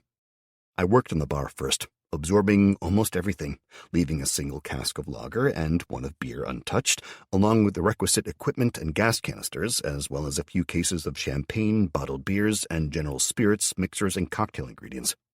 The rest I stripped to the walls, including the bar, the seats, the extraction systems. Hell, I even absorbed the plumbing and the pipes after making sure the water wasn't flowing in the section. I spent a few hours working with Jo, pausing every so often to join her in pushing the influence out, and eventually to construct another mana storage before I sensed both her fatigue and the return of the groups that we'd sent out this morning. I took the time to build one of the influence generators, 1,000 mana, and it'd push out the influence in all directions equally, but considering the size and layout of this building at least, that was fine. The nearly 500 mana we had accumulated in the storage made it much easier and faster to build the node, and once it was done, I exited the system with a sigh of relief. I'd spent the entire day in there, pushing hard, but I felt like I'd actually accomplished a lot with my class, for a change. I was also utterly soaked, having been totally unaware that it had started to sodding rain, and where I'd stretched out to enjoy the sun originally had no protection from the squall that had blown in. I got to my feet with a shiver and a curse, rubbing life back into my arms and legs as I stumbled for the door and our home. Chapter 32. The evening was a good one. We gathered as a group, or hell, as an extended family. We ate, we drank, and we relaxed. People understood and believed that they were safe here, and while there was the frequent silence, the downcast look, or the tear that was shed for those we knew who were gone or outside surviving as best they could, we also celebrated being here and alive. At one point, I told the others about the barrels, the beer, and the rest of the booze in the Empress Bar, and we ended up putting together a second looting run, as a dozen of us ran across the street in the driving rain, braving the weather and the night to grab it all. An hour later, a little dungeon magic and a few tweaks, and we had a fully functioning bar. That meant that a few hours after that, the kids were all asleep, the parents were generally steaming drunk, and there was a good night had by all, especially by the various couples, who pretty much all sloped off to have sex, with Kelly winning the bet between her and Allie as to if it'd be Jo or John who made the first move there. It had been Jo, who basically grabbed John by the scruff of the neck and dragged him into her bedroom when he walked past it. He certainly hadn't put up any kind of a fight, though, and while everyone made an effort to keep the noise down at first, after an hour it had become a mix of an attempt to outdo each other and people taking the piss by calling out things, supposedly in the throes of passion, that were just wrong and hilarious. I knew there were going to be some awkward questions from the kids in the morning as to the noises they heard, and I made a mental note to get Allie on the job of soundproofing the doors or walls next. The next morning dawned bright and clear, the rain that had soaked the city through the night having died away a few hours before. I gathered with the rest of what had become my unofficial management team, Allie, Mike, Kelly, Chris, Jo, and John, with others joining us as the hangovers eased. The raid of the library and the museum had both been a resounding success, with several books on steam engines and ancient warfare now available for study, as well as a great many books that would hopefully come in useful later, ranging from the basics of spaceflight to water purification plant design to crop rotation to chemistry. While the library had yielded a lot of theory that we could study and try to integrate, the museum had been filled with a lot of additional bits. There had been everything from a collection of Native American art and samples of ancient clothing to a full-sized armored replica of a hoplite, complete with his spear, shield, sword, and his breastplate, helm, and greaves. It was fantastic, and I absorbed it all into the dungeon happily. There were also meteorite samples and geology exhibits, deep-sea photos and mock-ups, which admittedly were useless to us, but hey. An hour was spent going through the amazing amount of crap that had been looted, and at the end, with half of it absorbed for the mana and half absorbed for the designs, I was more than satisfied it was worth it. The day's targets for looting were identified, with a single team going out properly, heading to loot a sporting goods store that specialized in mountaineering. The other team was to remain here, or more accurately, across in the building we were working in, gathering up equipment and piling it so it was easier and faster to absorb. We discussed the encounters the teams had, mainly with supersized rats and bats, a few massive dogs, and a single creature that had looked like a four-eyed deer, but with bladed antlers. That one Mike had taken down with a single shot to the head, thankfully, but it had been a close one, as it had charged the group as soon as it had seen them. We made plans to raid other locations, mainly food places, thinking to grab some of absolutely everything before they definitely spoiled. Being realistic, we'd probably gotten all we were going to get by now. If anything was left anywhere now, it had probably either turned or was canned and old, meaning that it was time to start looking for seeds and plants. considering the damn farms would be sought all use without them.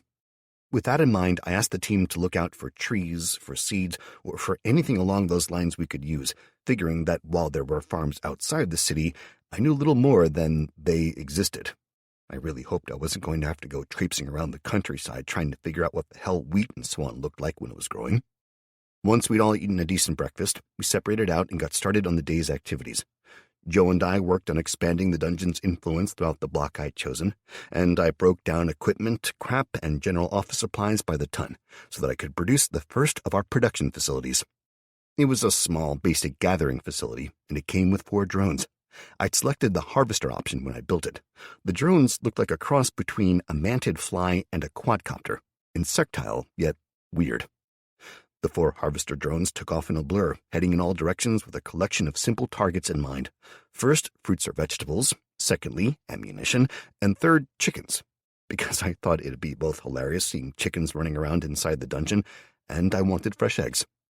The harvesters had a fairly large internal space dedicated to storage, so I was hopeful they'd be able to find a handful of things at least before returning. The day passed in a bit of a blur, constantly back and forth, working on slowly pushing the field of the dungeon's influence out a few inches further and further. Once the timer elapsed on my forced evolution, I created a hunter, using the outline I'd created the day before last, and rather than choosing the path to create a shaman, selected the hunter variant. I then sent the 3 hunters out with crossbows to scour the nearby buildings of any wildlife. I made sure to send one of them over to the building near the railway lines with a specific order to kill as many sky rats as possible, joining the others I'd sent last time. Gods knew there were enough of the filthy damn sky rats. Then I got back to work, pushing and prodding the dungeon field with Jo. She had continued southeast from where we'd entered the building, curving around the inside of the wall at my request, but then had set out to claim the Black Gate while I was moving east by northeast, doing my best to reach the far side of the building. By the time I finished for the day, having far more sensibly chosen to do everything from the comfort of my own bed today, it was pitch black outside again, and the evening meal was in full swing. I'd forced myself to stop when I reached 2/3 of the way across the block, claiming a line a few inches wide as I went to make it faster, so that was when I finally reached that point. I could place another influence generator. The research had completed an hour earlier, and I glanced at it quickly before grunting, then building one of them tuned to spherical and moving on. Now, though, I pulled it up again and glanced over it properly, clambering out of bed to join the others. Congratulations. Influence Generator Node Uncommon has been unlocked. Your Uncommon Grade Influence Generator node will enable you to increase influence generation by 40% when inside your dungeon's area of effect, AoE, or by 25% if placed outside of this area, and can be fine-tuned to expand in set directions for the following increases. Spherical, 40% inside dungeon AoE, 25% outside. 3/4 sphere, 50% inside dungeon AoE, 30% outside. Half sphere, 60% inside dungeon AoE, 35% outside. Quarter sphere, 70% inside dungeon AoE, 40% outside. Optional research project unlocked. Territorial boon. Influence generation nodes work to absorb and redirect the ambient mana into a usable link to your dungeon. However, a little extra work, and the same node that acts to expand your territory could also work to empower it. On assembly, the node will be able to draw in ambient mana and flood its AoE with a freshly converted mana form. 0 of 10,000 mana charge invested. Yes, no. I selected no for now, despite the obvious advantages of the new nodes. After all, if they were to draw in extra mana, pure for example, well, that was what the dungeon did, and it released it constantly, making us all healthier as well as giving us the mana to do all this. In theory, that meant that I could literally ring the dungeon with these generators, let them work to claim the area, and draw in more and more mana, increasing the mana we had exponentially. It was worth it, my god, it was worth it, but I'd sensed creatures outside the perimeter off and on throughout the day, literally coming and going, mainly in the sewers as near as I could tell, but there were also others, creatures that had passed through from one side to the other in broad daylight. Packs of rats the size of medium dogs, dogs the size of small ponies, and the pigeons. Beta and the hunters were steadily growing stronger, and my assassin was level 6 already, clearly planning on making it all the way to 10 before the week was out, but I was getting concerned. We'd always known that the more time that passed, the more creatures would change, and the more mana would alter the world. The concerning thing was whether we could keep up, and while the dungeon was definitely moving in the right direction and we'd found a way to massively increase the speed of research, I still suspected we were missing a trick somewhere. The meal was fun, the company good, lots of jokes and conversations. Some of the looting team had found a stash of board games, and we all took turns with them. And then, of course, there were some drinks and lots of sex. Privately, I mean, not a big ball of tits and ass rolling around the main room getting everything sticky, and chips and dips in inappropriate places. The next 2 days continued like that. Monostorage 2 was completed around mid-morning of the second day, and I spent some more time playing with the new blend of forced evolution and imbue, although to horrific results, and I destroyed the water and lightning merger as quickly as I could, shuddering every time I remembered it. I made the most of the new creations that were available, building 2 of them straight off, then upgrading the old ones with only a small pause between to strip the by now massive pile of crap down to a more manageable level to fuel the construction. The new storage nodes held a massive 250 points each and were the size of a large water boiler, costing 2,000 points each to produce, but they were well worth it, because once they were both online, I stripped the piles down to the bedrock and had over 1,000 points ready to go. By the time I'd done all of this, Jo had reached the Black Gate, claimed the lower floor, and moved on, changing the path she was taking again, at my request, to a southeast one, rather than due south, which would have hit the corner of the castle in another day, maybe 2. Instead, she followed the existing path, one that gently curved in a reserved C shape from the entrance of the Black Gate to the northernmost edge of the castle, but under the existing railway bridge. The entrance to the castle was on the far south side, and it would take at least another day to get there from reaching the northernmost section. The castle itself wasn't what most people thought of when they envisaged English castles. Instead, it was more probably recognizable as a keep, a secure, small, fortified place of last resort. Every level was built to bleed an attacking force, with narrow stairwells, small doors that forced you to half-duck, presenting your head at just the right angle for an axe blow to end your problems. It was a slaughterhouse, and it was perfect for our needs. I set the research away on the monoconverters, predictably perhaps, but I chose fire as the first and cued air as the second, before building the next influence generator, and then another as soon as I could absorb enough mana to do it. The first was in the Black Gate, and the other was at the center of the building across the road from the dungeon, essentially working on layering the influence generators to make sure they claimed as much space as possible. It was late, or more accurately early, very early, when I was awakened, sitting bolt upright in our bed and scrabbling for a gun. Kelly woke as well, feeling the way I jerked awake had sent her into a panic. She slapped the lightstone on her side of the bed, reaching down for a knife that she put under the table just in case. I raced for the wall, slapping it and almost yanking the damn wardrobe off its runners as I pulled it out, yanking an assault rifle out and slapping a fresh magazine into it before spinning and bracing against the wall, ready. There was a long moment of silence before Kelly spoke. "Matt," she whispered as I searched the room, adrenaline flooding me at the threat I could feel but not see, until my racing heart and barely stuttering brain finally got into a rhythm, and I realized what it was. "Fuck. Dungeon warning," I mumbled before speaking louder and clearer for Kelly. "There's a threat to the dungeon. Outside somewhere, there's something strong and deadly. Wake the others." I flicked the safety back on from my rifle, and not daring to take the time to get comfortable, I went to one knee, closing my eyes and sinking into the dungeon sense, as Kelly raced, bare-assed from the room, darting to the next room along and kicking the door open, calling in to wake Mike and Allie. "There's a threat to the dungeon! Up and ready, fast!" she snapped, already moving to the next room.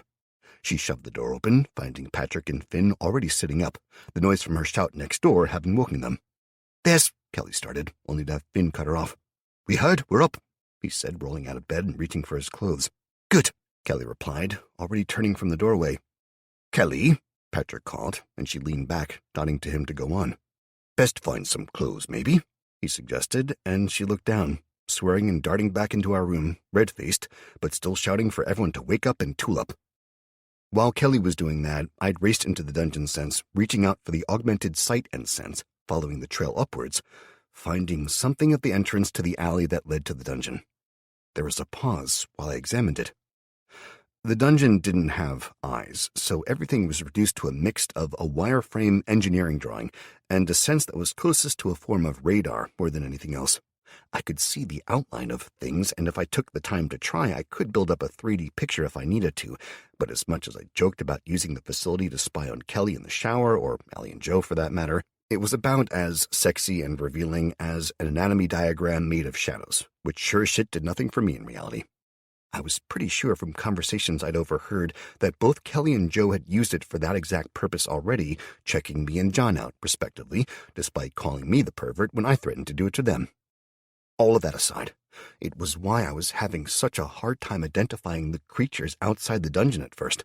They moved together like a single solid mass, pouring in and around the entrance to the alley, before hammering on it over and over again until the simple metal gates gave way and collapsed, letting the mass flow in. I forced myself to speak aloud as I watched them, explaining what I was seeing, knowing that Kelly would pass on anything that I could figure out to the others, even as I reached out to the kobolds I had around the dungeon, moving them into place, ready to start fighting. I felt hands shaking me, and I blinked away from the dungeon sense, finding Kelly was before me, tugging her jeans up and doing a half dance as she jumped, trying to get them seated right. "Matt, the others are awake or waking up. Are we under attack or are they passing through?" she asked, and I paused, unsure. "I don't know," I admitted.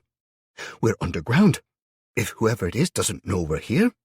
I nodded, slipping back into the dungeon sense. I flitted to the alley again, watching as the shuffling, moving monstrosity staggered into the alley, then down it, clearly searching it, its appendages slapping the walls and floor but moving on. One of the appendages moved away enough from the others that I got to see it more accurately, and I grunted, recognizing the shape, and realizing why I was sensing an abundance of death mana. "Undead," I said aloud. "It's a whole pack of undead. They're looking for something, that's clear, but they're moving on. They don't know where we are." Minutes passed, turning to an hour or more as the undead pack, made up of at least 60 or 70 bodies, slowly toured the area before moving on. They left the far end of the alley, swinging south and moving around the buildings across the road. Where I'd taken the time to ensure that ours was sealed up tight, I'd not done the same for there, and they smashed windows and glass doors, pouring inside, searching the building until— "The dungeon influence generators," I said to Kelly and whoever else was there. "They're after the generators." I felt a hand on my shoulder and I blinked aware, looking up to see that I was sat on the floor now, a blanket draped around my shoulders and lap making me decent, and my gun sat a foot away, with Mike and half the fighters crowded into our room now. "They know we're here? Or are they opportunists?" Mike asked me carefully, his voice clipped and precise as he switched to professional mode. "I think they're hunting the generators," I said slowly. "The one that's across the road is easily reachable. It's 2 floors up, but beyond that, they're headed to it like flies to shit." "Can you protect it?" he asked. I paused before asking him a question in return. "Do we want to?" I asked. "But we need them, you said," he countered. I nodded, holding up one hand to stop him. "We do need them, definitely, but the question is, why are they after the influence generator? It's not giving off mana, it's spreading the dungeon itself. So it doesn't make any sense. I mean," I shrugged. "Are they going to attack it, then fuck off? Stay? Are they wild or controlled by another of the big buggers?" I paused and thought. "If we kill them, will more come if they're under the control of something else? Most likely because they'll know there's something here. If we let them trash one generator, will that be it? Will they bugger off? Hell, I have no idea what will happen if they trash it. Do we lose that area? Do we just have to build another one?" "I've no clue," Mike said firmly. "Only one here that might be able to answer that is you, Matt." "I know, and more to the point, I don't know," I admitted, checking the dungeon stores. "Okay, we've got plenty of mana. Hell, we're at 415. Orcs cost 25 points each, unarmed. Fully kitted, they're 156, but the clubs cost 50 of those points." I summoned a trio of orcs in the building over the road, all naked rather than wasting the cost of the armor, and gave them clubs, costing 225 points in total, dropping them around the node and giving them orders to kill anything that wasn't part of the dungeon that came close. The orcs all roared in approval, sprinting out and into the corridor beyond, responding to the sound of incoming challengers. While they did that, I summoned a trio of shamans, coming in at 150 for all 3. Then with my remaining 40 mana, I summoned a single goblin mageling, this time unarmed, sending him to join in while the shamans protected the node. I flitted to the pile of gear I could reach across the street in the newly claimed building, finding Kelly, Joe, and Allie all had the same idea and were frantically trying to absorb stuff, before a warning came to me. letting me know that the undead had reached the same floor as the node and that we could no longer summon things on that floor. I was gutted, having planned on getting plenty of mana, then layering the node inside of solid stone walls, but instead I settled back to watch, wishing I could see it more clearly. The undead staggered up the stairs in a long line, stumbling over one another as they went. One fell halfway up when another knocked it between steps, and it bounced off the steps, only to be crushed by the mass behind it. There were more than 70 of the undead in the building, with a small contingent of stragglers staggering along outside, most missing a leg or having been mauled by something in their trek to here. But as the majority stumbled out onto the required floor, they were met by a trio of screaming orcs. I reached out, prodding the trio of shamans to go and help as well now, knowing that they'd be little use in a one-on-one fight. As they bounded out, the orcs landed their first blows. They attacked as berserkers, no thought to their own safety, their minds still infantile, but rage-filled as they swung their heavy bronze clubs at the unfeeling mass before them. The lead orc screamed in fury, slamming the club into the rotting face before him, and the undead creature collapsed as its skull was crushed, arms that had been reaching suddenly dropping along with the rest of the corpse to the floor.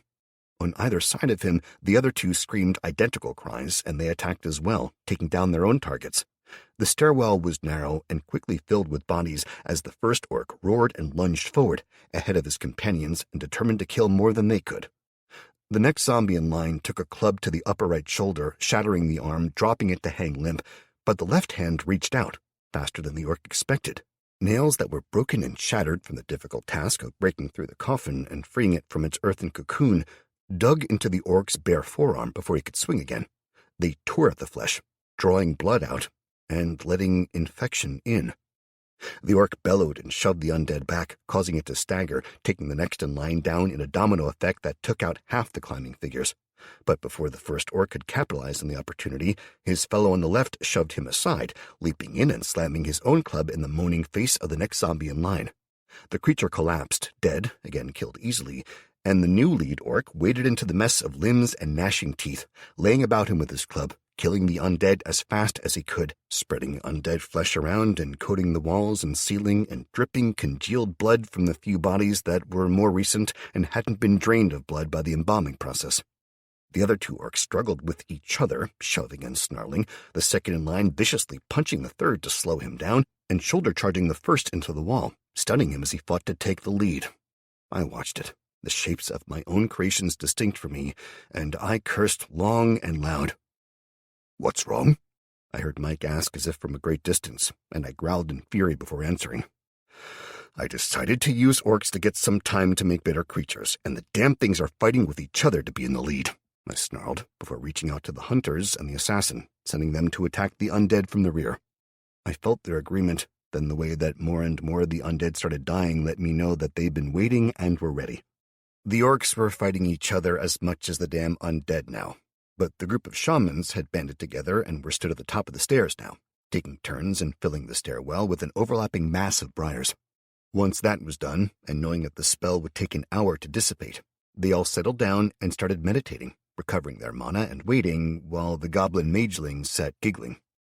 It was clearly a lot smarter than the orcs, because it kept triggering disgust for a few seconds, draining its own life force, but sending the undead into a wild frenzy to reach it. Thanks to the 4 overlapping fields of briars, the undead couldn't get through, but they could get stuck, long, sharp thorns getting covered in the rotting flesh that was quickly stripped away. The orcs were slowly succumbing below, the very first to die simply keeling over when its heart gave out, its stamina long since drained past its last reserves, unable to stop so long as a single enemy was before it. The second orc had its throat ripped out by a zombie's teeth when it was dragged down, surrounded on all sides by undead that had been trying to get through the briars behind it. Then the goblin had ended the spell, the undead slowly turning and falling in on the closest orc. The last orc had originally been the first in line. It was battered, bleeding from dozens of wounds, exhausted beyond any real chance of recovery. As I watched it, the spread of infection continued. I didn't know what it was, just that it was bad news. As I watched, the first tendrils of the infection reached the brain, causing the orc to stiffen, then fall to its knees. It coughed, wheezed, then fell forward, face down, and dead. I cursed before realizing that they were all on the floor below, I pulled up the dungeon screen and grinned savagely, seeing that the ladies had managed to absorb a hell of a lot of trash, boosting up far enough that I managed to spawn a half-dozen kobold warriors. All my new warriors got spears, and I placed them at the top of the stairs. I was about to create a handful of assassins when the facility winked out again. Fingers wriggled through the massive thorns, touching the edge of the floor. The 6 new hunters spread out around the briar patch and simply started stabbing down, putting the orcs to shame with their unthinking cooperation. They took turns stabbing their spears into an eye or through the top of a skull, then yanking them back. The bodies started piling up, one after another, until I saw a strange movement in the mass of bodies on the floor below, a shifting, twisting where I thought everything was already dead. I was watching that, and so totally missed Kelly's comment the first time around until she shook me and spoke in my ear again, louder and making me jump. "They've killed everything outside. They're going in." I pulled myself out of the dungeon sense and looked at her in confusion. "Who? What?" I asked, frowning. "The others. They're joining in for the experience," Kelly said, gesturing to the now much quieter room. I frowned again, noticing that Allie and Joe were gone as well, and understanding straight away that they were probably being power-leveled. "Okay, as long as they're careful," I said, going back to the dungeon sense, trying to remember where I'd been. I moved to the main doors above, seeing the others gathering together and streaming out of the alley, heading across the road and following the trail of bodies. I'd have preferred they stayed inside, just in case, but I guess free XP was free XP. I followed the trail inside, noting the bodies strewn about and the path the latest group of kobolds had taken by the destruction, before finding the first dead kobold. In a friendly creature death, I had slightly more information than I did on the other bodies, but not a great deal. I stared at it, trying to figure out what had happened, figuring I'd move on in a second, relying on the combination of spear wielders and briars to hold things for a few more seconds. Looking at the corpse from various angles, I saw it had had its throat ripped out, and the same infection that had gotten to the orc had been spreading through it when it had died. In fact, the body jerked, and I froze mentally, watching as it jerked and spasmed again, before slowly pushing itself up and turning to the door that the others were heading for. "Fucking zombies," I cursed, pulling my head out of the sense and looking at Kelly, who was clearly in it as well by the glazed expression on her face. "What?" she mumbled, not really paying attention. "Zombies," I shouted, shaking her. "They're fucking zombies. They infect you and you change into one." She blinked, frowning as she tried to process what I'd said, before her eyes flared wide open in shock. "Get dressed," she snapped at me, and I grunted, realizing that, yeah, I was still naked, and the blanket had fallen off. Again. "Great," I snapped, pulling a pair of pants out of the wardrobe and deciding that'd do. Grabbing my longsword and locking my Glock onto my hip, I checked to make sure it was loaded, then swept up my rifle and passed it to Kelly, who'd been in the process of giving orders to those who remained in the dungeon. Basically, they were told to stay quiet, stay still, and to lock themselves in a room until she said it was safe. With that, the pair of us raced for the stairs, taking them 2 and 3 at a time to reach the ground floor and kicking the door to the alley to make it open faster. We ran out, taking the corner to the right as fast as we could, hearing shouts become gunfire around the next corner. I swore, knowing that the sudden blasts of loud and long fire couldn't be good. I took the corner just behind Kelly. The pitch-black street was wet, heavy, low clouds and no moon making it hard to see, and the bursts of gunfire from the building ahead were lighting it up in really shitty ways. "Fall back!" I shouted. "Get out of there!" Kelly screamed over me, and the handful of people who were standing by the door waiting to go in spun around, staring in shock. "But get back to the dungeon!" I roared at them. "Now!" There was a second's hesitation, then the shouts upstairs grew in intensity, as did the gunfire, and they damn well moved. Mike and the others inside echoed my orders, and for a few seconds I thought it would be okay, until the first zombie arrived. Mike was retreating down the stairs from the floor above, rifle held at his shoulder as he fired in short controlled bursts, headshots that took the staggering figures down. But alongside him and behind, both Chris and Allie were holding guns that were clearly empty, the slides locked back and smoking. As they backed away, Chris frantically tried to swap out a magazine while Allie turned and burned, having no spares. The windows overhead shattered, and moaning bodies tumbled outwards, falling like lemmings to the street as they attempted to reach the warm flesh that had just arrived. I kept my gun in its holster and moved into the middle of the road, standing with my back to the dungeon and facing the bodies as they stirred, slowly pushing themselves upright and making me curse as I recognized my orcs and kobolds amongst them. Allie and Chris sprinted out, Chris firing off a fast burst of half a dozen bullets into the back of one of the orcs, the barrage of bullets stitching their way up his back until the last 3 hit the back of the skull, killing it for a second time. "Get behind me," I ordered them, before tilting my head as to still keep the zombies in sight while I spoke under my breath to Kelly. "Check, everyone. Nobody gets inside until we know they're uninfected." She paused, then nodded grimly, barking orders to everyone to follow her as she led them back to the dungeon entrance. An entrance I'd mentally ordered closed, and only allowed it to open for myself, Kelly, Mike, or Allie for now. I sensed the first people trying to open it, and I banished it from my mind, watching as Mike raced back towards the door, a mass of bodies flowing after him inside the building, lit by his sporadic bursts. "Stop!" I shouted at him as he turned and sprinted towards the door. He saw me and my gesture and paused. Then, 2 seconds later, a zombie slammed into the ground right where he'd have been. With a grateful nod, he spun and shot into the oncoming mass again, holding his position until I shouted again after 2 more fell. "Now!" I cried, stepping forward and spinning with my sword to behead one of the rising creatures. The neck parted easily, the head bouncing free as the body collapsed. Mike sprinted out of the building, planting a foot squarely in the back of the nearest one that was struggling to rise and using it as a springboard. He jumped clear of the others, landing and leaping again as a hand swiped at his ankle before getting to the far side of the road and spinning back around. He reloaded and took a knee, switching to single fire to pick them off. I glanced at an orc with his throat half torn out as he raced at me, hands grasping. I stepped aside, sword flashing up from a low guard position to relieve him of his hands before spinning and taking his head. I stopped, facing a kobold shaman who opened his mouth wide, teeth on show, until I stabbed out, the blade punching through the upper palate to spear the brain. I yanked the sword free and took 2 quick steps back, getting some room before attacking again, this time low. Sweeping my sword across to slice through an ankle, I whipped it around to take a head from another on the backswing, even as I took another step back. Between the rifles barking, the sword, and the zombies that had already been killed off, it didn't take long to finish the job. There were a bare 24 more that we'd had to face, but when Mike and the others had entered the building and found the kobolds and orcs waiting, they let their guard down. It had almost cost them all their lives. Chapter 33.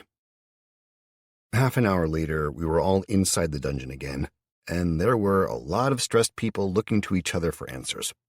Thor even seemed agitated as he wandered about the place, annoyed at the lack of attention he was getting. "Okay, people," I called out, holding up my hands to get their attention as I walked into the middle, turning slowly to meet all of their eyes. That was a wake-up call, literally and shittily. "Fucking understatement of the century there," someone muttered. I deliberately didn't check to see who as I went on.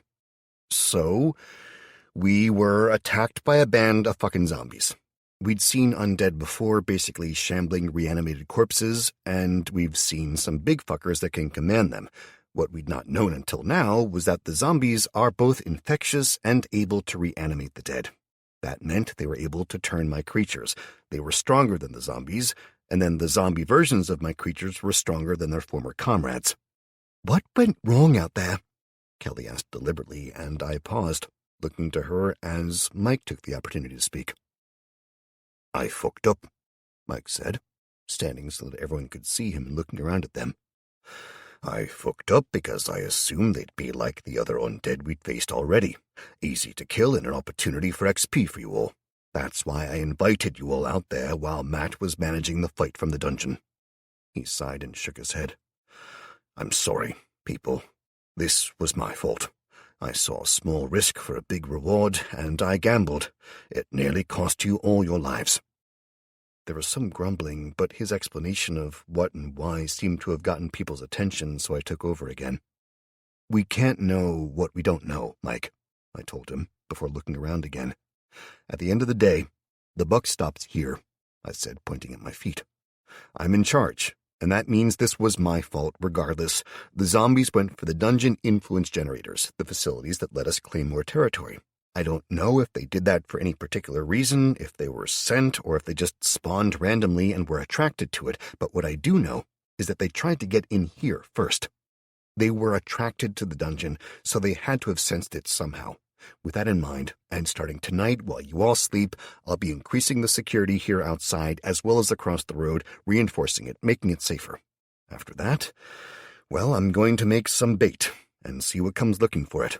"What kind of bait?" Chris asked clearly, nervousness in his demeanor warring with a clear desire to help. Not human, if that's what you're thinking, I clarified. I'll make a seemingly unprotected section of the dungeon out there, then I'll fill the area around it with traps. You've all heard of dungeons, and you know what adventurers traditionally get with them? I asked, and a few voices spoke up. Loot. Experience. Dead. All of the above, I replied, smiling. I'm going to spin up a dungeon that's more in line with that, a trap-filled slaughterhouse that we fill with my creatures, and then we're going to use it to level them all up. What can we do to help? Tulio asked me, his voice filling the room. Honestly, mate, I need as much junk as possible. I smiled, gesturing to the east, roughly. The block at the end of the street, the one on the other side of the cathedral, well, we've begun claiming that one. I'm intending on making the entire thing into a massive dungeon. Originally, I was going to use it to train any who wanted it and the kobolds and so on. I was going to try and figure out a way to draw in the local wildlife and let them thin the buggers out, getting XP all the way for it. Now, though, I'm thinking it'd be an even better form of defense until we're all high enough level to not care about it. I paused, looking around as I saw the thought capturing some of the others' attention. The thing is, as well, when you kill a dungeon creature, the one who kills it gets loot in the form of a reliquary. It's a small box that appears only for the one who kills them. Inside the box is a randomly spawned loot item. So far it's been restricted, because I was experimenting, to cheese and onion crisps and a 1% chance to get a magical item or spell book. The 1% is the highest I can set that at, but that means we can set the loot to stuff you all want and need. For whatever reason, the system that allows us to do this also adjusts the cost for the loot system, so if, say, a bronze club costs me 50 or 75 mana to make generally, it'll still drop from a standard goblin if that's what's due to drop. This cost me only a fraction of the overall cost. So you want us to what? What's the term? John muttered, interrupting himself before clicking his fingers and going on. You want us to farm this dungeon? Yes and no, I said. I want combat teams to farm the dungeon, or to do it eventually anyway. I won't be able to help you, and it'll cost us to set the creatures up, and there's limited bullets and so on, so you can't go in guns blazing and slaughter everything. There will be a real risk of death or injury, but— I paused, looking around, drawing a deep breath and going on. But you'll get more XP, you'll get more skilled with weapons, and I'll set the creatures to roam in certain areas, so once an area is cleared, you can rest safely or leave. It'll be somewhere safer for you to learn and to grow. You can choose to stay in the weaker areas or push yourself in the more deadly. That'll all be up to you. And the undead? The zombies? Chris asked. We'll set up safe areas that you can retreat to if they come, and then we unleash all the stored creatures in the entire dungeon on them. I'll set traps, and if need be, we'll demolish the entire fucking building to get them. You are my priority, keeping you as safe as we can while still making it possible for you to grow. Things are going to get harder now, much harder, and I know that seems insane. We have to build this up. We have to research the hell out of everything, and the only way we can do that is if we can get more mana. You mean more crap to break down? Tulio asked. Looks like we're not going back to bed, my friend, Patrick said to Tulio, clapping him on the shoulder. I grinned at him, while Finn rolled his eyes. I'll get back to research and design, then, Finn sighed, while Allie nodded, clearly having conscripted him from building at some point. I looked around at everyone, sighing and speaking slowly.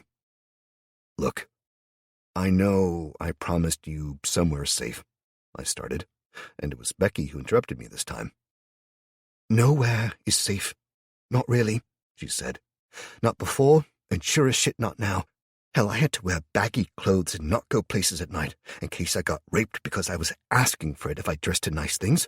Now, at least if someone tries shit, I can shoot them in the face. She shrugged, going on. Life wasn't exactly fantastic before, and it's sure as shit not now, but this is a place that's far safer than anywhere else I can imagine. We've got work to do, food, a safe-ish place to sleep, and hope for the future. Thank you. I noted the way people were nodding and smiled. Okay, then, I'm going to get a shower and warm up because, frankly, I'm sodding soaked. Didn't even have time to grab a top. Then I'll get started and see what I can get done. Once you've all eaten and sorted yourselves out, if you could start stripping the rooms in the new dungeon and piling it all together where I can reach it, I'll have a kobold sitting in the room we need to use. With that, I turned, heading for our room, and Kelly joined me. I'd only taken a few steps before Mike spoke. "You saved us," he stated. "If you hadn't come, some of us would have died. So thank you. We'll talk about my fuck-up later." He finished on an obvious question, and I paused, looking at him in understanding. "We'll talk about it later, mate," I said, knowing that if I just told him it was fine, he'd only keep on punishing himself. Instead, I left, more and more people thanking us as we moved through the crowd until we finally got into our own room, and I closed the damn door. "Well, that was awkward," I muttered. "Why?" Kelly asked me, checking the rifle over and putting it back in the wardrobe. "I just don't like that kind of attention, and it was my fault. I should have built better defenses already." "When?" she asked. "When did you know that these fuckers were coming? When did you have time to sort anything else out? And if you say when you were sleeping, eating, or, so help me God, fucking me, I will tear off your own arm and beat you to death with the wet end. You need to rest. You need to eat, and I damn well needed the sex. Even if you didn't. Oh, I needed it," I clarified. "In fact, get in the shower." Kelly grinned at me, throwing her top at me and walking across the room, already shimming out of her jeans as she went. "Yeah, baby, yeah," I said in my best 60s spy voice, grinning and dropping my own pants. A respectable while later, I laid on the bed, feeling much more content with the world and lighter on my feet as Kelly finished dressing, and I twitched the blanket over myself in preparation for her opening the door, just in case. "Okay, now we're ready for the day. I'll get some food and some jobs sorted, then I'll be back and start absorbing stuff. Anything else I need to do?" Kelly asked, and I shook my head. "Nope, I'll get straight to work now, so just nudge me if you need me, I guess." She leaned in, and we shared a quick kiss before she left the room. I sighed in satisfaction, sinking into the dungeon sense all over again. First, I checked the dungeon over, making sure that the lack of any threat in the nearby area was justified. Then I moved to the building across the road, finding the 3 surviving kobolds, 1 shaman, 1 assassin, and 1 hunter, who'd been joined by Beta. The 4 of them were guarding the influence generator, and I smiled at that before starting work. The first thing I did was replace the doors downstairs with the big, solid metal ones I had on the main dungeon entrance as well, going so far as to seal up the wall's doors with solid stone as well, then absorbing the bodies over and over again. I quickly found that with the zombies having died inside my dungeon, I'd gained their pattern, and I could start spawning them if I wanted to. I didn't, not really. Spawning the undead plague bearers was probably a massive mistake. But if I could get some regular undead, I'd definitely do that. I flicked through a half-dozen notifications as I worked, finding that the XP for killing the group was pathetic, but that as the undead had clearly been intent on the dungeon influence generator, they'd been classified as attackers rather than adventurers. "Congratulations. You have seen off your first concerted attempt to destroy your dungeon, and as such have received the following bonuses. +1 bonus random completed research project, +1 defensive blueprint, +1 vision upgrade, +2,000 XP. The random completed research project was great, in theory, as it was the first level of the sensors, meaning that I now had all 3 of the first level upgrades to the specialist structures. That meant an entirely new level of upgrades were available to me. Despite the fact that I'd have chosen something defensive in nature if I could, it was still going to be damn useful. I pulled up the relevant section and looked it over quickly, nodding as I worked my way through it. Dungeon specialist structures are subdivided into the following forms, with each area being further researchable and gaining improvable bonuses. 1. Production. To produce any item entirely from mana is a costly endeavor. Instead, producing smaller, more specialized production facilities that in turn can drive larger and more generalized facilities is the accepted norm. Completed Level 1 Basic Gathering Facility. Currently available, Common Gathering Facility 2. 2. Agriculture. In order to maintain advanced populations, dungeons would be required to either entirely produce the needed sustenance on site, loot the required items, or turn the full production of sustenance products over to the mana collectors. The accepted norm is to produce mana-enhanced farming facilities. Completed Level 1 Basic Farm, currently available, Common Farm 2. 3. Detection. Any location that includes an active dungeon is by necessity a dangerous one. Producing basic sensors to increase the detection range, as well as the information available, is common practice. Completed Level 1 Basic Sensors 1. Completed Basic Sensors Visual Upgrade 1. Currently available, Common Sensors 2, Visual Upgrade 2, Seismic Sensors 1. Further research will unlock greater detection systems. 4. Capacity. All dungeon creatures require control points to enable them to function as living creatures. However, without the entire leveling system of the host/fairy/dungeon lord dedicated to the dungeon staffing needs, this would result in considerably smaller facilities. Instead, the accepted method is to create control capacity generators. These specialist facilities will in turn increase the control limit of your dungeon. Beware, should a control capacity generator be destroyed and the dungeon be taken under the current maximum threshold for control points, the excess creatures will be terminated at random. Currently available, Basic Control Capacity Generator, BCCP 1. 5. Lure. Certain areas become overrun by pest, vermin, and monsters. In order to deal with these unwanted intruders, a lure can be set, drawing the attention of all those inside its radius, enabling traps and termination facilities to be used efficiently. Currently available, Basic Lure 1. 6. Medical Facility. The simple truth is that life in a dungeon environment can be dangerous, so a simple solution to this is a medical facility. Even at its most basic level, the medical facility increases healing speed inside its AoE, area of effect, by a minimum of 10%, as well as increasing the speed at which medical staff gain levels and experience, and finally, removing all biological infections. Note, higher levels of the medical facilities can be used to upgrade/stabilize/remove nanite systems. Currently available, Basic Medical Facility. I looked over the new options twice, finding that, they were 2,000 mana each to do the basic level of, rather than one that the last level had been, but fuck, they were good. Looking over the new options made it clear exactly how the damn fairy had been sending so many goblins after us. It made me wonder how many other areas would unlock more choices if I got all of them. Would my own class spells and skills change if I got all of them? Was it just wasting points? I didn't have a sodding clue, and I just knew I had to find out. Either way, though, I resolved to keep researching as hard as I could. The medical center was badly needed, as was the lure, but that could wait until I had the dungeon ready. The control generators, though. I checked on the research, seeing that the fire and mana converter research was completed and air was halfway, so that was fine. I suspected I'd be able to start on lightning once I had them both, but I really didn't know. I added the control generator to the list, then the medical center, noting the wonderful detail about removing all biological infections and working on nanites. I'd gained the nanite research path from absorbing the dungeon fairy that had been originally planned to run my dungeon, but I'd never been able to do anything with it, as the level of the dungeon was too low. Removing the infections, though, I had to hope that included zombies ones too. After finishing with the research, I checked the last prompt I had remaining and was glad to see it. Congratulations, you have reached level 17. Current XP to level 18 stands at 1,069 of 9,000. You have 7 unspent stat points and 5 unspent skill points. Hitting another level was great, and hopefully these stat points would put me close to fixing the issue with my mental stats being out of alignment. I considered for a moment which stats would be best to invest in to fix that.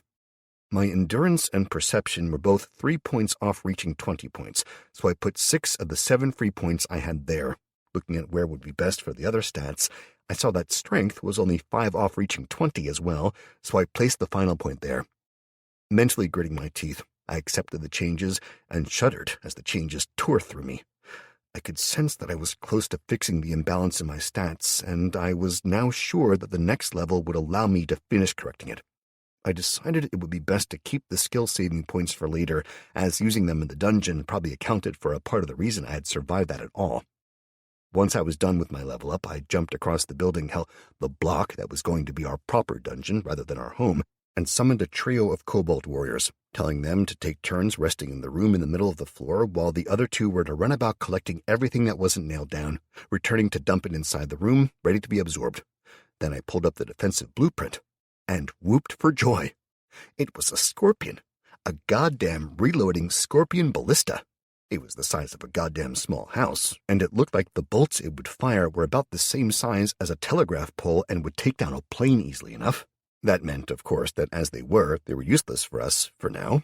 But I had a research team that were currently farting about doing little jobs. I quickly pulled up the research tree and dumped the blueprints into it, sensing Allie's mind as she worked on something else. I drew her attention to it and focused in, speaking slowly to her. "Hi, Allie. We just got this for the successful defense of the dungeon. I need it scaled down, like to the size of a large crossbow or turret emplacement, something we could put places in the dungeon and slaughter everyone with." "Leave it with me," was all she said, but I could sense the excitement in her mind and the determination to prove that not only was her team useful, but it could be used to protect her family. I left her to it, fleeing back to the building across the road and making sure that all trace of the zombies, their infection, and any damage was all fixed. It only took a few minutes, but then I also spent the next 10 or 15 minutes making damn well sure that nobody was getting to the influence generator without serious kit, or my say-so. Once that was done, and I was satisfied that there wasn't anything in the area as near as I could tell that was dangerous, I started work properly. The first things I put in place were the basic sensors. They were 1,000 mana each to construct and covered a spherical area pushing out 30 meters in all directions from the place facility. It was a little larger than a washing machine, and once I'd placed one on the roof of the dungeon, our building specifically, I immediately started dotting them around the various sites we had claimed. It was a pain in the ass, and I just knew that the next level of the sensors, at 10,000 mana to reach, would be more efficient, but for now at least, it was a lifesaver. Inside the dungeon now, I could see anything with perfect clarity. Hell, I could zoom in, and I couldn't help but grin at the thought of the fights I'd be able to see with this. I went back to work then, carefully not thinking about Kelly in the shower, and started absorbing some of the pile of random crap the others had been collecting so far. I went through it quickly, breaking it all down, and, as always, splitting the generated mana between stored mana to work with and mana used for research. Time passed quickly. Beta and the others were sent out to search the area once I was sure the various generators were safe, and while they scouted, hunting for any sign of the undead, I alternated between research and construction. The first control generator was installed mid-morning on the next day, and I saw a massive jump of 20 points in my capacity, making me grin. 20 points didn't seem like that much, or at least it didn't to Joe and Kelly when I told them about it, the pair immediately pushing for the medical facility to be researched next, but as I pointed out, a single generator meant I could summon 4 more hunters. Then, once they were fully equipped, I could position them on the rooftops around the dungeon.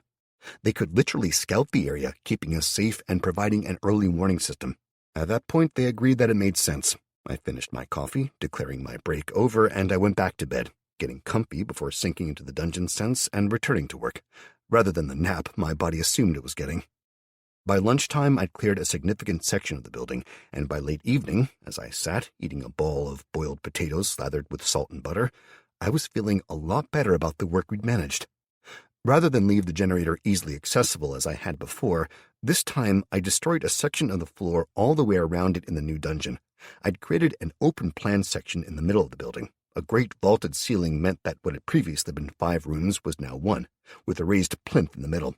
Atop the plinth was a balcony with a solid stone railing around it, and in the center was the generator. There was plenty of space for up to a dozen kobolds up there, all easily hidden behind the low wall, and the only way up to it was a narrow bridge, with spikes jutting up all around.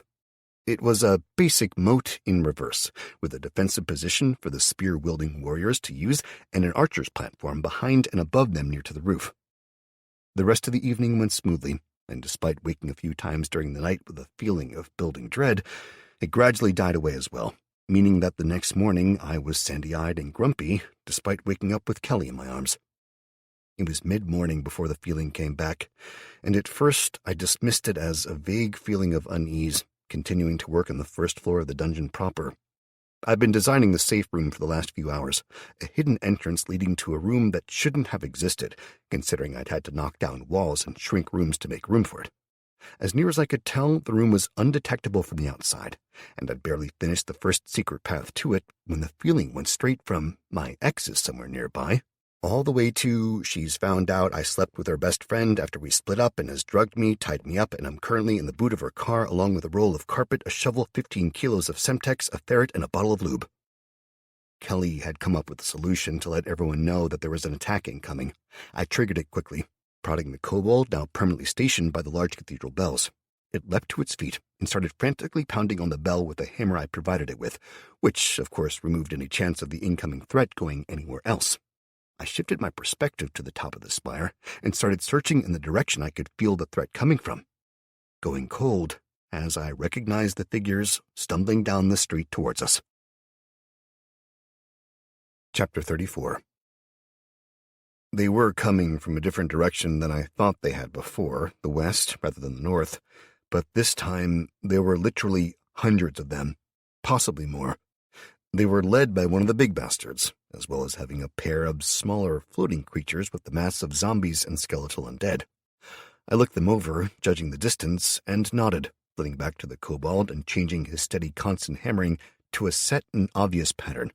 There were 3 that had been agreed upon, trying to keep things simple. The first was a warning and a general shut the fuck up and pay attention, something's gone wrong. That was simply the kobold banging the shit steadily out of the bell, as the fucker was loud as hell and could be heard for literally miles around. The second signal was the one he changed to. It meant, get home now. Basically a drop everything and fucking run signal. It was marked by the kobold switching to 2 smaller hammers and going at it in a rhythm. Ding ding, long pause, ding ding, long pause, ding ding, long pause. It was simple enough and clear enough that it was easily identified. Lastly, the final sound was constant hammer blows as fast as possible. I'd summon a second kobold to help if need be, and they were to bang the bell frantically until they collapsed and died, basically. If they heard that sound, it was the utter panic sound, and they were to abandon everything and run. They were to get to Barry to get his help, and they knew that the dungeon would be sealed up tight as a duck's ass as soon as the bell started to ring. It was hard on the parents when we decided that pattern, because it basically meant that they had to run and leave their kids, but I'd made it damn clear. That sound was the everything had gone to shit sound, and I'd be barricading the dungeon to keep the kids safe inside. That was when it was their responsibility to get Barry and bring help of some kind. The bells were obviously heard, as within a minute of the bell starting up, the first of the people inside the far building sprinted into view and raced for the home dungeon. Over the next few minutes, they all appeared. All 11 people that had been in the far building sprinted out and home, and as soon as they were inside, I locked and sealed the doors leading in. I'd made some changes over the last few days while I'd been waiting on research, on people doing jobs in areas I was working on, or when I just thought about little changes, often second-guessing myself as too goddamn paranoid. But as I saw the veritable horde descending on us, I was damn glad I had. The first was the simplest. Tripwires. I'd made a series of tripwires on the floor here and there, and then I'd run a line of them right before I'd absorb the section of the street at either end of the road, taking it down about 5 feet and lining the bottom with alternating spikes and sword blades. I made a mental note to pass on the word about things like this to Barry and the others as well, just in case. There was a narrow bridge across the center of the pit, but that was it. I'd then written, in big damn letters on the walls and floor before it, beware of the pit, and the hope that it'd stop actual living people from hurting themselves. As the line of staggering undead moved forwards, the first dozen or so hit the tripwires and tumbled head first into the pit. As they hit it slightly further back, they hit the edge of the pit with their waist and tumbled forwards face first, impaling themselves. After a dozen or so, the wires, made of solid copper, finally snapped, and the undead next in line kept going until they fell into the pit as well. The tripwires basically just ensuring that the pit got filled from end to end, rather than the first section being largely missed. The one at the west end of the street had taken down nearly 20 of the zombies and simpler skeletons when the big bastard screamed something in a language I didn't speak, and they all stopped. One of the floating creatures flitted forwards, glaring down at the struggling mass. It hissed new orders out, and another half-dozen undead piled directly into the pit, but instead lying down atop the previous bodies and forming a solid bridge for the rest. That done, they started forwards again, just in a slower march as they filtered across the makeshift bridge and left my own alone. I guess they thought it might be trapped as well, which made me glad I'd not bothered. While they were doing that, I was making the most of the additional control generators and mana I'd been building up to spawn kobolds at the far end, next to the cathedral. I had, at this point, Beta and her small team of more or less elites now who'd survived the last attack, a single shaman, a hunter, and the assassin. That came, including the single surviving hunter that was currently slaughtering the pigeons in the railway yard, to a grand total of 33 points. I'd managed to build 2 control generators, not wanting to invest everything in that area yet, and now I had a total of 91 points, giving me 57 to use. The hunters were the best for ranged, and at 15 control points for 3 and 150 mana to summon them, I had more than enough for summoning 3 sets, 9 of them in total, each with their own simple repeating crossbows. The 9 gathered together, weapons at the ready, and waited, aiming carefully. Beta and her elites weren't with them, they were being kept for the end, just in case, but I'd also queued up the next phase already, accepting that the 9 kobolds, even with the best will in the world, were never going to kill hundreds of undead. Instead, I queued up another set of kobolds after these, with the warriors only costing 3 control points each. Kelly, Allie, Joe, and Finn all joined me in the dungeon sense, working to replenish the stores, and I grinned mentally. The first set of kobolds was to get their attention and whittle their numbers down. The second set, 15 of them in total, were to hopefully slaughter the fuckers. It started with 12 warriors, all armed with basic spears and shields. They weren't skilled with the weapons, which I knew meant higher than average casualties and lower kills at first at least, but they also had 3 shamans with them, and they'd be working in teams to slow the advancing undead. The plan was that as we couldn't summon dungeon creatures into sections that held enemies or sections that the enemy force had taken until the attack was over, we'd whittle them down at a distance, then let the undead charge in, deploying the spear wielders in groups to keep killing the undead as they were slowed by the shamans.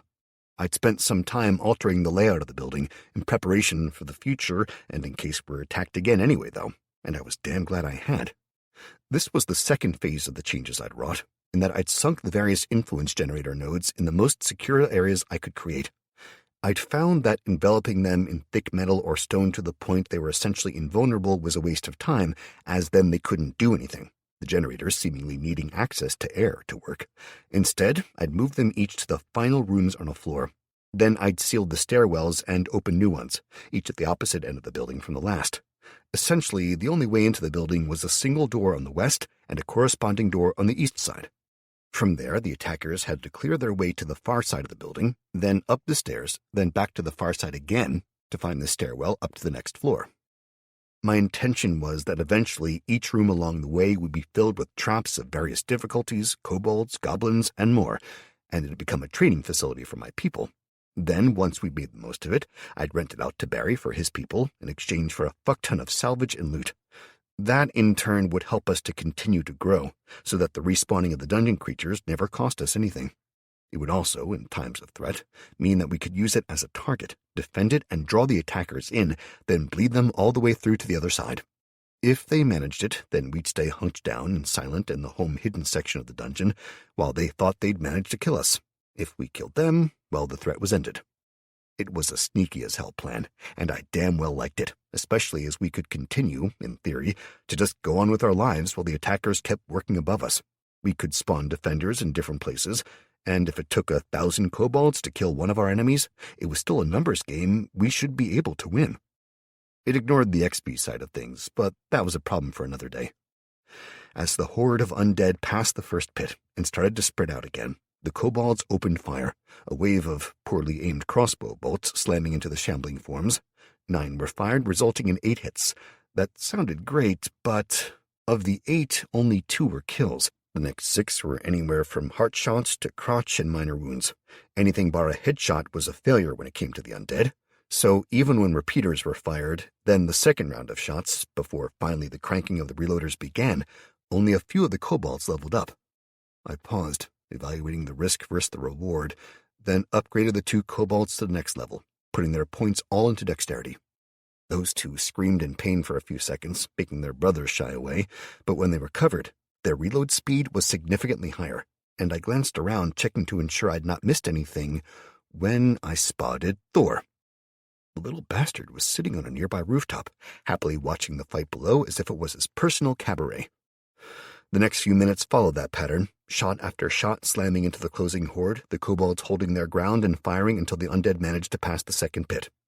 One of the flyers had moved up to issue orders to the undead as they approached the pit, and as soon as it had moved into view, no longer floating behind its rotting meat shields, I'd ordered them all to kill the bastard.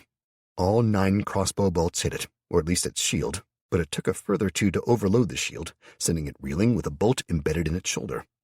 I zoomed in on it, examining it as carefully as I could, wishing I could just summon creatures anywhere, as a pair of orcs at the back would have made mincemeat of it. Wraith. Undead creature. Wraiths are the magically active spirits of the unquiet dead, those who refuse to accept their eternal rest. When given the power to rise again, rather than the prior possessing soul refusing and moving on, leaving an empty vessel to rise, the Wraith has seized the power and embraced it. Wraiths are generally the souls of those who know that the great beyond would judge them harshly, murderers, rapists, and worse. Each Wraith is unique, yet their power comes from another, forcing them into subservience that they hate almost as much as they hate the living. Ability: Plague. Wraiths, like all undead, are comprised of the decaying forms of the once living. Once per day, at a cost of 90% of the Wraith's life force, they may create a plague that will infect the living and the dead alike, draining the living of life, forcing them all to rise and serve the Wraith. Area affected and effective time is determined by the health invested. Ability: Shield. Wraiths are more magically active than most and have the ability to form that magic into a simple shield. Ability: Command. Wraiths retain much of the cunning they had in life, allowing them to act as leaders of their lesser brethren. Ability: Deathbolt. The Wraith fires a bolt of necrotic energy across the battlefield, dealing 5 to 50 damage depending on the target. Weaknesses: Fire, Light, and Life magics, HP 434 of 500, Stamina 0 of 0, Mana 987 of 1000, Speed 6 of 10, Level 14, HP 434 of 500, Special Abilities 4 of 4. 2 hits from the crossbow bolts had done sod all pretty much, and the damn Wraith had ducked back down, reaching up and tearing the bolts free with obvious contempt before it rose up and flung a bolt of black-blue energy across the intervening distance.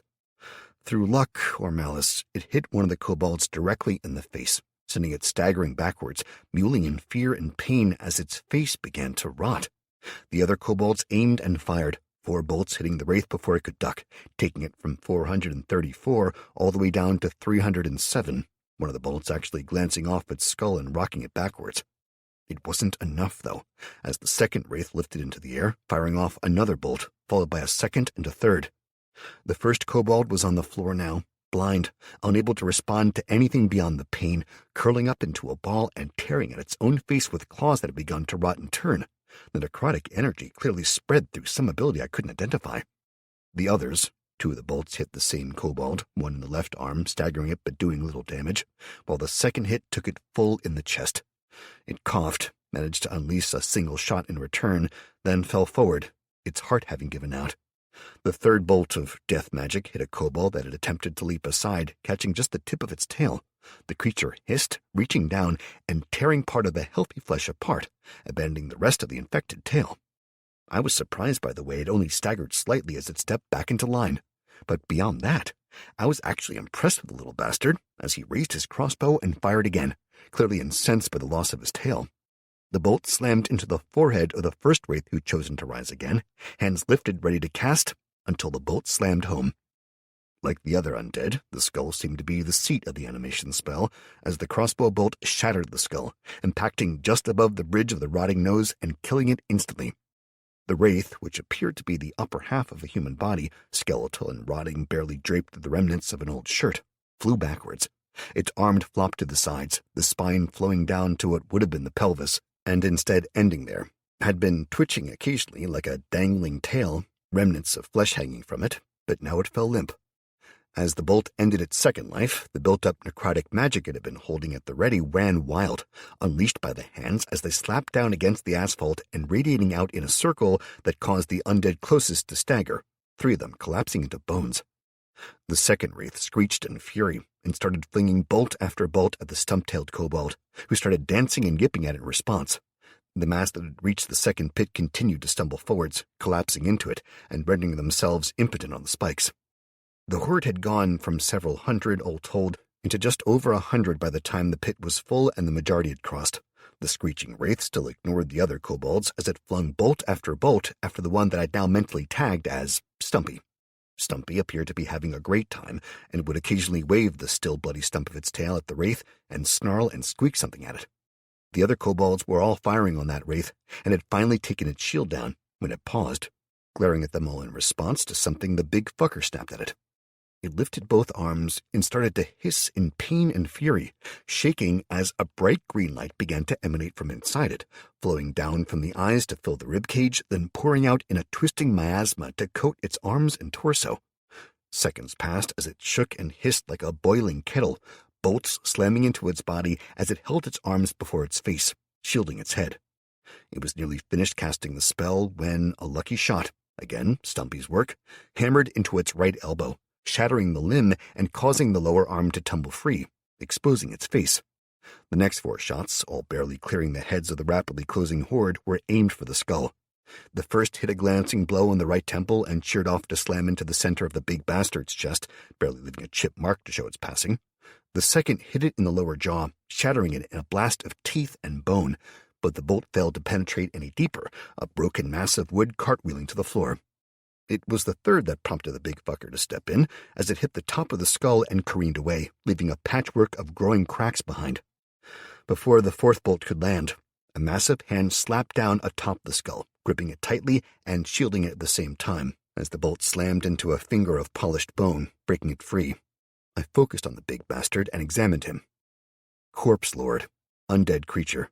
Beware, sufficient necrotic energy and death mana in this area has given rise to a Corpse Lord. Corpse Lords are prized servants of necromancers, whether rising on their own naturally due to the abundance of death and despair, or being created for a specific purpose. The Corpse Lords exist to spread death and destruction, growing stronger through the consumption of sentient souls as much as XP. Ability: consumption. The Corpse Lord can repair any physical damage inflicted on it by consuming the corpses of its dead servants, growing stronger as it feeds. Ability: suppress. The Corpse Lord can suppress the abilities or spells of others, provided it maintains eye contact or direct physical contact. Ability: raise. The Corpse Lord can sacrifice its own health to raise the dead around it, replenishing its master's forces when needed. Weaknesses: fire and light magics, HP 10,000 of 10,000, stamina 0 of 0, mana 0 of 0, speed 5 of 10, level 7. HP 10,000 of 10,000, special abilities 3 of 3. Well, fuck me gently with a running chainsaw, I muttered as the spell the Wraith had been working on finished and washed out in a sudden circle of necrotic energy that ended in the Wraith collapsing into a pile of bones on the floor. When it passed over the undead, it seemed to have no effect, but as it extended out further, I froze, realizing what it was. Run, I ordered the kobolds, and they turned and burned, sprinting away. As the cloud hit the walls of the dungeon buildings, it paused, then dissipated, thankfully, sliding back down and flowing back towards the center of the road and towards either open end. A massive weight lifted from my shoulders at that point. I'd never even considered biological or magic-sodding mist attacks, but my relief was short-lived, as I saw my kobolds going down.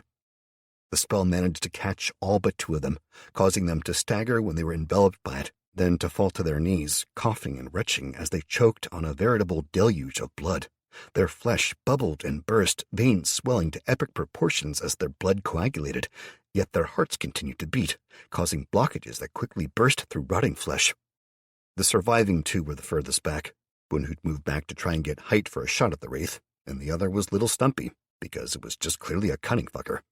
I ordered them to fall back on the trap dungeon, and I spun up the trio of shamans just inside the doors, ordering them to layer the entrance with briars in an almost overlapping pattern, creating narrow paths for the undead to traverse. While they did that, I summoned 2 fresh bushels of bolts for the surviving kobolds, dropping the ammunition before them and ordering them to take out as many of the incoming assholes as possible. Then I summoned 6 kobold warriors, equipping them individually with a new set of armor that Finn had been working on, as well as a spear and small shield. The armor was by far the most expensive we'd actually produced to date, each one costing 210 mana, meaning we needed to recover mana in between creations, but unlike the other designs, this was built with a kobold in mind and featured everything from a helm to a dagger blade on the tip of the tail. It had space for their claws, heavier armor for the chest, and was lighter around the tops and back of the legs and arms. As the kobold physiology was damn different to ours, I saw the reason he'd badgered me to assign him one a few days back. I'd barely even thought about it and just done it. Now, though, if it worked, he was getting a job to make a lot more. The warriors were basically kobold hoplites, and the short, stabbing spears with their bronze, leaf-bladed tips shone like the sun as they got into position. I watched the awkward way that they held their shields and spears and resolved that, once this was done, I was going to get them some serious experience with the weapons. I had so many things I needed to do that I needed a damn PA. Hell, I needed an Alexa or a Kristen, but that was, like everything else, a job for another day, thanks to the world being a bit fucked up at the moment. The mass of undead had, thankfully, taken the bait, following the fleeing kobolds to the right out of the street and down the 30 meters or so to the entrance of the dungeon. They slowed as they passed the entrance to the cathedral, and the Corpse Lord outright stopped, kicking the front door open and glaring inside. But a pair of well-aimed crossbow bolts drew its attention from destroying the single unguarded influence generator in the cathedral. It clearly wanted revenge and was drawn to the dungeon somehow, The fucking thing stomped after its creations, screaming something in a language I was damn glad I didn't speak. The west entrance to the building was actually the northwest entrance, I supposed, considering it was 5 meters in on the north side of the building, but it was an old one, and I'd sealed up all the other windows and doors on that level with stone. Then I'd made sure the entrance was solid, meaning that between the massive briars that tore at the undead and the narrow entrance, they could barely enter two abreast. That, in turn, meant that the kobold warriors simply waited for them to close, then stabbed out at their skulls, taking them in the head and killing them easily.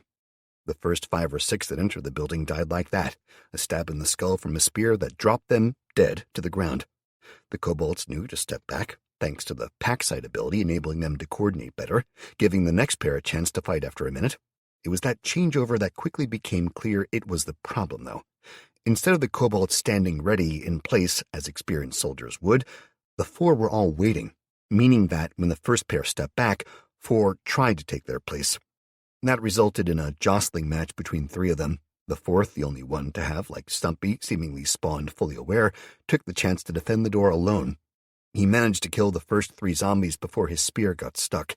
He yanked on it furiously as Stumpy and his companion fired into the mass that was pouring in. But by the time I'd realized what the problem was and had issued more specific orders, it was too late. The undead were too close, too numerous, and the brave warrior was scratched, a warning pulse starting to flow through him as I watched. The other 3, backed by the first 2, formed a shallow shield wall and started jabbing out, aiming for the skull. I gave them very specific orders. Stab out, yank back, step back, repeat. They did it as one this time, and started to hold the undead again, until a crossbow bolt flashed out of the mass and took the middle kobold in the throat. 2 more followed it, hitting the one on the right in the thigh and face, killing him as well, and my line collapsed as the zombie kobolds that the plague spell had infected made their presence known. The zombies until now had been virtually mindless, and I didn't know why these ones were different, but the ability to use the weapons of the fallen added a whole new and terrible dimension to the fight. With a curse, I ordered the kobolds back, making them flee to the far end of the floor, as I was unable to summon any more on this one. Whatever rules the dungeon operated under, where I'd been able to respawn in the next room each time before, here I could only do level by level. That pissed me off, even as I checked the mana reserves we had. The others were working their asses off as my mana leaped and leaped. I grinned, summoning another set of 3 kobolds to help the others, albeit summoning them with only spears and shields this time, no armor.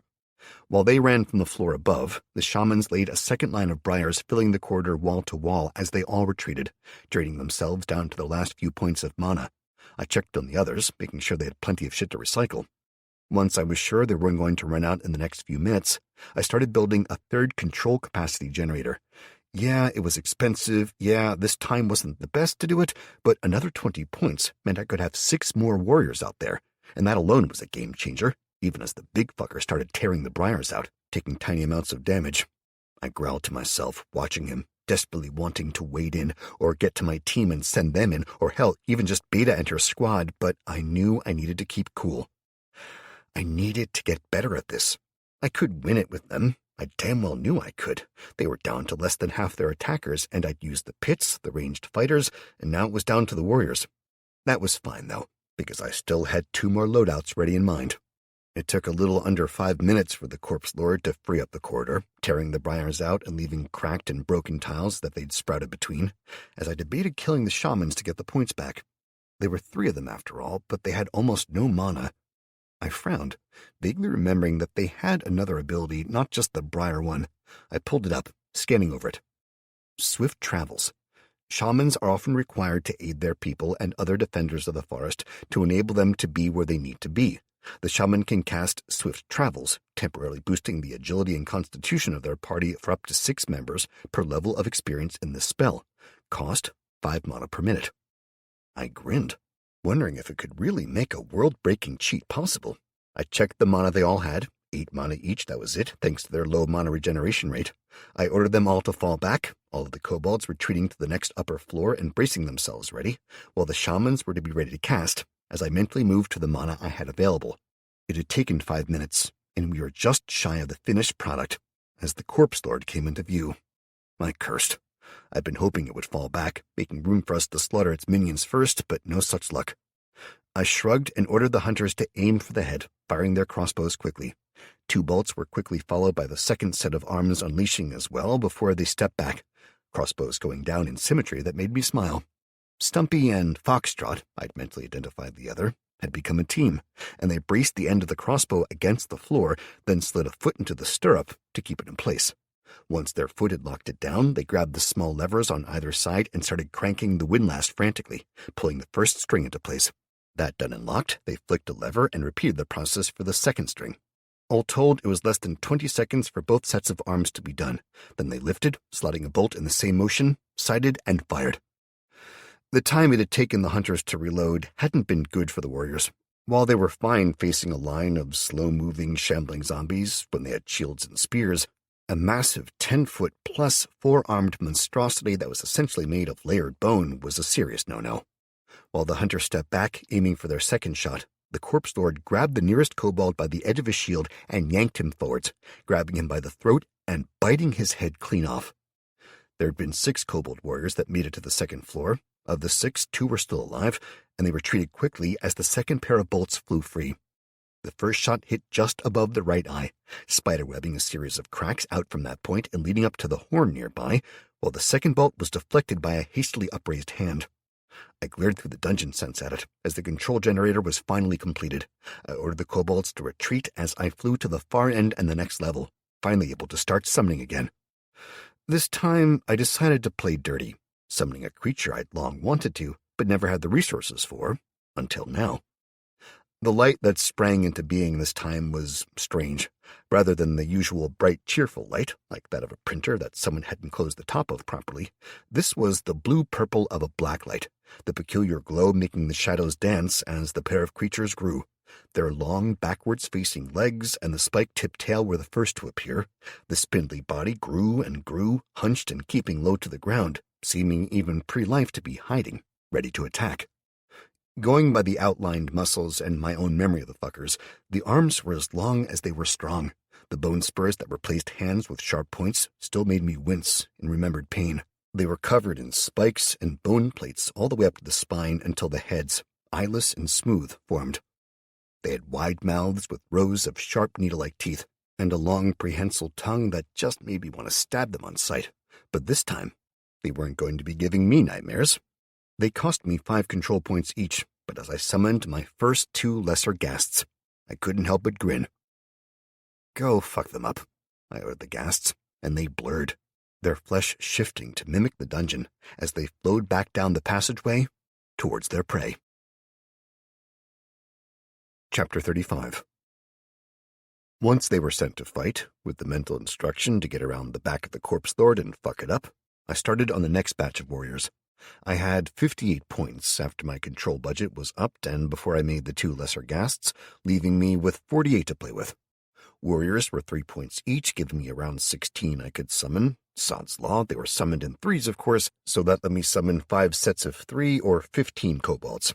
I gave them all a bronze-clad club, size for their forms, then I sent them off in a wave, scooting back down to the floor below as the damn corpse lord paused in its destruction to sodding feed on some of the zombies. It was hunched down like it was going to take a shit. Each hand gripped a different zombie by the head, the bodies keening as they grew more and more dried and weak. After 30 seconds or so it straightened, as much as it could in the low corridor, and released the now twice-dead bodies to collapse to the floor, drained of all energy, while the dozens of small spiderwebs of cracks and general damage that the kobolds had managed to inflict were all gone. Well, fuck, I muttered to myself, staring in horrified amazement at the killing machine before me. Explosives worked, huge quantities of magic worked, but sheer bravado by creatures that weren't a huge amount taller than its knees? This was going to be a problem. I quickly changed the lesser ghast's orders. Instead of attacking the corpse lord as they'd been about to, they skirted around it, then lay in wait while it screamed and set off running at the kobolds. The little guys, bless their hearts, barely paused, racing ahead as it plowed into them and going down like bowling pins. It laid about itself, slamming fists down into the kobolds and breaking bones and rib cages with abandon. The kobolds, as I'd ordered, focused all their effort on its legs. Their clubs did little damage individually, but over and over they slammed them into the legs, making a collection of small cracks. As each died, I got ready to summon more. After a few seconds, the shuffling zombies, responding to some undead sense, started forwards again, 4 more of them, as the corpse lord clearly intended to absorb them again. This time, however, the lesser ghasts struck, appearing briefly and slamming their spiked bone forearms through the skulls of the zombies, tearing them apart easily. The ghasts were different to the rest of the creatures I could summon in that I didn't have immediate access to their stat screens and couldn't assign points, making me wonder if it was a monster thing or if it was because I found and copied them as opposed to them being a dungeon design. Maybe I didn't get to level them? Hell, maybe it was just that the zombies were so crap that they didn't give enough XP for them to do it, and their systems weren't active yet? I didn't know, but I did know that the ghasts were scary as fuck, as once they were let off the lead, they went insane attacking the zombies. They bit and stabbed, kicked and tore their way through the 4 that had stepped up, then they raced into the mass of others, slaughtering as they went. As soon as the corpse lord saw this, it hissed in fury, grabbing a kobold that didn't dodge back fast enough and dragging him close. Before the others could do anything, the corpse lord switched hands, locking both around the ankles of the kobold, then swinging the screaming lizard man around to use him as a club against one of his compatriots. The first blow of kobold on kobold was sickening in sound alone. Bones shattered, screams and yelps of pain rang out, and the corpse lord, now armed, started to lay about with his new weapon, beating the smaller figures to death quickly. I growled and fled back to the next floor, summoning another 6 kobolds and arming them, sending them down to help reinforce the others. I glanced over the mana again, freezing as I saw it was almost empty. A few bare points dribbled in at a time now.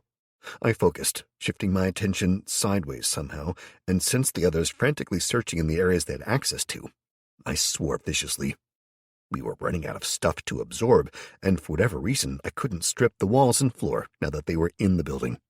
A hell of a mass of bodies congregated outside as well, but equally under whatever rules that prevented me from summoning the reinforcements in the same room that the enemies were in, I also couldn't absorb these corpses, or at least not yet, not until the fight was over. I started scanning frantically around the buildings we'd claimed, conscious that there was a bit of scrap out there still, but we were definitely running lower on it than we had been. Most of it was out of our range now, strewn about the buildings. I cursed as I helped to scour the buildings over and over. After a handful of minutes, I'd managed to scrape 100 mana together, and I frantically flitted back to the trap dungeon, groaning as I found the corpse lord dragging itself forwards, leaving a trail of bodies behind it. While I'd been gone, it had managed to kill the kobold warriors and the damned shamans again, and while the ghasts had managed to kill the last of the zombies and general undead, they died as well. Now there was just a battered and broken corpse lord dragging itself along, clearly intent on slaughtering everyone, despite the fact it only had 1 leg, and that was pretty buggered, and 3 arms. I reached out and spun up 3 more warriors, instructing them to run around the damn thing and get weapons from further down the hall. Then I grinned to myself as I summoned up Beta and her team of elites to finish the job, finding that my orders to Stumpy and Foxtrot had been badly crafted before because I'd told them to get out of there. They left the warriors to die and had fallen back, but now they didn't have many bolts left, but they had some.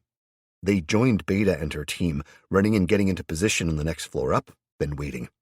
Below them, the kobold sprinted wildly at the corpse lord, where it basically filled the corridor, leaping up and using its broad back as a runway as they raced after their fallen brethren's weapons. One of their number was caught, his tail grabbed, and he was tugged off balance before he could free himself of it, then yanked in close for the corpse lord to kill. The description of the corpse lord's abilities said it could feed on its own minions, basically, but as soon as its jaws closed over the kobold's skull and it started chewing, it seemed to grow stronger. Seconds passed as it fed, its damaged fourth arm flexing and regrowing, the discarded left leg slowly starting to reform until the other 2 kobolds appeared, leaping into the fray with wild abandon. It had been half laid, half slumped with its back to them, and the pair made the most of it, simultaneously slamming their bronze-clad clubs down hard on the creature's back, shattering bones and exposing a glowing core buried inside. As soon as the outer form was broken, the greenish mist that seemed to fill it in place of life started to leak out, and it screeched in fury, throwing itself backwards and reaching out frantically to grab the kobolds. They leaped back, then retreated further, darting in and laying a single blow before running away again, slowly drawing it back from the stairwell to the next and final level. While they kept its attention, though, Beta and her squad came down behind it, pausing in the stairwell and taking careful aim. Before I could issue orders, Beta did. The shaman she kept with her, binding the corpse lord in place with a briar patch that grew suddenly from beneath it, vines tangling through gaps and securing it in place. Then they fired their crossbows, slamming them into its back over the weakened armor, shattering bone and making it scream in rage.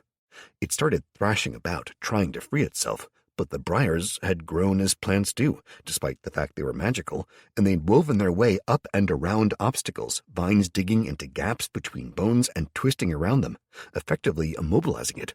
It rocked back and forth, hissing and screeching in fury as they fired again and again.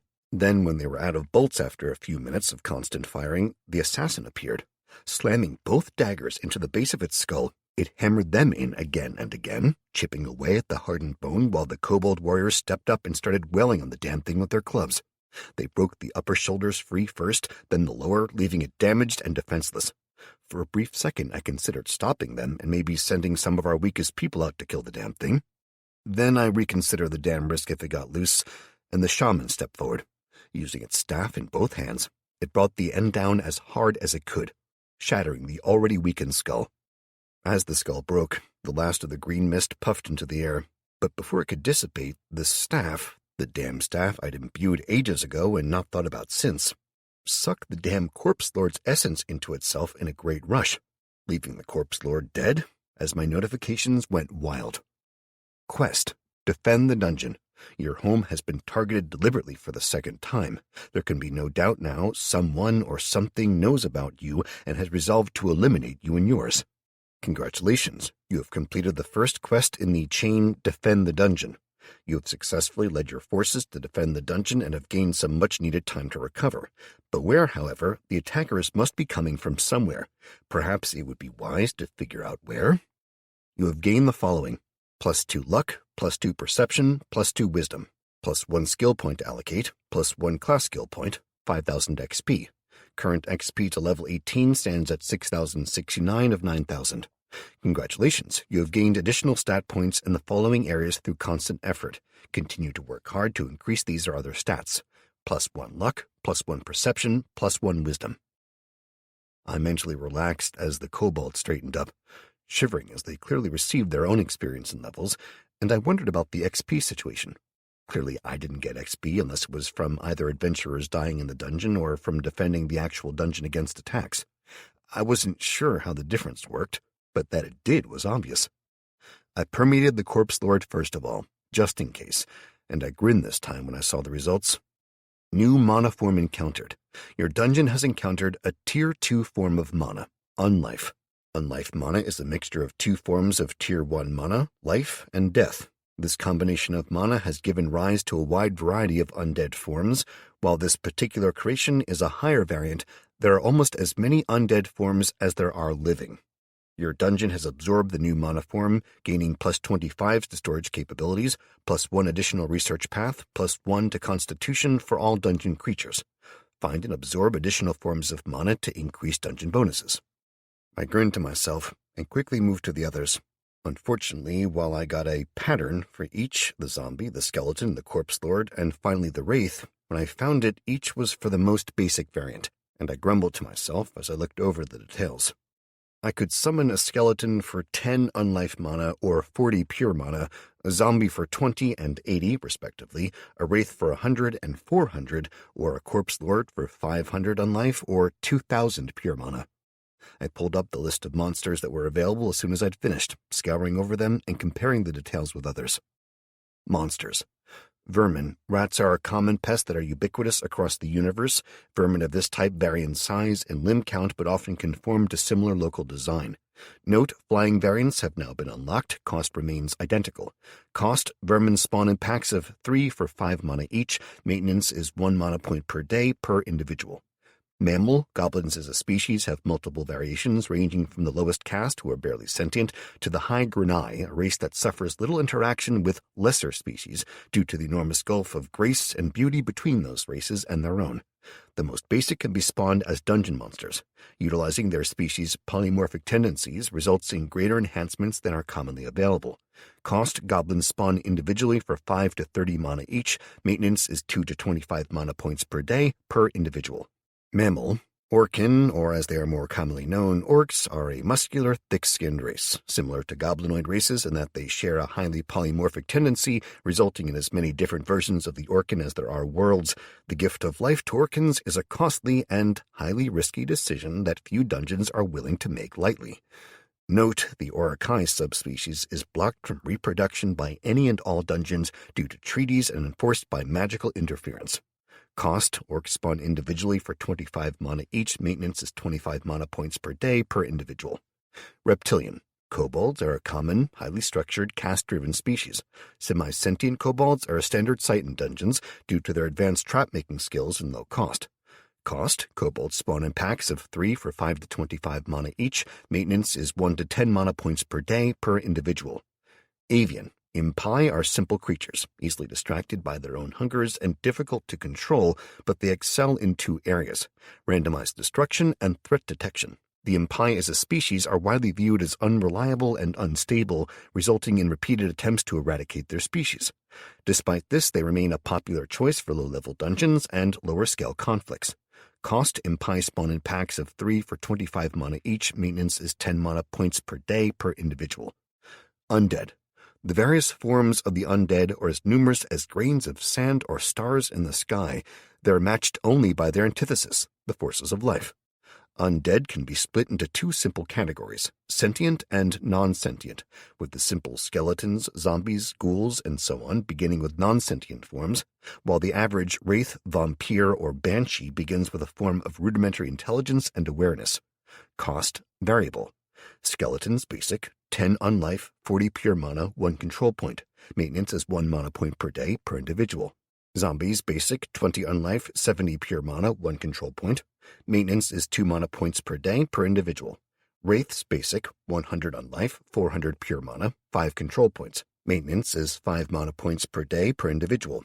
Corpse Lord basic, 500 unlife, 2000 pure mana, 10 control points. Maintenance is 250 mana points per day per individual. Maintenance for undead is 5 to 250 mana points per day per individual. Special. Due to your lightning affinity and the effect that your species change has on your dungeon, you may summon a single Raiju at a time. Raiju are exceedingly rare beasts and as such cannot be summoned in large numbers. Their playful nature means that many underestimate them to their peril. Cost: 150 mana per summon, 50 mana per day, 10 control points. I glared at the prompt for the Raiju, knowing instinctively, even if I didn't say it, that summoning a second would be a very, very bad idea, if it would even let me. I pulled up the specifics on the undead, reading them over quickly and grumbling to myself about asshole cats as I did. Skeletons. This is the most basic form of the simple undead. It knows only hunger and will act within simple parameters, slowly guarding a set area, for example. The undead's greatest strength lies in their lack of imagination. Stationed correctly, a dozen undead can do the work of 100 living mortals, for they never tire, never get bored, and never act in their own self-interest instead of their masters, or at least not when they're at their most basic. HP 20 of 20, Stamina 0 of 0, Mana 0 of 0, Speed 3 of 10, Level 0. Zombies. Zombies are the first level of the plague branch of the undead and make excellent recruiters, as the fingernail of the average zombie contains enough concentrated plague spores to create 100 of its kind. Zombies exist only to feed and spread their contagion. Ability: Infect. Zombies spread a variant of the plague that exists only to spread, consuming all in its path. HP 25 of 25, Stamina 0 of 0, Mana 0 of 0, Speed 3 of 10, Level 0. Wraiths. Wraiths are the magically active spirits of the unquiet dead, those who refuse to accept their eternal rest, and when given the power to rise again, rather than the possessing soul refusing and moving on, leaving an empty vessel to rise, the wraith has seized the power and embraced it. Wraiths are generally the souls of those who know that the great beyond would judge them harshly, murderers, rapists, and worse. Each wraith is unique, yet their power comes from another, forcing them into subservience that they hate almost as much as they hate the living. Wraiths are the third level of the plague branch of the undead, and are both excellent recruiters and intelligent, if easily distracted, creatures. They can act as local unit leaders for the undead armies, as support mages, or depending on their level and class, as terrifying insurgents. Ability: Plague. Wraiths, like all undead, are comprised of the decaying forms of the once living. Once per day, at a cost of 90% of the Wraith's life force, they may create a plague that will infect the living and the dead alike, draining the living of life, forcing them all to rise and serve the Wraith. Area affected and effective time is determined by the health invested. Ability, Shield. Wraiths are more magically active than most and have the ability to form that magic into a simple shield. Ability, Command. Wraiths retain much of the cunning they had in life, allowing them to act as leaders of their lesser brethren. Ability, Deathbolt. The Wraith fires a bolt of necrotic energy across the battlefield, dealing 5 to 50 damage depending on the target. Weaknesses, Fire, Light, and Life magics, HP 100 of 100, Stamina 0 of 0, Mana 250 of 250, Speed 6 of 10, Level 0. Corpse Lord. Corpse Lords are prized servants of necromancers, whether rising on their own naturally due to the abundance of death and despair, or being created for a specific purpose. The Corpse Lords exist to spread death and destruction, growing stronger through the consumption of sentient souls as much as XP. Ability, Consumption. The Corpse Lord can repair any physical damage inflicted on it by consuming the corpses of its dead servants, growing stronger as it feeds. Ability, Suppress. The Corpse Lord can suppress the abilities or spells of others, provided it maintains eye contact or direct physical contact. Ability, Raise. The Corpse Lord can sacrifice its own health and raise the dead around it, replenishing its master's forces when needed. Weaknesses, Fire and Light magics.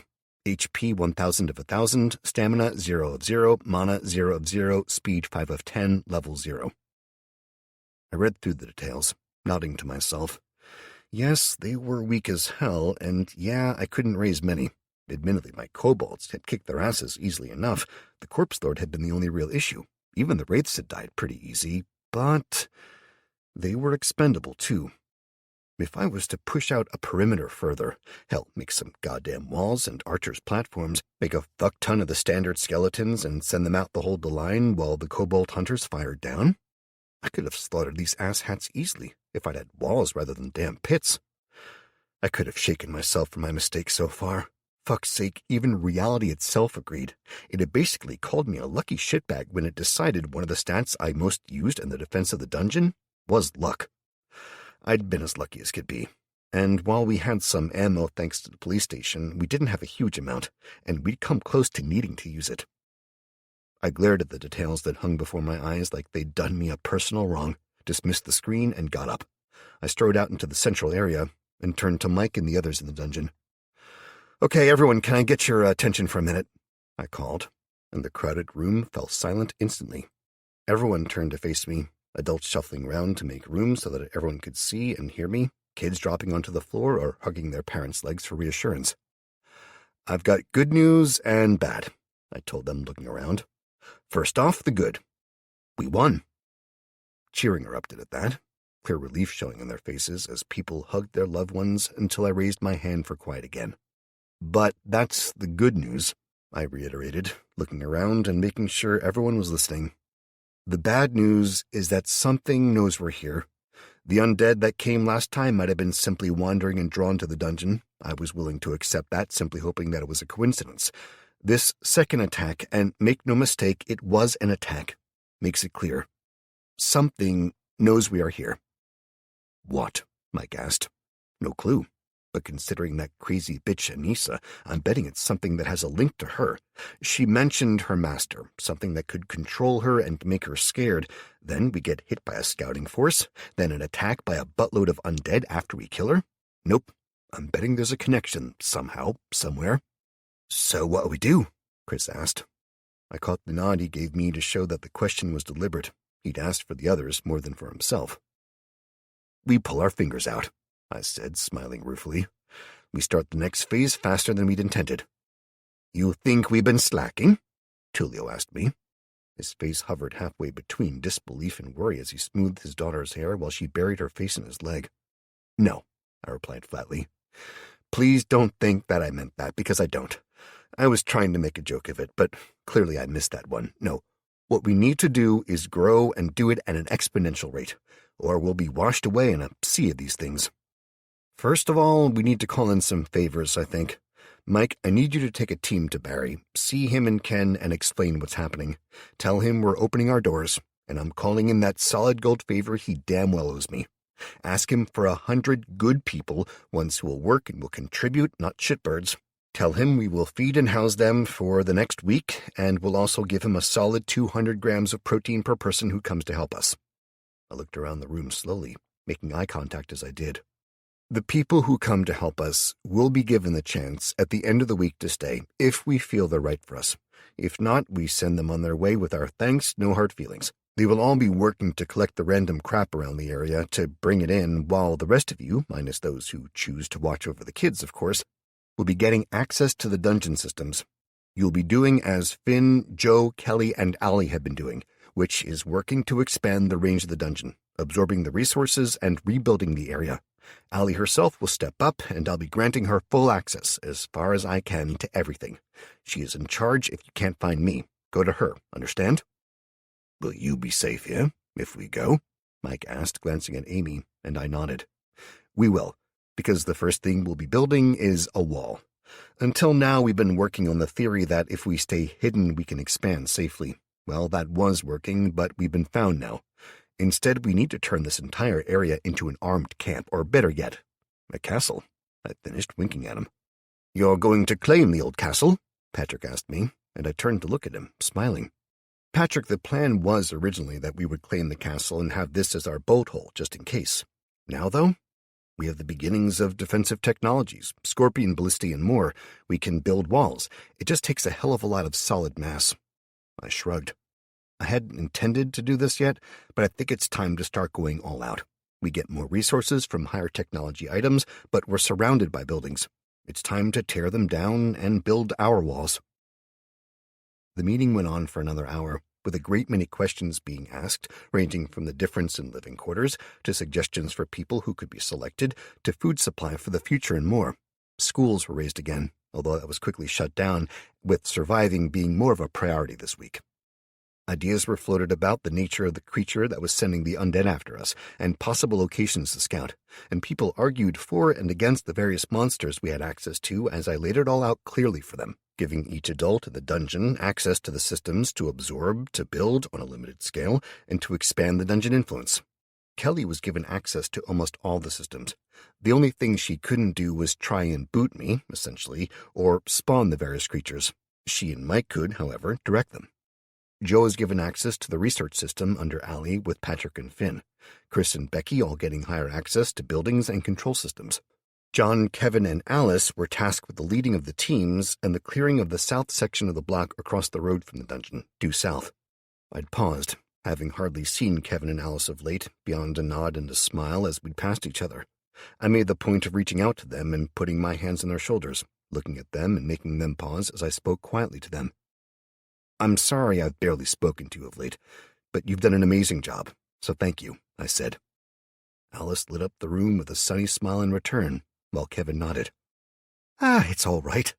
You've had plenty to keep you busy," Alice replied, her lilting Irish accent always making me smile. "We were talking, and it's been a shitty few months, but we're happy to stay, if you let us," she asked. "Of course I will. I thought you were happy," I asked. "Sure, but we agreed a week to decide, remember? We're just saying we'll be staying, and... Look, I understand if you say no, but not all the traveling people are like Lou and his arseholes." "Fuck no, I know that. I trust you both, don't worry," I reassured them. Alice smiled, taking over from Kevin. "And that's good to hear, lad, but there's other travellers about the area. Some of those who didn't want to come with us went to them. If we could get a pair of horses, they'd fit in here. They're hard-working, and they'd bring their animals." I paused for a second, the thought of more gypsies instantly making me think of Hannah and her people, like Keith, until I shook it out of my mind. I'd known gypsies before who had been great people. Hell, there were plenty in the park still that had refused to go along with Lou and his people's actions. I needed to remember that not everyone was a dick, despite my instinctive reaction. "That sounds good to me," I said, getting a relieved sigh from them before Kevin spoke up again. "You've got no idea how much that means, lad. If they bring their animals, then milady will be spending her time with them rather than trying to tame your creatures. Believe me, I'd rather wake up to Seymour in me bed than the damn goblins." I grinned at him, then nodded again, giving my blessing as I moved on to speak with Tulio about his concerns. Looking at the dungeon from above, we were at the south end of a large block, with the main road separating us from the next block to the south. At the end of that block to the southeast was the old castle. Then, moving north and east from there lay the trap dungeon, then the cathedral, and 2 narrow blocks that went north. As a group, we spent hours arguing over the best boundaries, but in the end we agreed. We had nearly reached the block to the east, but it was just too far out to claim in any real time frame. Instead, we would demolish it. Brick by brick, we would strip the building, and we would create walls. The first ones would simply close off the lower sections of the buildings and the blocks we had claimed, cutting off alleys and sealing glass-fronted shops and so on. Once they were complete, we would move to build further out, 3 teams working in relays to make sure that we were building around the clock. We would grow the walls encircling our new homes, and in the middle, we would build the farms, the production facilities, and more. We would rebuild civilization. 1 goddamn brick at a time. Chapter 36. Mike took Kelly, John, and Patrick the next morning, setting off early and heavily armed, along with Beta and her team of elites, fully intending to run all the way to Saltwell Park. I held Kelly for a long time before she went, waiting until she was out of sight before I stepped back inside the alleyway, finding Allie waiting for me. "What?" I asked her, seeing the look on her face.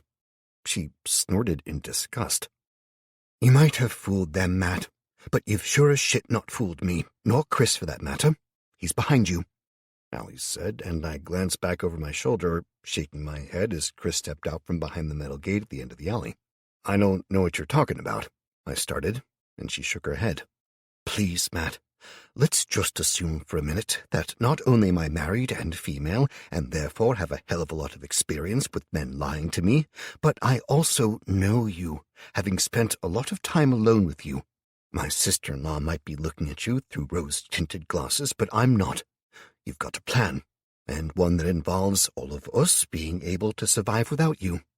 You've given us all as much power as it's possible to give, I'm betting," Chris said, crossing over to stand with us. "You basically set things up so that there was a clear chain of command, putting Allie in charge last night, just in case." "It is just in case," I said, trying for innocence until he folded his arms across his chest and glared at me. "Fine, yeah. I'm sneaking out, all right," I admitted. "Thought so," Chris grunted. "Where are we going?" "Dude, I can do this alone." "Why the fuck would you?" "Because I need to see what the hell is out there," I snapped, running my hands through my hair as I leaned against the far wall, looking around to make sure we were alone. "Look, there's something coming, all right? I know it. Fuck, I feel it in my damn bones, but we can't plan for things not properly unless we know what's coming. If I get out there, just for a few hours, I can see what's happening, maybe see where it's coming from, then we can come up with a better plan." "Or, they could kill you," Chris pointed out.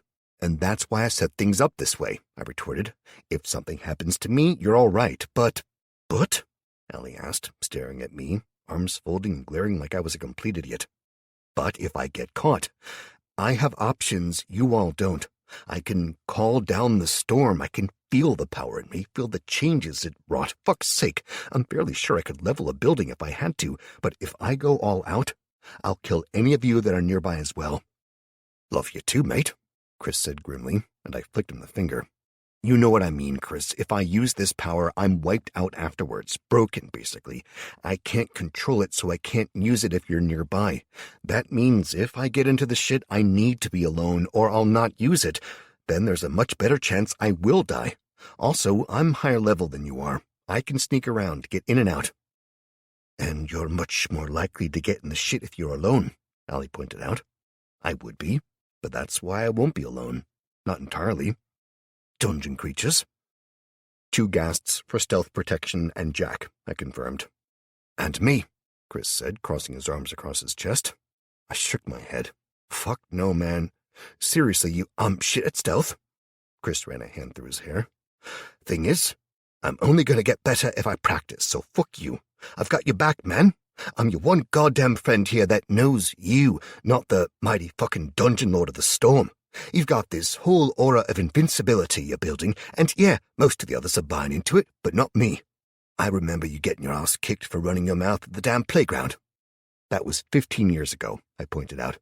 "You're still wound up bloody and covered in snot and tears. Who helped you back up?" "You did," I admitted. "But That's damn right I did. And I also helped you to track those dickbags down so you could fight them one at a time. Yeah, you got your ass kicked again and again, but you kept going back until they were all scared shitless of you. Chris let out a huff of laughter. You crap at so many things, man.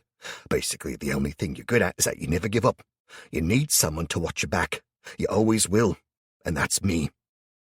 Mate, look, I appreciate the offer. Really, I do. Yeah, you've always had my back, and I've had yours. But we're not kids anymore. Fuck's sake, man, this is a whole different game. We get beaten out there, we're not going back to Mama Aurelia's and getting a damn Bammy made for us. Man, I miss those, Chris said, a faraway look in his eyes. Me too, man. No matter what happened, she'd make a Bammy kiss your forehead and tell you it was all better. And it was, Chris agreed. I couldn't help but nod along with him. It was. Some kind of damn magic was in them. She taught me to make them, and still they're nothing like hers. Tears burned the edges of my eyes. I missed that crazy woman so much, even though I'm glad she's dead, man. Can you imagine her here now? Damn right I can, man. She'd have us feeding the damn world. She'd have made the undead and the goblins stop picking up the litter and straightening the place up. You've got time to lean, you've got time to clean, Chris finished, making us both smile at the memory. He'd been the only one of my friends to stick around, really, after my parents died. Back before then, we'd had money. I'd gone to a good school, and we'd had regular holidays and so on, gone to the zoos, the days out, all of it. Then they died, and I'd been made a ward of the state. Suddenly, if my friends wanted me to go to places with them, their parents had to pay for it. The first few weeks and months, they'd all stepped up, taking the poor boy with them. Then my school fees came due, and I was moved off to a new school, a normal one rather than a private one. With that opportunity, they all just seemed to cut ties. The little family I had from America came to visit a few times at the beginning and took lots of photos, then ignored me when I asked for help to go back with them rather than living with the assholes I was forced to put up with. I'd moved from house to house, losing touch with everyone, getting more and more insular and angry as they all abandoned me. And then there was Chris. I'd barely known him before they died. We'd gone through a lot of shit together since then, and he'd always had my back. You can come, I said slowly, letting out a frustrated breath. But we're getting tooled up, and you do what I say, including leaving that fucking tiger behind. He kinda does his own thing anyway, to be honest, Chris replied with a shrug, and I ignored the twinkle in his eye as he carefully didn't say yes or no. Well, we're going scouting, that's all. And that fucker's a giant white tiger. He's not exactly stealthy. You think Jack is? He's not bright white. He's a robot dog. In the apocalypse where all other tech has failed. Believe me, if people see me with a pet tiger and you with Jack, they're ignoring me. I hate you sometimes, Chris smirked. Only because I'm so much prettier than you. You look better in a dress, I'll admit that. My grin turned devilish. You told Becky about that yet? That you like dressing up as a pretty lady and answering to Sarah? It was a stag do. We all got changed out of the dresses later on. You kept yours on, I pointed out. I was single, and the girls loved it, he countered. You just liked the feeling of the stockings and suspenders, or so I heard. You're both idiots, Allie interrupted, covering her eyes with one hand and letting out a long, suffering groan. Look, I don't care how much you like dressing up, or if you like using fucking cucumbers on each other, you're sneaking out to search for something, the undead, right? She asked me, dropping her hand and glaring at me. Yeah, I admitted. Fine. You're taking Chris, 2 guests, and Jack and Simo. So before you go, I need you to decide on the research plans and tell me what I'm doing if more undead or anything else comes this way, for that matter, Allie ordered. I'm not taking the damn, I started to say. Shush, Allie cut me off. Matt, we all know that you're scared of Simo, but Simo is going with you, so shut it and move on. I'm not Matt. Fine. I racked my brain for a second. Concentrate on the monoconverters, research and build the full set of 8. They should be more than enough to keep you going, but if not... I paused, mentally flexing and pulling up the research list, flicking through the options until I found what I wanted. Here, I said, pushing it at her. The 2nd rank of the undead? She asked, knitting her brow in confusion. You've already got the option to make some of them. We do. They're also supposedly the widest option for research out there. Basically, there's 1 billion and more variations. The kobolds are good, and wherever we need something with a brain, we'll do them from now on, and we'll upgrade them as we go. We need a cheap option that it doesn't matter if we lose. We need cannon fodder, and so that the better guys can get experience and make the important shot. I have no clue what you just said, Allie said, pursing her lips. Fine, figure out skeleton archers and warriors. We're going to have them on the walls and in the dungeon so that our people can fight them and get experience. Figure them out and arm them, I ordered, gesturing to the dungeon doors. Seriously, we're going to be gone like an hour or two, that's it. This is all overkill. Then let's get a move on, Chris said, directing a joke kick towards me. We go get our gear, then we go scouting. He paused, looking guilty as he coughed and glanced around. And maybe nobody mentioned this to Becky until we're gone? You're such a dead man when she finds you, I told him, grinning. Not as much as you are when Kelly finds out about this, Allie pointed out. You let me go, don't forget. Equal blame here, I stated calmly, gesturing from her to me and back again. It's not my place to watch over you. Yeah, you try and convince her of that. Allie fixed me with a glare like she wanted to deck me right then and there. Asshole. The rest of the conversation was over quickly as we moved back inside, Allie having already taken the time to organize the others into teams that had been refilling the mana while we talked. Once I reached my room, I found a new set of armor, ready and waiting. No longer did I have to settle for the shitty, battered and torn basic kit. This was the full-price, seriously expensive one. It was patterned in grays and greens and black, made of layered, thin bronze scales that she developed individually in the system. Each one had a thin coating of rubber, a coating so thin it'd either be sodding insanely heavy or so expensive to produce it was crazy if it was scaled down enough using the technique of the old world. Thanks to the magic of the dungeon system, though, she'd basically created it, then scaled it up and down however she wanted. It meant that my entire body was covered in a layer of reinforced leather. Then, depending where, I had either larger or smaller bronze scales backed with rubber, and they covered me almost entirely. Yeah, the weight was noticeable. Hell, I bet I'd been out of breath normally after a few minutes, but that was the thing. I was getting stronger all the time. I was at least half again as strong as I'd ever been in my life until now. That meant that while the weight and the restrictions were still noticeable, it was more like a set of decent bike leathers now, rather than the exhausting weight it would have been. I'd also tooled up more appropriately for the undead, claiming a hammer that she'd gotten a design for from the museum. It had a haft as long as my arm, a heavy head, with one side flattened and thick and the other ending in a wicked spike. It was also made entirely out of bronze. It was heavy, yeah, but it was awesome. Between that hanging on my left hip, the longsword on my back, the Glock on my right hip, and my assault rifle, as well as my shield, I felt ready to take on the world. Chris was dressed similarly, if a little lighter on the weapons, carrying only a flanged mace he apparently liked, his rifle, and a Glock, as well as a dagger on his opposite hip. A shield, he stated, eyeing me as I attempted to hang it on my back, attaching it to the belt that held my longsword. Really, dude? Fuck yes, I said, mustering as much enthusiasm as I could. You want zombies up close and personal? No, that's why I have this, he retorted, tapping the rifle. Dude, you're a shit shot, and besides that, you're my backup, remember? That means you're staying behind me, so I suppose I need something to stop the blue on blue. Keep talking like that, and I'll aim for the kneecaps, he quipped. I used to be an adventurer, I said in a strange accent. He snorted. Keep that shit up, and I'm staying there after all.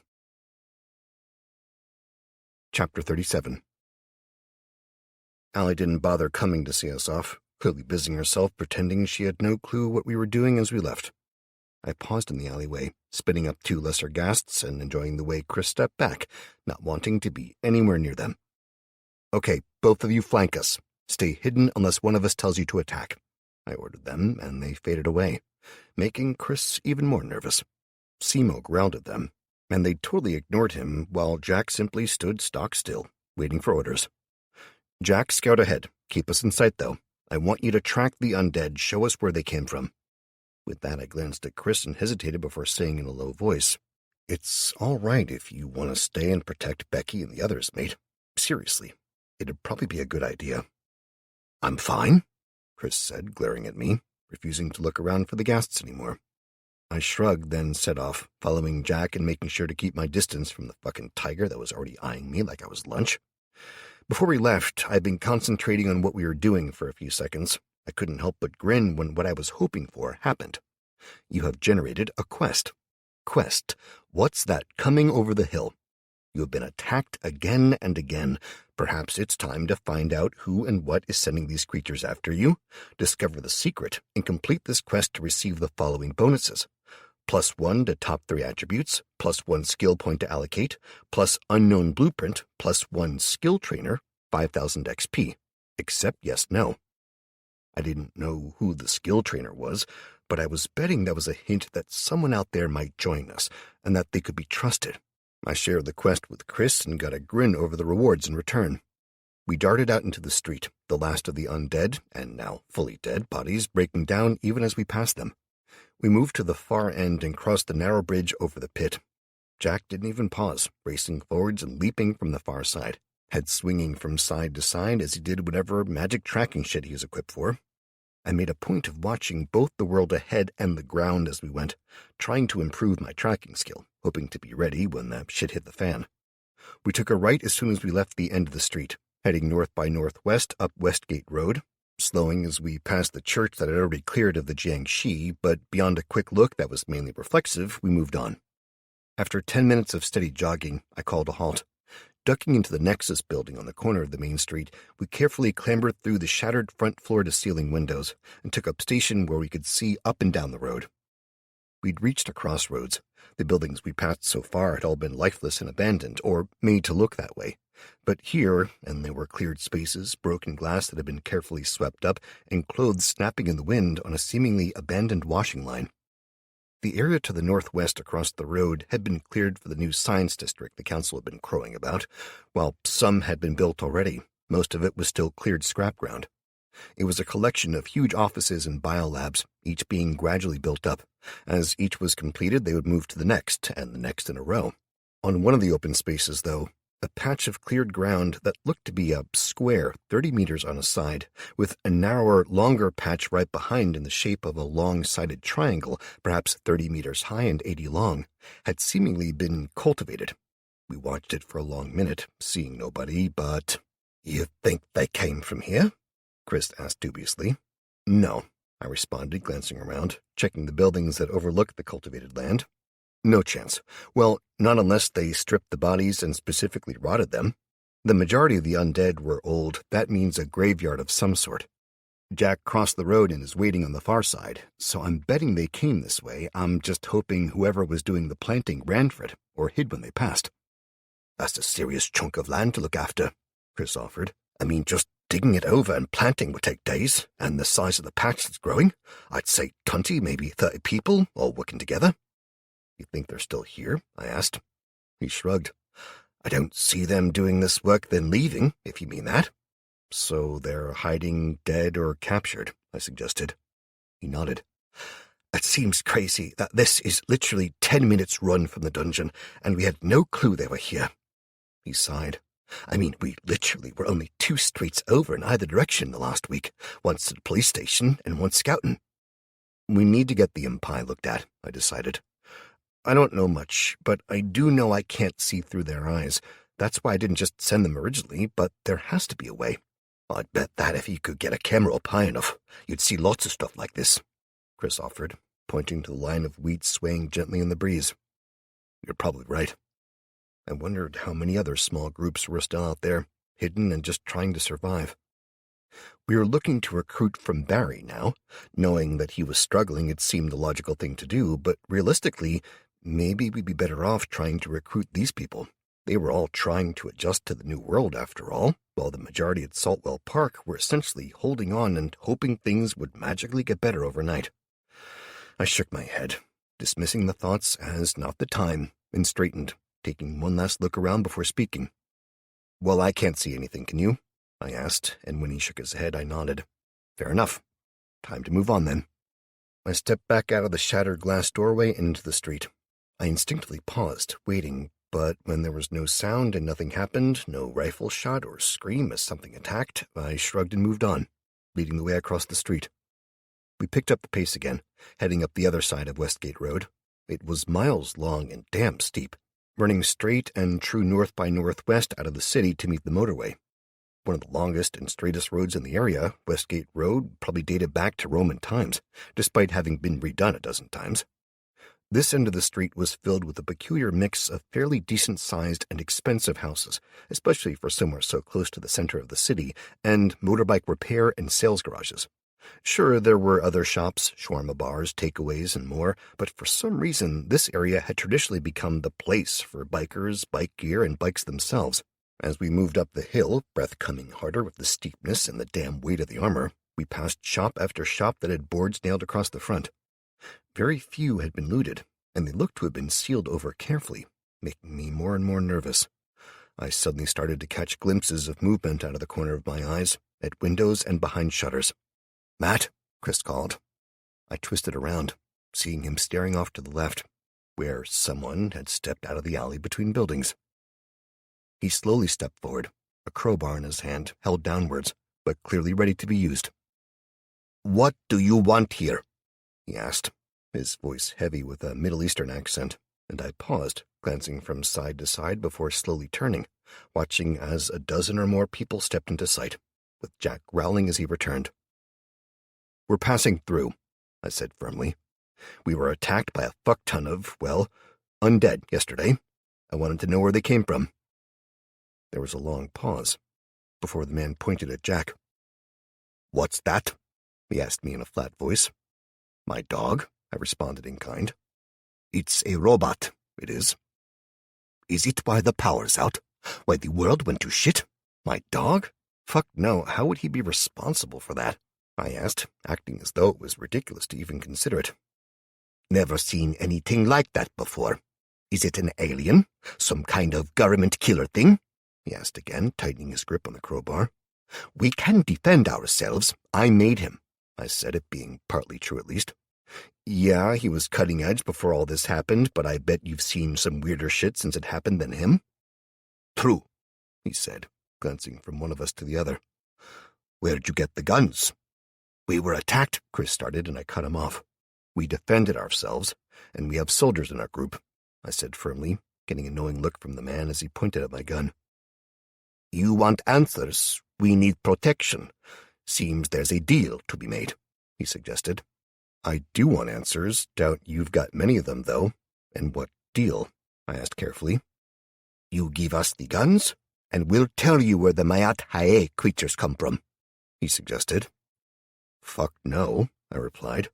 "Look, we're tracking them. The dog is doing that already.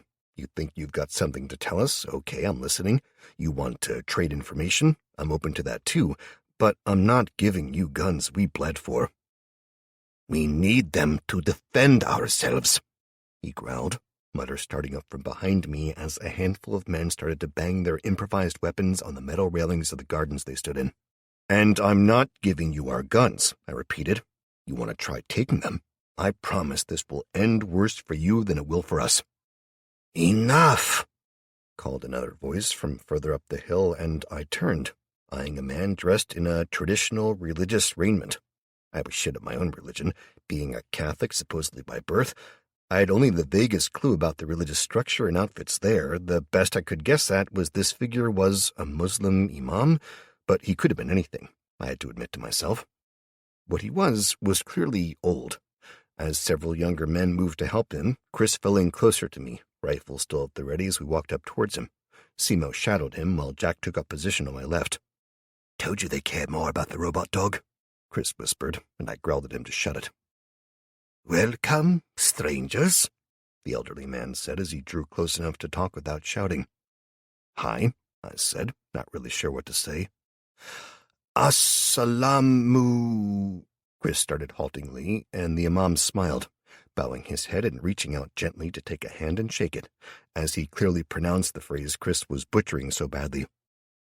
"Assalamu alaikum," he said, carefully announcing the phrase while Chris repeated it several times under his breath.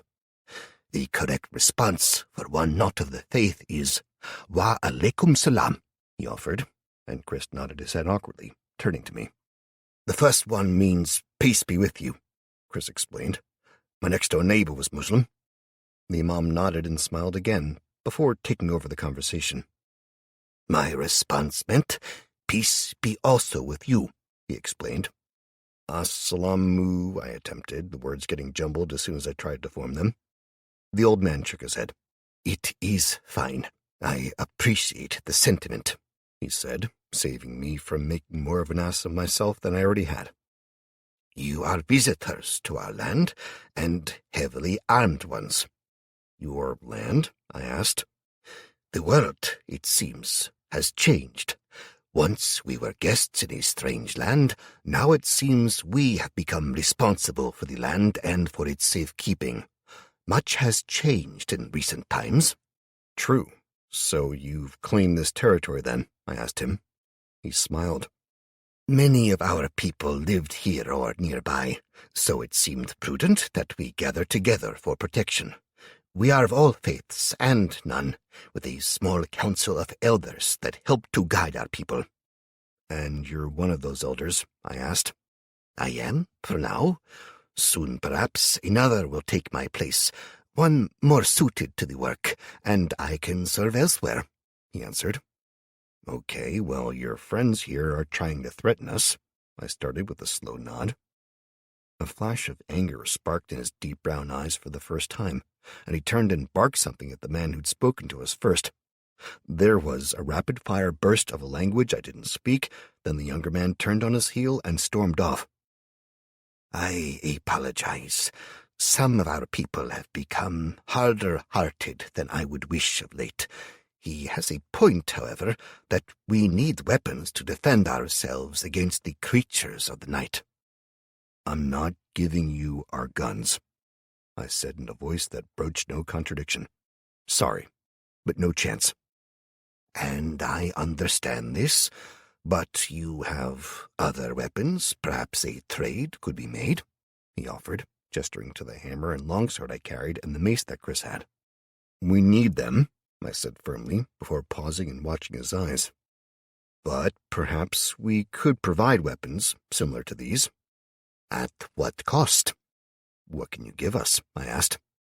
His smile returned, crinkling his face.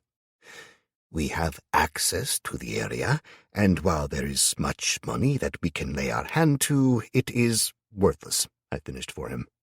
Well, we could make use of certain other things, the motorbikes, for example, I said, gesturing to the shops up and down the street. We could possibly trade a small motorbike for several weapons such as these, he started. A bike that doesn't work and never will again for a hammer that could last generations and save hundreds of lives? I don't think so. Maybe a dozen bikes for a hammer? I tried. And tomorrow the world wakes up again. We have robbed a man's shop blind for a hammer? I could not do such a thing to him. He smiled, though, and gestured up the hill. Perhaps we could discuss this over tea? I'd like to. I shook my head regretfully. But we can't. We're scouts sent to search for the undead, then to return to the rest of our people. I could send someone along to discuss trade in a few days, but perhaps we could strike a different deal then, the Imam said. You seek information, news of the Mayat. I can offer this and more, but I have 2 requests, if you can spare but a few minutes. Go on, I offered, glancing around and making sure no one was sneaking up on us. We have begun cultivation of the land behind here, several sections of which are showing surprising growth. One section, however, is being fed upon by a creature. It is deadly to those it catches, but only emerges at night. Even more troubling, it has taken up residence in the basement of the Gurdwara around the corner. He gestured up the street and to the right. Meet the council. It will take but a few minutes, then clear out the creature, allowing our Sikh brothers and sisters to worship safely and permitting us to grow our food. What is the creature? I asked, getting a shake of the head from the Imam. I have not seen it, just heard the sounds it makes when it calls to our people. It has previously taken to uncovering the bodies of children from the graveyard and... He paused, shaking his head and closing his eyes. It's tall, I asked. Bony, long limbs, and it wears the children. Yes, he gasped, shocked. It has been seen wearing the flesh of children, calling for people to go to it, acting like the rest of the body, grotesque as it is, cannot be seen. Fuck, I muttered, shaking my head. Take me to this council, and fast. What? He started, and I shook my head. I'll explain later. Sounds like an eidolon, though. If it is, we kill it now, I said firmly, hurrying after the older man. It took several minutes to reach the southernmost door of an old building marked as Hillsong Church, but when we arrived, it became clear straight away it had become the de facto home for the local people. The windows and doors on the bottom floor were covered with large sections of metal sheeting, most of them reinforced with what looked like concrete that had been poured over them. I nodded in approval as he led us inside, pausing as I gave orders to Jack to wait out here. We were led up several flights of stairs, down a narrow corridor, then into a single, simple room where 6 men and women sat around a horseshoe-shaped table. It was dimly lit, with the window on the far side of the group, making it awkward to see their faces clearly, but I sensed no threat from them. Most of those I could see clearly were in their 60s and 70s at least. The open end was closest to the door, and the old imam asked us to stand there while he took his place on the right, letting out a sigh of relief as he sat. You have a monster problem, I started before they could speak. If it's what I think it is, I'll kill it. But in return, I need information. Matt? Asked a voice I vaguely recognized. I frowned, looking to the man sitting to the left, second from the end, and he leaned forwards. Matt, lad, is that you? I stared dumbly at him for a few seconds before it clicked. The scraggly beard, the cut that disfigured his face running from his right temple all the way to his jaw and making him slur his words slightly. Even with that, his Germanic accent was faint but recognizable. Marcus? I asked, my jaw dropping as I stepped up to him. He let out a laugh, struggling to his feet. Matt, I thought for sure you were dead, lad, he admitted, stumbling around the other seats and towards me. I reached out and caught his arms, staring at him, seeing the bandages, the wounds that half covered him, and the gaunt figure that was all that was left of the man who'd picked the locks from me and gave me my first lessons on using my longsword seemingly so long ago. Marcus, I whispered in dismay, my joy at finding him alive tempered by the state he was in. Man, what happened to you? I helped a group of Sikhs attack the creature, he admitted, the joy falling from his voice as he went on. The warriors of the group had already gone, reaching out to the communities around us, offering them help. They didn't return, so I took a small group of the willing. Most of us died. The rest fled. Fucking thing, I snapped. Right, let's get you sat down.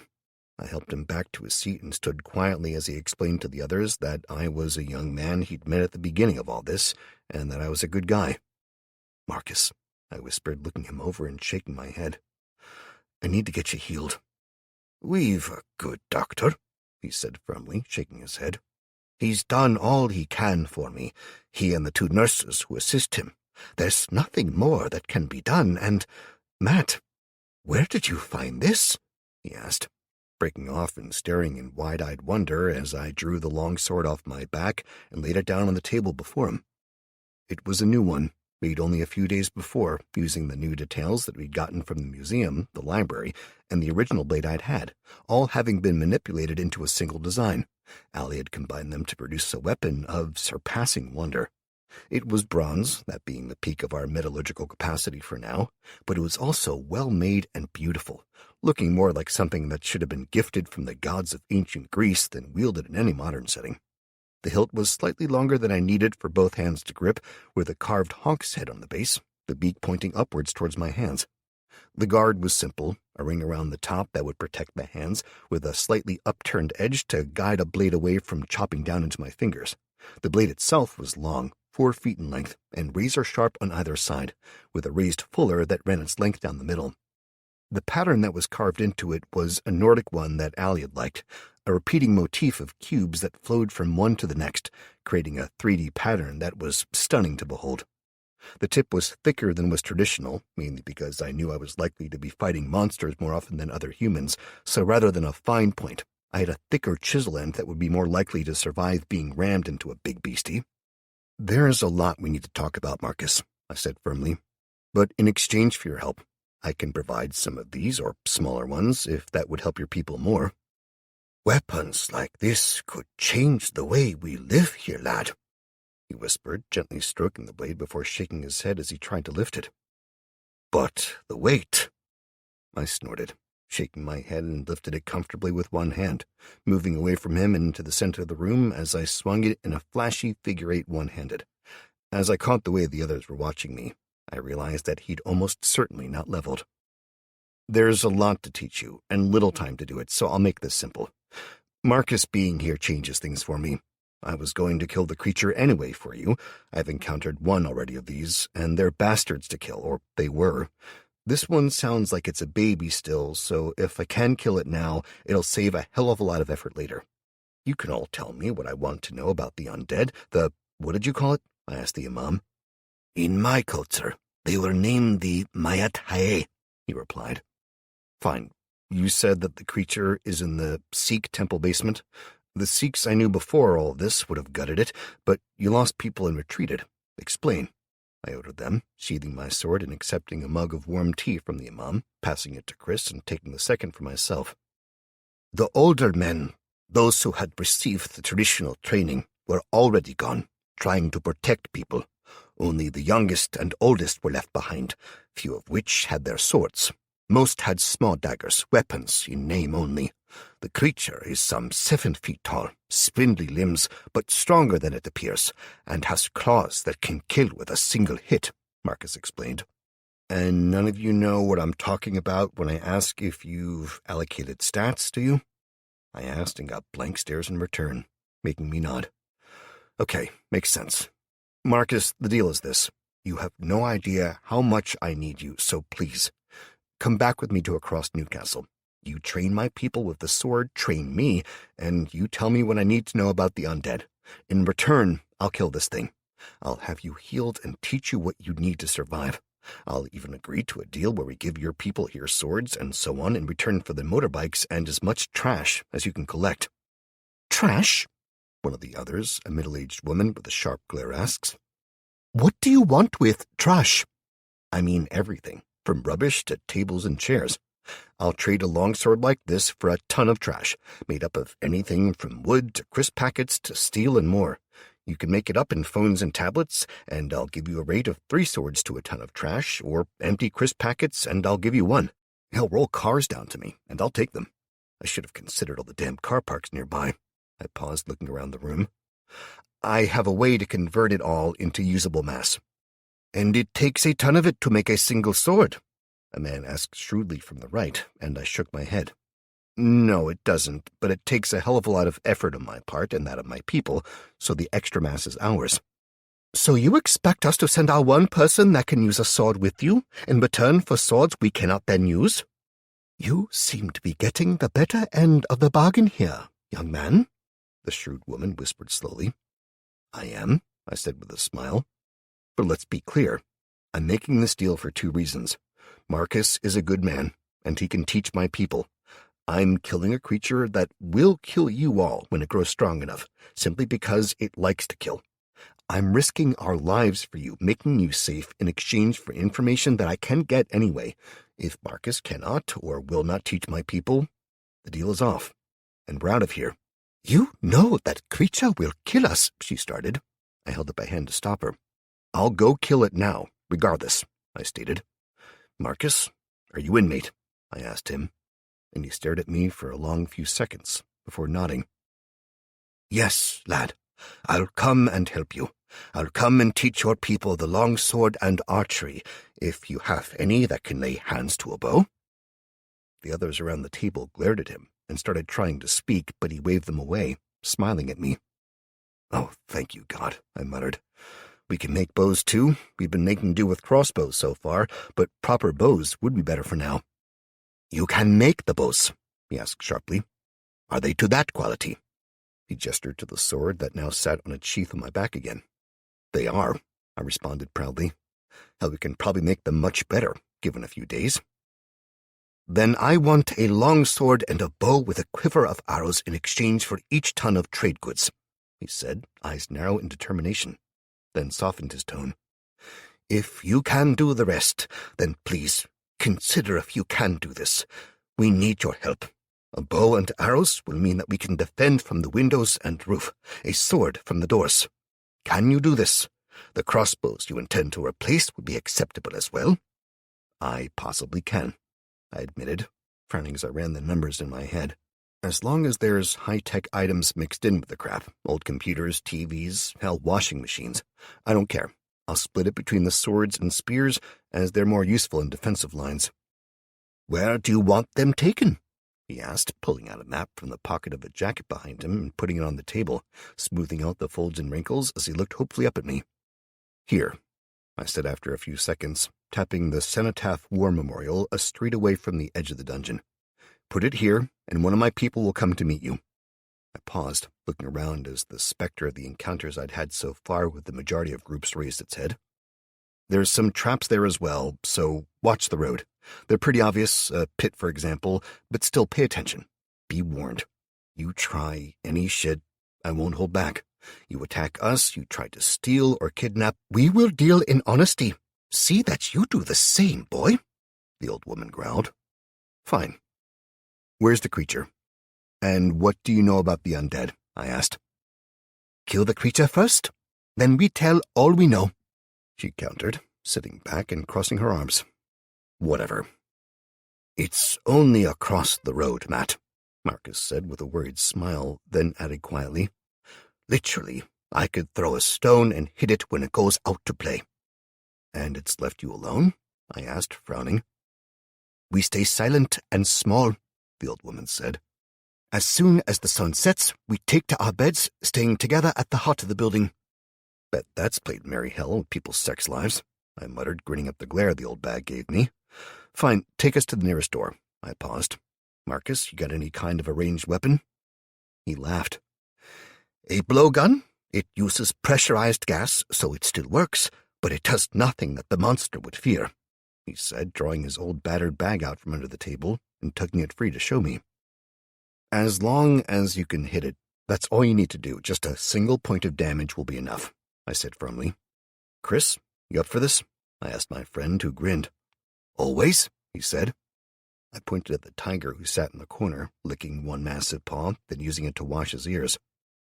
"Will he listen to you in the fight?" I asked Chris. "I think so," he said, holding his hand up and tilting it back and forth. "He always listens, but, he's basically a giant cat." "So he does what the hell he wants," I finished for him. Marcus stood again, gesturing towards the door as he grunted, pulling his bag closer and huffing as he tugged it up onto his back. "Are you all right, mate?"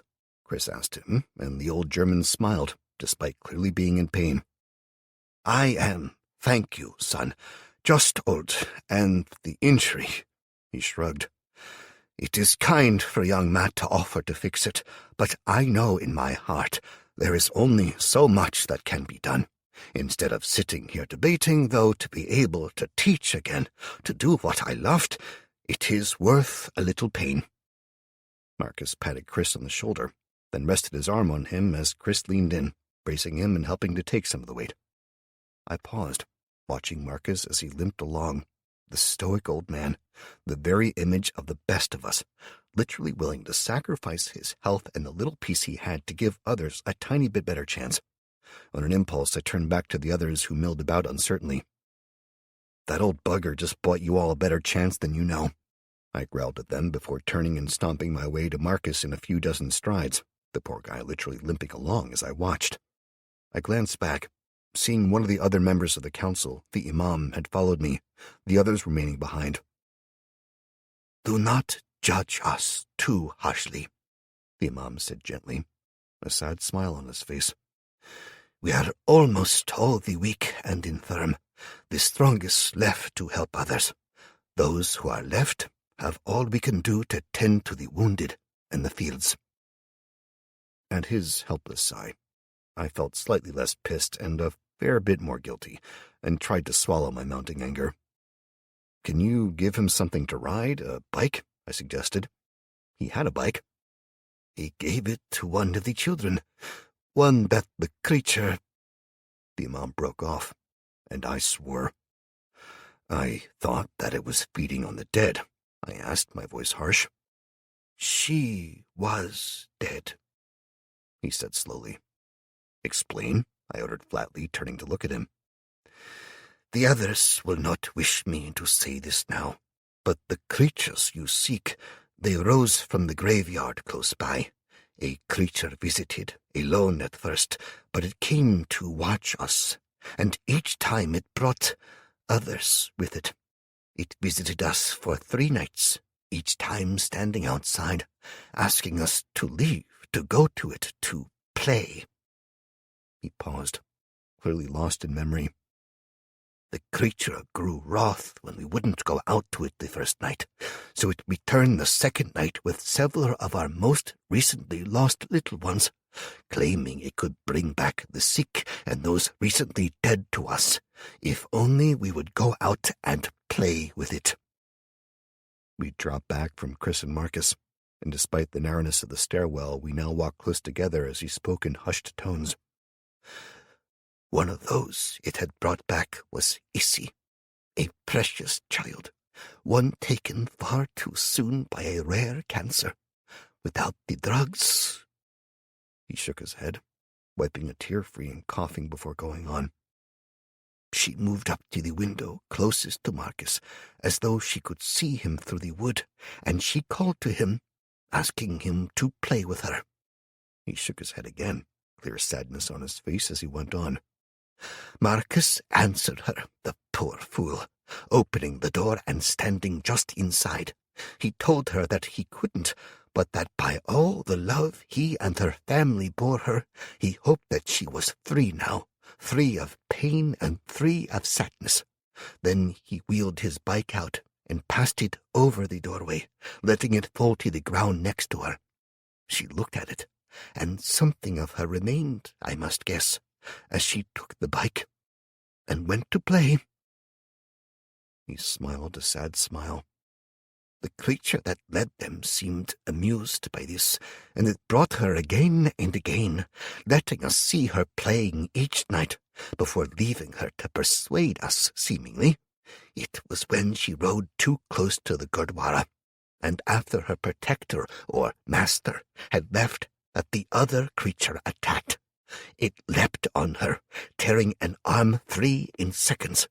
We all raced to the door, ready to go to her aid, none of us thinking, until she screeched and attacked it, biting it over and over, the severed limb being dropped to the floor, with no blood in sight. Did she change? I asked. Change? He asked with a confused frown.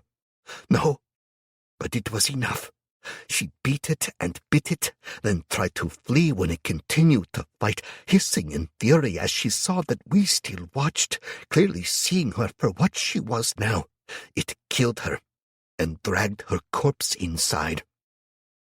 Vampire, I said firmly. Be thankful it's only a child. They get nasty as they get stronger. You have seen these things? He asked, surprised. Fought one a few days ago, over by the old police station, I acknowledged. They're a bitch to kill, but sunlight does it, eventually, or smashing the body to bits. Cut the head off and it seemed to lose its mind, becoming animalistic, become more vicious. But, nobody means it easier to fuck it up. I finished with a black snort of humor. Question, though. He opened the door? Why didn't it come in? We are unsure.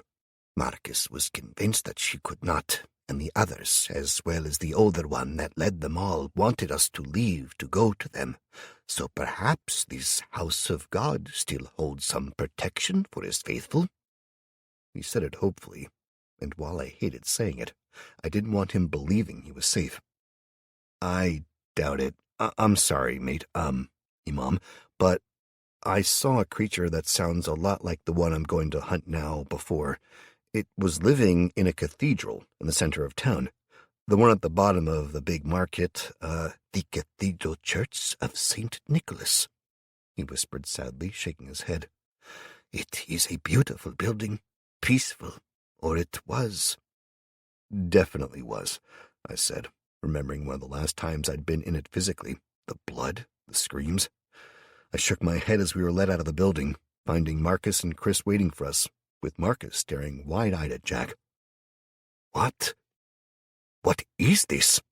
He asked in a hushed, almost reverential voice, watching as Jack moved slowly to him, examining him in turn. This is Jack. He's my dog, I said, smiling. Well, he's sort of become the mascot to the group as well. I'll explain when we get there. Lad, are you sure about this? While I know you mean well, the creature, Marcus started to say. It's fucking toast, Marcus, don't worry, I said with a firm shake of my head. You ready, Chris? Oh yeah, brother, Chris said with a nervous grin, checking the safety and reseating the magazine on his rifle. It's what we do. Damn right it is, I agreed. Now, if this shitbird is like the other one I fought, it didn't like fire, and it sure as hell won't like lightning, so if it all goes to shit, you get Marcus well back. Will do. What's the plan? He asked. We go, bang on the door, and invite it out to play. Failing that, I go in. If possible, we take the fucker down at range with these. I patted the top of the rifle and went on. If not, well, we get up close and personal. Lad, Marcus said again. I never got the chance to tell you, Marcus, but the lessons you gave me literally saved my life. So thank you, I said softly, reaching up and patting the hilt of the sword that extended up over my shoulder. Your teaching is literally going to change the world, my friend, I promised as the imam led us to the edge of the building, pointing across the silent road to the north, and the gurdwara that stood silently there. We nodded to him in thanks, then began our slow march forward, Marcus limping along with us. Marcus, we're going to try and draw it out. If that works, we take it down, weaken it as far as possible, then I want you to step up and use your gun. In fact, fuck it, here, I said, shifting my grip on the rifle and drawing the Glock from my hip.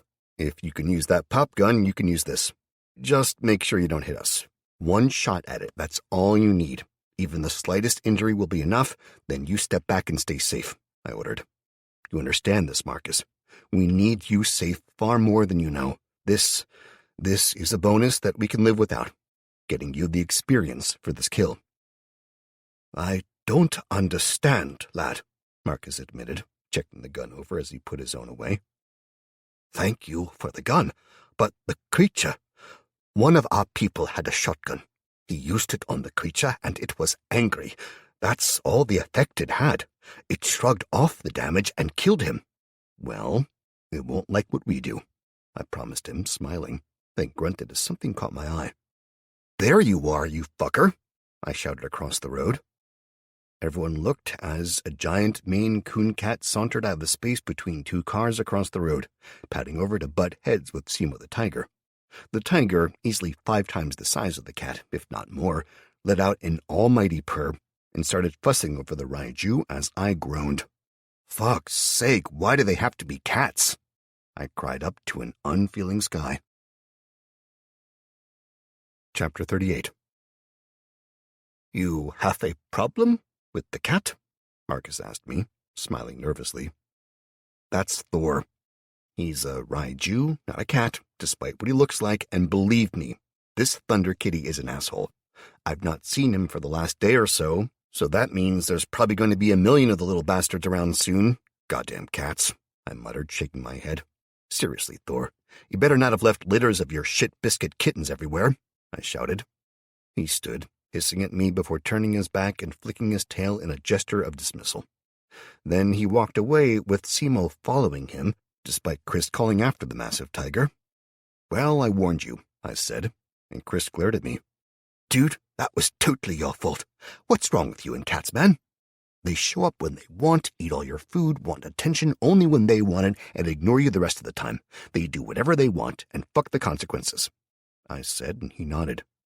Yeah, okay. So they're basically tiny versions of you in fur coats. I grant you that much, he admitted, shrugging. Personally, I think you'd like them more for that. Fuck you, dude, I muttered as we started walking again, crossing over the road and eyeing the building more carefully. Jack, scout, I ordered, impressing on him the mental image of the Eidolon and sending him at the building with the basement doors highlighted. He tore off, going from 0 to 70 inside of a few strides, bounding away before looping to the left of the building, putting his head down and racing into the entrance of the basement at high speed. Well, so, Chris murmured as Marcus let out a nervous chuckle. So, just sending Jack in, or? Nope, the guests are waiting by the door, I replied, staring fixedly at the entrance as I focused on the sensations I was getting from Jack. I couldn't see through his eyes, but I got vague hints, impressions. Narrow spaces, darkness, wet, then damage as something attacked him, his teeth biting into a limb that tried to restrain him. Then he was on his way back, slower, damage clearly affecting his speed and graceful movements, but he was intact and operational still. He's coming, and he's bringing the thing with him, I said. Marcus, might be for the best if you bugger off and wait further back now. No, lad. I'll stand with you, he declared. After a moment's hesitation, I flashed a smile. Okay then, you daft old bugger, but spread out a bit and give us some room at least, and stay out of it until we're sure what we're facing and that we have its attention. Believe me, we're harder to kill than you can imagine, I said as Chris started to laugh. That's actually true, mate. He's like a fucking cockroach. You want to see that state he ends up in half the time? Chris said as he spread out to my left. Doesn't know when to leave things alone and back off. Next time, I'll leave you with the slavers, I offered. To be fair, all the shit we've done since then, I should have let them kill me and be done with it. At least I'd be having a nice dirt nap now, Chris countered before cursing. Well, fuck. Shit, I muttered. Jack had raced out into the open as the creature had followed him, before screaming in pain as the first rays of the sun burned it. It was an eidolon after all. I recognized it, the rotting flesh of a little girl stretched across the front of its skull, making it clear that it was still trying to be an ambush-type predator. The problem was, the flesh it was wearing was far too small for a 7-foot-tall, spindly fucking demon to wear. Even more disturbingly, the flesh that was stretched across it was clearly vampiric in nature, so it was still fucking alive. It had skinned the undead girl, spreading the flesh out like a sheet. Then it had tried to pull it around its own face and upper body, tearing through the flesh in multiple places as it was physically much larger. It was like me trying to wear a toddler dress-up outfit. The face that the eidolon peered out of writhed and glared at me, and I couldn't help but swallow hard. The eidolon's eyes glowed through holes torn in the twitching flesh, its much larger triangular jaw filled with jagged teeth appearing to smile from where the skin suit's neck had been, while the face of the vampire child, it glared at me, full of hatred. The eidolon was an evil creature, a ghoul that had taken advantage of a grieving relative to bind itself to a dying child's soul, and that was the parent of this one, I knew. This was one of the infants that had escaped into the sewers, the one I'd failed to track down. It had grown and started to feed, but while it was a predator and evil in its methods, it was still closer to a dumb monster than anything else. The eyes of the vampire girl, on the other hand, they were full of malice.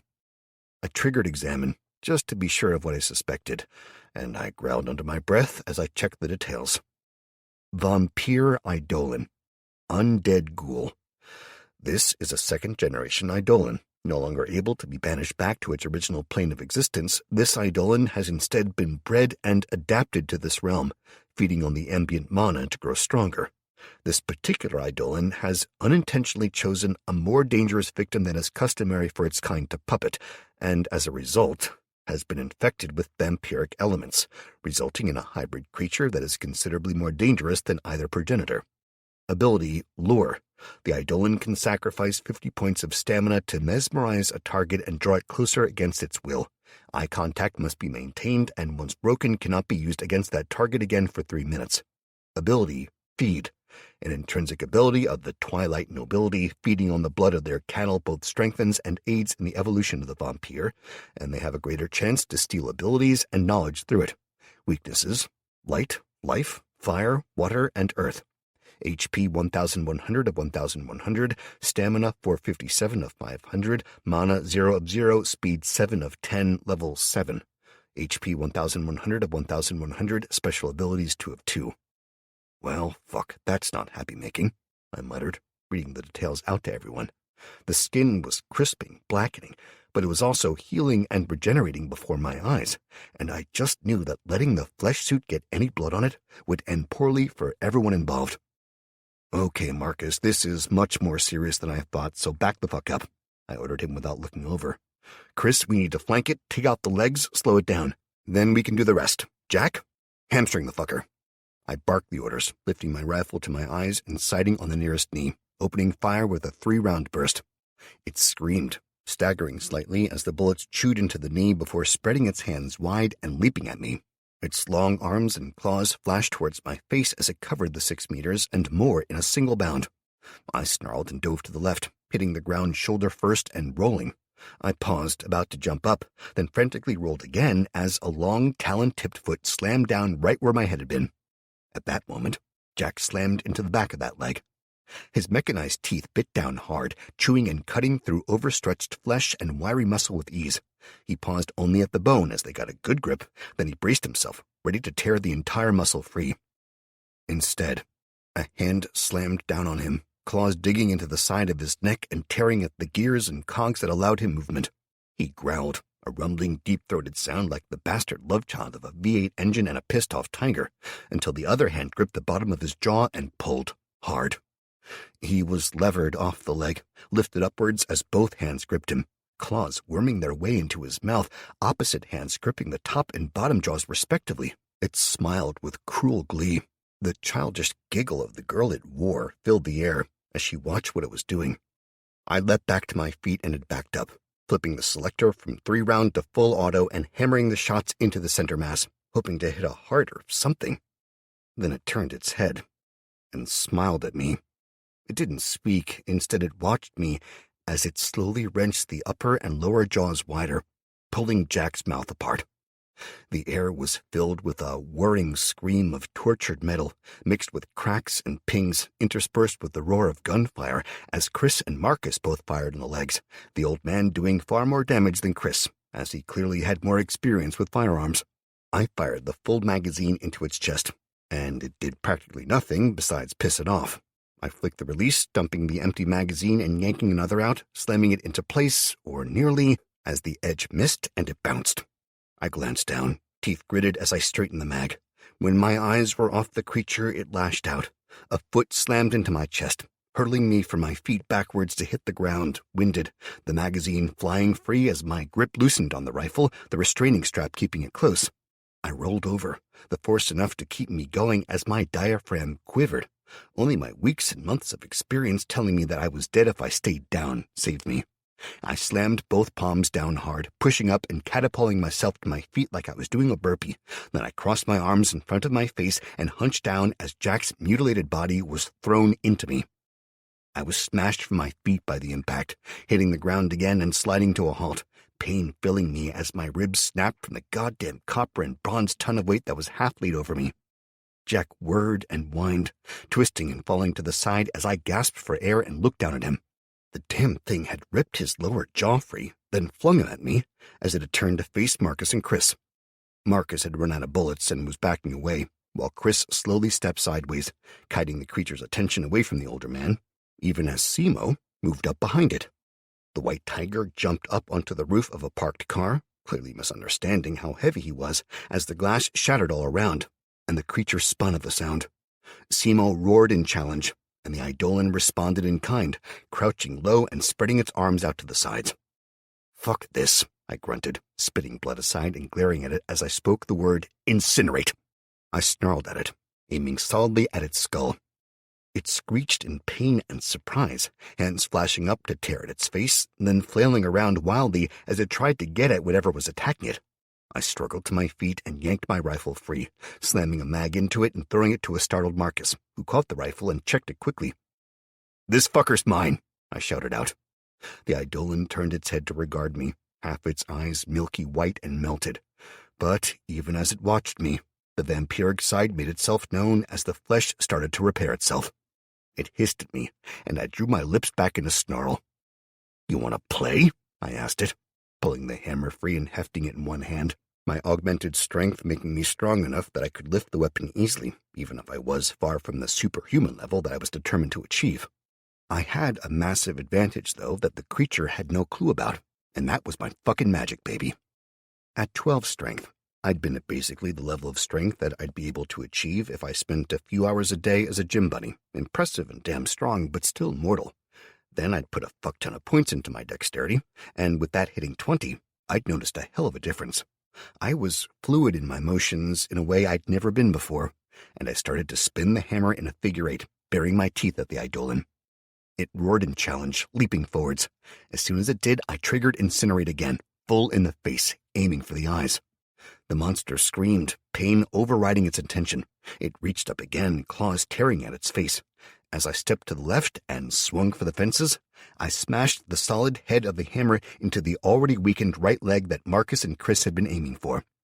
The knee shattered with a sickening crunch as the entire joint bent the wrong way, bones reduced to slivers that were robbed of all structural strength. It staggered, screeching, and fell, lashing out for me as I backed away, and stinging from the reverberation. I reached down deep, releasing the curbs I'd started to have to hold on to my power. Lightning responded, and instantly I was aware of the Raiju, a dozen feet to my left, watching from where he sat atop a car. The energy crackled to life, flaring across my skin, pouring outwards from my heart and dancing up and down my legs, across my clothes, and setting my eyes to glowing. I channeled it down to the hammer I held, flooding it with power. The vampire had been rolling its eyes in pain, its lips writhing as its skin burned in the gray light that filtered down from the cloudy sky, patches regenerating even as they smoldered endlessly. It recovered its sight faster than the Eidolon did, just in time to see me as I leapt into the air, hammer drawn up overhead. Terror flashed in its eyes as I brought my weapon down hard. The hammer crushed the Eidolon's skull inwards, a blow strong enough to kill most creatures instantly, especially when the power flooded out and into the brain, alternatively frying and triggering neurons, making it spasm and quiver. I sneered down at it, planted my left foot firmly on its chest, and went to wrench the weapon free until a fist slammed into me from the side, tearing the hammer from my grip as I flew sideways. I hit the ground and bounced, rolling and spitting blood, before growling and getting back up. The lightning I'd released to run wild through me went to work healing the injuries already, even as I glared at the vampire's gleeful stare. I'd essentially shattered the skull and killed the Eidolon, leaving the body mindless, and the vampire had flooded into it.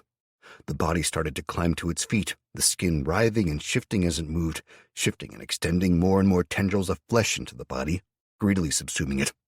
"Fucking vampire," I snarled at it. "You want to play too, is that it?" I spat some more blood on the floor and reached up, shrugging out of my scabbard and drawing the longsword, holding it in the air between us as I gestured for the thing to come to me. It smiled, the girl's face stretching and elongating as it expanded, tearing in places to overlap the now brain-dead Eidolon, and one hand reached up, gripping the haft of the hammer and wrenching it free in a spurt of brain matter and fluids. The figure staggered. Then the wound began to close up, and the face rearranged itself further, clearly trying to imitate the girl's face as the vampire took more and more control. It stomped forwards, rocking from side to side as the vampire gained greater control over the body before stumbling and using the hammer as a brace to catch itself. It swayed drunkenly for a second, and I snarled, checking my mana. I'd been working my ass off, but so far I'd still not managed to get all my physical stats back in line with my mental, so I was still down to 818 rather than my full 1200. I'd used 2 lots of Incinerate, an Examine, and a Lightning Bolt, augmented to flow through me, which cost more, but I wasn't sure how much. The upshot of it all was that I had a little under 500 left, so I smiled grimly at the big bastard, focusing on the face itself. I fired off Incinerate on the face, then again on the brain behind it, then on the elbow of the arm that held the hammer. It screeched, staggering and waving its arms, then fell, no longer braced, slamming into the floor hard enough to make it shake. It kicked and thrashed, squealing and laying about, as I waited for my opportunity. I knew by now that the damn thing wasn't going to die from Incinerate, and it'd fare badly if I went all out with lightning, but I also knew I was being watched. While I was clearly making a hell of an impression, especially on people that had no clue about magic, I didn't want to show them everything, just in case. That was 300 mana spent, which was a hell of a risk. As it kicked and screamed, blinded, stunned, and in pain, I raced inwards, sword blurring as I fell into stance automatically, chopping down at its left elbow. The blade slammed in deep, blood spurting. I wrenched it sideways, then back, then stabbed in and wrenched it to the side again, opening the elbow joint fully. "Take the arm!" I shouted behind me as I leapt at the side, the hammer whistling down not far from me as the creature swung it awkwardly at me, even as that elbow glimmered with smoldering embers from the spell. As soon as the hammer hit the asphalt, it bounced, jarring the weakened elbow more, and the body twisted towards me, roaring in pain. I whipped the sword around and arced from over my right shoulder down to before my left leg, slicing cleanly through the dry, desiccated area. That arm fell free entirely, and the Eidolon vampire thing screamed again, even as I pulled on the bond with the Raiju, my corrupted mana that filled me, suddenly flaring into lightning as it helped me. I roared in joy as it flooded my body. I didn't try to control it, to guide it. Instead, I just tried to keep it in me rather than flooding it out, feeling it racing up and down my body, reinforcing my physical capabilities as I whipped the sword around in a fast blow, rising from low left back up to high right, slicing it across the creature's face. The air was filled with a sound like a juicy steak being slapped into a blistering hot pan. The sizzle as the sword, imbued with lightning, carved a path through the vampire's face was clear. The gray white of bone lay exposed as the creature frantically shoved back with its legs. They barely worked at all now, half rolling in its attempt to get clear of me, which was the best it could manage. I twisted at the hip, turning to the left as I looped the sword around. I rolled my wrist to bring the tip down low like a golf swing, rising to the left, and on its way past, slicing partway through the nearest leg. The Eidolon thing screeched in pain and fury, reaching out for me and finding, again, that it had no fucking arms to do it with. Instead, it rocked back, braced one foot, and used that to shove off, lunging forwards, mouth opening wide, teeth exposed as it lunged, intent on biting down on me, destroying the threat. My sword was out of position, and I had no time to do anything else with it, no time to bring it back. But I still had mana, even if not much, and I was filled with it. I remembered the fight with the Corpse Lord now, remembered the fury, the hatred, and the fear, the rage that had filled me, and I remembered what it had helped me to do. It had let me force all the lightning, all the power into a single tiny space, into my fist as I'd punched out. I saw it in a millisecond as time seemed to stretch out before me. Energy. Muscles required energy to work. Cells required it to move, to react, to be. Chemical energy was simply stored energy. Lightning was energy forced into a different pattern. That was all. Muscles were only constrained by the energy within them. They could go faster. They could exert more and more force. They simply needed the fuel and the capability to use it. Well, muscles, flesh, all of it was simply a form of solidified, stored energy. I saw it all in the space between heartbeats, and I felt a strange peace fill me as I reached out and in. The crackling, dancing, wild lightning suddenly stilled. It took form across my body, tamed. My muscles were filled with a new form of energy. Nerves were reinforced to withstand the signals that were even now racing down them. Millions of fiber strands of muscle were suddenly formed from tamed energy, rather than the inefficient way that humanity, a barely evolved chimpanzee, used the muscle bands in relays. Well, a Storm Lord simply commanded his form to obey.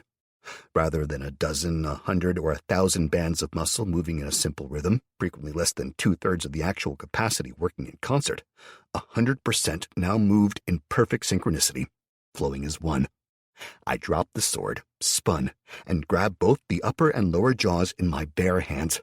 The teeth cut into my skin, but it healed almost as fast as it was damaged. As the eyes cleared, blinking as sight returned, they fixated on me.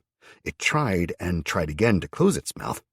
As I glared into the single working orb, I saw the sudden fear fill it, as the rudimentary mixture of intelligences, that of the vampire, the dead remnants of the girl's consciousness, and the Eidolon itself, all came to the same conclusion. I sneered as I tore my hands outwards, ripping the top of the creature's skull off with my bare hands. I roared in triumph as I flung it sideways. The lower half of the skull, the jaw, and neck fell sideways as I released the body. Heaving a deep breath, I stalked over to the upper part of the skull, glaring down at the misshapen section of the girl's face that remained. Then I lifted one foot, and I slammed it down with all the force I could, driving a massive burst of thunder out through the heel of my foot and into the already damaged skull. Chapter 39. The blow I delivered had finished off any lingering consciousness in the creature, effectively ending the fight. But as I pulled the lightning back to quiescence, taking a deep breath and straightening, I knew it wasn't entirely over. To the left, standing at the edge of the Hillsong church building, peering round in shock and no small amount of chagrin, stood several of the men who demanded we give them our guns earlier. I locked eyes with the biggest, the one who'd been talking, and I called out to him. "You, get me petrol now!" I barked at him. He fell over himself, nodding, jumping back, and organizing the small group to get fuel and get back to me. I snorted in amusement, turning to see Chris standing next to Marcus. On the floor next to them lay one of the arms. I grinned at them, nodding my thanks. It had been my intention to cut it into smaller bits, essentially leaving it crippled and unable to move, should the magic fail to do the trick, but then I'd had my epiphany, and everything had changed. Marcus stood slack-jawed as I stepped in closer, smiling. "I should have probably warned you before now," I said in a low voice. Well, you guys are in a high mana area, so did you see the boxes I warned you to look out for?" "The text boxes," he whispered, nodding suddenly. "That was what you meant. The others, the religious leaders, claim they were demons sent, that they were there to tempt us. Fuck, well, they're not wrong about the end of days, I guess. But did you not get one a week or so ago?" "Something about a Lord of the Storm?" he asked, nodding. "That convinced most of them that they were right, that the devil was setting up a new pantheon, trying to lead us away from the true God." "Oh, fuck," I muttered, shaking my head and glancing over at the imam that had come out of the building with the others and was staring in shock. "This is gonna fuck things up so badly," I muttered to myself. "What's that, lad?" Marcus asked. "It's him," Chris said, pointing at me as he snorted out a laugh. "He's the Lord of the Storm, the first of the new pantheon of the gods. Fuck, I was so tired before that I've forgotten that bit, but it named you as member of a fledgling pantheon. You're a new god." I glared at him and lifted one finger, pointed it at him, and snarled under my breath as the others ran over with the petrol cans, ready to do whatever I wanted. "You keep that shit to yourself, dickhead," I ordered him. He made a mocking salute, half slapping himself in the face with the back of his hand. "Yes, sir, Mr. God, sir," he whispered in a hoarse and overly worshipful tone. I closed my eyes, biting back my irritation, looking at Marcus. "I'm not a god. I'm not claiming to be one. And besides this idiot, nobody has ever called me one. Outside of the bedroom," I amended, unable to help myself as I winked, turning to the guys who just struggled over with the cans. "Thank you," I said to them all. "Just put them there and back away. You don't want to come too close to this." I gestured to the body, which gave an involuntary shudder at that point, and they backed away hurriedly.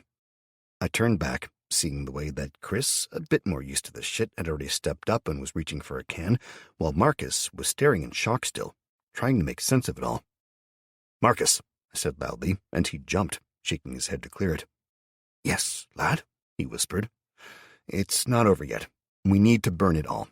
Come on, you'll get a nice surprise after this," I promised him, winking. Marcus forced a laugh. "I prefer my nice surprises from younger ladies than me, lad, but good try." "That's it," Chris said, grinning. "I knew he'd fit in. Trust me, Marcus, the one thing that unites us all is taking the piss out of Matt. Come on, though, let's get it finished off before anyone interrupts." With that, we kicked the sections back together, doused them in petrol, then poured a generous splash all the way round just in case, before stepping well back. "What you just did?" the older woman said in a hushed voice, staring wide-eyed at me. "The fight or the magic?" I asked her, checking to make sure I had just enough mana, lifting my right hand and clicking my fingers. Behind me, I triggered Incinerate at the same time as I clicked them. The pile of dead and undead monstrosity burst into flames, the heat rolling out to envelop us all, even as the undead remnants screeched and started to thrash around. It's still alive?" the woman asked, backing up unsteadily and clutching her dress closer to her as I glanced back at it. "Nope, the vampires are just a pain to kill. You have to remove the head that stops the body, but the head itself is still semi-alive. I stomped the skull into paste, leaving the remnants in the sun, then set fire to it, and the damn thing still wasn't ready to accept that it was dead. If we'd left it there, the various parts would have, I think, aggregated back together. Then once the sun was gone, they'd have slowly pulled themselves into an approximation of the original creature, just without the intelligence. Think zombie, but far harder to kill." I shrugged, looking from one of them to the next, going around the small group of the council before I said anything else. "These creatures are a bastard to kill, so turning your back on help is insane." "We will not turn you away," one of them said. I shook my head. "No, not me. Although you do still owe me the explanation of the undead. My side of the bargain is done, so you can tell me now, please. Then I'll explain," I said, knowing I was going to get decried as a demon or some such shit in the next few minutes. "The undead are from the graveyard across the street," the imam said clearly, gesturing back the way we'd come to the Hillsong Church, then farther to the west. "The creature that came to us told us many things, trying to get us to join it, including that it was raising an army of the undead, and that its master already had them in the thousands." "And where'd it go?" I asked quickly.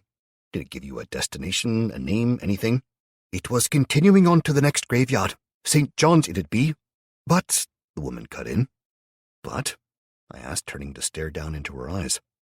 She sighed and tugged her coat tight against her, turning away from the already smoking corpse barbecue. "But it said that it would leave enough of its servants in place to make sure we stayed where we were, so they could come back for us later. And it said," she sighed, shaking her head, "I'm sorry, boy, but it said that someone had killed its servants once, so it was gathering an army to punish them, and that it would make an example of them all. I'm betting that's you?" As the words left her mouth, I recognized a feeling I'd had for the last few minutes, one I'd been ignoring in favor of everything else that had been going on. I was being watched. I turned slowly, ignoring the wide-eyed stares and gawping from the people that were slowly coming out of Hillsong, and instead I checked the roofs, the windows, and there. "Chris," I whispered, turning further as though I'd not seen anything. "Yeah, man? You know that quest just completed," he said, grinning and leaving Simo's sign as he walked over. The look in my eye wiped his smile away. "Fuck, what now?" I turned to face him and Marcus, putting my back to it. "Over my shoulder, far side of the road, the storm drain," I said firmly. He shifted, as did Marcus, both trying to be subtle as they looked, but the older woman, she turned blatantly and stared, making me groan, even as Chris spoke up. "Undead. I see it," he said, even as Marcus spoke as well. "I can see something, lad, but my eyes aren't as young as they used to be." "What is it?" the woman asked, turning to one of the men that were closer than we were. "Because, what is in the drain behind you?" she called out, making half the gathered people react and making goddamn sure that it knew it had been seen as well. The wraith that had been hidden and watching us all screamed and blasted its way up and through the storm drain. The metal that had surrounded it was torn free in a mass of violence as something behind it struggled free of the concealing sewers as well. I screamed for the others to move, to run, while I triggered examine, gritting my teeth at the damn knowledge I was down to less than 60 mana now. Undead behemoth. Undead construct. A behemoth is an amalgamation of several once-living creatures, forced together into a single entity and powered by an undead core. This core is sufficient to power the behemoth for only a short time, so they are usually deployed in a sleeping mode, held unaware, until a nearby controller breaks the talisman and awakens the sleeper. A behemoth is as much a danger to its own side as any other, existing only to destroy the world. Ability: detonation. Behemoths are entirely physical creations fueled as much by hatred as mana. Once the behemoth's health is reduced to less than 10%, it will detonate, killing everything nearby in a deluge of bone fragments. Weaknesses: fire, light, and life magics. HP 900 of 900, stamina 0 of 0, mana 0 of 0, speed 2 of 10, level 1. HP 900 of 900, special abilities 1 of 1. "Well, fuck," I cursed, glaring at the terrified woman who still stood to the side of me. "You couldn't just be subtle, could you? Oh no, you had to fucking prod the bear," I snapped at her, gesturing to the road behind her. "Go on, fuck off, I'll deal with you later." I turned back to Chris and Marcus. Chris having thoughtfully freed my hammer from the corpse before we burned it, I smiled as I took it back, then offered the sword to Marcus. He took it, held it uncertainly for a minute before swallowing hard, and offering me the rifle back. I pulled out the spare magazine for it, and then 2 more for the Glock and passed them over to him. "You stay out of the way as much as you can, mate. You're not ready for this yet." "Fuck, man, I'm not ready for this shit either. Can I hide too?" Chris muttered, already checking his weapons as well. "But I suppose this is what I get for offering to come, isn't it?" "Damn right it is." "Okay, you two take the wraith out first. Headshots make the difference. Then, and I'll only say this once, only then join in on the big fucker. Oh, and don't shoot my creatures. That seriously pisses me off. Chris, keep the tiger on your target and explain that one. With that, I tugged my shield free of my back and started walking forward towards the big bastard that was clambering free of the remains of the sewers. I settled the shield on my left forearm, holding onto the grip as I tugged the straps tight, grunting as I made sure it was attached well. Then I pulled the hammer free of the loop on my belt and clanged the head off the shield's metal face, making the courtyard ring with the sound of metal on metal. "Oi, fuckface," I called up at it. "This is a red zone. No parking, no loitering, and no fucking undead. Can't you read?" I pointed the hammer at a sign, shaking my head on a whim as the creature came to a halt and looked at the small sign in confusion. It was, in fact, a parking restriction, but that was the only accurate part of what I'd said. It actually insisted that parking was for residents only, but I didn't really give a shit. It was all part of the distraction. The behemoth stood easily 8 feet tall, and while humanoid in overall shape, it had a face more like that of a giant owl or hawk or something. Bones that had been fused into place gave it a jagged beak, massive shoulders, and a bone blade in the place of its right arm from the elbow down, teeth embedded along its length in ways that would send the tooth fairy into spasms, or panting orgasms, through the sheer fucking number of them. Its left arm was similarly weird, fairly normal from the shoulder down to the elbow, but then it split over and over, becoming a set of 6 spines fused together at the base. They were tipped with a single finger at the end, a long, shit-covered nail making it clear that, after wallowing in the muck at the bottom of the sewer, it was going to add just so many extra horrors to the fight. It stood somewhat unsteadily, having to use the blade and the mass of tentacle spines to stay upright, glaring down at me as I walked closer. Its eyes glowed a baleful red, and I squinted up at it, before sighing. "Seriously, I need to speak to your owner. Red fucking glowing eyes? I mean, come on. Why didn't you just go all out and staple a sign to the chest saying, 'Fucking evil monster'?" I called up to it, while behind me Marcus glanced from me to the monster, then to the wraith and back to Chris. "What is he doing?" he asked. Chris shrugged. "Running his mouth. Always does when he's nervous. You should have seen him before his first proper date. I nearly drugged him, for everyone's sake." "You've been with him a long time, then?" Marcus asked uncertainly. Chris grunted. "Most of our lives. But anyway, on 3 we hit the wraith, 3-round burst. We can talk later." "Later?" Marcus agreed, aiming more carefully at the wraith that was bobbing up and down slowly, staring at me in confusion as I went on. "The eyes have been done to death, though, seriously, inventive with the rest, but the eyes," I called out, shaking my head as Chris and Marcus opened fire. The bullets thundered out, slamming into the wraith over and over. The first 2 shots were deflected or destroyed by the shield, but after that, Marcus, having the experience of military training in his past, managed to land a single shot on the skull, shattering the right cheekbone and sending it floating backwards, with his 3rd bullet missing. Chris had hit the shield once, and the building behind twice. The wraith twisted and screamed, raising its right hand and pulling up a flickering, necrotic bolt of energy that it flung unerringly at Marcus. Marcus grunted and dove aside, hitting the road hard and forcing himself to roll, despite his injuries, before coming back up stiffly and sighting in on the creature, growling curses in German. Chris had stroked the trigger again and again, the 2nd trail missing entirely in his haste, but the 3rd stitched a line across its upper chest and blew the arm free with a lucky direct hit midway up the humerus. The bullet shattered the bone, sending the rest of the arm flying loose. The wraith screamed as Simo leaped at it. The brilliant white tiger got swatted aside by a well-timed blow that left some kind of necrotic residue burning into his fur. Then it was flying right at them, mouth open and screeching as it came. While they fought the wraith, I faced the big bastard, who'd taken one look at the others and wraith, then had lunged for me, his left arm's collection of flexible vertebrae clacking as they unfurled, reaching out like an octopus as they sought to wrap around me.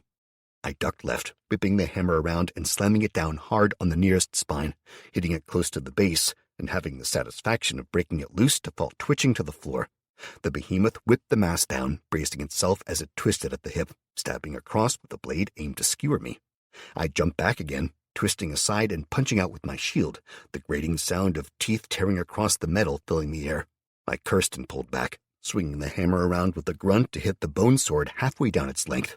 For utterly no effect. I stepped back, then dodged to the left as it shifted, stabbing out again. Then it rocked back before leaping forwards, arms up as it tried to squash me. I dove to the right, hitting the floor and rolling, I came up and dove again as it spun, slamming the blade down again and again, cracking the road behind me as I dodged frantically. I bunched my legs under me, trying to get up to get some distance, but I was too slow, and a leg the size and roughly the same shape as a tree trunk connected, sending me rolling. I bit down on a scream, clattering to a halt, and forced myself upright, lifting my shield just in time to have it catch the 5 spines instead of my face. Instead, they flexed and wrapped around it, gripping it tight and pulling, tugging me in close as I swept my hammer down, shattering 2 more of them. Gunfire and screams erupted from around the fight, but I couldn't spare the time to look. I'd expected them to take the wraith down easily, then join in, but I was getting my ass kicked here. I gritted my teeth, stabbing up and outwards with the head of the hammer to deflect the sword before dragging it back and down, shattering another of the spines loose to lie twitching on the floor. I couldn't risk it any longer, and I triggered my backup plan, ordering them to join the tiger as it raced around trying to kill the wraith, then the behemoth. I yanked back hard on the shield, moving it maybe an inch before the behemoth yanked again. I went flying, hitting the floor and being dragged by the shield. It spun me around twice, then threw me loose, sending me flying into the side of a park bus, the thin metal and glass shattering as I made a mat-shaped dent in the side of it. I sagged to my knees, then fell face down full length on the floor, which rattled with a boom as the behemoth stomped forwards. I coughed, then wheezed out of breath, seeing the bubbles and the blood in front of my eyes. The world was blurry, pain-filled, and I felt like crap, exhausted, broken. Then a new noise joined the fight as the first of the lesser ghasts I'd had stealthed all this time leapt from a low wall to grab onto the wraith. Bone spurs rammed deep into the chest of its prey as the maw chomped down on the back of its skull, biting cleanly through the rotting flesh and bone to destroy the spirit that animated it, sending both the remains of the wailing, twice-dead wraith and the lesser ghast to the floor with a clatter. The behemoth stopped, turning, then glared down at the ghast as it bounded forwards, pausing to look up at the massive creation. Gunfire rang out, holes punching into the frame and cracks appearing across the overlapping ribs that made up the torso of the behemoth, even as the lesser ghast wiggled its butt like a cat, then leapt upwards, bone spurs extended and mouth wide open, as it went straight for the behemoth's face. It was a mistake. The behemoth simply swung the sword up to meet the much smaller creature, the jagged teeth tearing deep into it. The construct whipped the blade back down, slamming the lesser ghast into the floor, the sword actually cracking in a dozen places from the force of the impact that killed my creature. Simo raced past from behind, using the tiger equivalent of hit-and-run tactics, slashing at the behemoth's legs and back, leaving claw marks but little real damage, as Chris continually directed him away, rather than letting him get killed in a straight fight. I groaned, seeing all of this and the goddamn blinking orange notification light, that damn thing that... I pulled it up. Sudden faint hope, sparking to life. You have completed a quest. Quest? What's that coming over the hill? You have tracked the undead to the graveyard that birthed them and have found evidence that not only is the creature that likely birthed Anissa aware of you, but it is sending greater forces to eradicate your home. For completing the quest, you receive the following bonuses. +1 to charisma, +1 to perception, +1 to strength, +1 skill point to allocate, +1 minion weapon blueprint, bone arrows, +1 reinforcement, Marcus agrees to join you, 5,000 XP. Quest, defend the dungeon 2. There can be no doubt that the rising tide of the undead in the area and the attacks upon your dungeon are linked somehow. Scout the local area and attempt to identify the source of the threat, then eliminate it. Destroy the leader of the undead army to receive the following bonuses. +4 to top 3 attributes, +2 skill points to allocate, +2 class skill points, 10,000 XP. Congratulations, you have reached level 18. Current XP to next level stands at 2,069 of 10,000. You have 7 unspent stat points and 10 unspent skill points. Congratulations, you have killed the following: 1-time Vampire Eidolon, level 7, 2,800 XP. 1-time Wraith, level 2, 160 XP. Total XP earned, 2,960 XP. Congratulations, you and your party of mixed followers and dungeon creatures have defeated an opponent. XP breakdown as follows: Matt, party leader, 40%. Chris, Marcus, 20% each. Unnamed Lesser Ghast number 1, Unnamed Lesser Ghast number 2, 10% each. XP awarded, 2,960 XP. Matt receives 1,184 XP. Chris receives 592 XP. Marcus receives 592 XP. Unnamed Lesser Ghast number 1 receives 296 XP. Unnamed Lesser Ghast number 2 receives 296 XP. Lesser Ghast number 1 and number 2 have leveled up. As this is a dungeon-born creature, you may choose to assign points for the creature or allow it to assign the points as it chooses. Assign points, yes, no. Current XP to next level stands at 3,253 of 10,000. You have 7 unspent stat points and 10 unspent skill points. I blinked my way through it all, ignoring the details for the others and the options to assign points for the ghasts, which was a relief, as I thought I wasn't going to be able to get to at this rate. One of them had already died anyway. Instead, I pulled up my stats, and I put all 7 points straight into strength. I gritted my teeth in pain as my body started to shake and shiver, even as more gunshots and screams rang out, the second ghast making its presence known, leaping onto the behemoth's back and attempting to bite its way into the back of the skull. The behemoth spun around awkwardly, flailing wildly up the air trying to catch the creature on its back. Marcus switched to the handgun, firing in a steady staccato even as Chris tossed his rifle aside and drew a deep breath, getting ready to use his mace. The feeling of the muscles changing, of the damage I'd done to myself in my previous unthinking allocation of points being reversed, was horrible. Muscles bloated, then atrophied. Nerve connections shifted, neurons flared as my body twisted and spasmed uncontrollably as my mana pool, recently locked down to 800 and odd from its full 12, was again unlocked. I suddenly felt the influence of Thor nearby.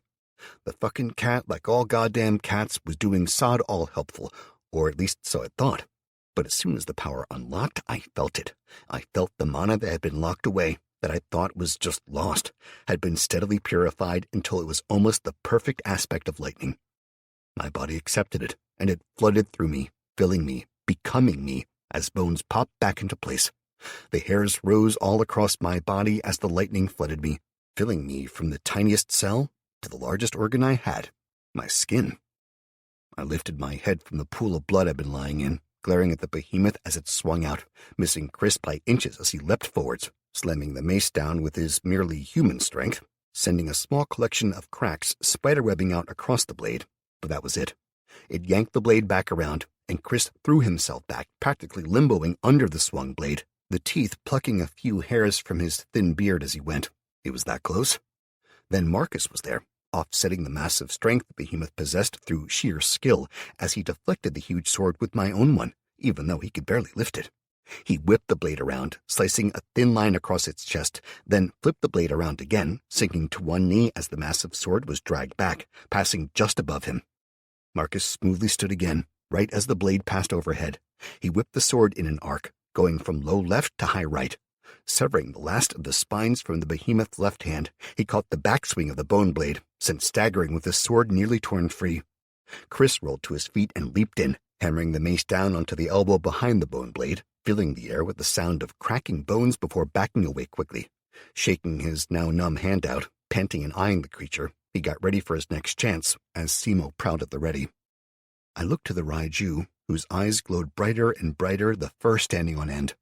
Where it should have looked insane, a long-haired damn Maine Coon that was literally crackling with lightning and had glowing blue eyes, instead it felt and seemed right. Like every other cat was capable of doing this, and actually did, just not when any human was around to see it. I felt my mana flooding me more completely than ever before, the cells dying, burning, and being replaced as more and more of my body was destroyed and rebuilt. My feet lifted from the ground as I drew in as much of the power as I could, the ambient mana pouring into me like a river. The Raiju drew hard on it in turn, completing the circuit and compressing it down, changing the air and fire to lightning and discarding the rest as unimportant and corrupt. Seconds passed as my friends ducked and parried, blocked and dove, frantically keeping the creature busy as the power grew. I waited, knowing that the changes that were coming couldn't be avoided. They could only be endured. It was almost complete. I could feel it. The threshold lay just beyond me, the plateau that was merely the first of the stepping stones I had to reach. Second by second, the counter clicked over as more and more cells died and were replaced in a terrible, painful, glorious exponential wave. Your current evolutionary position is Tempest 94%. Increase your capacity to reach the next level of evolution. 95, 96, 97, 98, 99... The final step was taken, as my mana shifted, becoming different.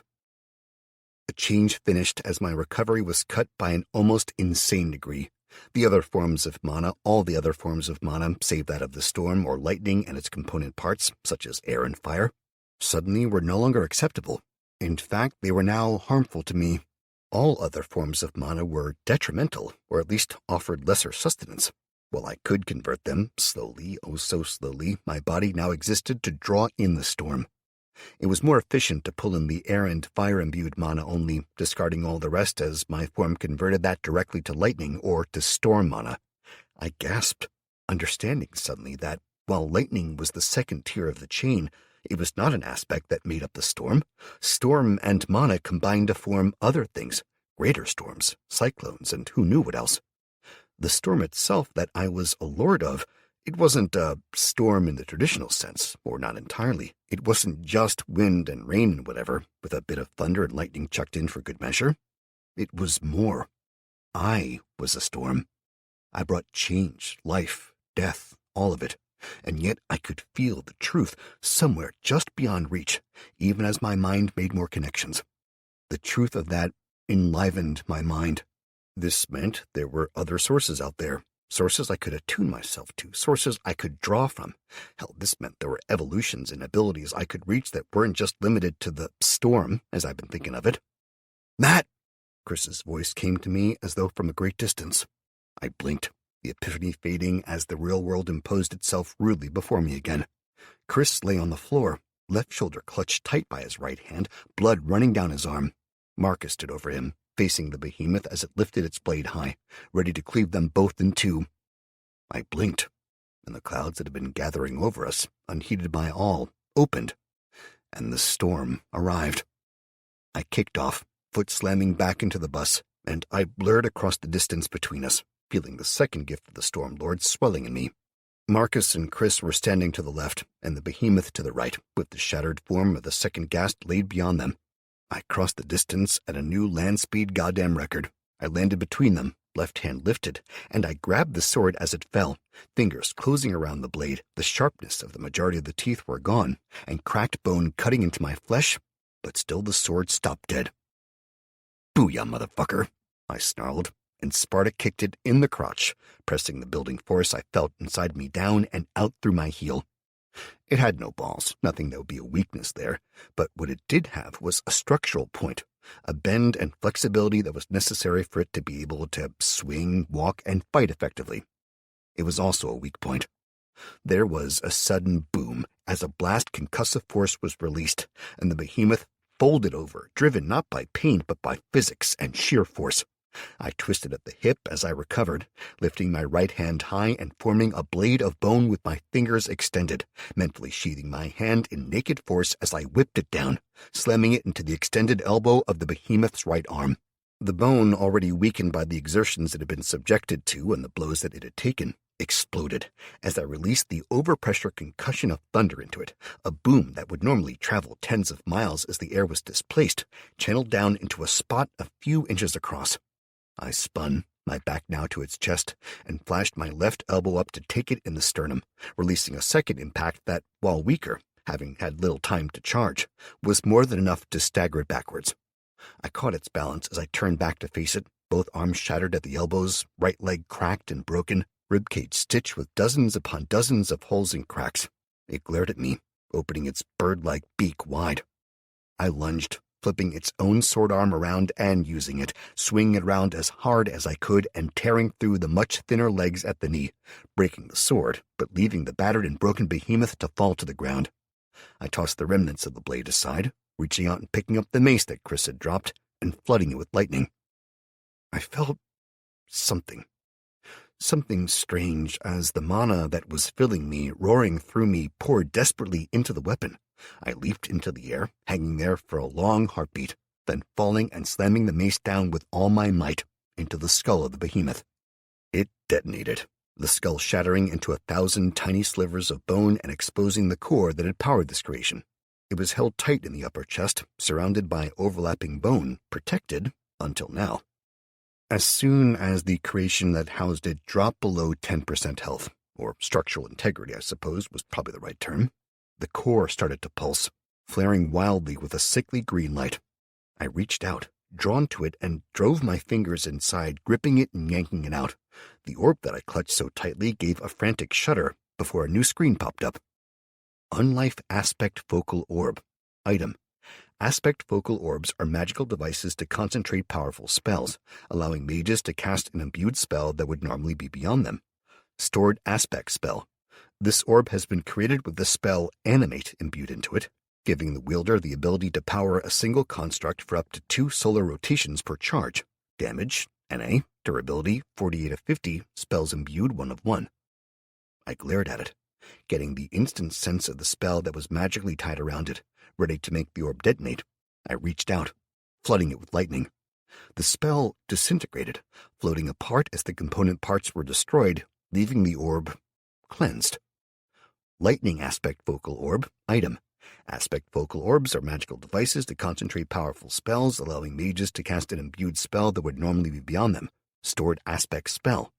This orb has been created with the spell Thunderbolt imbued into it, giving the wielder the ability to cast the spell for only 250 mana, with a further 150 mana per second thereafter.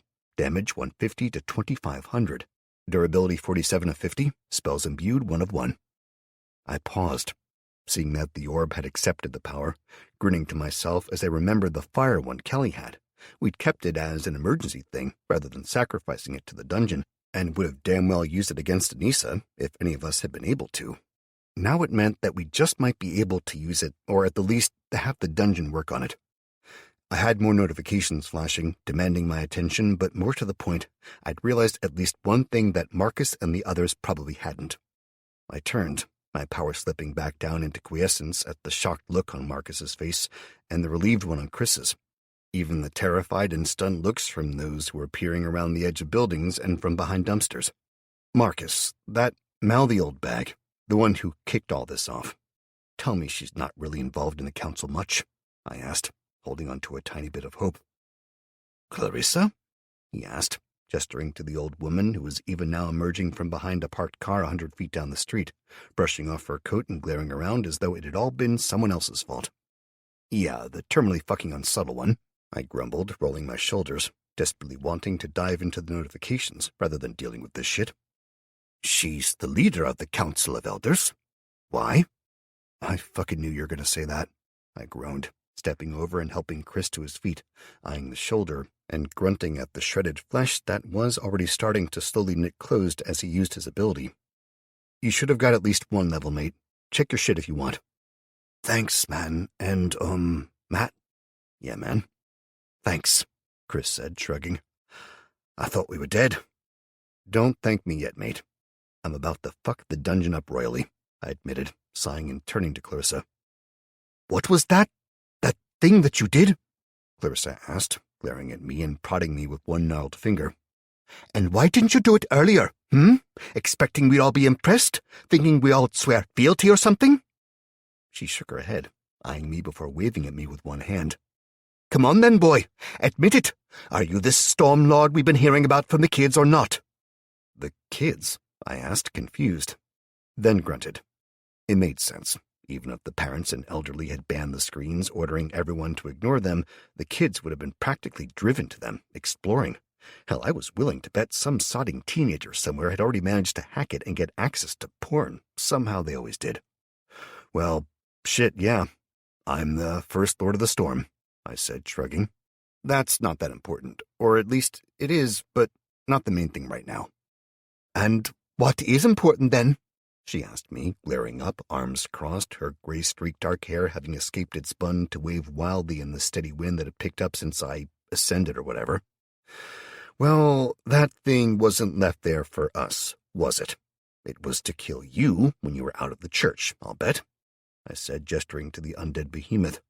They had no way of knowing we'd come after all, and it attacked as soon as it realized you'd seen it. Perhaps, she grumbled, looking away, clearly unwilling and unable to admit her mistake. But what's that got to do with anything? What it means that, regardless of whatever reason the creature didn't attack you inside the church, it was clearly always planning on killing you. Now I'm betting it knows its minions are dead. It was already gathering an army to attack me and my people, so I bet you've just become a waypoint for that army, I pointed out, getting a long moment of silence before she answered. this time in a much quieter and calmer voice. "That seems likely, boy," she whispered, sighing. "Do you have advice or options?" "Only two. First, we have a compound. It's in the center of Newcastle, and clearly about to be under siege, but I'd still not turn you all away." "And the other choice?" she asked after a few seconds, staring up at me. For the first time, I saw through the battle-axe facade, beholding an old woman who'd somehow ended up in charge of a load of people and who was terrified she'd fail them. She was trying to hide it all beneath a tough exterior, but... "Saltwall Park," I sighed. "I know it's far, but I have friends that have taken it over. They're raising crops, and they'll take refugees, as long as you'll help contribute." "Even the old?" she asked carefully. "Not all are as old and useless as I am. Many can still work, for now at least." "No matter your age, they'll take you," I said firmly. "Barry owes me, and I have to trade on that debt or not, you'll have a home with them." "Then it seems we have a chance, slim though it may be, that we will all get there." "Why slim?" I asked. She sighed. "Because we have over 300 in these buildings, and most are bedbound, old, or weak. We moved them here from the hospital and have been caring for them. We cannot move them all, not far in a day at least, and at night, well, the creatures roam, and certainly not all the way to the park. So it seems we must beg admittance to a place halfway, a place soon to be under siege." "Well, fuck," I muttered, shocked as I realized they'd been hiding the presence of the sick and the injured, just in case. Epilogue. The next few hours were busy ones. I sent Jack, as badly damaged as he was, back to the dungeon and asked for volunteers via a note I stapled to the rubber between his ears, a little cruel-looking perhaps, but effective. An hour later, 10 people arrived, all armed and ready with the handcart, and we began the evacuation. All told, it took 7 hours, and we barely managed to get the last few people, the imam, who still hadn't offered his name, and I was unsure enough of the religious connotations that I just referred to him by title, and Clarissa amongst them, when the first of the undead came into view. The rest of the dungeon had been busy while we'd been out, how they'd worked themselves to the goddamn bone. As the first shambling undead staggered into sight, I stood atop a wall that stretched from one building to the other, with the furthest ends being worked on even now. 2 of the buildings inside our new compound behind me were dissolving into dust with each passing second.